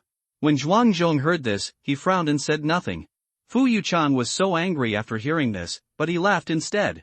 You know nothing. My plan is confidential. Don't make trouble here. Get as far away as possible. Su Biao immediately became anxious when he heard this and put the gun behind his back. Isn't it just to light some firecrackers and send these bastards to heaven? Secrets, what the hell? Are you capable of doing this with your missing arms and legs? Get lost. Leave this to me. Su Biao turned around and was about to leave, but Zhuang Zhong reached out and grabbed his shoulder. Let go. Or I'll. Su Biao stopped talking midway. Because Zhuang Zhong spat out a large mouthful of black blood at some point, Fu Yuchang's face became paler and paler. The 2 men supported each other and forced a wry smile at Su Biao. Don't waste your time. You 2 should live well in the future. After saying this, the 2 men turned around and staggered towards the oil depot. The 2 men ran while shouting in pain. Let them lure all the bastards over here later. The more the better. If there is less, I'll feel like I'm losing out. Zhuang Zhong and Su Biao's eyes couldn't help but secretly fill with sparkle. This separation between life and death was the most difficult moment for them to endure. But they all knew that now was definitely not the time to hesitate. Walk! Zhuang Zhong shouted while trying not to cry. Su Biao reached out and wiped his tears, then turned around, picked up the gun, and pulled the trigger. You guys are a bunch of bastards. I'm going to fight you guys. The 2 angry Special Forces soldiers vented their sorrow with machine guns. Upon seeing this, Yi-chun quickly moved over to inquire about the situation. After Zhuang Zhong briefly explained the situation, Yi-chun couldn't help but feel sad. It turns out that no matter what time it is, people wearing camouflage uniforms are the most reliable. Brother Xiao, cooperate with us to lead the pursuers away. Su Zong, you and Xiao Jiao come over to pick us up in 5 minutes. Xiao Chang and Su Zong responded okay at the same time on the intercom. Then Yi Chen, Xiao Chang, Zhuang Zhong, and Su Biao began to fight in retreat. Xiao Shufei was also controlling the 2 pursuers at this time, providing support on both sides of everyone. The minibus outside the yard began to accelerate, turn around, and rush towards Yi Chen. In the oil depot, 2 wounded Special Forces soldiers had set up the bomb. Because there is no detonator, they will have to detonate it manually later. At this time, Zhang Changqing turned his head and looked at Fu Youqiang and said, Hey, I think you still have a chance of being saved. Let's go now. Just leave this to me. When Fu Youqiang heard this, he sat down immediately. There is a high-powered bomb behind him. Stop talking bullshit. Report to the jackal immediately. Please send me home. I miss my family. When Zhang Changqing heard this, his eyes suddenly turned red. Then the faces of my relatives flashed through my mind. Yes, let's go home. After saying this, he picked up the walkie-talkie and shouted loudly, "Jackal, I'm Sandstorm. Everything is done. Bring your grandson over here." On the other side, Yi Chen, Zhuangzhong, and others had also retreated to the front of the oil depot. After hearing the call, Zhuangzhong immediately shouted to Yi Chen, "Let's get started." After hearing this, Yi Chen nodded slightly and immediately called a super minibus over. The minibus was traveling at an incredibly high speed, knocking down several pursuers along the way. After the last drift turn, it stopped steadily less than 2 meters in front of everyone. The car door opened quickly, and Yi Chen waved for everyone to get in. Bai Qinfei, Zhuangzhong, and Su Biao entered first. Xiao Qing then quickly took off his mecha, put back into his vest, and jumped into the car. Yi Chen stood at the door of the car, holding the handle and continued shooting. "Drive!" Xiao Jia started the car immediately after hearing that, and then Yi Chen shouted again. Rushed through the oil depot, everyone was stunned when they heard this. Only Zhuangzhong understood what he meant at the first moment. "You are crazy." Although his words sounded a bit blaming, his eyes were already full of business. Su Biao reacted immediately, picked up the walkie-talkie, and started shouting. "Bats! Sandstorm! Pay attention to the position of the car door." Xiao Qing, Bai Qinfei, and Su Zong quickly understood what Yi Chen meant. At this moment, everyone's heart was in their throat. It turned out that Yi Chen deliberately stood at the door and did not go in, just wanting to help the 2 Special Forces soldiers when he passed by. The minibus sped towards the oil depot. A large group of zombies followed closely behind, and the pursuers also surrounded them from all directions. In just a few seconds, the speeding minibus rushed in. Yi Chen put away all his weapons and masks, stretched out his arms, and shouted loudly, "Give me your hand." Chapter 46 Replenishing ammunition. When passing by the oil depot, Yi Chen reached out and tried hard to grab one, even if only one person can be rescued. But the 2 of them just stood there and watched with a smile. As the vehicle passed by, everyone leaned on the windows. Some were crying, some were shouting, some were reluctant, and some were praying. The 2 people in the oil depot always had smiles on their faces, and waved gently as they said their final goodbyes. The minibus did not slow down or stop, and it carried everyone quickly through the oil depot and drove out from the other end. Countless zombies and hundreds of pursuers swarmed in. Zhang Changqing fell on Fu Youcheng's shoulder first, and the black blood from his abdomen had soaked a large area of his body. Fu Youcheng silently shed a tear when he saw this, and then resolutely raised his gun and shot at the bomb. The power of the bomb increased more than 10,000 times with the help of fuel. The entire warehouse instantly turned into a big mushroom cloud. Yi Chen retreated into the car at the moment of the explosion. As soon as the car door closed, a hot shockwave swept in. Xiao Qin was already sitting in the driver's seat, and the vehicle was swaying due to the shockwave. The zombies nearby were directly vaporized, and about half of the pursuers were blown to pieces on the spot. The super minibus has a body made of special alloy. Therefore, it can still drive normally in the face of high temperature and high explosion. Xiao Qin rushed out at a speed of 200 miles per hour, leaving everything behind him far behind. When the remaining pursuers reacted and wanted to give chase, the minibus had long disappeared into the darkness. The car drove quickly out of the city, but everyone remained silent for a while. The depressing atmosphere made everyone feel suffocated several times. After a few minutes, Yi Chen spoke first to break the silence. "The dead are gone, and the living must move on. What are your plans next?" At this time, Yi Chen had taken off his armor, revealing his true face. When Zhuangzhong and Su Biao saw that Iron Man was so young, they were immediately surprised. "You're still a child?" As soon as Su Biao opened his mouth, Yi Chen was so angry that he rolled his eyes. "I'm 19, okay? What child?" "He is a child." As he spoke, Yi Chen pointed at Su Tseong, who was sitting in the passenger seat. Hearing this, Su Biao turned around and saw that there was indeed a child sitting over there. Then he turned to look at Zhuangzhong and said, "Shame on us. We were rescued by a bunch of kids." Zhuangzhong frowned slightly after hearing this, then turned to look at Yi Chen and asked, "Who are you anyway?" Yi Chen couldn't help but smile bitterly when he heard this. "Who? The survivors of this world. How about it? Would you like to join the team?" When Zhuangzhong heard this, his brows tightened again. Then he looked at Yi Chen and said seriously, "We don't have special powers. Aren't you afraid of being dragged down?"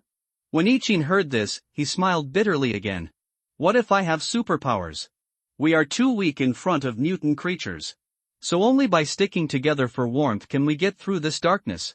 Zhuangzhong saw that the other party was speaking sincerely, so he didn't say anything more. Lieutenant Commando Zhuang Zhong of the Special Guard Company of the National Academy of Sciences reports to you. As he spoke, he also gave a standard military salute. Seeing this, Su Biao immediately followed suit and said with a smile, Sniper Sergeant of the National Academy of Sciences Special Guard Company, reporting to you. Seeing the two of them being so serious, Ichin was naturally moved. So he quickly walked forward with a smile and gave Zhuang Zhong a big hug. Although the two new members have not yet awakened their special powers, but their military qualities are far superior to those of ordinary people. Although Xiaoqing was a retired soldier, he had only served as a scout. With the addition of these two people, Ichin's team's group combat capability will be greatly improved. When Su Biao saw Bai Qinfei's sniper rifle, his eyes lit up immediately. Then he volunteered to act as her observer. Seeing this, Ichin didn't say much, but took out a 12.7mm QBU-10 anti-material sniper rifle from the space warehouse. Although this gun is not as powerful as Bai Qinfei's King of 10,000 snipers. However, the gun is extremely stable and has high shooting accuracy. Its maximum effective range is 1,500 meters, and its maximum sniping distance can reach 2,000 meters. After Su Biao took the sniper rifle, he immediately laughed excitedly. Top 10 snipers. Your mobile arsenal really doesn't disappoint, but I already have a heavy sniper rifle. Why did you give me this? Su Biao has not yet understood the horror of the mutated creatures in the apocalypse.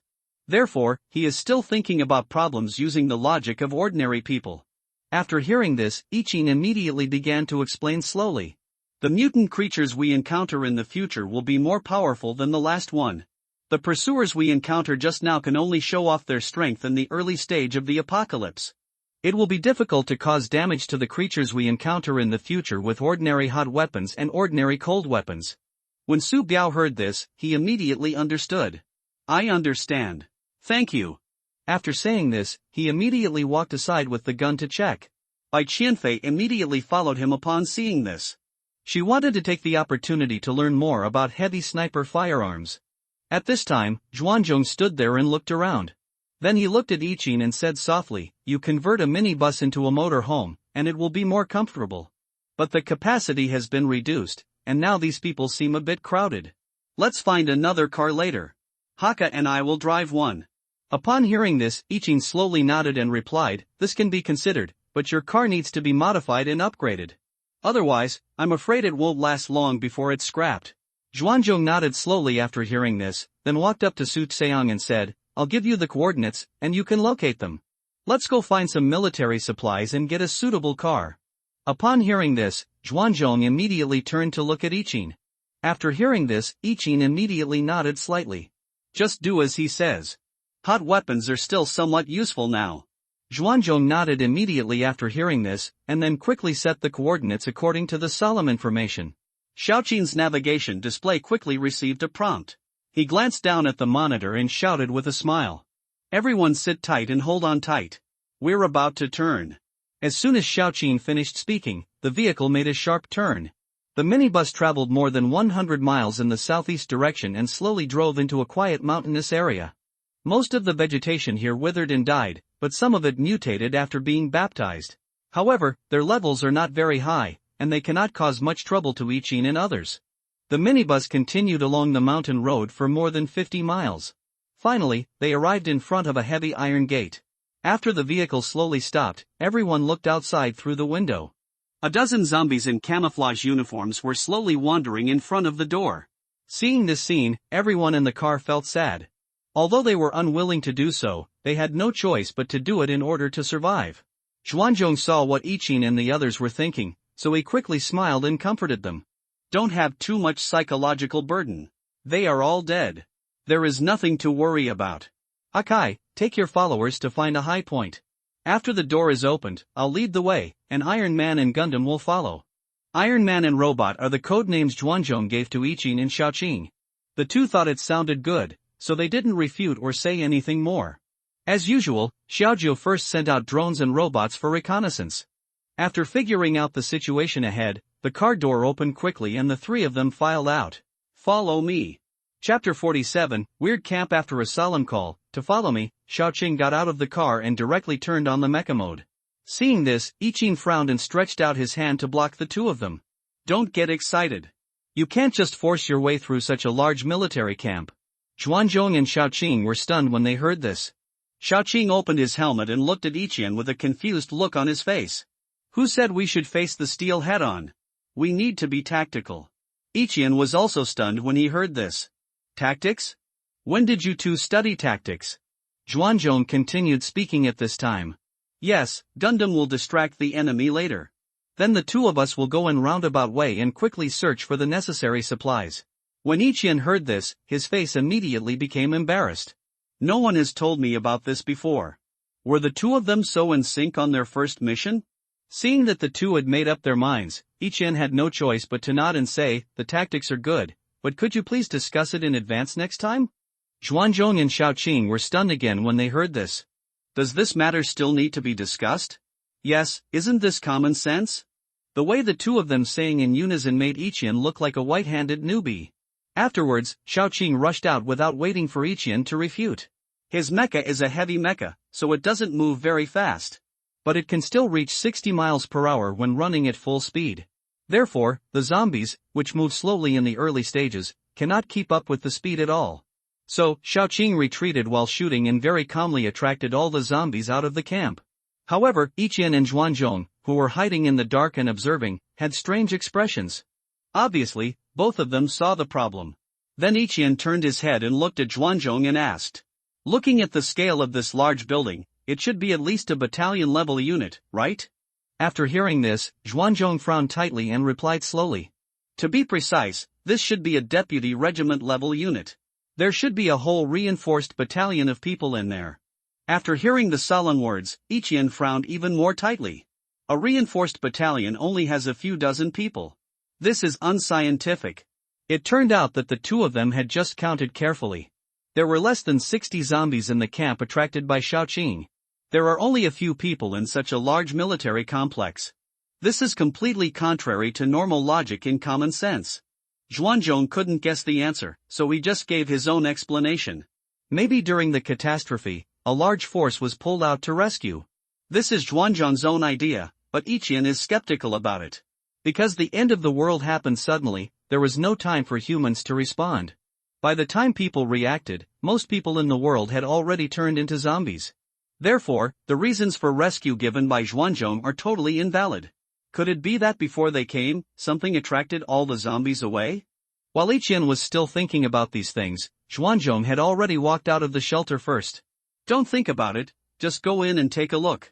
I've been here before, so I'm familiar with the terrain.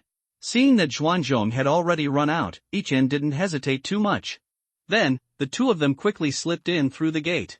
After entering, Zhuanzhong took Ichian along the wall, crouching and groping their way forward into the military camp.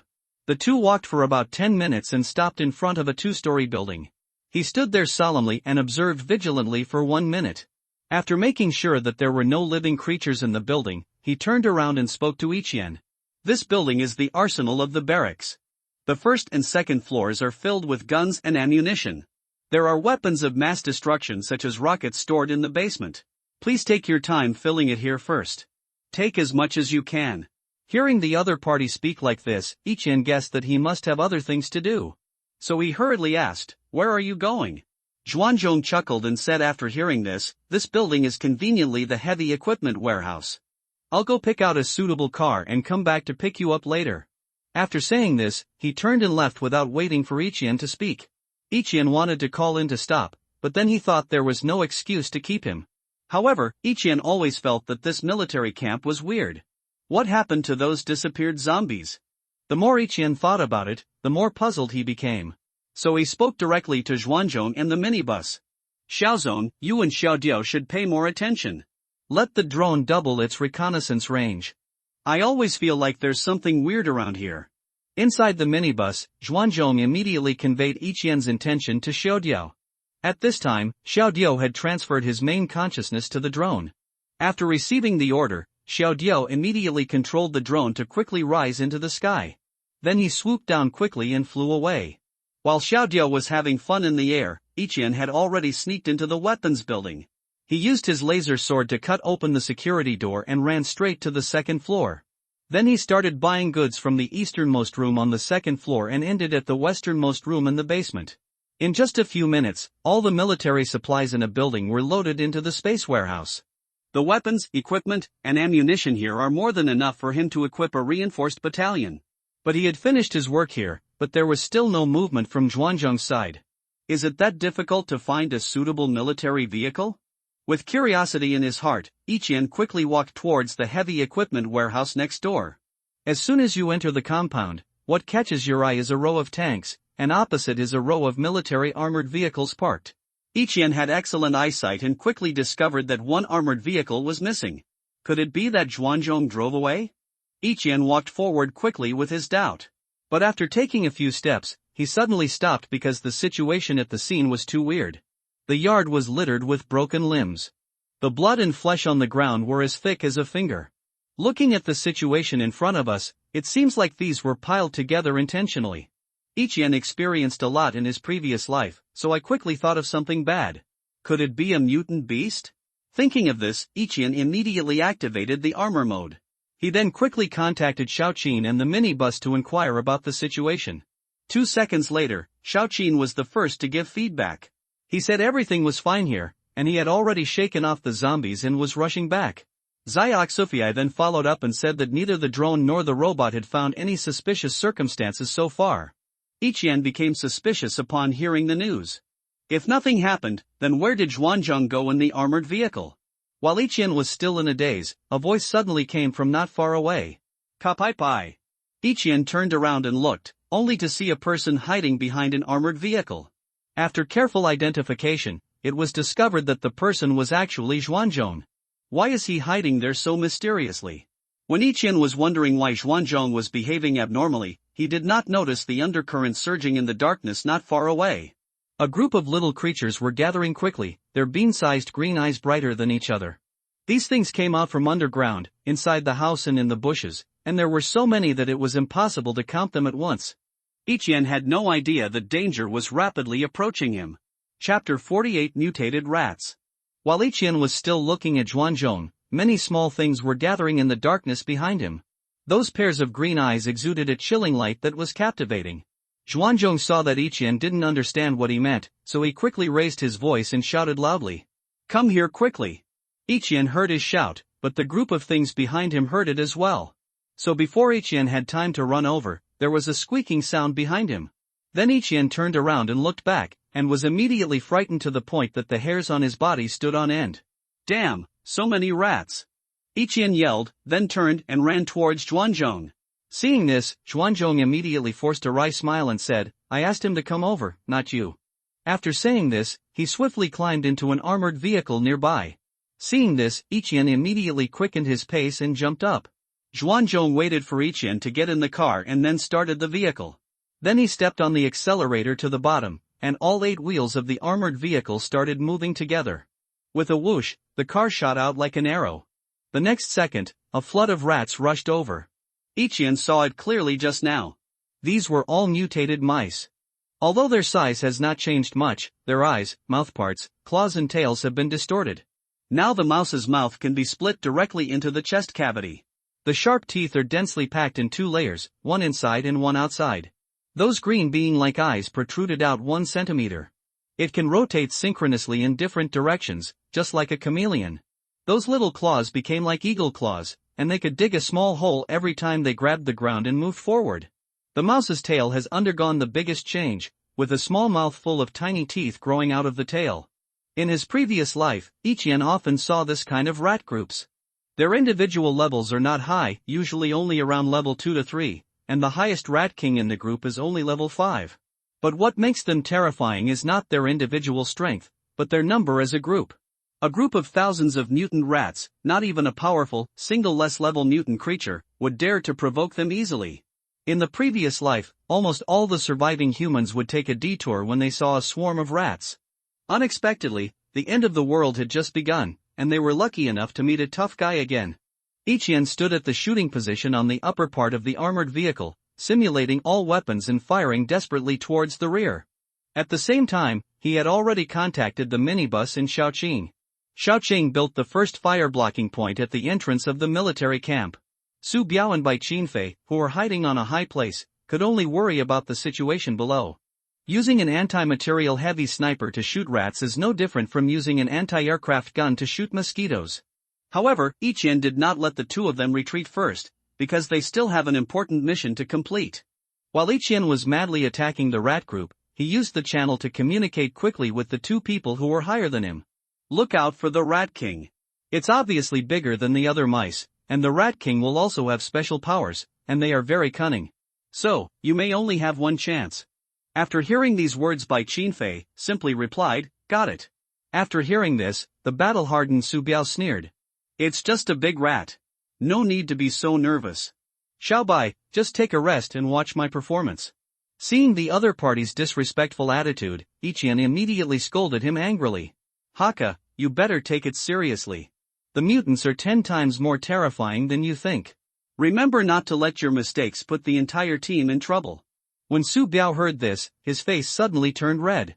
He didn't expect that he would be scolded in public by a young man. But he quickly adjusted his heartache, frowned slightly, and began to look around. Haka, I read it. Make sure to complete the mission.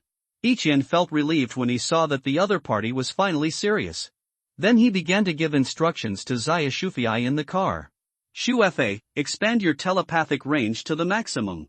We must find the Rat King as soon as possible. Otherwise, none of us will be able to escape. After hearing this, Xia Shufei immediately picked up the mental helmet and put it on.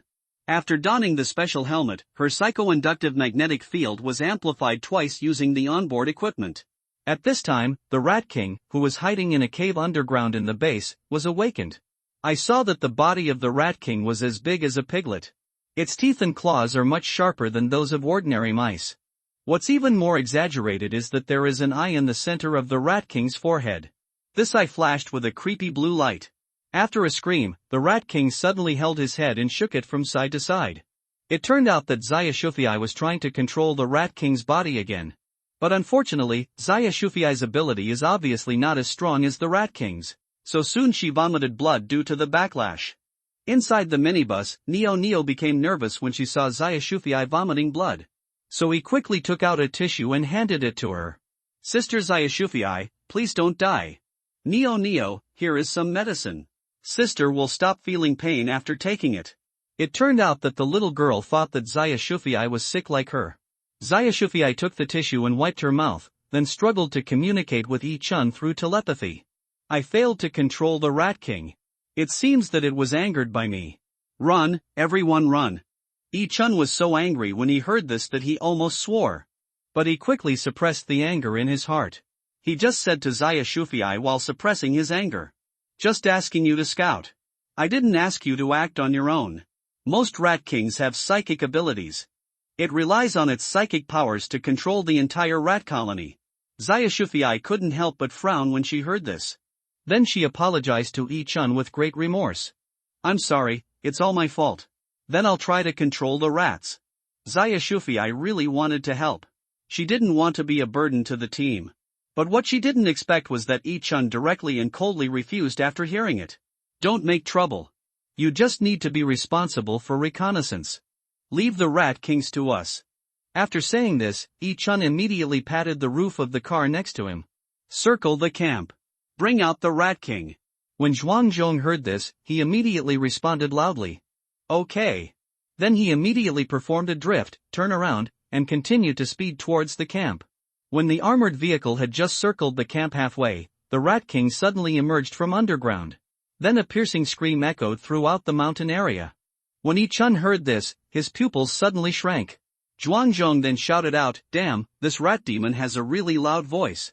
After hearing this, Yi-chun slapped the roof of the car again and shouted, "Hurry up and drive into the woods."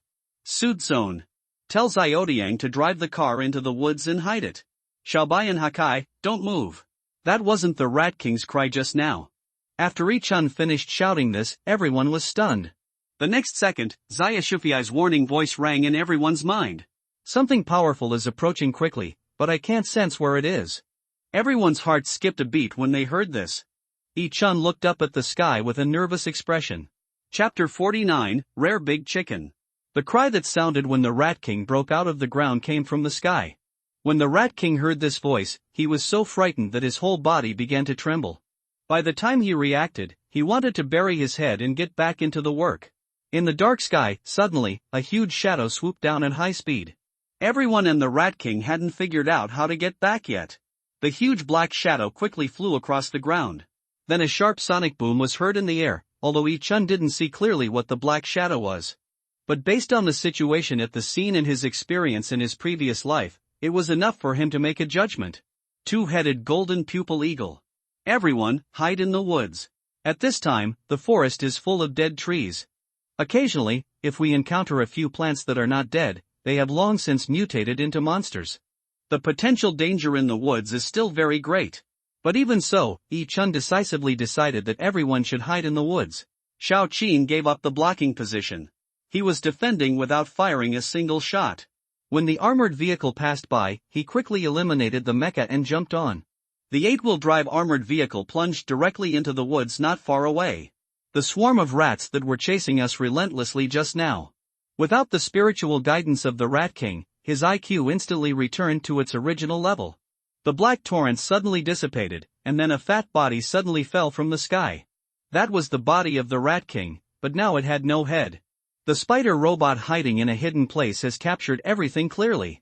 After Sutsong saw the scene in the minibus, he immediately reported it through the communication system. "Brothery, the Rat King is dead." The heads were twisted off and the rats were scattered. After hearing the message, Yi-chun immediately asked anxiously, "Where's the sand sculpture? Where did it go with the drone?" Just as he finished speaking, a mechanical voice suddenly came. "Report to my dear father. Xiao is always online. It's just that the idiot doesn't dare to show up. There's a big chicken nearby." When everyone heard this, their expressions froze. Big chicken? Was that a chicken that just whizzed by? No one dared to respond, and everyone was waiting for Yi-chun's explanation. Yi-chun kept looking up at the sky and only spoke after making sure that the black shadow was not close. It's not wrong to say it's a shasho. The two-headed golden-eyed eagle, just now, is a pheasant mutation. Then, Yi-chun began to briefly introduce this mutant beast to everyone. The two-headed golden-eyed eagle is over 3 meters long, with a wingspan of 8 meters and generally weighs between 200 and 400 kilograms. As I said earlier, it is a mutation of a pheasant in the mountains. Through mutation, the pheasant grew an extra head. Its pupils turned golden, and its half-meter-long beak was filled with tiny fangs. The two-headed golden-eyed eagle is very aggressive and likes to eat mutant animals such as snakes and rats. But if they meet living two-legged insects, humans, they are also very happy to enjoy them. However, it is not like to eat corpses, so it never attacks zombies. The two-headed golden-eyed eagle has two main ways of attacking. One is the most direct physical attack, using sharp claws and long beak to cut and strangle. One is a supernatural attack in the form of energy, and the two heads can each spit out a kind of energy. Because the mutation environments are different, the energy properties they possess are also different. The most common ones are ice, fire, thunder, and wind, while rarer ones include light and mental attacks. Another thing worth mentioning about the two-headed golden-eyed eagle is that its crystal core is not in its brain, but in its eyes. To put it simply, the 4 golden pupils are its mutated crystal cores. Therefore, even in the end times where survival is difficult, the two-headed golden-eyed eagle is a very popular hunting target. It's just that its speed is too fast, and it even breaks the speed of sound when it bursts out with full force. So in most cases, humans who encounter the two-headed golden-eyed eagle become its snacks. At this time, the minibus and armored vehicle stopped silently deep in the woods. The huge black shadow of the two-headed golden-eyed eagle was still circling in the sky. Yi-chun and Shao Qin retreated back into the armored vehicle, leaving only the drone of the sand sculpture lord conducting secret reconnaissance outside. Inside the armored vehicle, Yi-chun took out compressed biscuits and shared them with the two to fill their stomachs. Inside the minibus, Xiao Shoufei had already cooked a pot of noodles. Bai Qinfei and Su Biao were hiding in a makeshift shelter on the top of the mountain. Everyone communicates online through the in-vehicle network. Su Biao said in a low voice while chewing on compressed biscuits, "As long as I can keep this big chicken for 3 seconds, it only takes 3 seconds for me to kill it." Upon hearing this, Yi-chun swallowed the biscuit in his mouth and said, "The two-headed golden-eyed eagle's ability to sustain flight is generally around 8 to 10 hours. We don't know how long it flew, so we can't calculate exactly what it took to rest. And even if we calculate the time, we have no way of knowing where he will land." After hearing Yi-chun's speech, Bai Qinfei quickly understood the key points. "You mean we have a chance to snipe this big chicken?" Yi-chun nodded habitually after listening to Bai Qinfei's speech. Yes, if we can just fall down. We have a certain chance of taking it down. He didn't say this out of thin air because in his previous life, he had personally witnessed a scene where a two-headed golden-eyed eagle was sniped and killed someone. It turns out that this big chicken is very powerful when it is in the sky, but it becomes a bit bulky after landing. In the previous life, there was a person with wind-type abilities who successfully killed one using a sniper rifle. Coincidentally, his team also has a wind sniper at the moment. After listening to the two people's speeches, Zhuang Zhang couldn't help but interrupt. Then things will be simpler this way. All we have to do now is find a way to get it down. When Xiaoqin heard this, he couldn't help laughing. Yes, it's that simple. Wait until he comes down and then we will attack from 3 sides at the same time. I don't believe I can't kill it. After Xiaoqin finished speaking, he continued to eat his compressed biscuits. After hearing this, Yi-chun nodded slowly. Brother Zhao's suggestion is quite good. If we attack from 3 directions at the same time, then the chances of success will indeed be much greater. Only having said this, Yi-chun suddenly paused. Then he turned to look at Zhuang Zhang and asked seriously.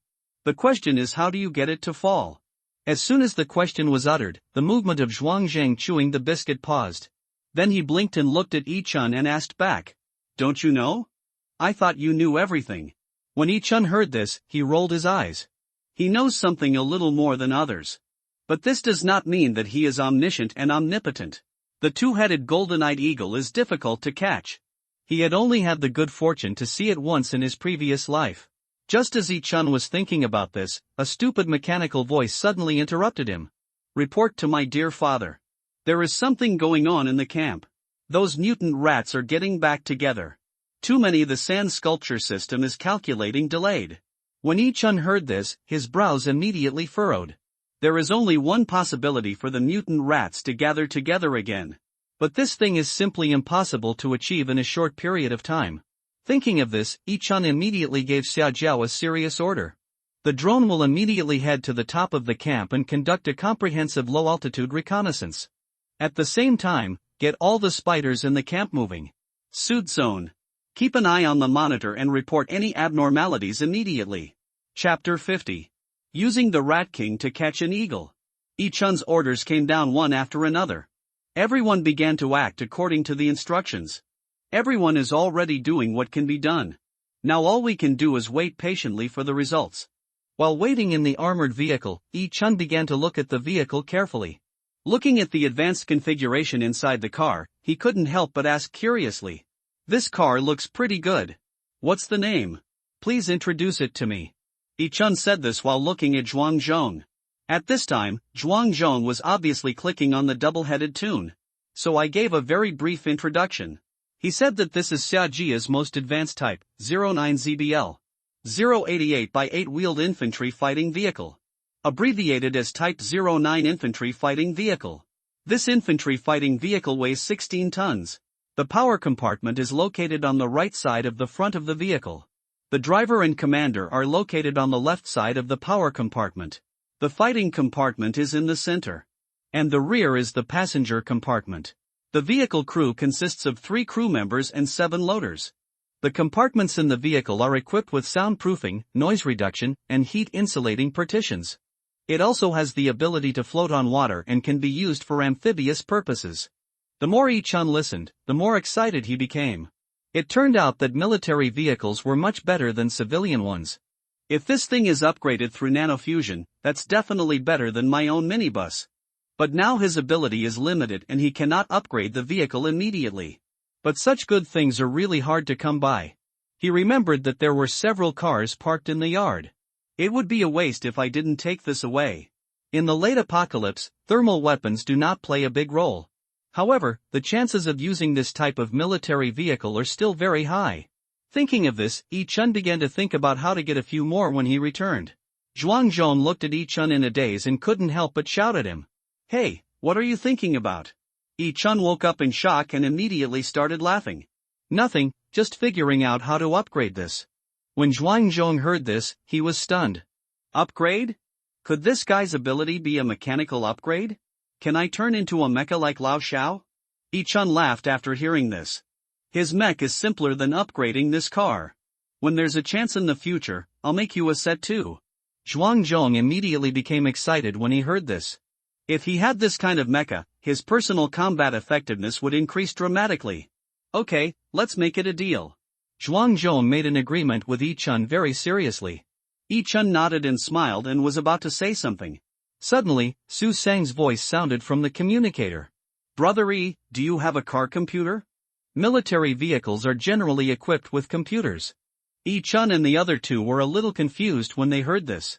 No one knows why this guy asked this. Just tell me what you want to do. Yi-chun replied directly impatiently. So Su Sang immediately spoke in a hurry. It's the spider robot that has made a new discovery.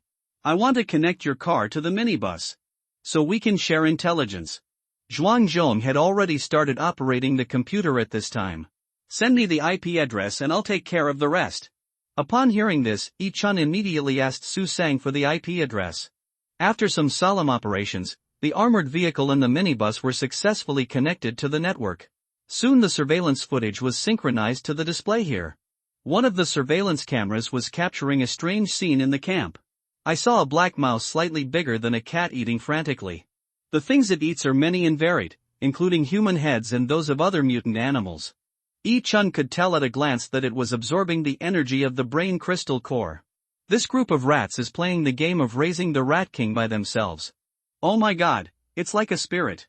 Yi-chun couldn't help but exclaimed and then immediately contacted the sniper team high up. See how by Haka?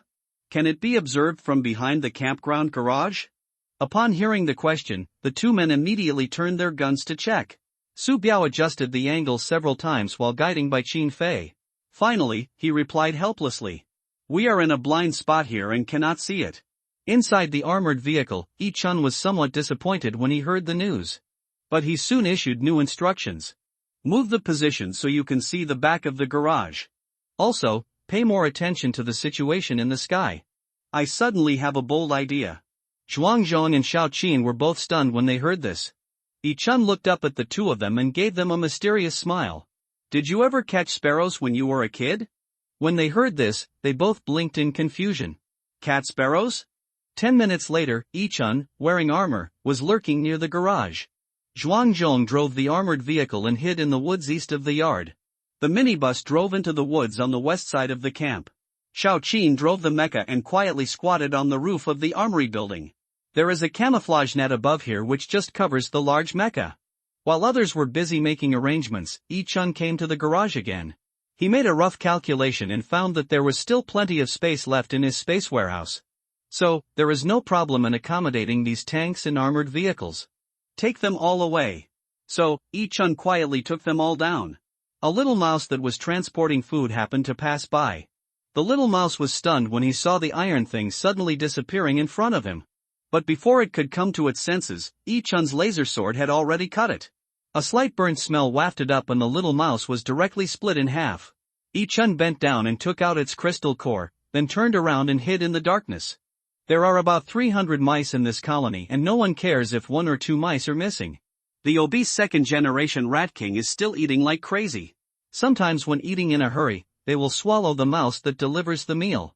After this continued for half an hour, it had grown to the size of a wolf dog. Based on the energy emitted by the other party, Yi-chun judged that the level of the new Rat King was probably around level 4. It seems that acid rain has a great impact on animals and plants. If the rainfall continues like this, there will be no place for human beings to survive on the blue planet in the future. Yi-chun was still worried about the future of mankind.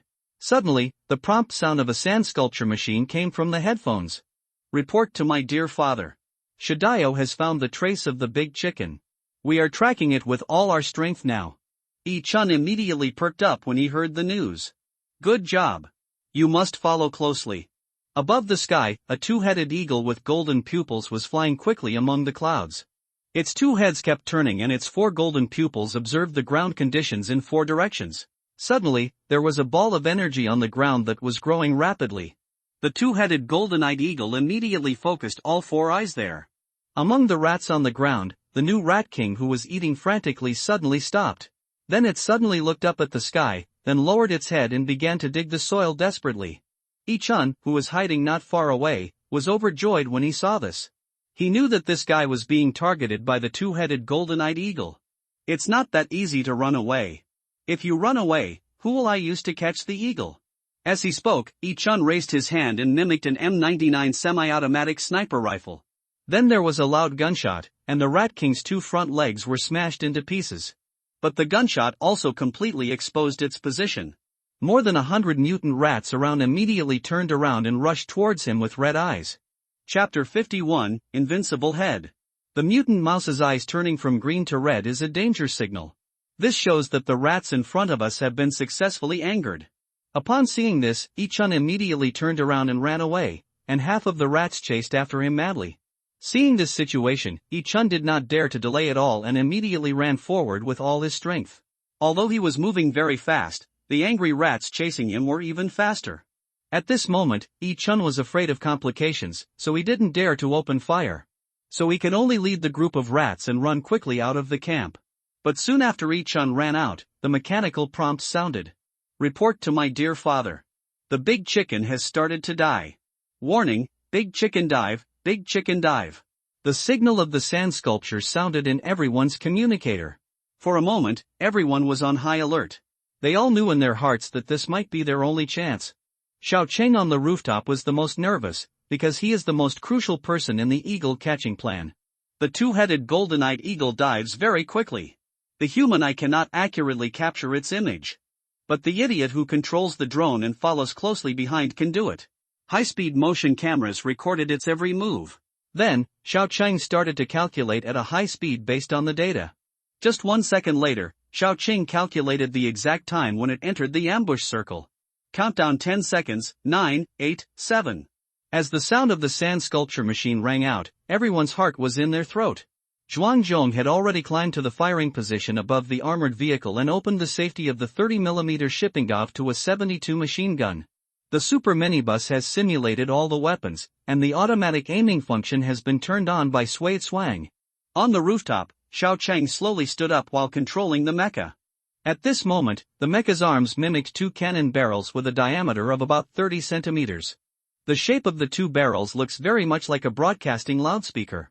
There is just a spiral translucent metal stick standing in the middle. This is the weapon that Yi-chun designed and developed specifically for Xiao Cheng, the super electromagnetic pulse cannon. With this set of weapons, Xiao Cheng's combat effectiveness directly increased by 2 times. Therefore, the key to fishing for the eagle this time depends on his performance. 3, 2, 1. As the mechanical reminder sounded, everyone immediately entered the battle state. A black shadow quickly fell from the sky and swooped down towards the injured Rat King. But at this critical moment, Xiao Cheng suddenly fired a shot from the rooftop. Super electromagnetic pulse with a loud shout from him. 2 electric nets with a diameter of 20 meters shot out from his arms. 2 electric nets, one above and one below, perfectly wrapped the black shadow in the middle. Xiao Cheng also added his own lightning paralysis effect to the electromagnetic pulse. Therefore, as soon as the 2 electric nets were opened, the black shadow that was about to rush down was immediately covered. At this time, Xiao Cheng saw clearly that the black shadow could only be the two-headed golden-eyed eagle. Got it? Sniper team, fire! Less than 2 seconds passed after Xiao Cheng's shouting. 2 huge roars sounded from the top of a mountain not far away. That's the sound of anti-material heavy sniper rifle firing. Boom! Boom! Like 2 gunshots, the two-headed golden-eyed eagle, which was paralyzed by the electric net, had one of its heads blown up. Su Biao shot the left head of the two-headed golden-eyed eagle directly. Bai Qianfei didn't grasp the angle well and only blew up the wings of the two-headed golden-eyed eagle. The two-headed golden-eyed eagle, with only one head left, began to become extremely angry and crazy. Then a red flame gushed out of its mouth. These flames are highly dependent and cannot be extinguished once they touch something, unless the object they are attached to is burned to ashes. So the group of mutant rats below him suffered. The mutant rats were directly engulfed by the sea of fire, and the screams and squeaking sounds were endless. After hearing the gunshots, Yi-chun no longer ran away. He jumped more than 4 meters high, and at the same time, all the weapons on his body were mimicked. Stop chasing me! I'll take you home! As he roared, countless bullets poured down like a rainstorm. The mutant rats at the front were beaten into pieces, but the rats behind still rushed forward with red eyes without hesitation. While Yi-chun opened fire on the rat swarm, the armored vehicles and minibuses also began to prepare for battle. They're the last line of insurance arranged by Yi Chen, because he knew that the two-headed golden-eyed eagle was not so easy to deal with. Sure enough, not long after, screams were heard from Xiaoqing's side. The head has grown back again. Hurry up and keep fighting. It turns out that this two-headed golden-eyed eagle also has the ability to regenerate. So after a brief period of weakness, the blown-off head began to grow again. However, the sniper team was not prepared to give it a chance to grow a new head. Boom, boom. Two loud gunshots rang out quickly. Then another head of the two-headed golden-eyed eagle was blown up. This time it was by Chen Fei who blew it up, and Su Biao opened his mouth in disbelief. Impossible. I'm sure I didn't miss. His doubtful voice rang out over the communication channel.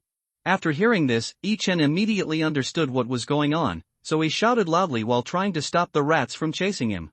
The two-headed golden-eyed eagle has a special feature.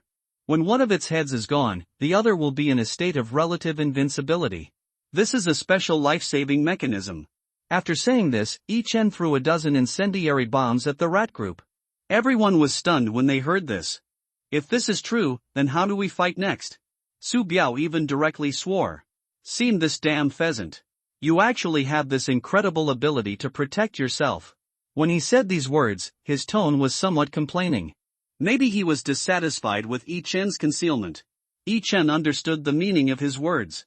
So, after most of the rats were engulfed in the sea of fire, he hurriedly explained with a smile on the communication channel. The pheasant's life-saving mechanism is an unconventional means of saving life in a desperate situation. Although this method can save its head, it cannot save other parts. When Su Biao heard this, he immediately widened his eyes and said in surprise, I see. You mean we can fight somewhere else? After hearing this, Yi Chen smiled and replied with great satisfaction. Right. Because under normal circumstances, the skin strength of the two-headed golden-eyed eagle is about the same as the skin of our armored vehicles. So, we can only take advantage of the moment when it uses up its defensive energy to save its life, and then we have a chance to severely injure it or even kill it. When everyone heard this, they immediately understood everything. It turns out that this is the final winning trick. Su Biao was very excited after hearing Yi Chen's words. Then he adjusted the angle of the gun again and shouted, Then what are you waiting for? Let's do it first. This time I'll hit the head. Xiao Bai will hit the chest. After hearing this, Bai Qinfei said okay and began to adjust the angle of the sniper rifle. At this time, Yi Chen also started to return to the camp at full speed.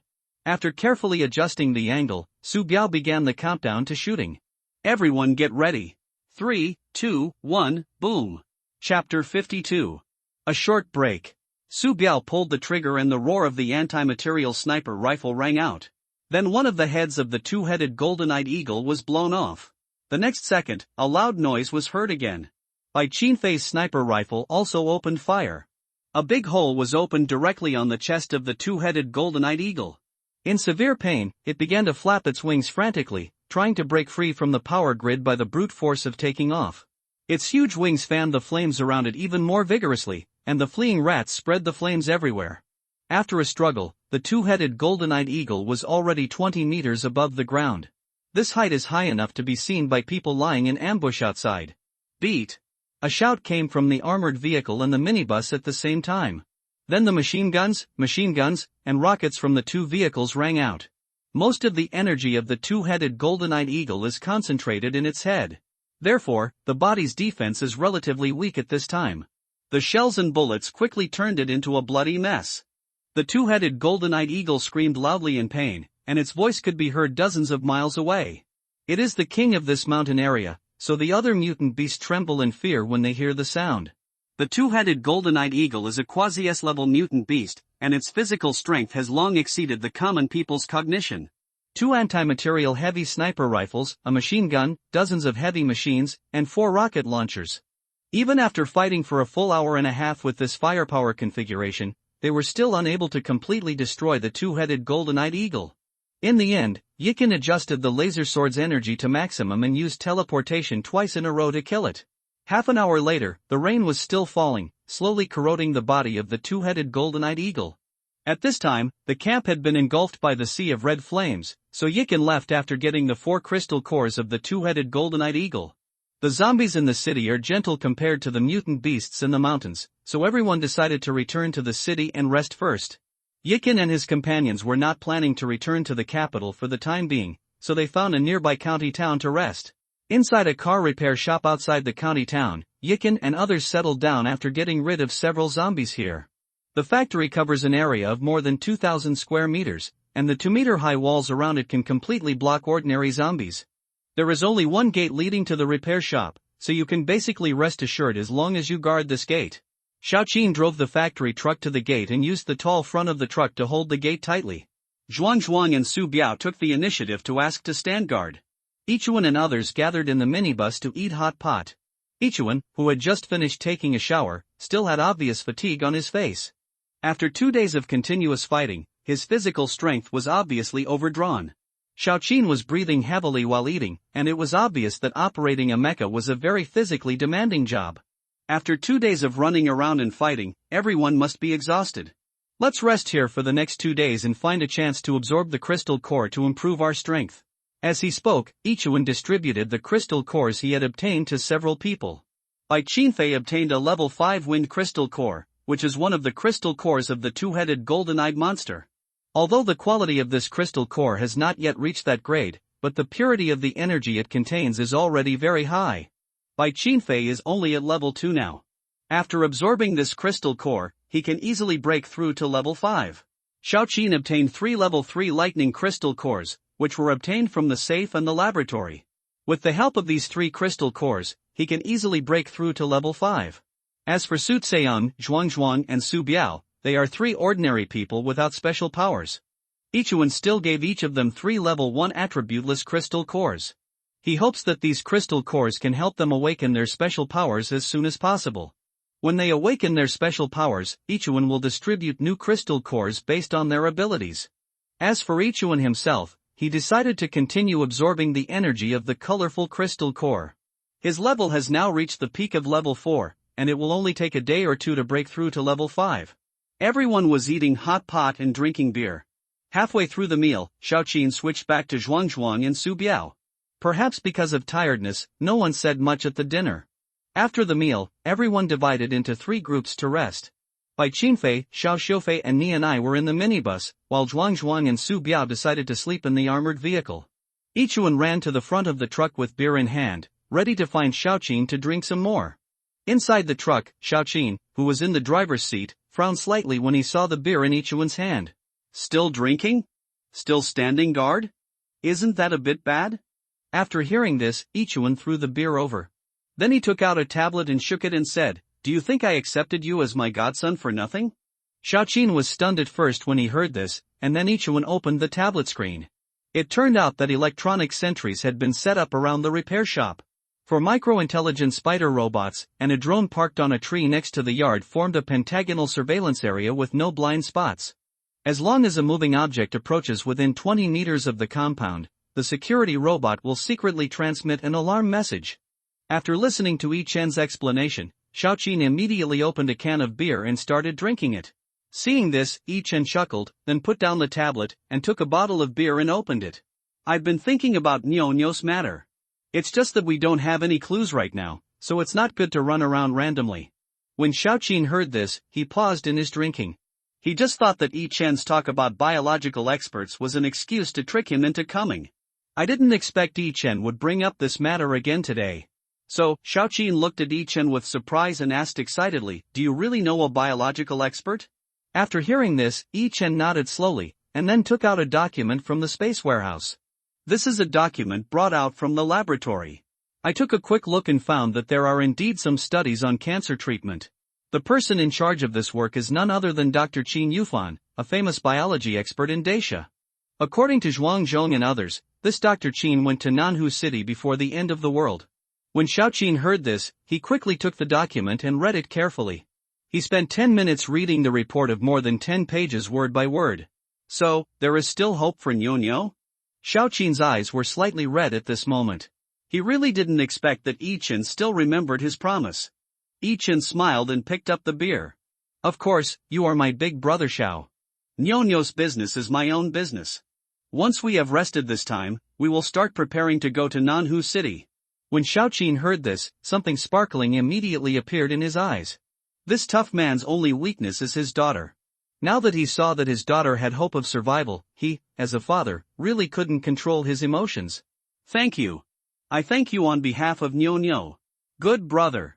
You are my Xiaoqin's good brother for life. Seeing his elder brother being so pretentious, Yichen couldn't help but laugh. Stop nagging me, drink some water.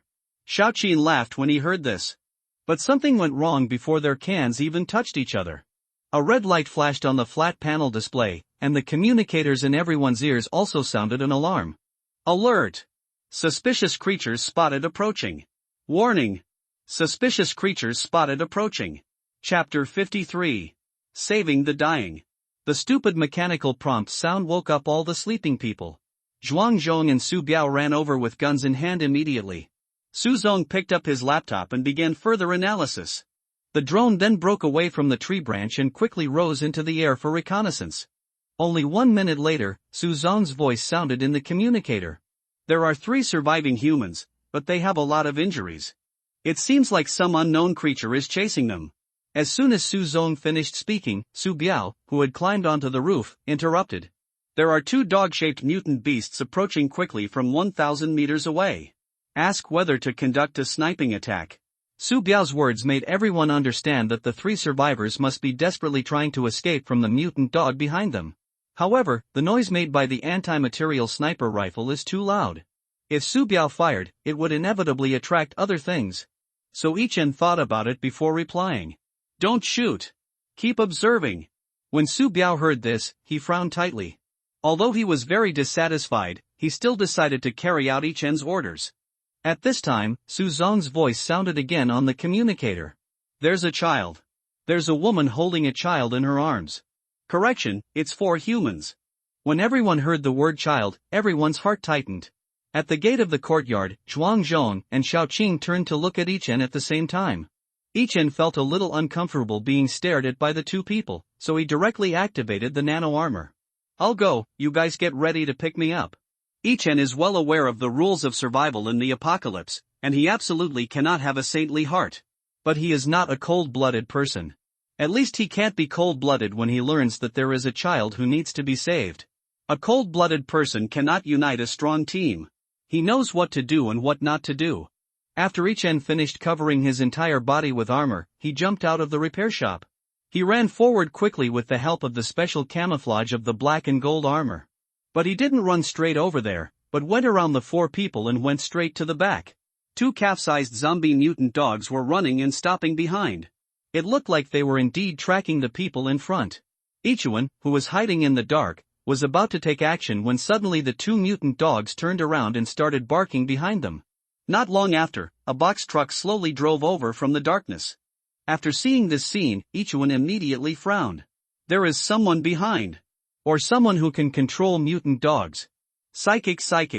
Yichen made a judgment in a short time, and then quickly passed the information back. Inside the minibus, Su Zong shouted nervously after seeing the message. Sister Shufei, brother Yi asked you not to use your psychic powers for the time being. He found a group of people outside, and among them was the same psychic. After Su Zong greeted Xiao Shufei, he immediately conveyed the message to others. Upon hearing this, Zhuang turned around and entered the armored vehicle. Su Biao began to teach on the spot and continued to impart sniping experience to Bai Qinfei. There were 2 men and 1 woman in the van at this time, and there were 7 strong men in the cargo box at the back. The woman signaled the vehicle to stop and then began to sniff vigorously. There seems to be someone nearby. There should be an ambush ahead. The 2 men became nervous when they heard this. The man driving the car looked around, warily. Can you feel where the person is hiding? Hearing this, the woman sniffed hard again, then stared at the woods on the side of the road. It should be there, but I'm not sure. That person's breath was very faint. It must be because the thing covering his body blocked the smell. The other man said with a smirk upon hearing this. I'll take 2 people over to take a look. You guys continue chasing. I must bring that bitch back. Having said that, the man turned around, opened the car door and got out. The woman turned and looked at the man driving and said, he must have accomplices. We must not underestimate the enemy. The man nodded vigorously when he heard this. That definitely won't happen. I'll call someone right now. After saying this, the man immediately picked up the walkie-talkie and started calling. At this time, the other man slapped the car twice. Then the rear door of the cargo box was opened and 3 strong men jumped out of the car swiftly. Brother Chong, what's wrong? The sturdy man in a red raincoat walking in front asked urgently. The man called Brother Chong glanced at the woods, not far away, and said, "Brother will take you to catch a big rat." The 3 of them immediately understood what Brother Chong meant when they saw this. So the 4 of them ran quickly towards the woods. In the woods, I-Chin could see everything clearly on his night vision display. Moreover, the upgraded new armor can accurately capture energy fluctuations. There are only 2 level 2 psychics among the 4 of us. Isn't it good to live a good life? After muttering this, I-Chin slowly retreated and disappeared behind the tree trunk. Shortly afterwards, 4 men rushed into the woods, shouting and cursing.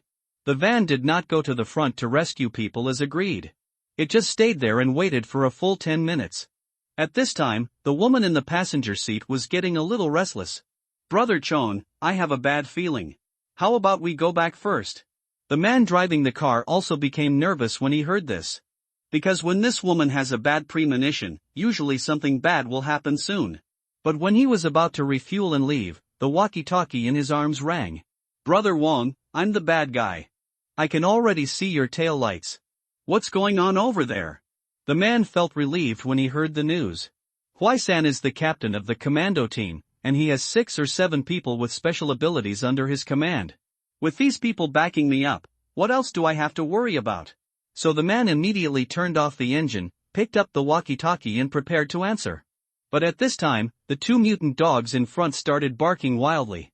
The man and the woman were both stunned when they saw this, and then they quickly looked up and forward.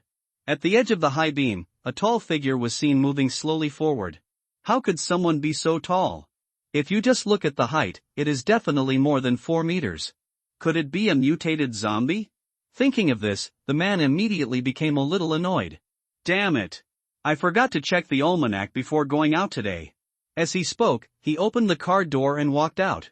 Bang, bang, bang. After hitting the truck 3 times, the remaining people inside all jumped out. Brother Wong even grabbed a big fireball in each hand. Today is the day for us brothers to get rich. When we get back, let's wait for the reward. When the people behind him heard this, they all became excited. 3 people with special abilities immediately displayed their unique skills. Those without special powers began to check the guns in their hands. When Brother Wong saw that everyone was ready, he was the first to stride forward. But he stopped after just 3 steps. Then everyone's eyes widened, with expressions that showed they wouldn't believe it even if they were beaten to death. How is this possible? Chapter 54, The Second Spiritual System. Brother Wong and his group stared ahead in amazement. Under the illumination of the car lights, a 4-meter-tall robot walked slowly towards them. Everyone felt incredible when seeing the scene before them. Transform? Transformer? A young man couldn't help but scream. It turned out that the robot everyone saw was Xiao Cheng wearing a mecha. When they saw him, they were just surprised but not scared.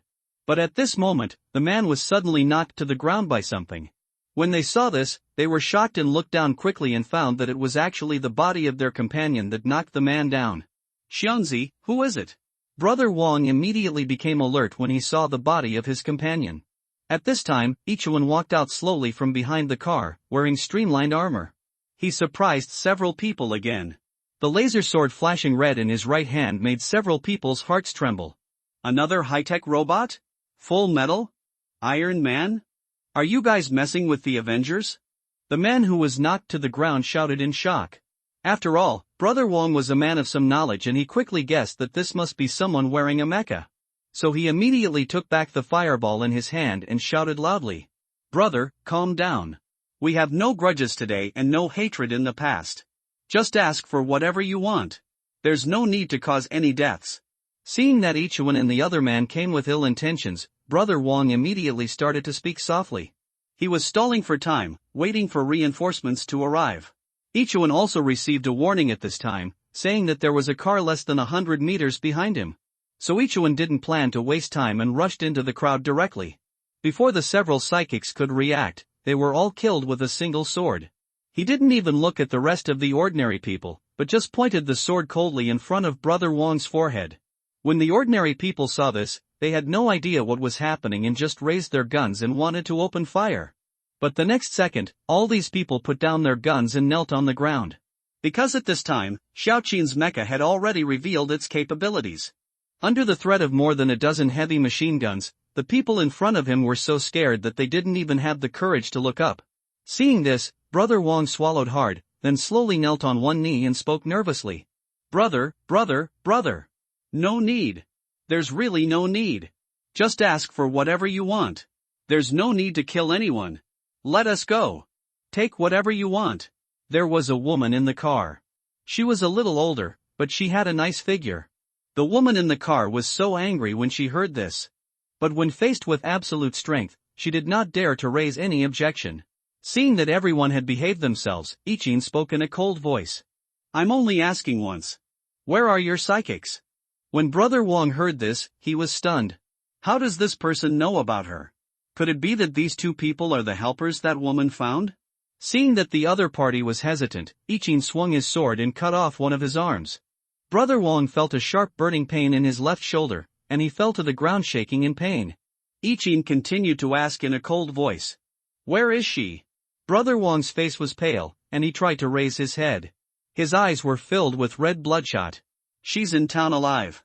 She's still alive? I didn't do anything to her. It was Li Jun and those bastards who did it. I really didn't do anything. As he finished speaking, his peripheral vision kept observing the car lights in the distance. It looks like reinforcements will arrive in 2 minutes. When the time comes, he will definitely punish this person to death. Ichin frowned slightly when he heard this, and he vaguely guessed something. But now is obviously not the best time for an interrogation. So he swung his sword to kill a few people, then reached out and opened the car door. Do you want to die? Or do you want to live? Under Ichin's powerful intimidation, the woman in the car was frightened and burst into tears. Live, I want to live. I'll do anything you ask me to do. Ichin didn't say anything when he heard this. He just reached out and pulled him out of the car. Then he handed the person over to Xiao Chang and quickly dealt with the body. 2 minutes later, Bad 3 arrived at the scene with 2 box trucks. But when he took his men out of the car to check, he saw only an empty carriage with no one in sight. Bad 3 said, scratching his head with confusion. Where are the people? I just saw someone standing next to the car. How come there is no one here in the blink of an eye? Not giving up, he asked his men to look around. But there was nothing around except empty darkness. At this time, a younger brother came closer and said nervously, Third brother, is there going to be a fuss? I read a novel that said that after the end of the world, hundreds of ghosts will be resurrected. Bad 3 did countless evil things on a daily basis, so he immediately became suspicious as he had something to hide. But for the sake of face, he still pretended to be calm and said it. What nonsense! It's obvious that the car broke down, and Wang Guoran went after it on foot. Stop standing there like an idiot. Shall we go back? Everyone was stunned when they heard this. Didn't they say their car broke down? If the car breaks down, shouldn't we go and pick it up quickly? One of the younger brothers was not very cunning and directly expressed his curiosity. When Bad 3 heard this, he immediately gave him a big slap. You don't understand what people are saying, do you? I said, go back. Everyone looked at the man with a swollen face and couldn't help but shrink their necks collectively.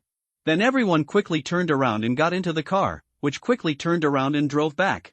At this time, Hui San-kai picked up the walkie-talkie to contact the base. Brother, I'm the bad guy. It seems that Lao Wang's team has been completely destroyed. We may have a group of tough guys coming in a shopping mall in the center of the town.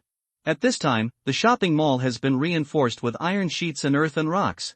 There are dozens of zombies wandering outside the building, while a group of people are living a life of debauchery inside. It's just a little weird that a furniture store was converted into a big iron cage. The iron cage was fully furnished with all kinds of furniture and supplies, and a beautiful woman in cool clothes was lying on the bed. The beautiful woman was lying on the bed with a painful look on her face, and a long iron chain was tied to her right foot. Save me, please save me. I know you can sense me. Please save me. The beautiful woman wrapped herself in a quilt with a look of pain on her face, as if she was talking in her sleep. But in the repair shop dozens of miles away, Zhao Xiufei was feeling the same way. She could clearly sense a beautiful woman's plea, but Ichian told her not to use telepathy easily. She didn't want to put the team in danger, so she could only pretend not to hear it. But the woman's pleading was so heartbreaking. So after a long time, Zhao Xiufei really couldn't bear it. Fortunately, at this time Ichian and Xiaoqin came back with a woman. Xiaoqin threw the woman to the ground viciously. Then he said as the laser sword was placed against her neck, "If you dare to play any tricks, I'll make you lose your head." Seeing this, the woman was so scared that she knelt on the ground and begged, "I dare not. I dare not. I will definitely obey you." Seeing this, Ichian slowly squatted down and approached her to question. Horror. What's going on in the city ahead? Where is the psychic? Remember, you only have one chance. Chapter 55, Kidnapping-Style Rescue. The woman was frightened by Ichian's cold tone. Then think about the ending of Lao Wang and those people just now. The woman was so scared that she peed her pants on the spot and yellow liquid immediately flowed down her skirt. But she told him everything that had happened in the town. There is a third-tier small town 20 miles ahead of the repair shop. There is a municipal prison in the southeast corner of the town, which houses more than 2,000 serious criminals. After the end of the world, the order of the small town collapsed and zombies were everywhere. Most of the ordinary citizens turned into zombies and the few survivors became prey. It is very ironic that the proportion of prisoners infected and mutated is very low and many people with superpowers were born soon after the end of the world. Thus, the original prisoner became the savior and master of the survivors in the small town. A kingdom built by more than 600 criminals was born. The psychic that Ichian always mentioned was actually just a pet kept by the king. This woman herself has no fighting ability, but she can use her spirit to communicate with living things. The most exaggerated thing is that this woman can actually communicate with zombies. Ichian frowned immediately when he heard this. Being able to communicate with zombies, this ability sounds awesome just by hearing it. But in his memory of his previous life, he had never heard of such a person. Could it be that she couldn't survive until the end of the apocalypse in her previous life? Let's put this woman aside for now and just talk about the prisoners in prison. The woman said there were 2,000 prisoners inside. But later, 600 people survived after the apocalypse. This survival rate of up to 30% is already quite terrifying. Such a high survival rate in prison must be due to unknown factors. If we can understand these factors, it will definitely be of great help to future development. Thinking of this, Ichian quickly stood up and said to Zhuangzhuang behind him, "Take him away for further interrogation." Let Su Zong help compile a detailed confession. Seeing Ichian being so serious, Zhuangzhuang nodded and said in the same serious manner, "Okay, leave the interrogation to me. The report will be in front of you in half an hour." Ichian nodded slowly after hearing this, then solemnly reached out and pulled the woman away. At this time, Zhou Shufei staggered over with an umbrella. When Ichian saw her pale face, he immediately became nervous. "Shufei, what's wrong with you?" Zhou Shufei walked quickly into the factory, dropped her umbrella, and came to Ichian and spoke urgently. "There's a woman asking for help. It should be that. That's psychic." When Ichian heard this, he immediately frowned. Then he stepped forward to support Zhou Shufei and turned around to instruct Xiaoqin. "Increase the vigilance all around. We may have been discovered. You, Lao Su and Xiao Bai should prepare for battle first. I will let Xiao Jiao assist you." When Xiaoqin heard this, he immediately nodded vigorously. Then he turned and walked towards Lao Su and Xiao Bai. Ichian picked up Zhou Shufei and walked quickly back to the minibus. As soon as he got in the car, he asked Xiao Jiao to double the security range. After Zhou Shufei got in the car, she was immediately put on the bed in the bedroom. At this moment, Niao also obediently brought a wet towel. "Is my sister sick again? Rub it with this. It will feel better." After taking it, Ichian touched Niao's little head lovingly. Then he began to wipe Zhou Shufei's forehead with a towel. Suddenly, Zhou Shufei reached out and grabbed his right hand. "Save me. Please save me. Helping me is helping yourself. Please come and save me." Although the person speaking was Zhou Shufei, the voice and tone were from someone else. Ichian had encountered this situation in his previous life and knew that her mind had been invaded by a psychic of a higher level. So he did not show any surprise, but instead forced out a smile very calmly. "Okay, then we need to talk first. Who are you? Where are you? Who are those people who trapped you?" Ichian's words made Zhou Shufei very excited. However, she failed to answer all the questions as required. "It's too late. They're coming. Come to town and save me. So you can save her. No harm. No harm." Zhou Shufei suddenly sat up and shouted a few times. Then she fell weakly into Ichian's arms. It was only at this moment that Ichian discovered that the black pupils in her eyes had disappeared. At this moment, she had completely lost consciousness and collapsed in his arms like a vegetable. Seeing this scene, Ichien's brows immediately furrowed deeply. Because anyone who can achieve this must be at least 3 levels higher than Zhou Shufei. Zhou Shufei's level is now 4, so the opponent's level must be at least 7. But it is impossible for a psychic above level 5 to appear during this period. The ability level of his team should be ahead of all the superpowers at the same time. Thinking of this, Ichien couldn't help but become more curious about the small town. Ichien carefully laid Zhou Shufei back on the bed and considerably covered her with a blanket. Nian Nian stood by and watched with a look of confusion on her face. At this time, Ichien turned around and gently touched her head and said, "Sister Shufei is sick and needs to rest for a while. Nian Nian, be a good boy during this time, okay?" When Nian Nian heard this, she immediately nodded vigorously. After seeing this, Ichien praised her for being well behaved, then stood up, picked up Nian Nian and left the bedroom. After closing the bedroom door, Ichien gently placed Nian Nian on the table and found a tablet to play cartoons for her. After finishing all this, he quickly walked to the passenger seat and finished. Xiao Diao changed the alert mission. Drone Unit Number 2 takes off, carrying Micro Spider Number 2 to attack. Destination, the small town ahead. Xiao Diao was very excited when he heard this order. Then another secret box on the top of the minibus slowly opened. 2 palm-sized drones quickly took off one after another. Both drones have a black box about the size of a pencil case hanging from it. Each box contains 20 number 2 micro spider robots, each the size of a grain of rice. This combination will be less likely to be detected and easier to conduct secret reconnaissance when performing reconnaissance missions. The 2 number 2 drones took off and paused for a moment, then flew towards the town like lightning. The sound of a drone is very small and its speed is very fast, so it is difficult for ordinary people to detect it in the dark night. After making these arrangements, Ichien used the communicator to contact Xiao Qin and others. He first briefly explained Xiao Shufei's situation, then he began to arrange his own plans. According to Ichien's idea, he would go to the small town with Zhuangzhong by Qinfei and others. Xiao Qin, Su Biao and Su Tsoing had to stay at the repair shop as backup. After hearing this arrangement, Xiao Qin was the first to raise objections. "I don't agree. Let Xiao Bai stay. I'll go with you." When Bai Qinfei heard this, she rolled her eyes. "Brother, can you play sniper?" When Xiao Qin heard this, his old face turned slightly red. "I can't, but I can provide strong fire support." After hearing this, Zhuangzhong immediately smiled and continued. "So you need to stay in the support group. You have nothing to worry about as long as I go with you." Xiao Qin was speechless when he heard this, but he still wanted to try one last time. But at this moment, Ichien saw an incredible scene on the monitor.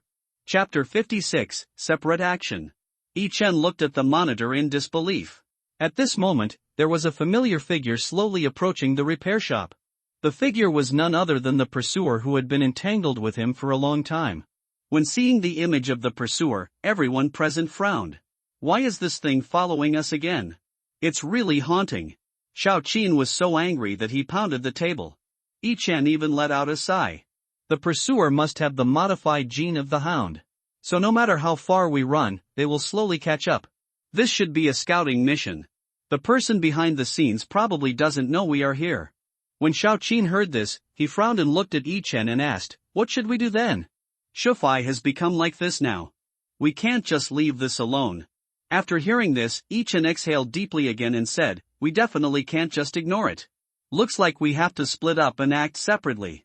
After saying this, he picked up the communicator and immediately contacted Zhuangzhong. "The situation has changed. Come to the minibus for a meeting later." After receiving the message, Zhuangzhong said received, then turned around and told Su Zong to organize his notes quickly.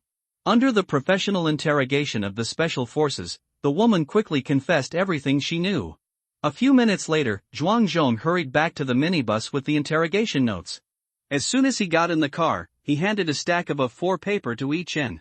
"Everything has been clarified, but there is a limit to what this woman knows." Upon hearing this, Ichien took the paper and quickly scanned a few pages. "What is recorded here is similar to what we have learned before. It's just that some details have been enriched a lot." "Okay, wait for the sand sculpture to scan it and send a copy to everyone." After saying this, Ichien pulled Zhuangzhong in front of the monitor and looked at the screen. "The pursuers are following us again. We must split up. So I was wondering, could you please lead him away? I'll give you the best props." "I need to buy more time to rescue Shufei."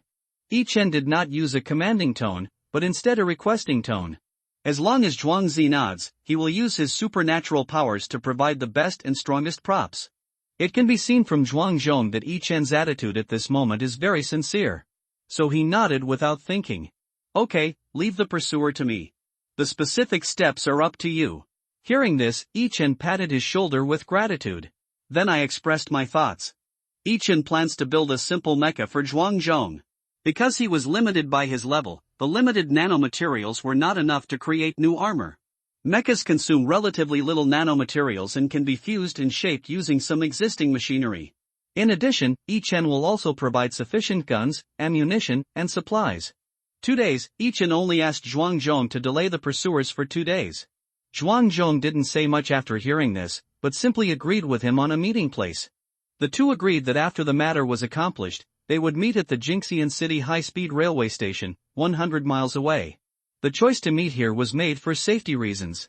Firstly, the zombies in the city are much easier to deal with than the mutant beasts in the mountains. Secondly, high-speed railways are generally located in remote areas, so the number of zombies will be relatively small. After making the agreement, Yi Chen went to the factory to carry out renovation and upgrading. First, he found a ZSL-92, a wheeled armored vehicle from the space warehouse. This infantry fighting vehicle weighs 14.9 tons, and its 6x6 drive gives it excellent strategic mobility, making it suitable for rapid response and assault. It turns out that the armored vehicle is equipped with a 12.7mm machine gun turret and a self-propelled artillery system. Yi Chen plans to upgrade the armored vehicle based on this. First, he used the nano system to upgrade the vehicle system, adding a more intelligent and convenient operating system to the vehicle. Secondly, he upgraded the vehicle-mounted system, moved the machine gun turret forward, and added a new 25mm caliber machine gun. In order to maximize the vehicle's mobility and sustained firepower capability, Yi Chen specially created an advanced nano-replenishing system and oil storage system for the two weapons. The ammunition refilling system can store 40,000 rounds of ammunition, and the fuel refilling system can store 5,000 liters of diesel, which is enough to support continuous output for a period of time. In addition to these, Yi Chen also integrated more durable alloys into the vehicle and converted the troop compartment into a large grain storage warehouse and a simple toilet. The reason why Yi Chen did this was entirely out of protection for Zhuangzhang himself. Because reducing the chances and time of getting off the bus means reducing the chances of people being in danger. After working for more than 3 hours, Yi Chen finally handed the car keys to Zhuangzhang. Zhuangzhang was excited as he looked at the newly modified car. That's awesome. Your superpower is definitely the most amazing one I've ever seen. After hearing this, Yi Chen just smiled faintly and said, "There's no need to exchange compliments between us. The system in this car is very similar to that in the minibus. Although it is a little simplified, it is definitely enough to assist you. For things like aiming, firing, and scouting, you can just give commands via voice. The car is also equipped with a communication system. We can talk freely when the distance is reduced to within 50 miles. Yi Chen tried hard to introduce the advanced functions of the in-vehicle system. After hearing this, Zhuangzhang happily opened the door and jumped into the car. It's done. With this thing, everything is done. Since you are so capable, when will you modify the Type 09? After hearing this, Yi Chen laughed, walked slowly over to help him close the door and said, "When we meet again, I will find a chance to change it." Zhuangzhang also laughed after hearing this. Then he started the engine with one click and waved at Yi Chen. "Then we'll see you in Tayama." After hearing this, Yi Chen nodded solemnly and said, "See you in Tayama." Zhuangzhang didn't respond. He just stepped on the accelerator and drove out of the factory. At this time, Xiaoqing had already moved the truck away and the door of the repair shop was half opened. Xiaoqing stood at the door and saluted Zhuangzhang, who nodded at him seriously.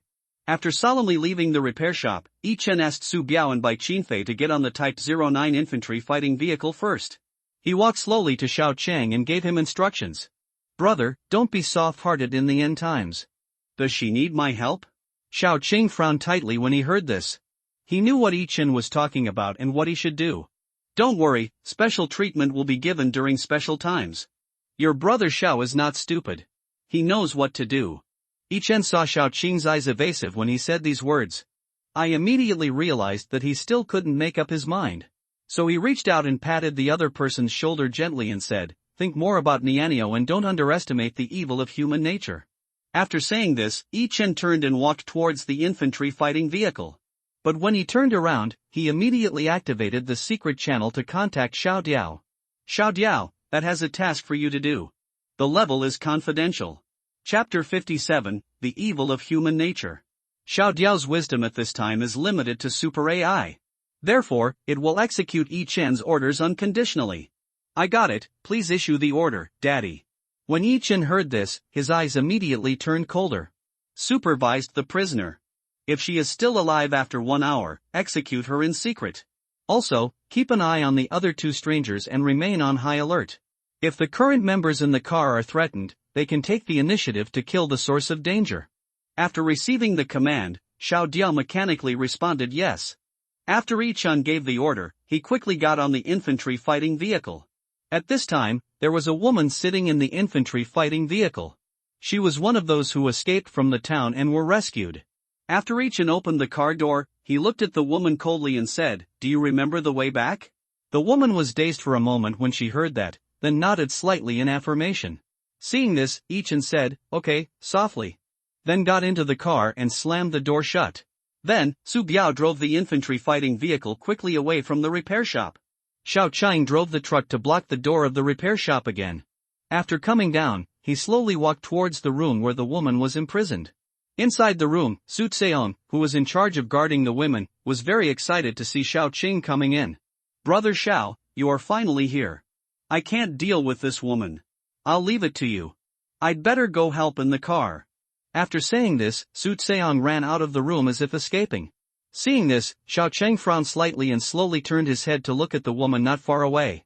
At this time, the woman was dressed revealingly and had a sly smile on her lips. "This child is still a virgin and doesn't understand my kindness at all. Big brother, you must understand, right? Come on, I'm so cold." The woman had a very charming smile on her face. But she had a lot of evil thoughts in her heart. The woman's special power is shared senses. She can share feelings with a designated target. That's why when she was tracking the escaped people, she would always sniff around like a mutant dog. At this time, she had already made up her mind. She wanted to charm the man in front of her to the point of obsession.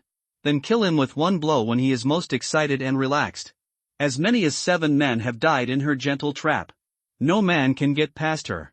But today, she was a little surprised because the man in front of her seemed to have no desire. "Get dressed if it's cold.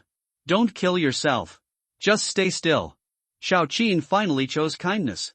He is always ruthless when killing zombies.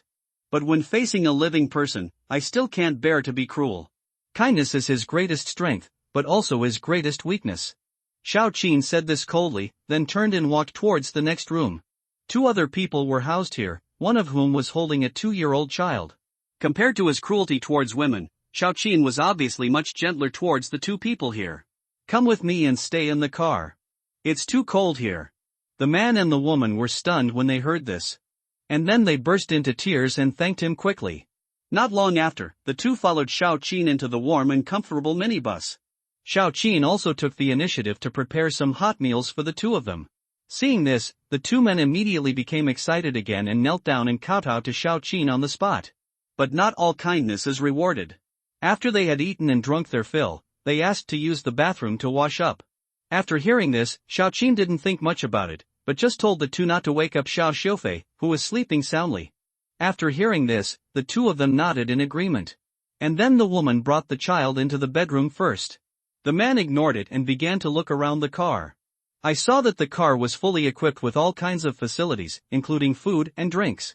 Owning a car like this in the end times is like heaven on earth. Think about the inhuman treatment I receive in this small town. And then think about the comfortable life of these people. A trace of evil thoughts gradually grew in the man's heart. Why do you live better than me? Whatever you have, I must have too. Now besides him, there were only 2 women and a child in the car. As long as he gets rid of this man, both the car and the woman will be his. Thinking of this, the man couldn't help but turn around and look at Xiao Qin in the driver's seat. Immediately, a murderous intent quickly surged into his heart. If you are not ruthless, you cannot stand firm. I'm so sorry. The man became more and more excited as he thought about it, and immediately quietly picked up the fruit knife on the table. Xiao Qin still had his back to him at this moment, as if he didn't notice anything. But he had no idea that his every move had been monitored by Xiao. Everything he was doing now was being broadcast live on Xiao Qin's monitor. Xiao Qin looked at the other party, slowly raising the knife, and his heart immediately felt as cold as ice. How could people be like this? The next second, a scream rang out in the car. Then the man who was electrocuted and turned into charcoal was thrown out of the car. The woman who came out of the shower was stunned when she saw this scene. She didn't know why Xiao Qin wanted to kill his companions. She just thought that the other person was also a very vicious person. So the woman knelt in the corner holding the child and kowtowed for mercy. Xiao Qin looked at the woman with a slightly frown and said nothing, but finally drove her back to the factory. More than 10 minutes later, Yi Chun and others arrived at the outskirts of the town in infantry fighting vehicles. The few people were afraid of disturbing the nearby zombie group, so they hid the car and walked into the city. According to the Division of Labor, Bai Qinfei will act alone and look for a commanding height near the mall to set up an ambush. Yi Chun and Su Biao quietly and quickly sneaked towards the shopping mall. Along the way, they encountered 3 or 4 groups of zombies. It's just that the zombies here seem to be very different from those in the capital. The zombies here are obviously not very aggressive and some even move abnormally slowly. After seeing this scene, Yi Chun became even more curious about the secrets of the small town. Could it be that something is inhibiting the evolution of the virus? You can only find the answers to all the puzzles by yourself. The shopping mall in the center of the town was now protected by a wall formed by vehicles. Some light could be seen faintly in the mall, probably because someone had lit a fire inside. There seemed to be signs of human activity in the buildings near the mall. This area seems to have been transformed into a 3-dimensional defensive fortification. In a residential building outside the shopping mall, Su Biao and Yi Qin sat at the dining table to discuss countermeasures. Su Biao picked up a few cups and plates at random and put them aside. The plate represents the mall and the water cup represents the defended building. It seems like the opponent is very professional and has received formal military training.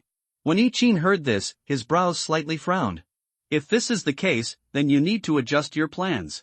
But it seems that their investigative methods are endless. Yi Qin decided to find out the opponent's strength level first. See how Bai is outside alone? I'm a little worried. You should go outside and meet her. We should keep in touch. When Su Biao heard this, his brows immediately frowned. What's the meaning? You want to sneak in alone? After hearing this, Yi Qin forced a smile and said, it's more convenient to do things alone. Besides, I have you 2 big snipers covering me.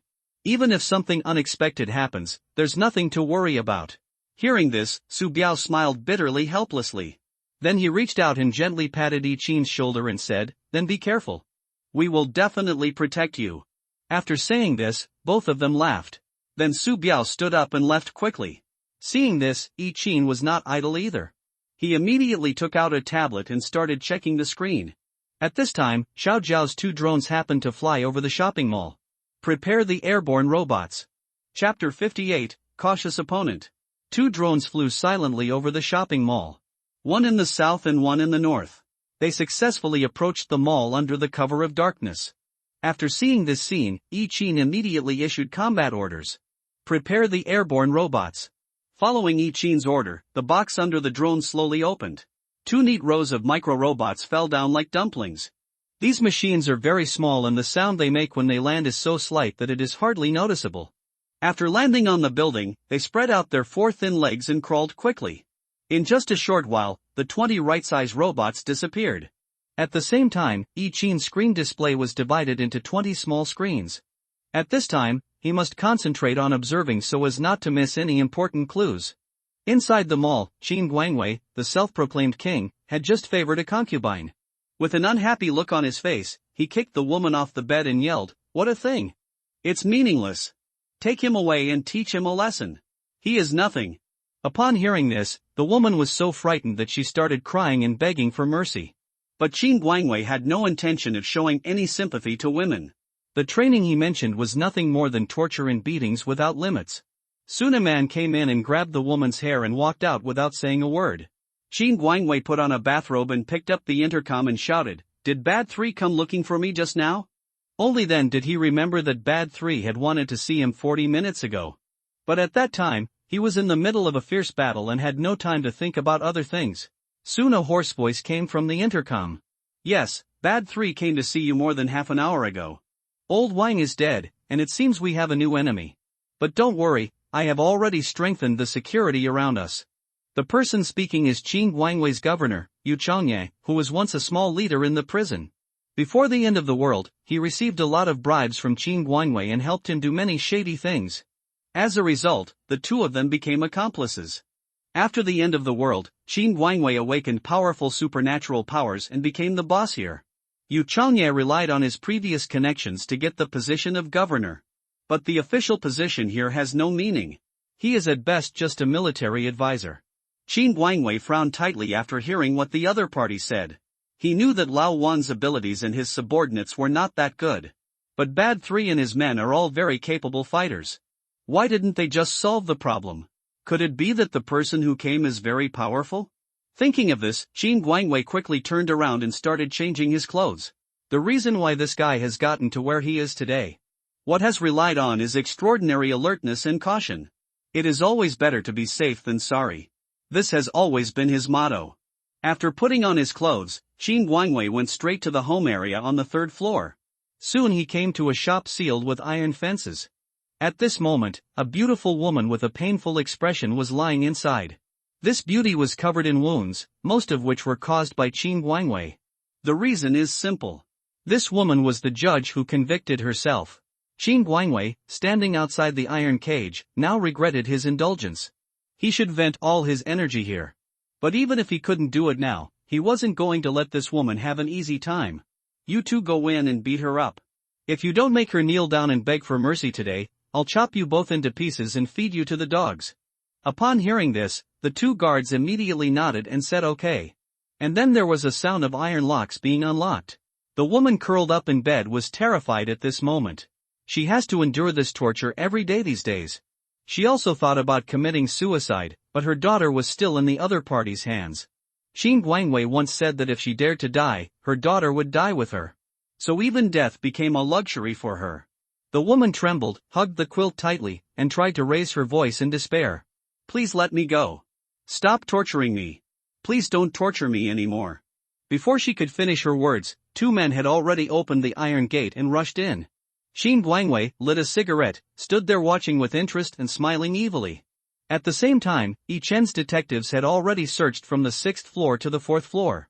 This shopping mall has too many rooms and the space is too large, so the robots can only perform reconnaissance tasks as dispersely as possible. Yi Chen has now realized that the 6th floor is the enemy storage base for supplies.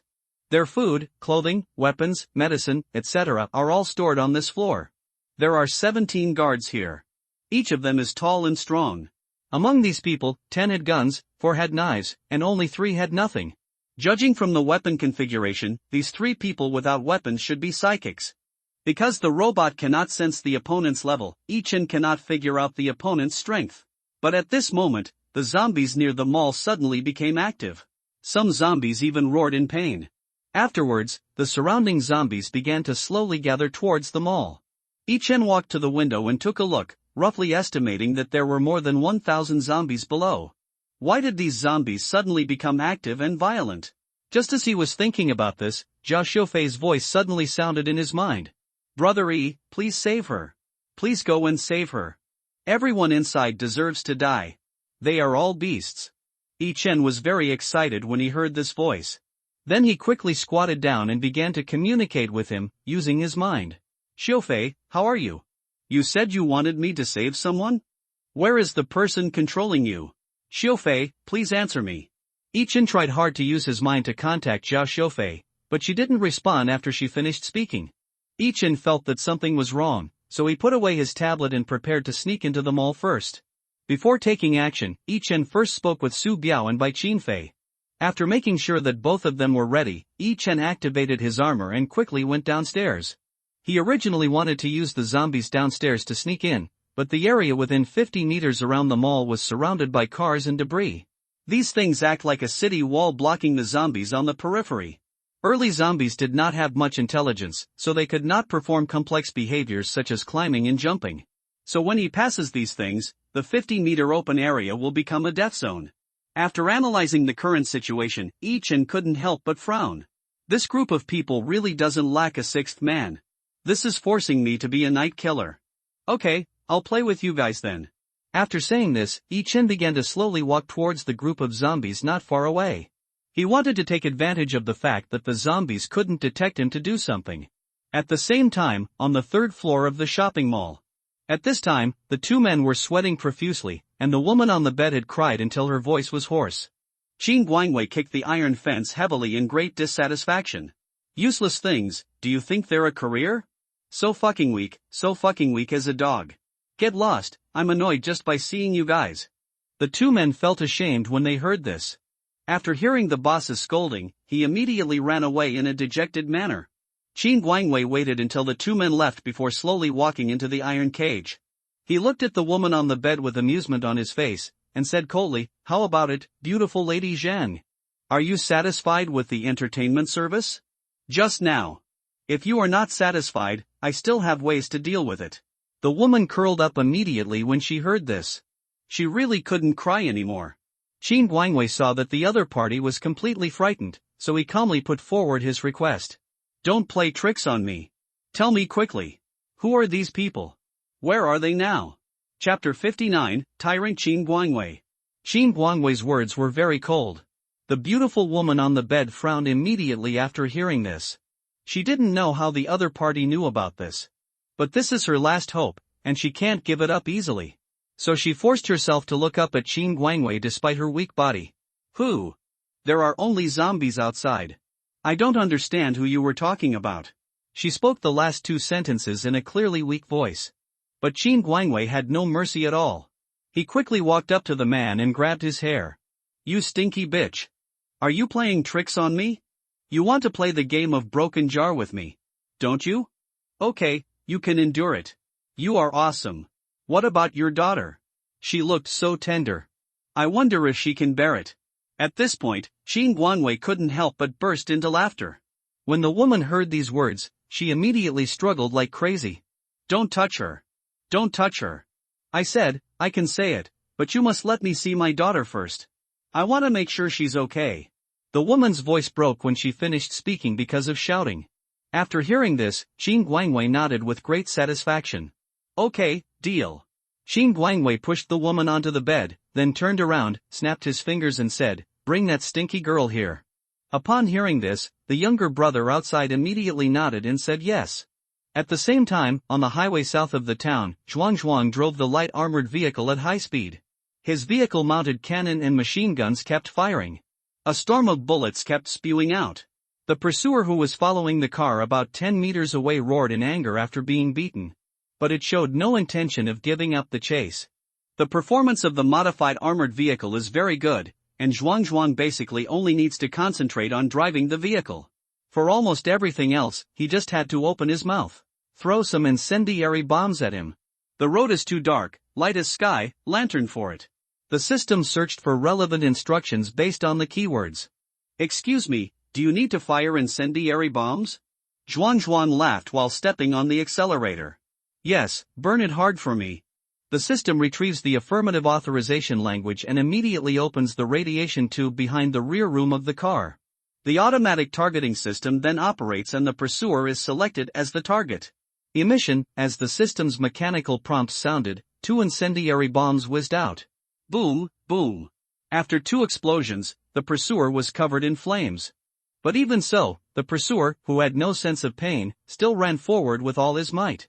In an underground base in the capital more than 200 miles away, Adam stood in front of the monitor with a tight frown on his face. The girl, operating the computer, pointed at the screen and explained excitedly. This BF-5421 must have discovered something. It was moving rapidly away from its intended destination at a speed of 80 miles per hour. This can only mean that he is hunting his prey. Having said that, the girl turned around and looked at Adam excitedly. Adam nodded slowly after hearing her explanation. Then let all the nearby pursuers go over to provide support. Also inform Qin Lingfan that her chance to redeem herself from her crime has come. Prepare the helicopter and tell her not to fail again this time.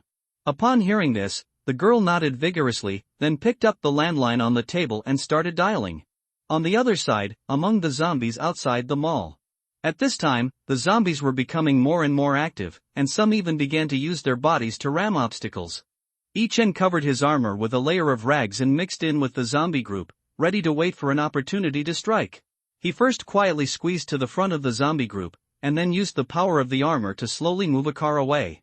As a result, a gap more than 1 meter wide soon appeared between the two cars. The nearby zombies soon discovered the gap and began to use it to quickly pass through.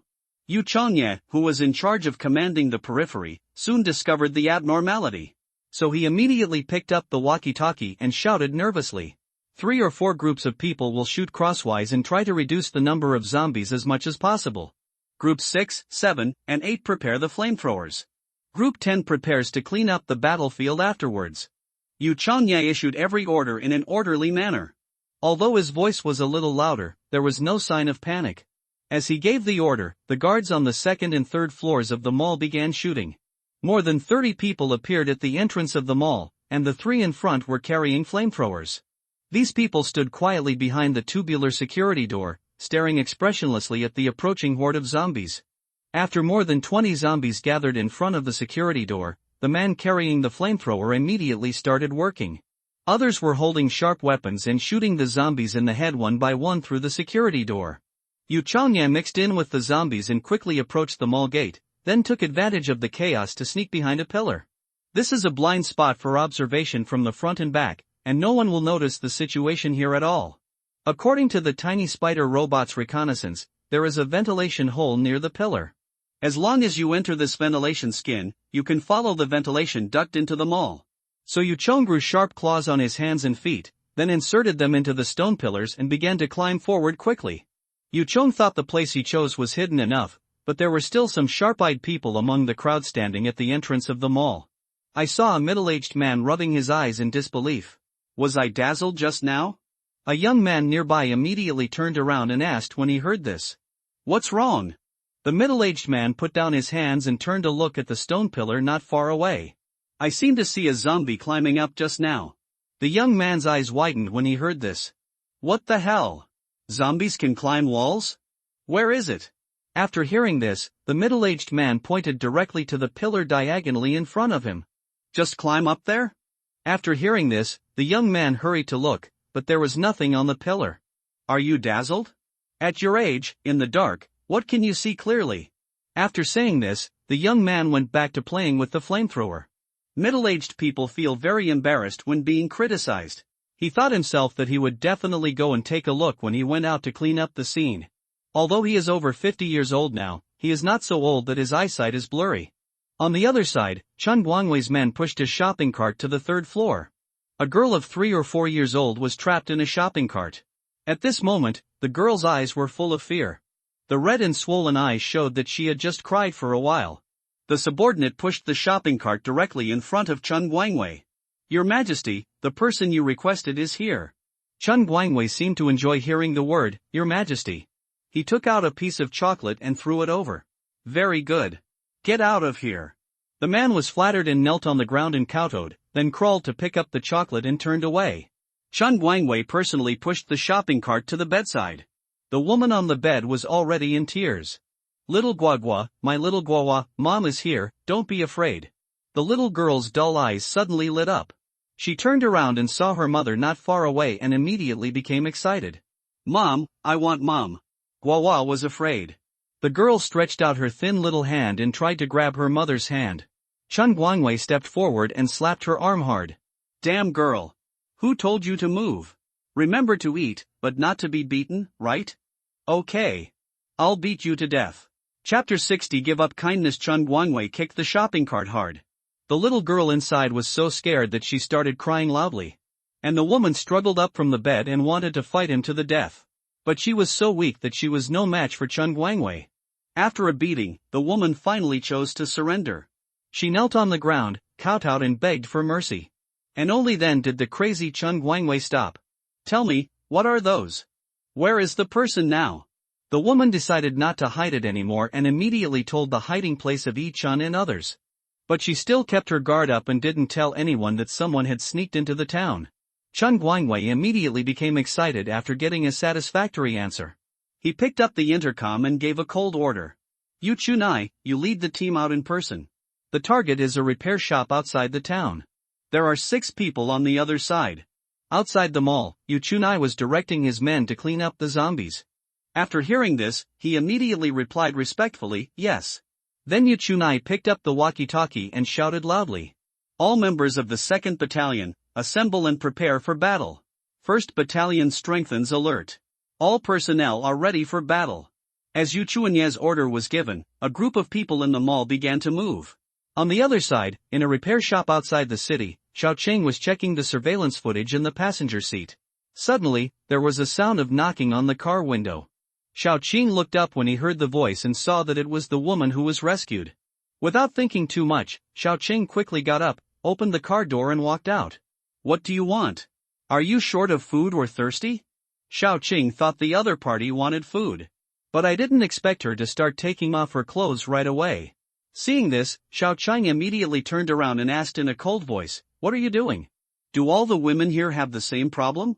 The woman's cheeks immediately turned red when she heard this. But she no longer cared about her dignity at this time. For the sake of her children, she had to choose to sacrifice herself. Please take me. We don't eat much. Please take me and the child away. As she spoke, the woman hugged Xiao Cheng tightly from behind. Xiao Cheng has been a widower for 2 years. It would be a lie to say that I am not tempted by this kind of temptation. But this wasn't the kind of woman he wanted. Comrade, please respect yourself. We didn't say we were abandoning you. When my companions come back, I will take you away.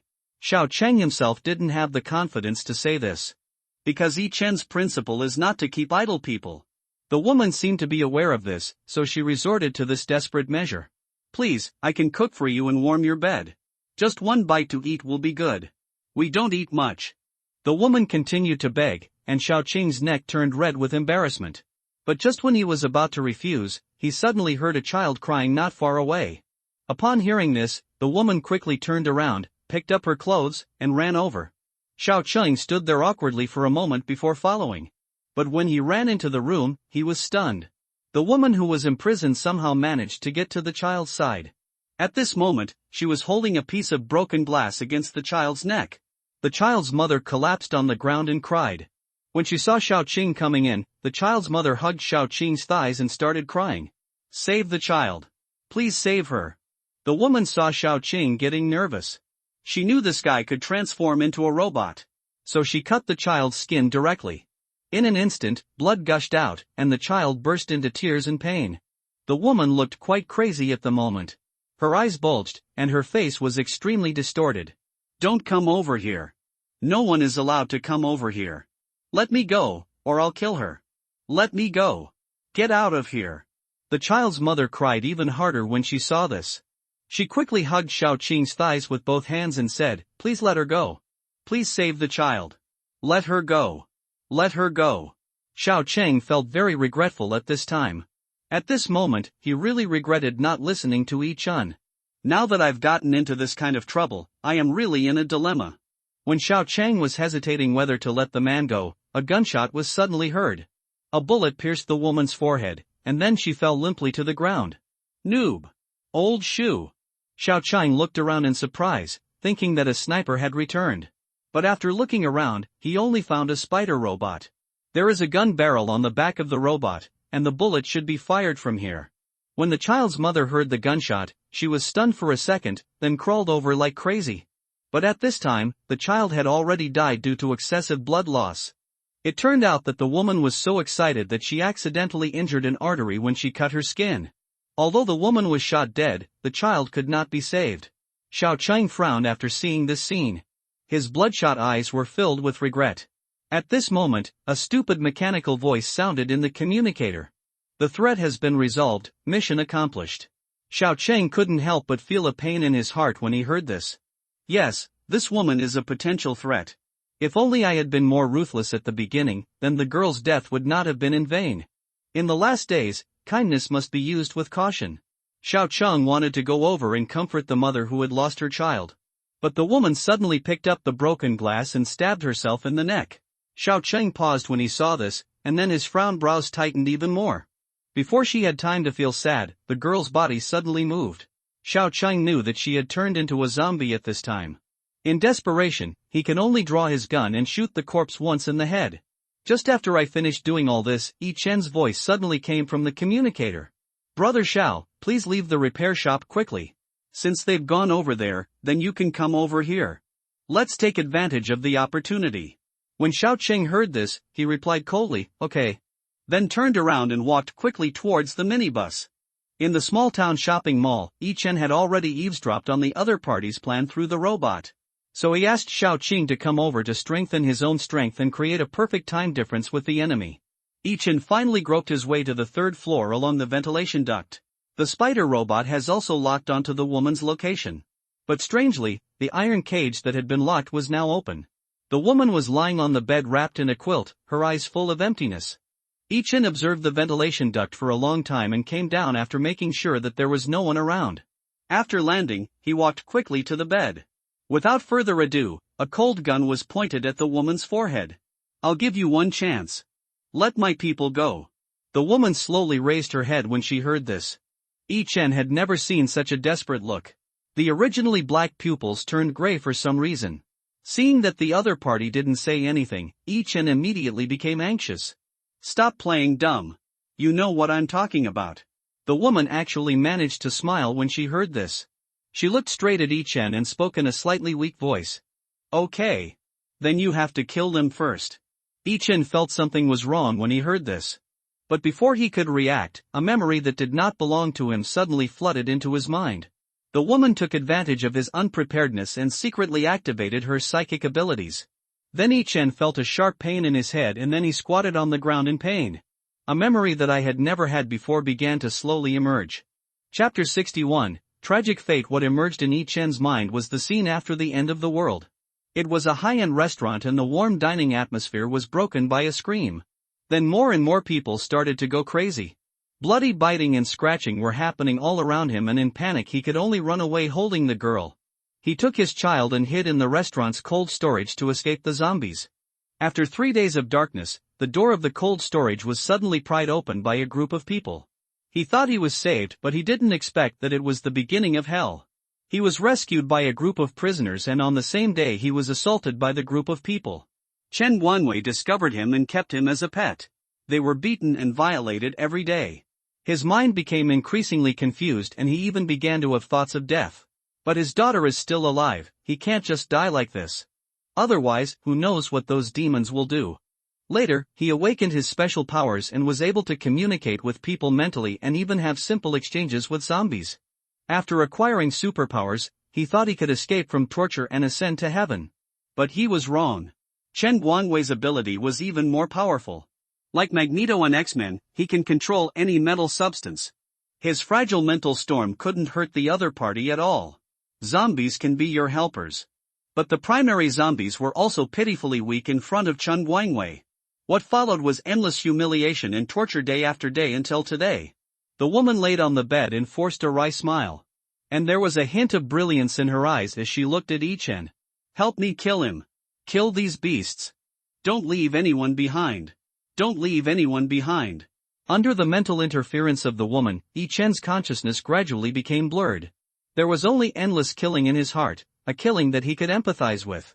The woman saw his increasingly angry eyes and a long-lost smile appeared on her face.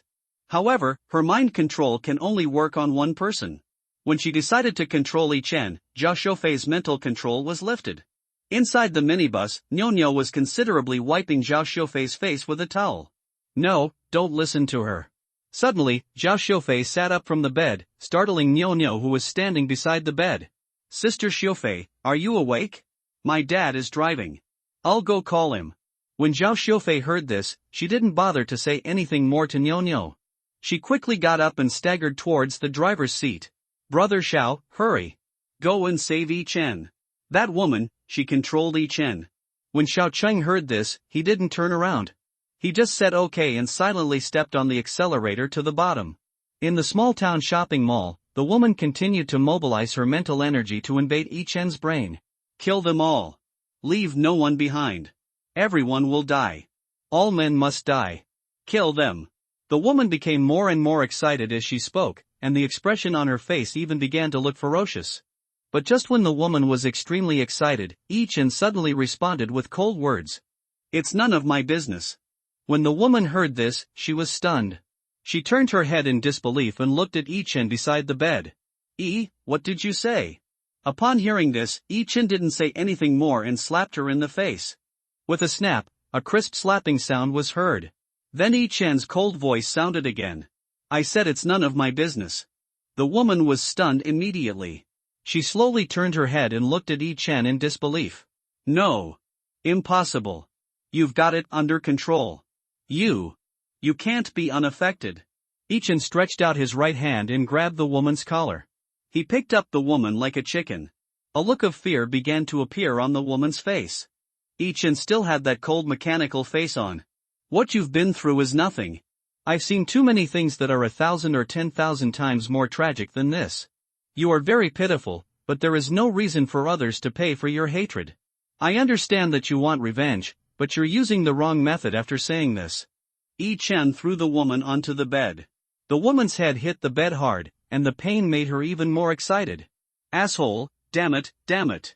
You men all deserve to die. You all must die. Yi Chen looked at the crazy woman and sighed softly. She could clearly feel that this woman was almost at the end of a rope. I'll take care of that bastard for you, but I can't help you kill everyone. At most, I can help you take Guogua out. The woman's angry expression suddenly became gentle at this moment. Bua, this name is what she cares about most. She was able to hold on until now, all for Guogua. Take her out. Let her live well. The woman stopped talking here.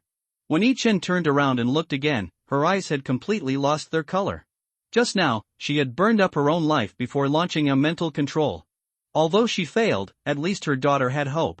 Yi Chen was still feeling sorry for the woman's death. Two men who were talking and laughing suddenly came over. The two were stunned when they saw Yi Chen. Then he pulled out his gun and pointed it at Yi Chen and shouted, "Who?" Upon hearing this, Yi Chen suddenly turned his head, and then all the weapons on his body were camouflaged. The two men looked at more than a dozen guns pointed at them, and their legs went limp with fear. Yi Chen didn't waste any time and opened fire directly. In the blink of an eye, he was shot into a sieve. But the gunshots immediately attracted the attention of others. Soon more and more people came running towards this side. Yi Chen ignored him and walked forward. Anyone who tried to stop him along the way was shot to death. Soon, the psychics in the mall also came to support. Seeing this, Yi Chen immediately summoned out the laser sword, and then started the killing mode with the agility of his armor. It took Yi Chen a total of 5 minutes to walk from the iron cage on the 3rd floor to the lobby on the 1st floor. After 5 minutes, the corridors and stairs on the 3 floors were covered with blood and corpses. When Chen Guangwei heard the news and led his men to prepare to return for support, Yi Chen jumped and landed in the middle of the lobby on the 1st floor. Chen Guangwei was delighted when he saw Yi Chen dressed as Iron Man. Are you the bastard who came to help Zhang bitch? Why did you have to bring Iron Man like you, when there are so many other people to bring? Ha, this is so funny.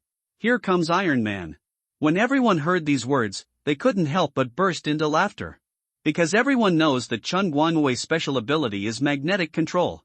He can control all metal within 50 meters around him. This Iron Man is like a sheep walking into a tiger's mouth. Yi Chen didn't care at all after hearing what Chen Guangwei said. He slowly stood up and walked towards Chen Guangwei while talking. Where is her daughter?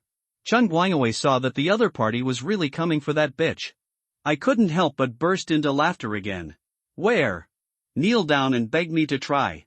Maybe I'll tell you as soon as I'm happy. Seeing that the other party was so arrogant, Yi Chen knew that it would be difficult to communicate with him if he didn't teach him a lesson. Looking for trouble after saying this, Yi Chen put away all his weapons and only kept a laser sword. The next second, Yi Chen suddenly disappeared from where he was. Chen Guangwei was shocked when he saw this, but he quickly activated his defensive skills. Magnetic shield. The effect of the magnetic shield is that it can use strong magnetic force to form a semicircular shield, completely repelling all metal objects. Chen Guangwei's thoughts at this moment are very simple. No matter what angle the opponent wants to attack from, he just needs to open the 180-degree protective shield. Although Chen Guangwei is very confident in his magnetic shield. But in the end, he still underestimated Yi Chen's strength. Instant slash. Chapter 62. Face is not important. Yi Chen took advantage of the enemy's unpreparedness and used his teleportation skill. At the moment the teleportation was completed, his laser sword also slashed down. The laser sword encountered almost no resistance when passing through the magnetic shield. Why? Because lasers are not affected by magnetism. Not only was Yi Chen's laser sword not affected, but even the black and gold armor was not affected at all. This set of armor is no longer made of pure metal. Its material has been mixed with nanoscale black matter at the molecular level. This black substance is not affected by any external force and is only controlled and influenced by Yi Chen. So the careless Chen Guangwei never expected this to happen. In shock, his left arm was cut off at the root.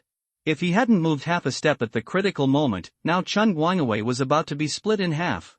Yi Chen's fast and fierce fighting style immediately had the effect of intimidating the opponent. Chen Guangwei endured the severe pain and rolled forward, and his body was quickly wrapped by a half-meter thick metal shield. This metal shield is a mixture of all the metals around it, and its defensive power is enough to directly resist the attack of rockets. But although it can defend against rockets, it cannot defend against Yi Chen's laser sword. Yi Chen followed quickly and swung the sword in his hand vigorously. Hide! Tell you to hide!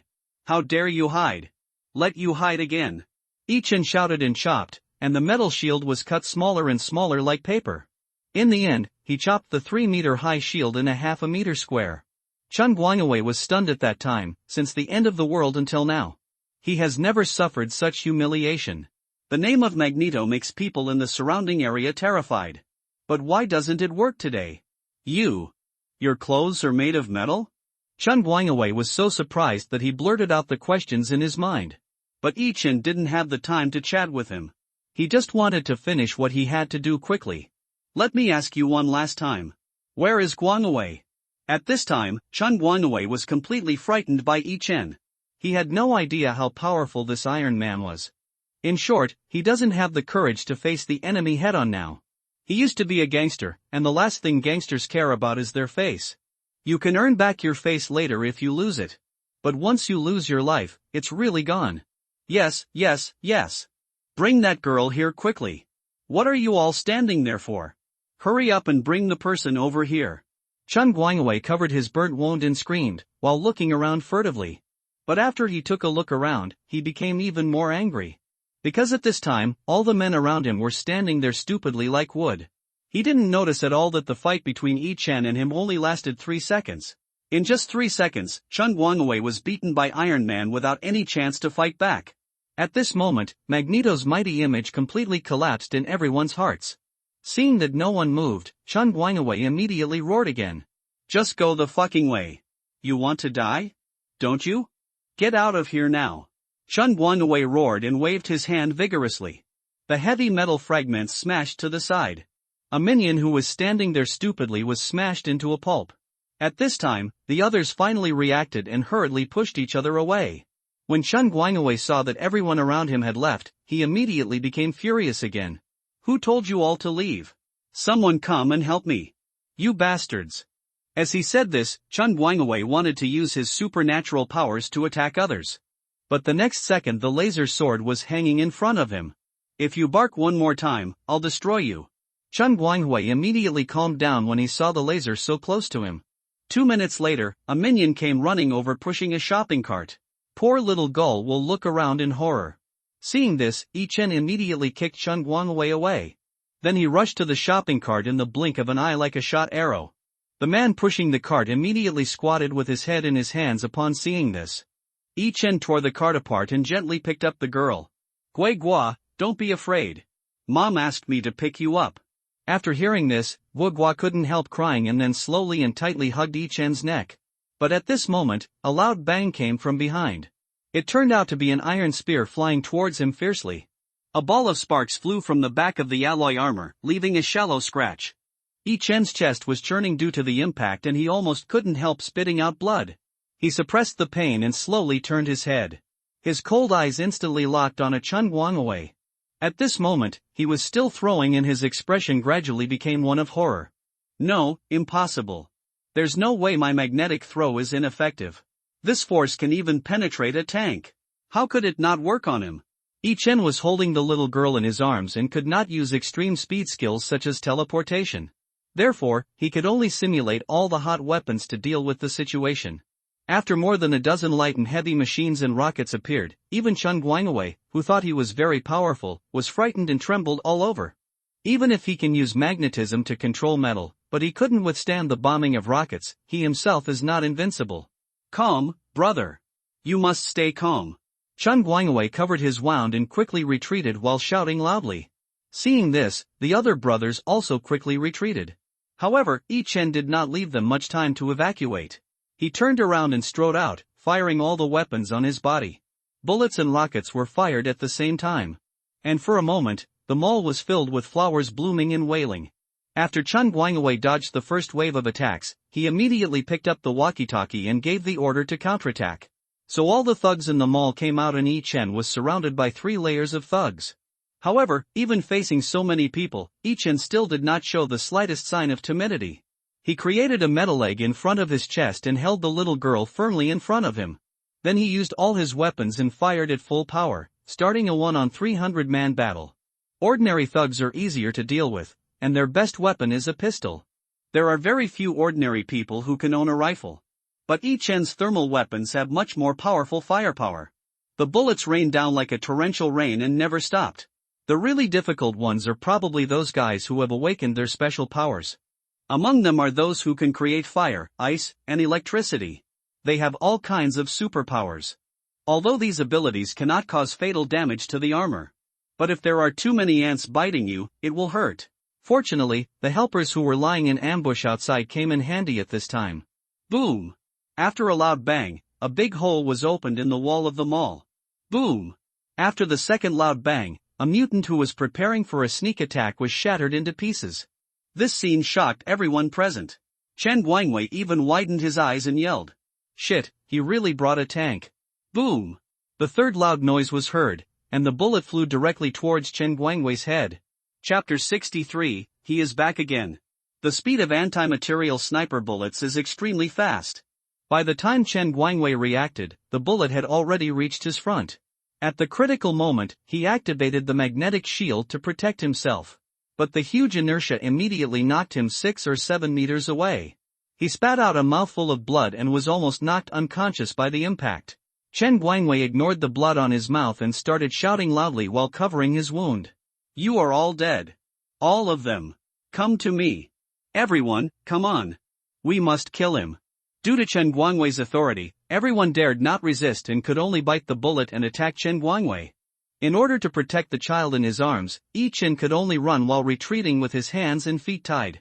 Fortunately, there was a sniper in the dark who helped a lot. Otherwise, it would have been difficult for him to escape from the mall. As soon as Yi Chen ran out of the mall, countless zombies surrounded him from all directions. Surrounded from front and back and with pursuers behind him, Yi Chen suddenly felt a sense of despair. Brother Xiao, Yi Chen shouted out of habit. In his previous life, he used to call out this name when he was in danger. Every time this person appears and saves me at the critical moment. So Xiao Cheng is not just a brother, but more like a support. In his previous life, Xiao Cheng had never let Yi Chen down. He will not let Yi Chen down in this life. Da-day-day-day. The sound of heavy machine gun fire suddenly rang out in the darkness. A black minibus rushed towards the side at high speed. All the zombies along the way were knocked away, and the driver had no intention of stepping on the brakes. Brother, hold on. After Xiao Cheng shouted, he immediately handed over the control to Xiao. Turn on autopilot. The goal is to rescue Yi Chen. As soon as Xiao Cheng finished speaking, a stupid mechanical voice responded immediately. Received, start the vehicle's automatic driving. Prepare to rescue my father. As soon as it said this, 4 drones took off from the roof of the minibus. After the drone took off, it immediately flew forward at high speed. Then the 4 drones each simulated 2 small rockets. Whoosh, whoosh, whoosh. 8 rockets whizzed towards the zombies and the shopping mall. The zombies were too stupid to hide, but everyone in the mall was terrified. Oh my god, there are missiles. It must be the army coming to attack us, right? Surrender. We are all forced into this. Disagreements began to emerge among the rioters, and everyone gathered together to avoid the missile attacks. As soon as they got in chaos, the firepower of their attack instantly dropped. The zombie group was also cleared out, and the minibus took the opportunity to accelerate and rushed in front of Yi Chen. Before the car stopped, Xiao Qing jumped out of the door. He activated the mecha mode as soon as he landed. In the blink of an eye, a 4-meter-tall mecha was quickly formed. Damn it, how dare you bully my brother? All of you die. Da-day-day-day. 8 heavy machine guns were mimicked on the mecha at the same time, spewing out flames half a meter long in the dark. The thugs who were bombed in the mall just wanted to pop their heads out to see what was going on. He was immediately shot back by a rain of bullets. Ichin took this opportunity to jump into the car and quickly took off the metal eggshell. Take good care of the children. Without time to explain, Ichin quickly stuffed the little girl into Xiao Su's arms. Stupid. The latest order. Whoever poses a threat will be shot. After saying this, Ichin quickly turned around and rushed out of the minibus again. As soon as he got off the car, Ichin took out the laser sword in his hand again.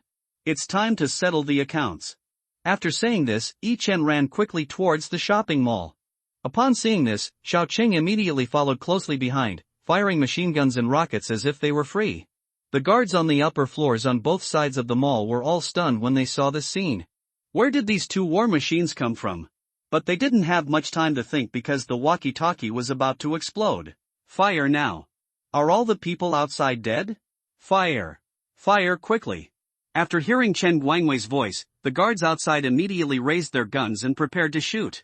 But before they could pull the trigger, a loud bang was heard in the distance. With a bang, a heavy machine gunner was instantly blown into pieces.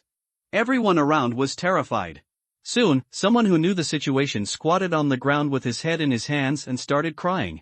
Anti-materials sniper rifle. I don't want to die. I don't want to die. The others were also stunned when they heard this. Therefore, until Yi Chen and the other two rushed into the mall, the guards outside did not dare to open fire again. After escorting the child, Yi Chen rushed into the mall for the second time. This almost scared everyone inside. Why did this Grim Reaper come back again? Wasn't the child given to him? If you run away, don't come back. We don't want to fight with you. If we want to fight you, just fight the boss. Everyone had similar thoughts at this moment. As a result, the group of people who were around Chen Guangwei all ran away in the blink of an eye. Chen Guangwei became anxious upon seeing this situation. A bunch of bastards who told you to run away, come back everyone. Come here. Come here. As soon as he finished speaking, a black shadow suddenly appeared behind him. Then a red light flashed, and Chen Guangwei's only remaining left arm was cut off. Chen Guangwei couldn't help but curse in pain. Damn it, I didn't ask you to come over here. As soon as he said this, Yi Chen kicked him to the ground. When the others saw this, they immediately turned around and pretended not to see it. They don't want to die for this tyrant again. At this time, Xiao Qin's mecha also walked into the mall. Then the loudspeaker on the mecha rang. Don't move. Whoever moves will die. After saying this, Xiao Qin realized that what he said was a bit redundant. Because everyone was now facing the wall to reflect on their mistakes. All he could see were people's backs. This? Xiao Qin was so embarrassed that he didn't know what to do. Fortunately, Yi Chen's voice rang out at this time. Everyone put down your weapons and retreat to the second floor. I will try to lure the zombies away and protect everyone. If you don't want to die, move. As soon as he said this, someone dropped his gun and ran upstairs. With one person taking the lead, the second, the third, and the 100th person soon appear. Before long, Yi Chen, Xiao Qin, and Qin Guangwei were the only ones left on the crowded first floor. The minibus was still blocking the entrance of the shopping mall and shooting non-stop. The group of zombies was blocked outside the mall by the car, but zombies from other parts of the town were gathering over. It is only a matter of time before the zombies break through the firepower line with their numerical advantage. Yi Chen first asked Xiao Qin to help at the door. Then he reached out and picked up Qin Guangwei and said in a cold voice, "You only have one chance, cherish it." Qin Guangwei's eyes were full of fear. He really didn't know what this man was trying to do. Who are you? What are you up to? Who exactly is this bitch named Zheng Tiyu? Seeing that he had exerted too much power, Yi Chen directly pierced his thigh with a sword. The huge pain immediately made the other party shut up, and the fear in his eyes became more severe. Qin Guangwei's whole body was convulsing in pain, and he didn't even have the strength to scream. Seeing that the time was almost right, Yi Chen slowly drew out his laser sword and asked, "What happened in the prison before the end of the world?" Chapter 64 Prison Information. After hearing Yi Chen's question, Qin Guangwei suddenly became excited. The fear in his eyes when he looked at Yi Chen increased several times.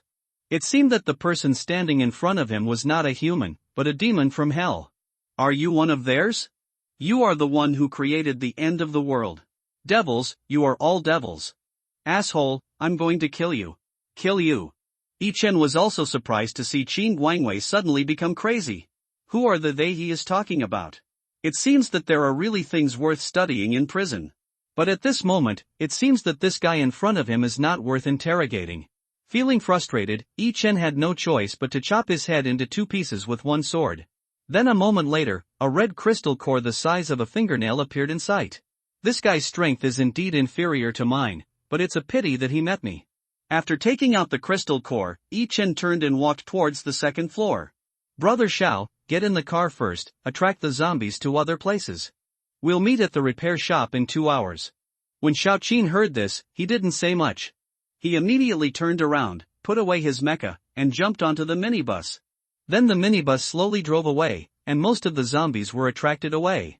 But hundreds of zombies still rushed into the mall. At this time, Yi Chen had already gone up to the second floor, and everyone quickly lowered the rolling shutter security door. After isolating the zombies outside, Yi Chen asked everyone in a cold voice. That bastard is dead. Who has the final say here now? As soon as he finished speaking, a thin man immediately raised his hand to answer. It's Governor Yu Chongye. When Yi Chen heard this address, he immediately frowned. Then he asked very impatiently, is this Yu Chongye here? Come out and reply quickly, my time is precious. Yi Chen asked 3 times in a row, and then no one in the crowd responded. Governor Yu has taken his men out, and is not in the base. Upon hearing this, Yi Chen's face immediately darkened. He impatiently grabbed the nearest person and shouted coldly, who else is in leadership? Point it out and I'll let you live. After hearing this, the man immediately looked around nervously. But after looking for a long time, he still couldn't find a leader. What everyone didn't know was that when Yi Chen was beating Qian Guangwei, all those middle-level and senior leaders took the opportunity to run away. Some escaped from them all, while others hid in secret safe houses. In the short term, Yi Chen will not be able to find any leader. Yi Chen threw the person in his hand heavily to the ground, but did not take his life. Because he knew that the other party was not deliberately concealing the truth, but that the person he was looking for might not be here at all. Otherwise, given the current situation, there is no reason for these people to help them and not themselves. Thinking of this, Yi Chen immediately looked at another person and asked, do you have any secret warehouse or something? I need to find some information from the old prison. As soon as he said this, a man raised his hand and spoke loudly. On the 6th floor, all on the 6th floor, all their most precious things are on the 6th floor. Yi Chen on the 6th floor has already been scouted by robots. There was indeed a large warehouse there. The man was not lying. However, Yi Chen has not yet found any clues about the information. Then you take me there, and the rest of you go back to your own places. If anyone dares to take advantage of this opportunity to mess around, it will depend on whether you have a strong enough brain. As he spoke, Yi Chen swung the laser sword vigorously, instantly cutting a finger-wide crack on the marble floor. Everyone gasped when they saw this, and everyone showed an expression of extreme fear. Yi Chen had no habit of wasting time, so he immediately took the man and walked quickly upstairs. Not long after, the two arrived at the security door on the 6th floor.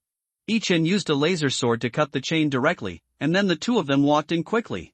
Yi Chen didn't even look at the mountain of food. He just looked at the man coldly and asked seriously, where is the information? Upon hearing this, the man immediately called Yi Chen to follow him. After turning several corners, the two stopped in front of a store selling safes. Yi Chen turned around and looked inside. There were at least 100 types of safes here. So many. After hearing this, the man quickly waved his hands and shook his head. No, it's in the smallest safe at the back. I've been here before to deliver something, and I saw with my own eyes that someone put some documents in there. After hearing this, Yi Chen nodded slowly, then looked at the other safes and asked, what's in the others? Upon hearing this, the man waved his hands and spoke hurriedly. Empty. All empty. There's something in the smallest safe at the back. Everything else is deceptive and empty. When Yi Chen heard this, he asked the man to come in and identify him. Soon the two of them walked to the back of the store and saw an exquisite safe that was half a meter high. The man immediately said excitedly after seeing the safe, "That's it. I heard that this safe was once used exclusively by the royal family. Without the key, it's impossible to open." Before the man could finish his words, he suddenly saw a flash of red light. The next second, the door of the safe was cut off by the laser sword. When the man saw this scene, he immediately covered his mouth, his eyes full of shock. Yi Chen ignored his shock and went straight over to put all the documents into the space warehouse. After doing all this, Yi Chen took out his mobile phone and performed some simple operations. He issued an order ordering all reconnaissance robots to gather at the infantry fighting vehicles. The drone always follows in the air and provides real-time reconnaissance images of the surrounding areas. He also sent a message to Su Biao and Bai Qinfei, asking them to join the infantry fighting vehicle. After doing all this, Yi Chen turned around and walked straight out. Seeing this, the man who was following him bravely chased after him and asked, "Will you be our new king?" When Yi Chen heard this, he didn't turn around, but just smiled coldly and said, "I don't have time for you, but I can give you a suggestion. Migrate south as quickly as possible. The Ice Age will come in 4 months. After saying this, Yi Chen did not go downstairs, but jumped directly into the ventilation duct. He didn't take the mountains of supplies and weapons. He planned to leave these to the living, wanted to give these survivors more chances of survival. Half an hour later, Yi Chen returned to the infantry fighting vehicle. At this time, Su Biao and Bai Qinfei had been waiting in the car for a long time. After the three of them met up, Su Biao drove quickly out of the city.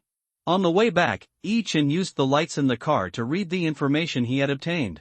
It turns out that the prison here is actually a secret experimental site of the GJ Alliance within Dacia. They used the prisoners in this maximum security prison to carry out an inhumane live experiment. After Yi Chen read the test data, he couldn't calm down for a long time. He finally understood why there were so many survivors in the prison. I finally know what terrible things these bastards and the GJ Alliance are up to. Chapter 65, Heading to the Meeting Point. According to the information found by Yi Chen, the prison in the small town is a secret testing site of the GJ Alliance. Their biological experts conduct live experiments here using death row prisoners. The content of the experiment is the vaccine test related to the Doomsday virus. Obviously, this experiment ended in failure. However, the valuable data left in the materials are still worth studying. Moreover, the development of the zombie vaccine has failed. However, these test samples have affected the development and evolution of the virus to a certain extent. Therefore, the survival rate of prisoners in prison has been increased to about 30%. Looking at the information, Yi Chen couldn't help but wonder if he continued to research in this direction. Maybe an effective vaccine can be developed in the future. Thinking of this, Yi Chen couldn't help but feel a little excited. Yi Chen and others had just evacuated the small town less than an hour ago. A helicopter quietly landed in a square in the city. Then hundreds of zombies from all around rushed over upon hearing the sound. But the next second, more than 100 pursuers suddenly rushed out from the darkness. In less than 5 minutes, the zombies around were cleared out by the pursuers. Qin Lingfan, wearing a black tight leather jacket, walked down slowly with an umbrella. Behind her were 3 men in black coats. "Leave 2 to guard the plane, and the rest go out to look for people." After saying this, Qin Lingfan walked slowly away with an umbrella. Then the 3 men ran away quickly in 3 directions.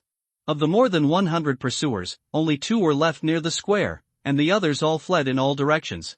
10 minutes later, the mall with the survivors was found. Qin Lingfan forcefully walked in with a man in black and a dozen pursuers. Although the people here had weapons at this time, they were completely helpless in the face of the powerful pursuers. Qin Lingfan was too lazy to talk to these people, and directly took out a photo of Yi Chen's armor. "I'm just asking once, has anyone seen Iron Man?" As soon as she finished speaking, more than a dozen people raised their hands and walked out. "Yes, I have. Yes, he just left. I know where they went. I overheard them. There's also a black minibus and a Dombrecher mech." These people began to speak enthusiastically, one after another. Qin Lingfan couldn't help but laugh when he saw this. "Yes, one by one. Tell me your clues in detail." Immediately, Qin Lingfan began to ask the man in black to collect clues. She strode into the mall. Not long after, a burst of gunfire was heard outside the mall. Then, human screams could be heard from time to time. 10 minutes later, Yu Chanyu was brought in by another man in black. At this time, Qin Lingfan was already wearing a white fur coat and black leather boots. When Yu Chanyu saw Qin Lingfan, his eyes lit up immediately. "This woman is so beautiful. She is exactly my ideal queen." So Yu Chanyu knelt down on the spot without thinking. "I surrender. I surrender. I am willing to take these brothers with me and go through fire and water for the queen." After Chen Guangwei died, Yu Chanyu became the person with the highest status in the business world.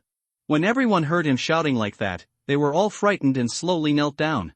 Qin Lingfan couldn't help but raise his eyebrows when he saw this, thinking that it was time to develop his own power.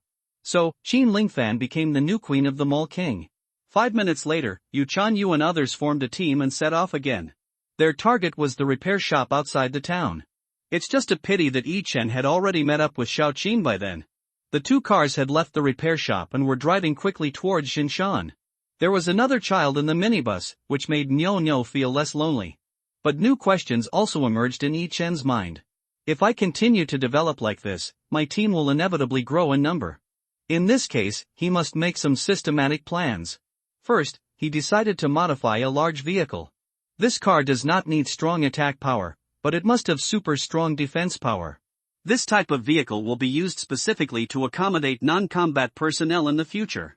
Thinking of this, Yi Chen set his target on the school bus. It is said that a good school bus has safety performance comparable to that of the president's car. Except for the lack of bulletproof function, all other performances are better than other vehicles. However, with Yi Chen's fusion and transformation of nanomaterials, it is not impossible to upgrade it to a more terrifying safety level. So, Yi Chen began to quietly use the computer to start designing sketches. When the sketch design was almost finished, Xiao Cheng slowly stopped the car. Then he slowly turned his head and looked at Yi Chen, who was sitting in the passenger seat. According to the map, we have entered Shama City. Yi Chen finally reacted after hearing this and quickly looked up at the screen and spoke. Xiao Jiao started calling Zhuang Zhang after hearing the command. Xiao Jiao immediately mechanically replied yes. But it called more than 20 times and no one answered. At this time, Zhu Jiao and a car next to him suddenly spoke using the communicator. Yi Chen, something seems to be wrong here. You can send a drone into the air for reconnaissance. I always feel like we are being watched. When Yi Chen heard this, he frowned immediately. Then he immediately ordered Sate to launch the drone into the air. The secret box on the roof of the minibus opened and the drone quickly took off. Then it patrolled the air at a speed of 120 miles per hour. Although it is moving at high speed, the night vision images transmitted back by the drone are very clear. At this time, Xiao Xiufei also began to use telepathic skills. She used the minibus as her base and explored the area within a 1-kilometer radius. However, apart from a dozen scattered zombies, there are no signs of any other living creatures still active here. Yi Chen saw that the reconnaissance footage was shared with Su Biao's infantry fighting vehicle. The two stared at the screen for a long time but didn't notice anything unusual. At this time, Xiao Cheng picked up the phone and called impatiently. Old Su, maybe you were too sensitive?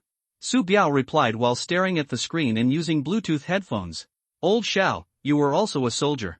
You should know that a soldier's combat instinct is the most accurate. Now Kailan has suddenly lost contact. All signs indicate that there must be something wrong here. Xiao Cheng nodded slowly after hearing this. I trust your instincts. But we can't just wait on the road, can we? I suggest you find a temporary place to stay first and then slowly figure out a solution. Su Biao frowned slightly when he heard this and he had no choice but to agree to this method. So the two cars started again and drove slowly towards the city. But what they didn't realize was that there was a building 3 miles away. A dark shadow was standing on the top floor staring at the direction of their movement.